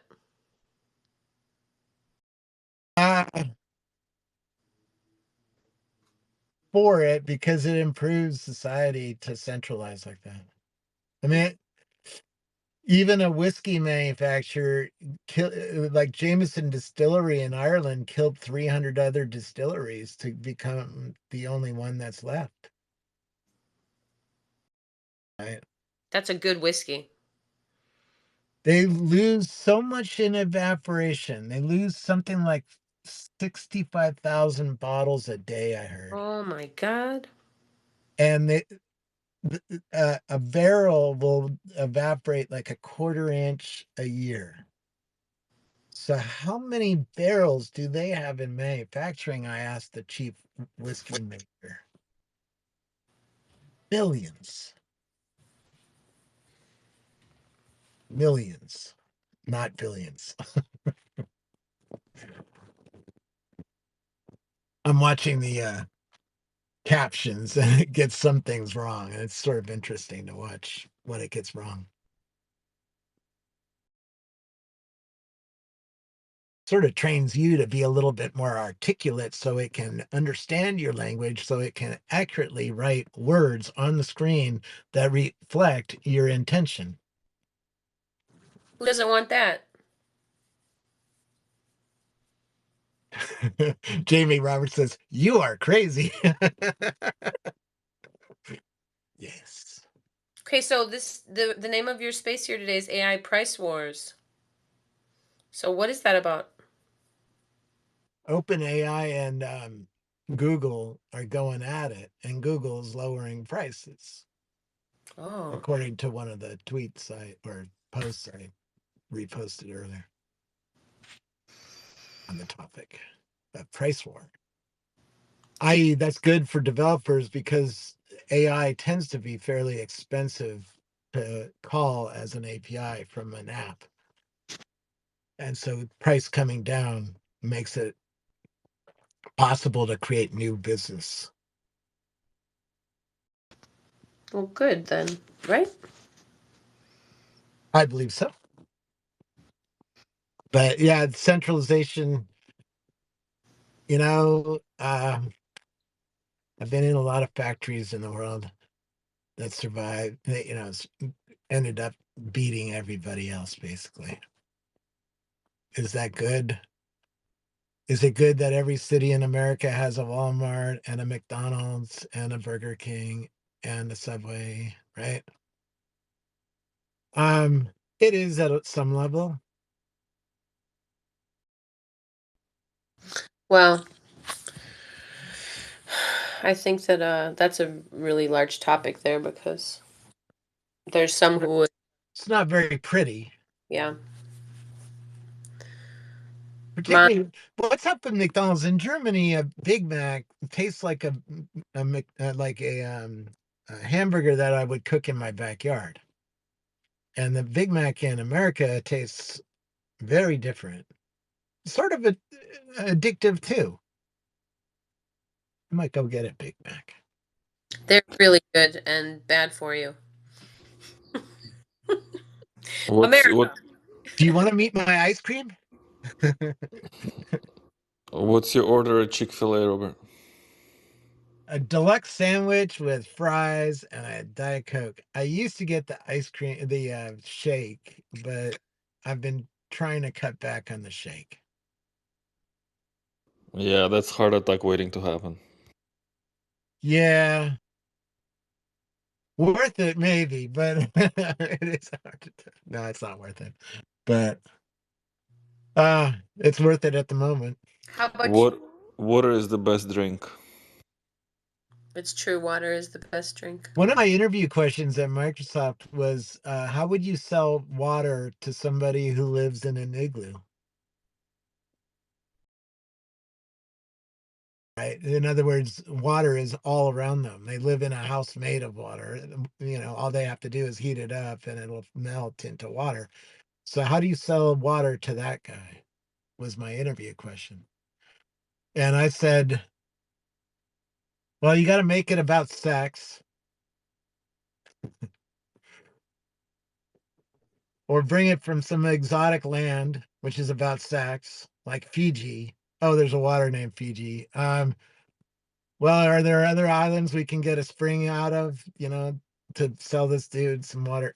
In other words, you had to go through a creative process of coming up with ideas for how to sell that person some water because they wanted to hear your marketing thinking. Adrian's voice just popped into my head with what problem is it solving? It's probably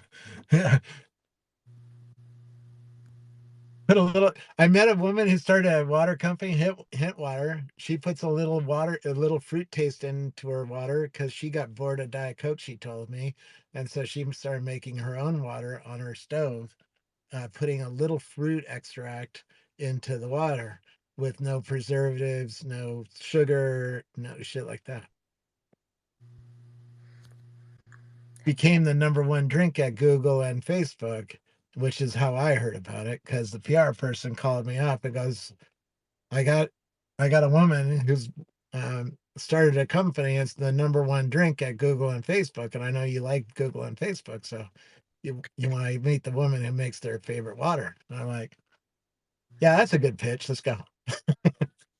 So go Sorry. ahead, Vessi. No, after you. I spoke so much. After you, please.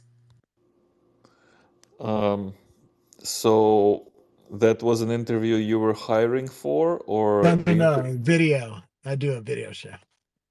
Or Oh, my right, blog. right. Talking But I about. thought you said Microsoft.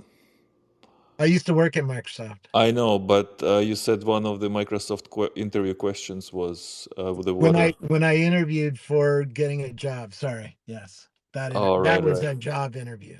Yes. Got it. Thanks. Yeah. And you passed, I assume? I worked at Microsoft for 3 years, so yeah. My question was about how did the woman get her water into those places? She took it to Whole Foods and put a bunch of water in Whole Foods by giving it to them for free. Oh, she had one of the stands there where they can do trials, where they can. It sold out in less than an hour. And it's hemp water. What's it called? No, it's hint. A hint of fruit. HINT. Oh, it's called Hint. Yeah. It's Hint is the name of the water. Yeah. Started on this woman's stove because she was fed up with Diet Coke. So I just grok that. Yeah, it says Hint Water is a brand of flavored water that was founded in 2005 by Kara Golden. Yep. The company is headquartered in San Francisco, California, and has become quite popular. In now grok went so fast, and it gave me like 5 paragraphs here. I bought $1,000 worth of it to get sober. Now that's an amazing story. Whole wall of it. So you Spending get $1,000 on wine was like a week.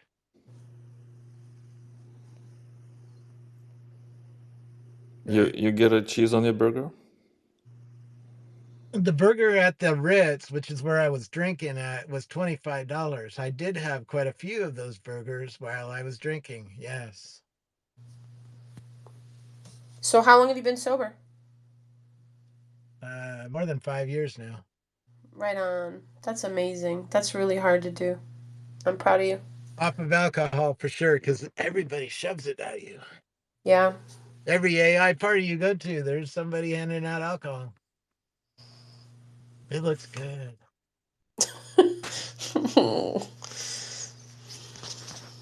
This is the problem is your mind gets triggered by sounds, sights, smells, right?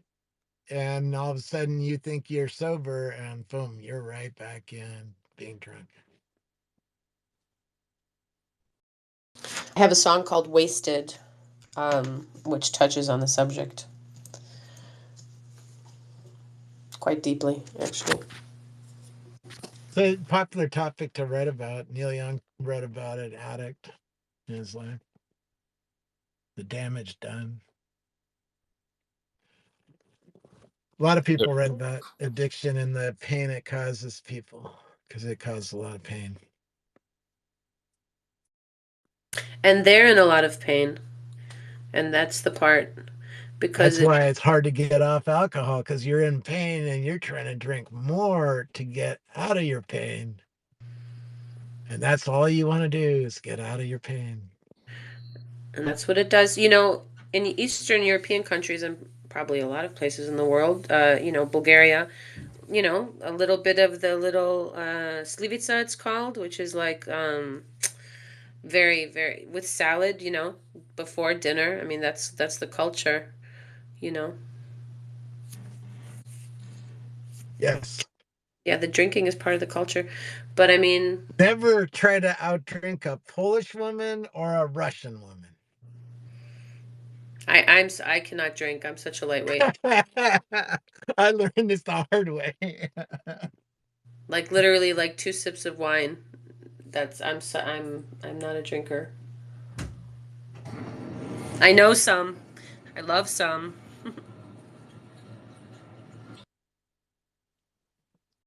Yep. Addictions. They're hard to get free of.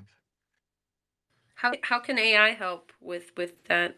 Can they talk somebody out of having Yeah, that? because at least AI is working at 2 a.m. when they're hitting bottom, right? In some bar. Sponsor that's always there that kind of You can ask it a lot about addiction and it'll answer you back like, I fucked up my life in this way and this way and this way. How do I unfuck my life? And it'll lay out a plan for you. or my life is fine and I'm a functioning quote unquote alcoholic and you know The but guy who became my sponsor used to go partying with me at South by, and he'd ask me somewhere uh, in the evening. He'd be like, "How's this working for you?" And I'd be like, "It's working fucking awesome right now. Leave me alone. I'm gonna get more fucked up because it's working good." yeah, a drinker does not want to be told to not drink, especially when they're drinking. It's the worst to talk to somebody who's under the influence and about why you don't want them to drink. That's why AI will save lives, because when you start coming down at 2, 3, 4 Oh, in the morning, you cut you're out there. gonna have something to talk about. You cut out Oh, when what? sorry. You said that's why AI will save lives, and then it just dropped. When you're facing um the hole that you're in Mm. at 2 or 3 or 4 in the morning, AI will be there and help you out. Mm-hmm. Your And sponsor won't pick up the phone at many sponsors would pick up the phone at 3 in the morning but because also they know it's a drunk and that's their goal in life is to save a drunk. but also family members who are, let's say, a wife, uh, to have, you know, they have support teams for family members of alcoholics Yes. who go. So even so, for family members or for How do children, you deal with an addict is one way that AI helps you, yeah.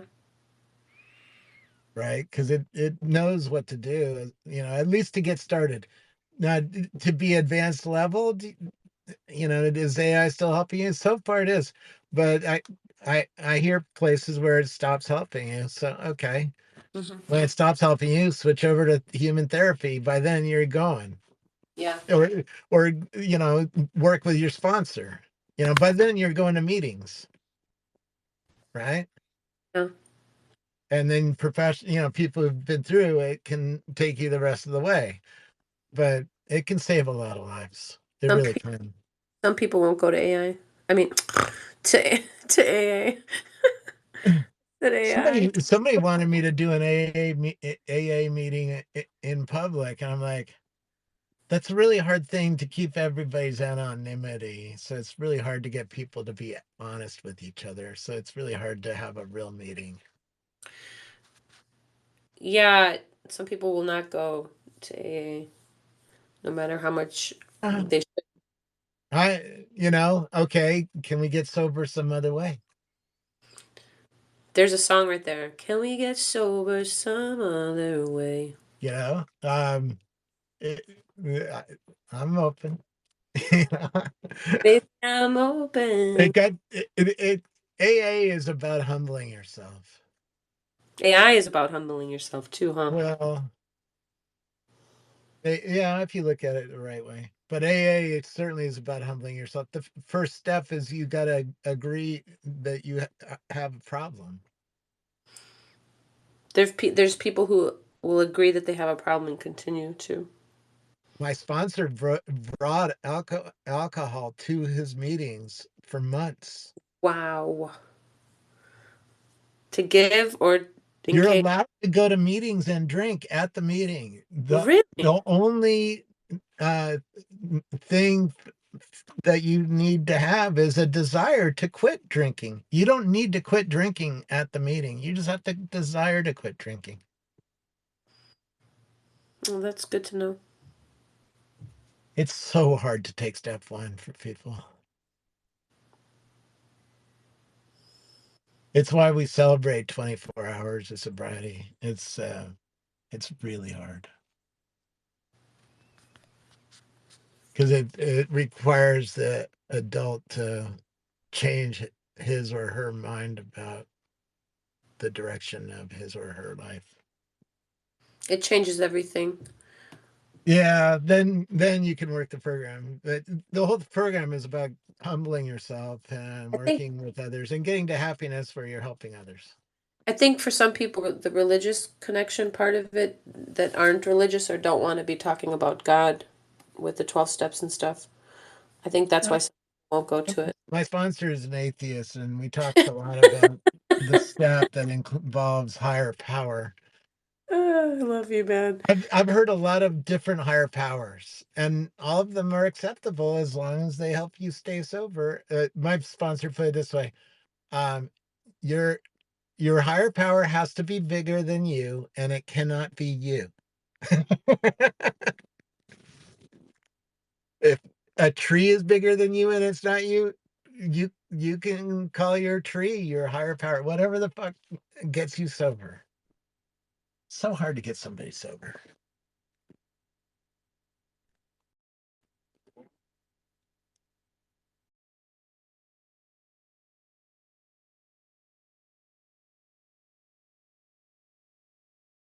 They have meetings at South by Southwest, by the way. They have meetings at Coachella. They have meetings in Las Vegas.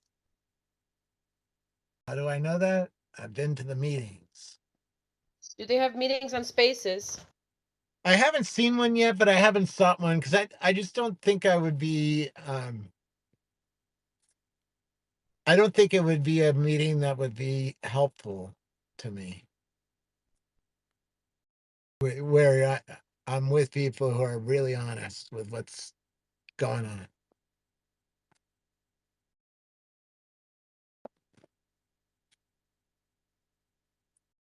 I think I can only kind of try and understand that, but on Sort a of like worldwide this.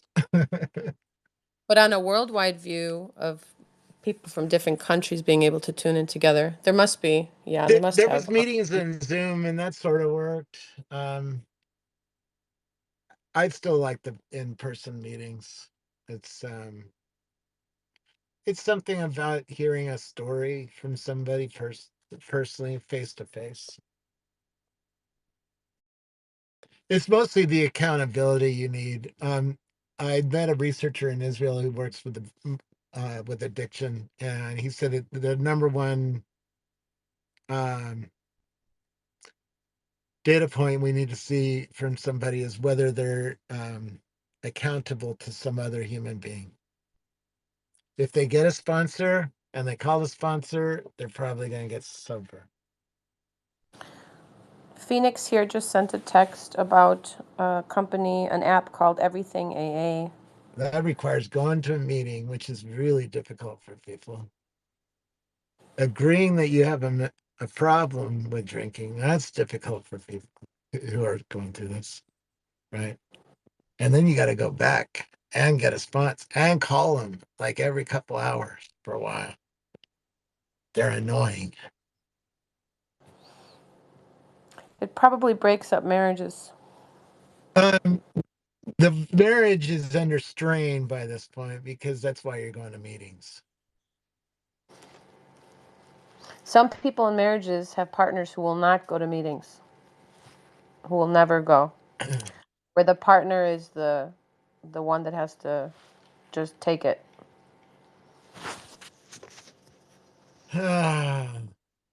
Grok can help you with that and figure out, your priorities in life and how you should go forward. Will it be correct? That's the question. That's a hard one. I think if it's so bad that it's causing harm to the partner and the children, then that's the difficult move to make. But if there's a way to, I guess that's where it comes into where people might say, hey, all I could right. ask you to open the microphone. Could I listen to what's going on in the room? Right? You saw how good it is with my psychiatrist at writing down notes about what we're talking about. So if it's hearing what's going on in the room, it's going to know what's going on pretty quick. Yeah, my AI, that's a very brilliant problem that it could solve, that the person that doesn't want to share. It could be talking to you in the ear, like what to do. Yeah. I take it out of such an emotional context. A fire's out in your house. Put in your headset. It's telling you what to do. Get on the fucking floor and crawl out. To your left, dummy, not your right. Right? It knows which way to crawl because it knows your house really. And the doorknob. Check the doorknob before you open the door. Yeah. Know what's going on. Because if it's anyways, there should be an assistant in your ear helping you with any experience you're going through. How would it be better for you? It should be telling you that. Right? What to say right now to have a better experience. So I grew up with a guidance from my mom specifically about following my inner voice, kind of like an inner guidance to kind of your conscience, if you will, even. You could call it that. But just that it was something that wasn't really ego-based at all, but really was kind of what is the right thing. And that I think everybody, if we quiet down enough, that we really can find that we know that, but a lot of us don't listen to that necessarily all the time, the voice. But that's AI, that could be AI. But it's different for everybody, so let's just talk about, let's say, an alcoholic in a family that where there's struggle, but the family stays together, and that's just it. It's just that one part can't go and get the help they need because they haven't been able to beat it, the monster, you could call it.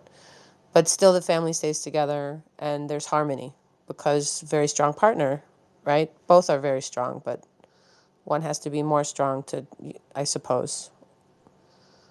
But it's a tough circumstance. It really is.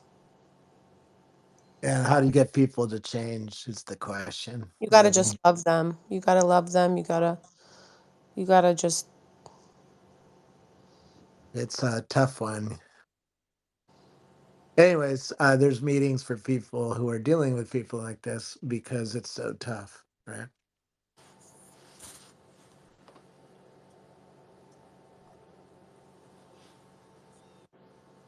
I don't know the answers. I just know you got to start working. And that's really tough to get people to that place where they want to start working on themselves. And the thing is that a person's health is at risk too. Like, yeah, And that's usually when a change comes. When somebody they might be having health problems. That might be what's forcing them into AA, into this conversation with you. You know, God, the alcohol's not working anymore.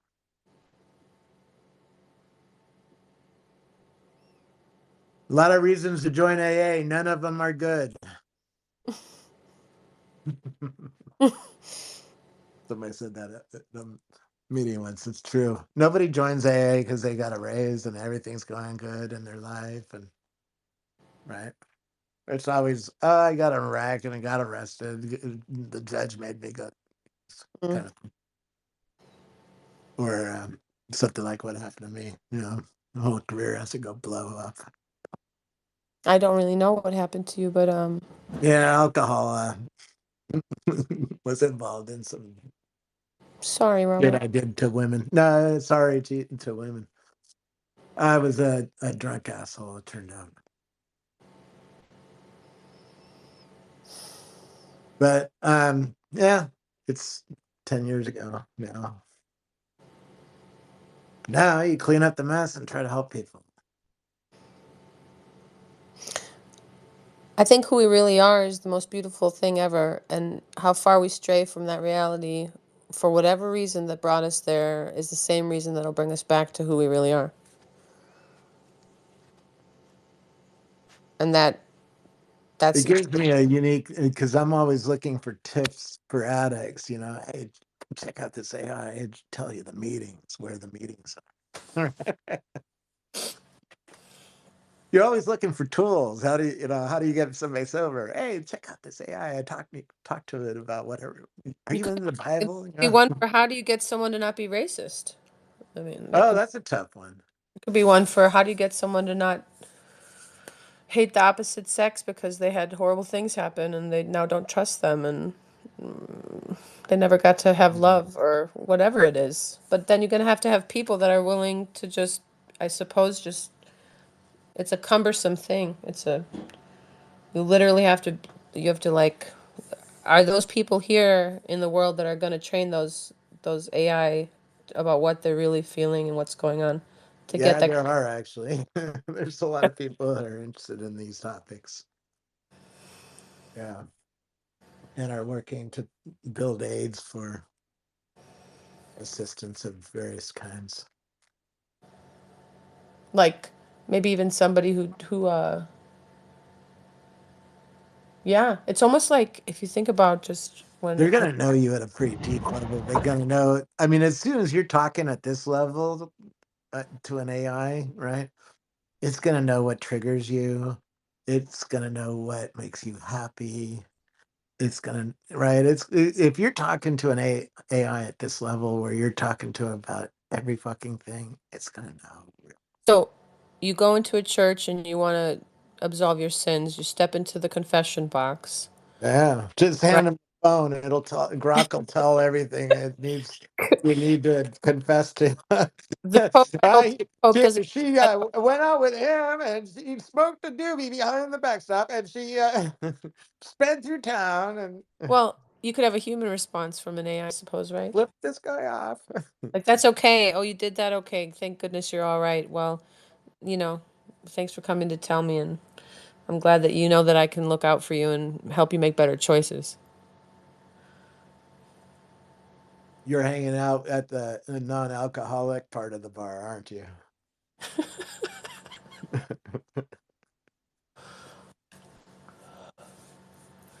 I heard Adrian's mic, and then I wasn't sure what They're happened. always there. The helpers. Always look for the helpers. Yeah. Who's looking out for me? What's up, man? What's up, Adrian? I'm like literally dealing with 5 things at once. So I'm like writing something up as I'm also in a space with an investigative journalist, as I'm also talking to you guys, listening to what you guys are saying. That sounds like you're doing nothing well. Looks Potentially. I just literally gave someone fucking algorithm advice because it's cool. They were like complaining about the fact that they were siloed. I'm like, bro, do you realize you're literally putting out 10 posts a minute? It's a problem. Isn't it like realistically? Have you ever been to a Las Vegas sports book? Maybe. with like 100 screens around you, so you can watch every fucking football game and every horse race at the same goddamn time? Yeah, I could do that with your lists, but for AI. Yeah, the sports book is better, but I don't know. I don't know where I was going with that, but soon you're going to have that for everything if you want it. The AI will get Yeah. you a sports book on any topic in front of you if you have the Vision Pro on. It'll just make it for you. How about that?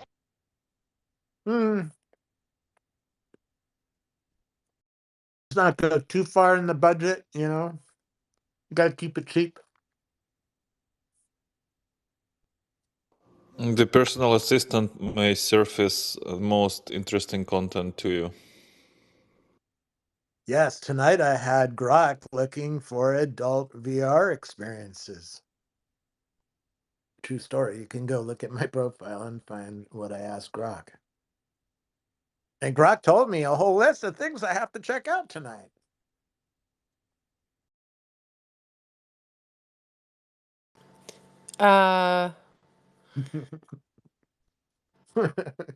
There is no comeback. No, you're dry.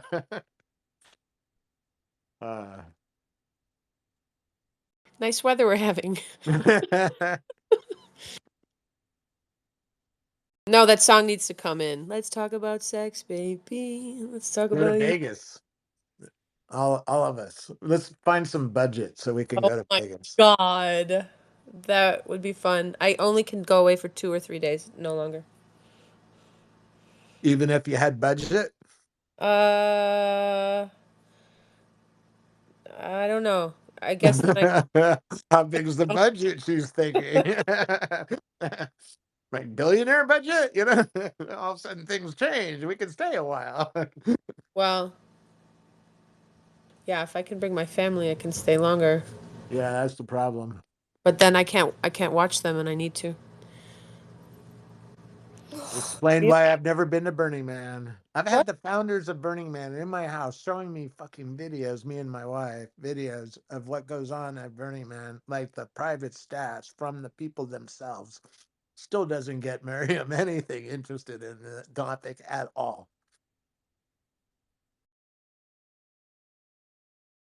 I missed that. I have to step away for one moment. I'm so sorry. I'll be right back. All right. She's laughing over that.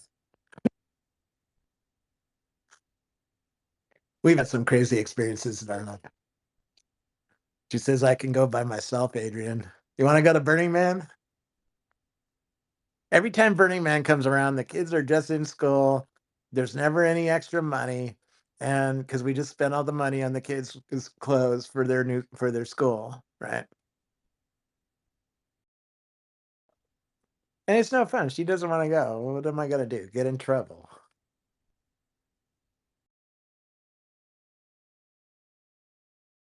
Like costly trouble.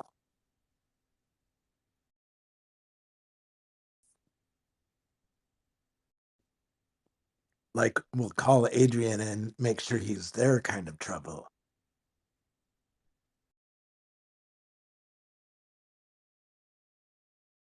Which he's not at the moment, because he would have jumped in and said something funny if been close to the phone.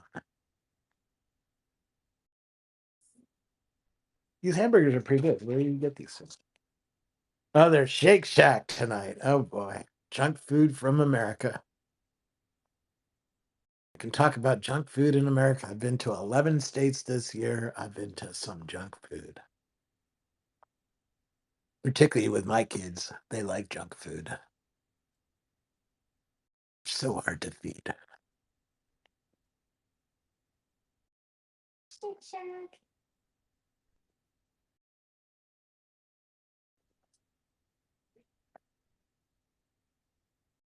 It is very quiet in this room. Indeed it is. There you are. We were talking. One thing I don't understand. Yeah, one thing I don't understand about some journalists is why the fuck can't they summarize what they're saying into bits of 1 minute to 30 seconds? Because this shit's infuriating my brain. It's like you can pay attention to nothing else. Is that the point? Is like the point to like when you're consuming news to Yes. basically listen to this one person who's like draining you of any ability to Yes. fend you off? Yes. It's like It's making you like a roach that's going into the roach motel. It's going yeah, in and never leaving. yeah, yeah. It's like you're trying to dig your vacuous mediocre roots into fucking everything and draining their ability to fend you off. It's fucking crazy. It's all about keeping you around so that when the ads come on, you stay on the couch and don't get up and get anything. It's Unless it's literally putting you to from one of the sleep. ads. What's the fucking point? It's like the Ah, point is not to disseminate information anymore. The point is to disseminate programming. Slow drip. Exactly. It's like that's the irony of calling a TV program a program. are you being programmed? Perhaps. Shake Shack.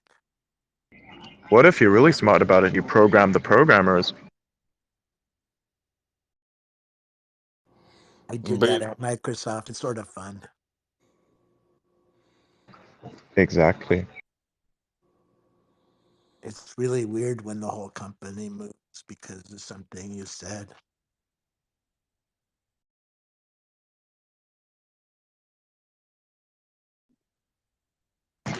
It's still killing my head. I had a gay rights bill passed because I told Bomber he was wrong in public on my blog, and he agreed a day later. And then I apologized in public and had support put behind the bill that we were talking about because they had pulled support earlier, which was the mistake he made. How many followers did that get you? A few. How many do you get on a daily basis? I wonder. Not many anymore. It's hard to get followers. In the early Tell me days, about I it. was the most followed person on Twitter for the first 2 years of its life. Those were the days to get followers. They were easy to get because everybody was following everybody because there was nobody to follow. So follow everybody. Yep. The real challenge is coming in later, like myself.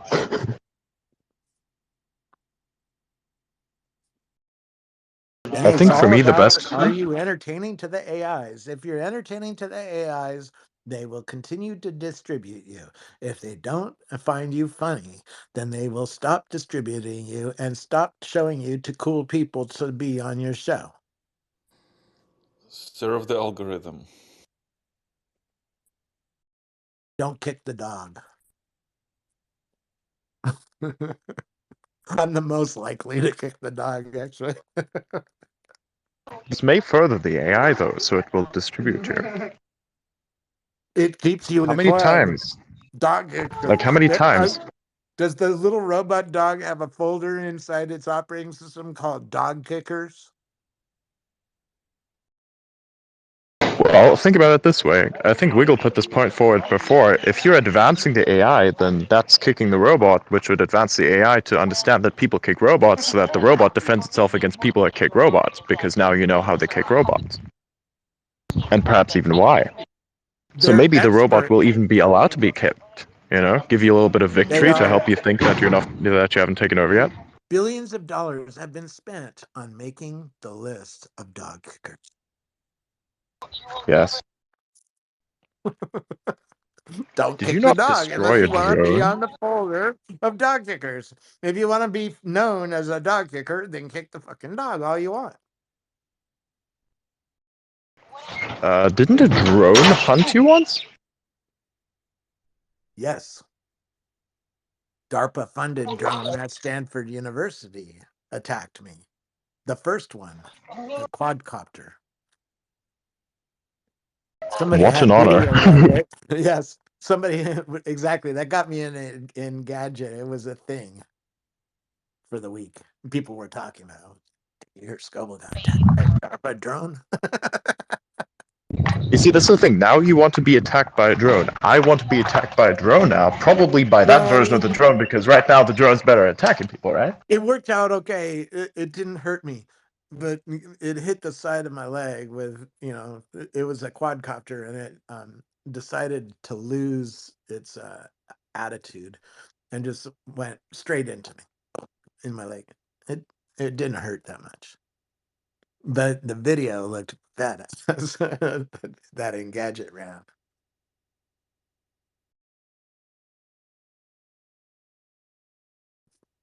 Are they talking about Marxism now? Jesus. Blah, Please blah, please blah. talk about Rome next. Please talk about Rome next. I want to What hear are you about Rome. watching? I'm not watching anything. I'm like listening into a space, waiting for an opportunity. You're in Like, another space. It's not this space. What's the space you're listening to? Laura Logan. Okay. It's just Laura Logan is just speaking endlessly. At one point in my life, hanging out with people like that was very entertaining.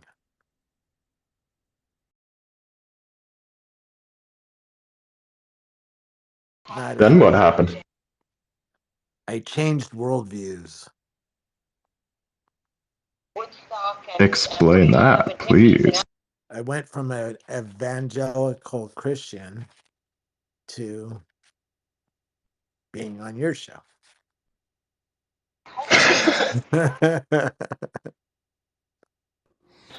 Now you gotta tell me. I don't know if that's a good thing or a bad thing.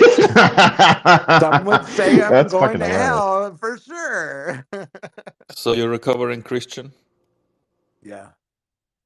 I Wow. learned TV in the church, running camera 2 in the middle of 1,000 people or 500,000 people.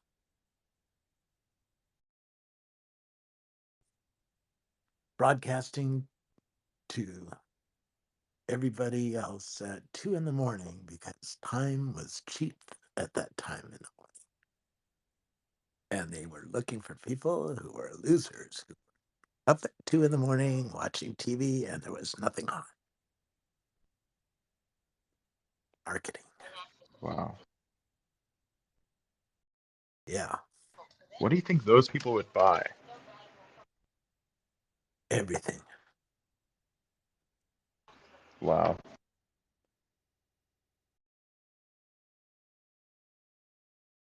What if you could buy nothing? It's the big lie. If it's up, but the problem is they think it's not a lie. They're going to the other side and they're going to heaven. And convincing them they're not is impossible. Power, essentially. The ultimate marketing plan. I think the ultimate thing, yeah, true. The ultimate thing that has ever been marketed that everybody knows of is the Bible and its subsequent religion. I walked around the neighborhood where Paul the Baptist grew up to study the purest form of it. What did you discover? It's a lot smaller. It's like my neighborhood. It's very plain and small. There's two things that stand out in my memory. 3 things, actually. One, the church is up on the hill. You have to walk up 100 stairs up to the church. So you got to be in shape to see the kingdom of God.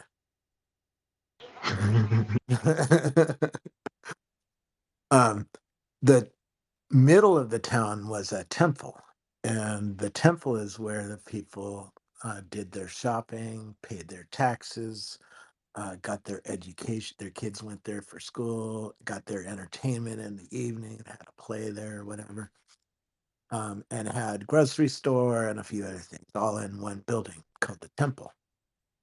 And I look at my iPhone as a temple. Like they have every temple. Like my heart rate data is inside the temple, right? And the reason we all like Apple is because they have big guards at the door. It might not mean much, but it makes us all feel good. I don't know why I was telling you that, but inside the temple is going to be the LLM orchestra working with your data, with your health data, particularly helping you with your health needs or intentions.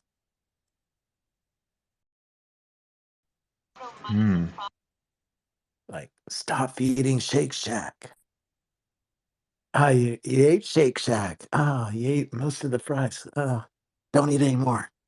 They all cost 100 points. Each one you eat costs more points. Right, so gonna play a game. Neurons like playing games. So are we gonna make a game for the French fries because we don't want people to eat the whole box? We want them to eat half the box. If we can change just that, we can get people on a vis. Right? I like that actually, yeah. This is why I eat Shake Shack, so I can look at Shake Shack in a fresh light. it's like first principles on the Shake Shack meal. Can you do anything with augmented reality that would be fun on the meal? Yes, lots of things. Get people to buy more by giving them points that buy less. It's all in the temple. You can buy whatever you want because it's in the Apple Store and you trust it and have your Apple Pay.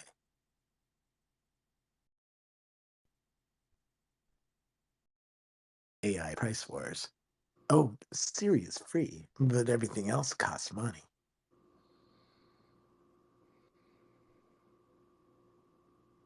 Apple strategy. Sell devices. Give away the software. What about Android? What do you see of that?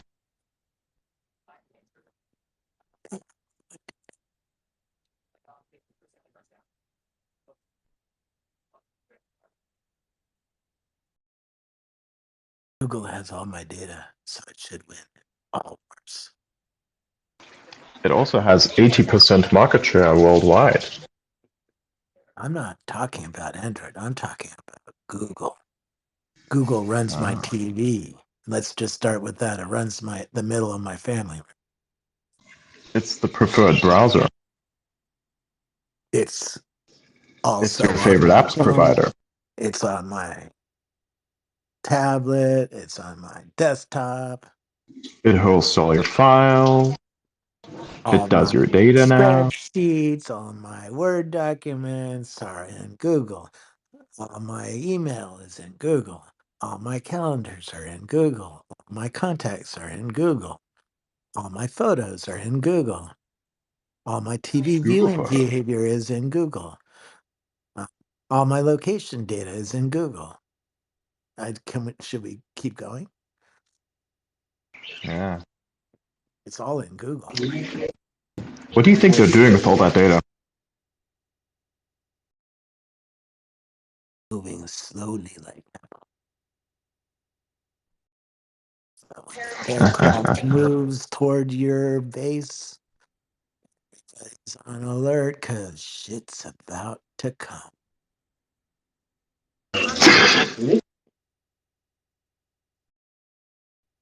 I believe you. Speaking of Balmer, he received a dividend from Microsoft of $250 million. For leaving. Leaving? Did he get the dividend just for leaving? Just, if you leave, we're going to give you $250 million. No, that's his, because it's a dividend day at Microsoft. Oh, that's dividend of his stock earnings? Yeah. He owns a lot. That's insane. I don't. I own a little tiny piece of a tiny piece of a tiny piece of a grain of sand of his money that is a beach. Yeah. It's 75 cents a share, and he got 249 million. Microsoft created a lot of wealth for America.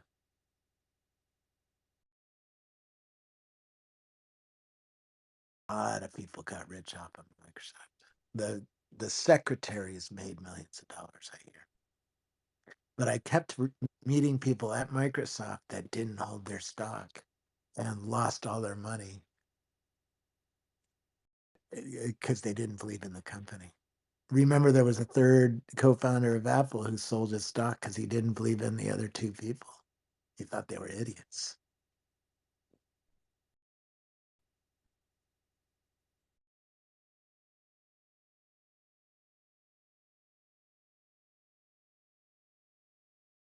Sucks to be that guy.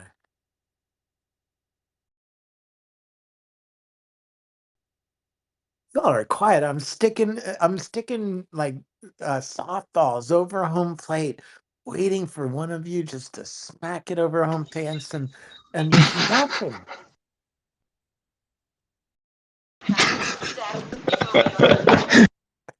I'm throwing them right over home plate really fucking slowly so that somebody can take a swing at it and go in a new direction or something. But no. Yeah, nothing happening. I think it's probably just the time of the day, right? Time of the week as well. Yeah. Oh. Yeah, it's Thursday night. It's going into Friday night, which is the night where everybody Bruh. wants to really do what they want to do. And Thursday night, sort of like, we can see that coming. Yeah. Calm before the storm. I gotta get What up. do you think? I think for like Friday nights, Saturdays are pretty good, right?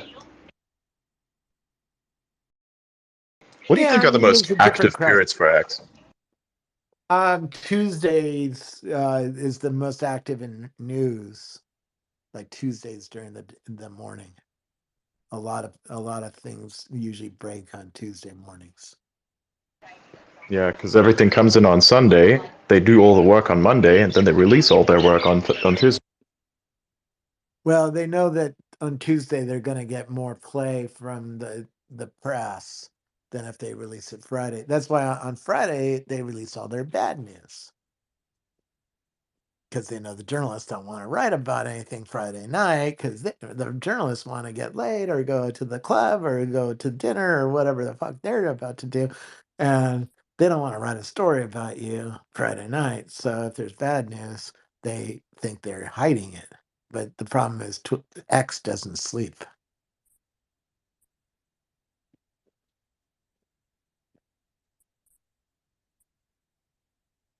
So that strategy doesn't work on X. It sort of is the opposite on X, where people are using social media more on a weekend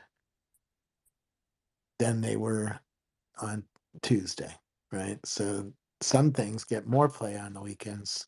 Football is much hotter here on the weekends than on Tuesday.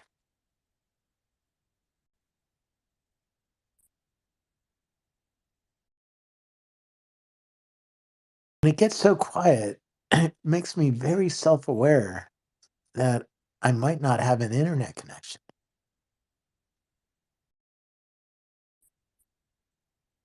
Oh, the horror of being disconnected from the Matrix. I don't mind it. I'll keep talking anyways, but it does help if there's some communication with other people. AI price wars.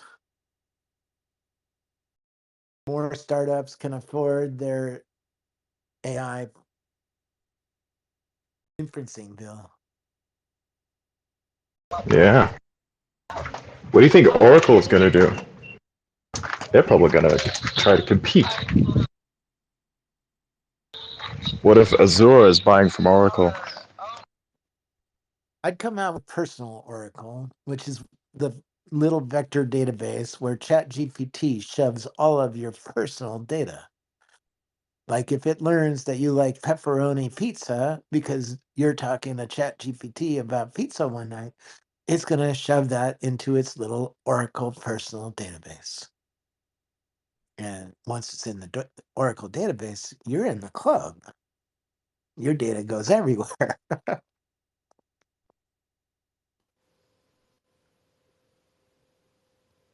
I joined a little late. Did you see that OpenAI 4.5 leak? Yeah, that turned out Sam Altman said it's not true. Oh, okay. Whether Sam is telling the truth or not, I'm not completely sure. So, I'm not completely sure of the truth. Do you swear to tell the truth, the whole truth, and nothing but the truth, so help you God? Everybody's truth is their own.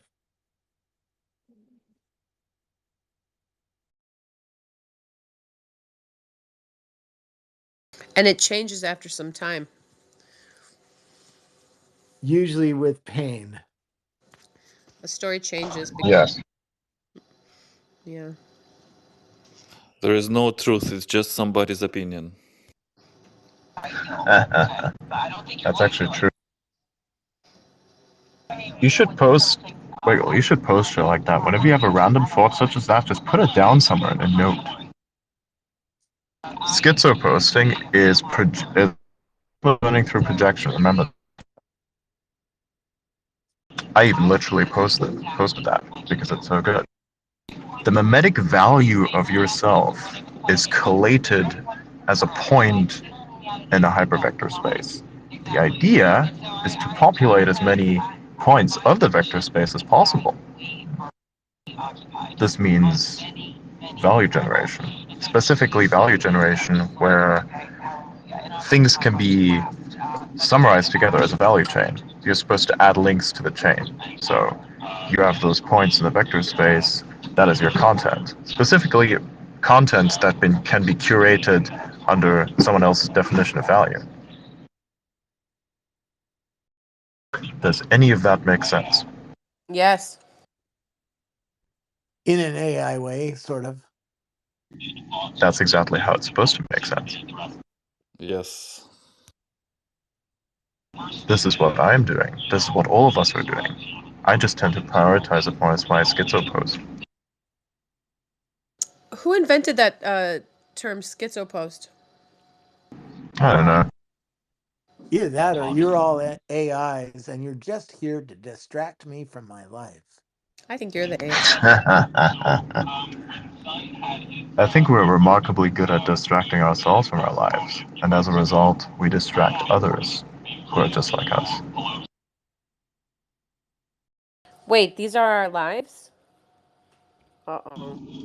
My life is pictures on a TV in front of me. One is of sailing on the Golden Gate Bay. That's my life. It's pictures. That's a nice life, Scoble. Yeah. That's why I bought the TV. It's for the pictures because I shot $1 million worth of pictures.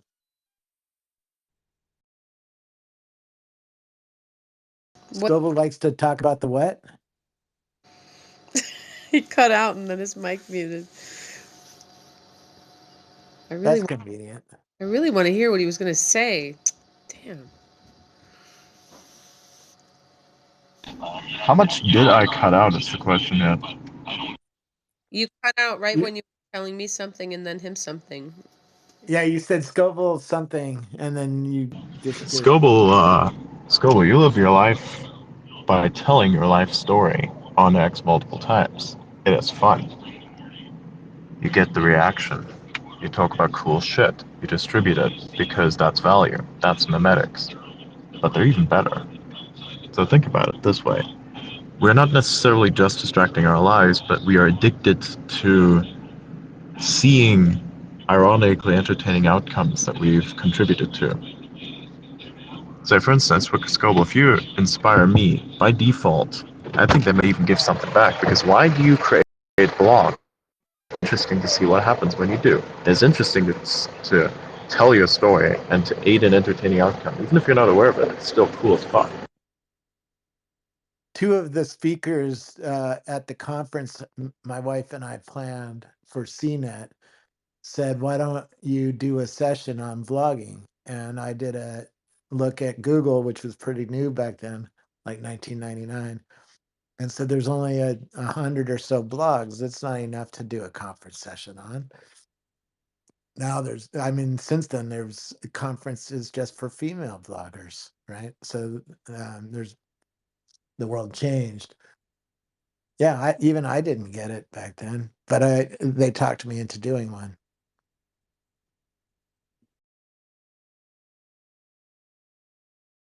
Listen to developers if they tell you about something new.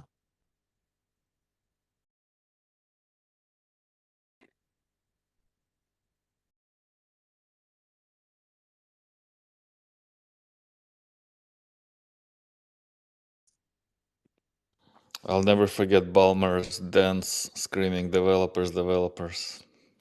A lot of truth in that. That's why he was doing the dance. Because he knew if he Yeah. had developers, he had everybody. If he had everybody, he had a monopoly. If he had a monopoly, he had a lot of profits. The stock is worth a lot of money. I think Gates was busting out some moves as well. I saw him dancing with a general's wife at John C. Dvorak party at, I think it was Comdex one year, which was like a precursor to CES in Vegas.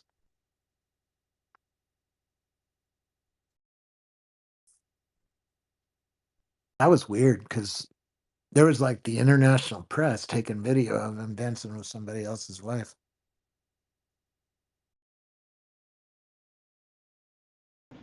Yeah. I figure it's just the thing that a billionaire gets to do. But that's old thinking. I think it's just weird. It was weird even then. Dancing to me, I think, is a very intimate practice. You do it for two reasons. Actually, three. One, you do it out of love. Two, you do it to find love. Three, you do it out of diplomacy by showing the love you have for someone who could be your adversary, but someone who you want to value as a partner. If you go to Coachella, you have to dance.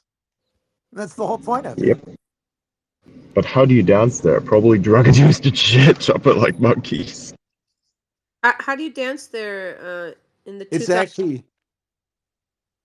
I don't Yeah, like go that. ahead. That's not. I don't call that dancing. I call that being freaky as fuck. The energy you feel Okay. off of a crowd that's jumping is quite something, actually. Dude, you're not even in control when that happens. That's the interesting thing about crowd control, is that a crowd that moves is out of control.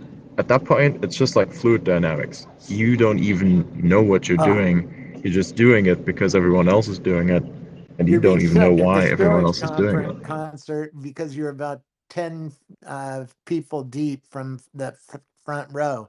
And there's 40,000 people who are pressing to get into the Sahara tent to see Skrillex, who is that year's hottest new act. And it's a lot more demand than they knew what to do with, because this tent only holds 10,000 people. And the pressure up front was extraordinary. So bad, And in fact, Adrian that was people right on literally point. get suffocated. Yes, we were being shoved left and right by the audience, by the pressure, and there's It's nothing we actually could do weird. really other than It's try actually to stay weird out. because then it gets worse and worse and worse and worse and worse. And then even the panic sets in. At that point, there's nothing you can do. There's literally fucking nothing you can do. Perhaps turn off the Totally, music, just go but for then the ride. everyone gets erratic. Yes, That's horrible. It's it, dude, an out of it's a control thin crowd is line though. insane. This is the problem, because if you're on one side of this line, this is extraordinarily entertaining. If you're on the other side of the line, it's extraordinarily fearful, right? Terrifying. Frightening, yeah.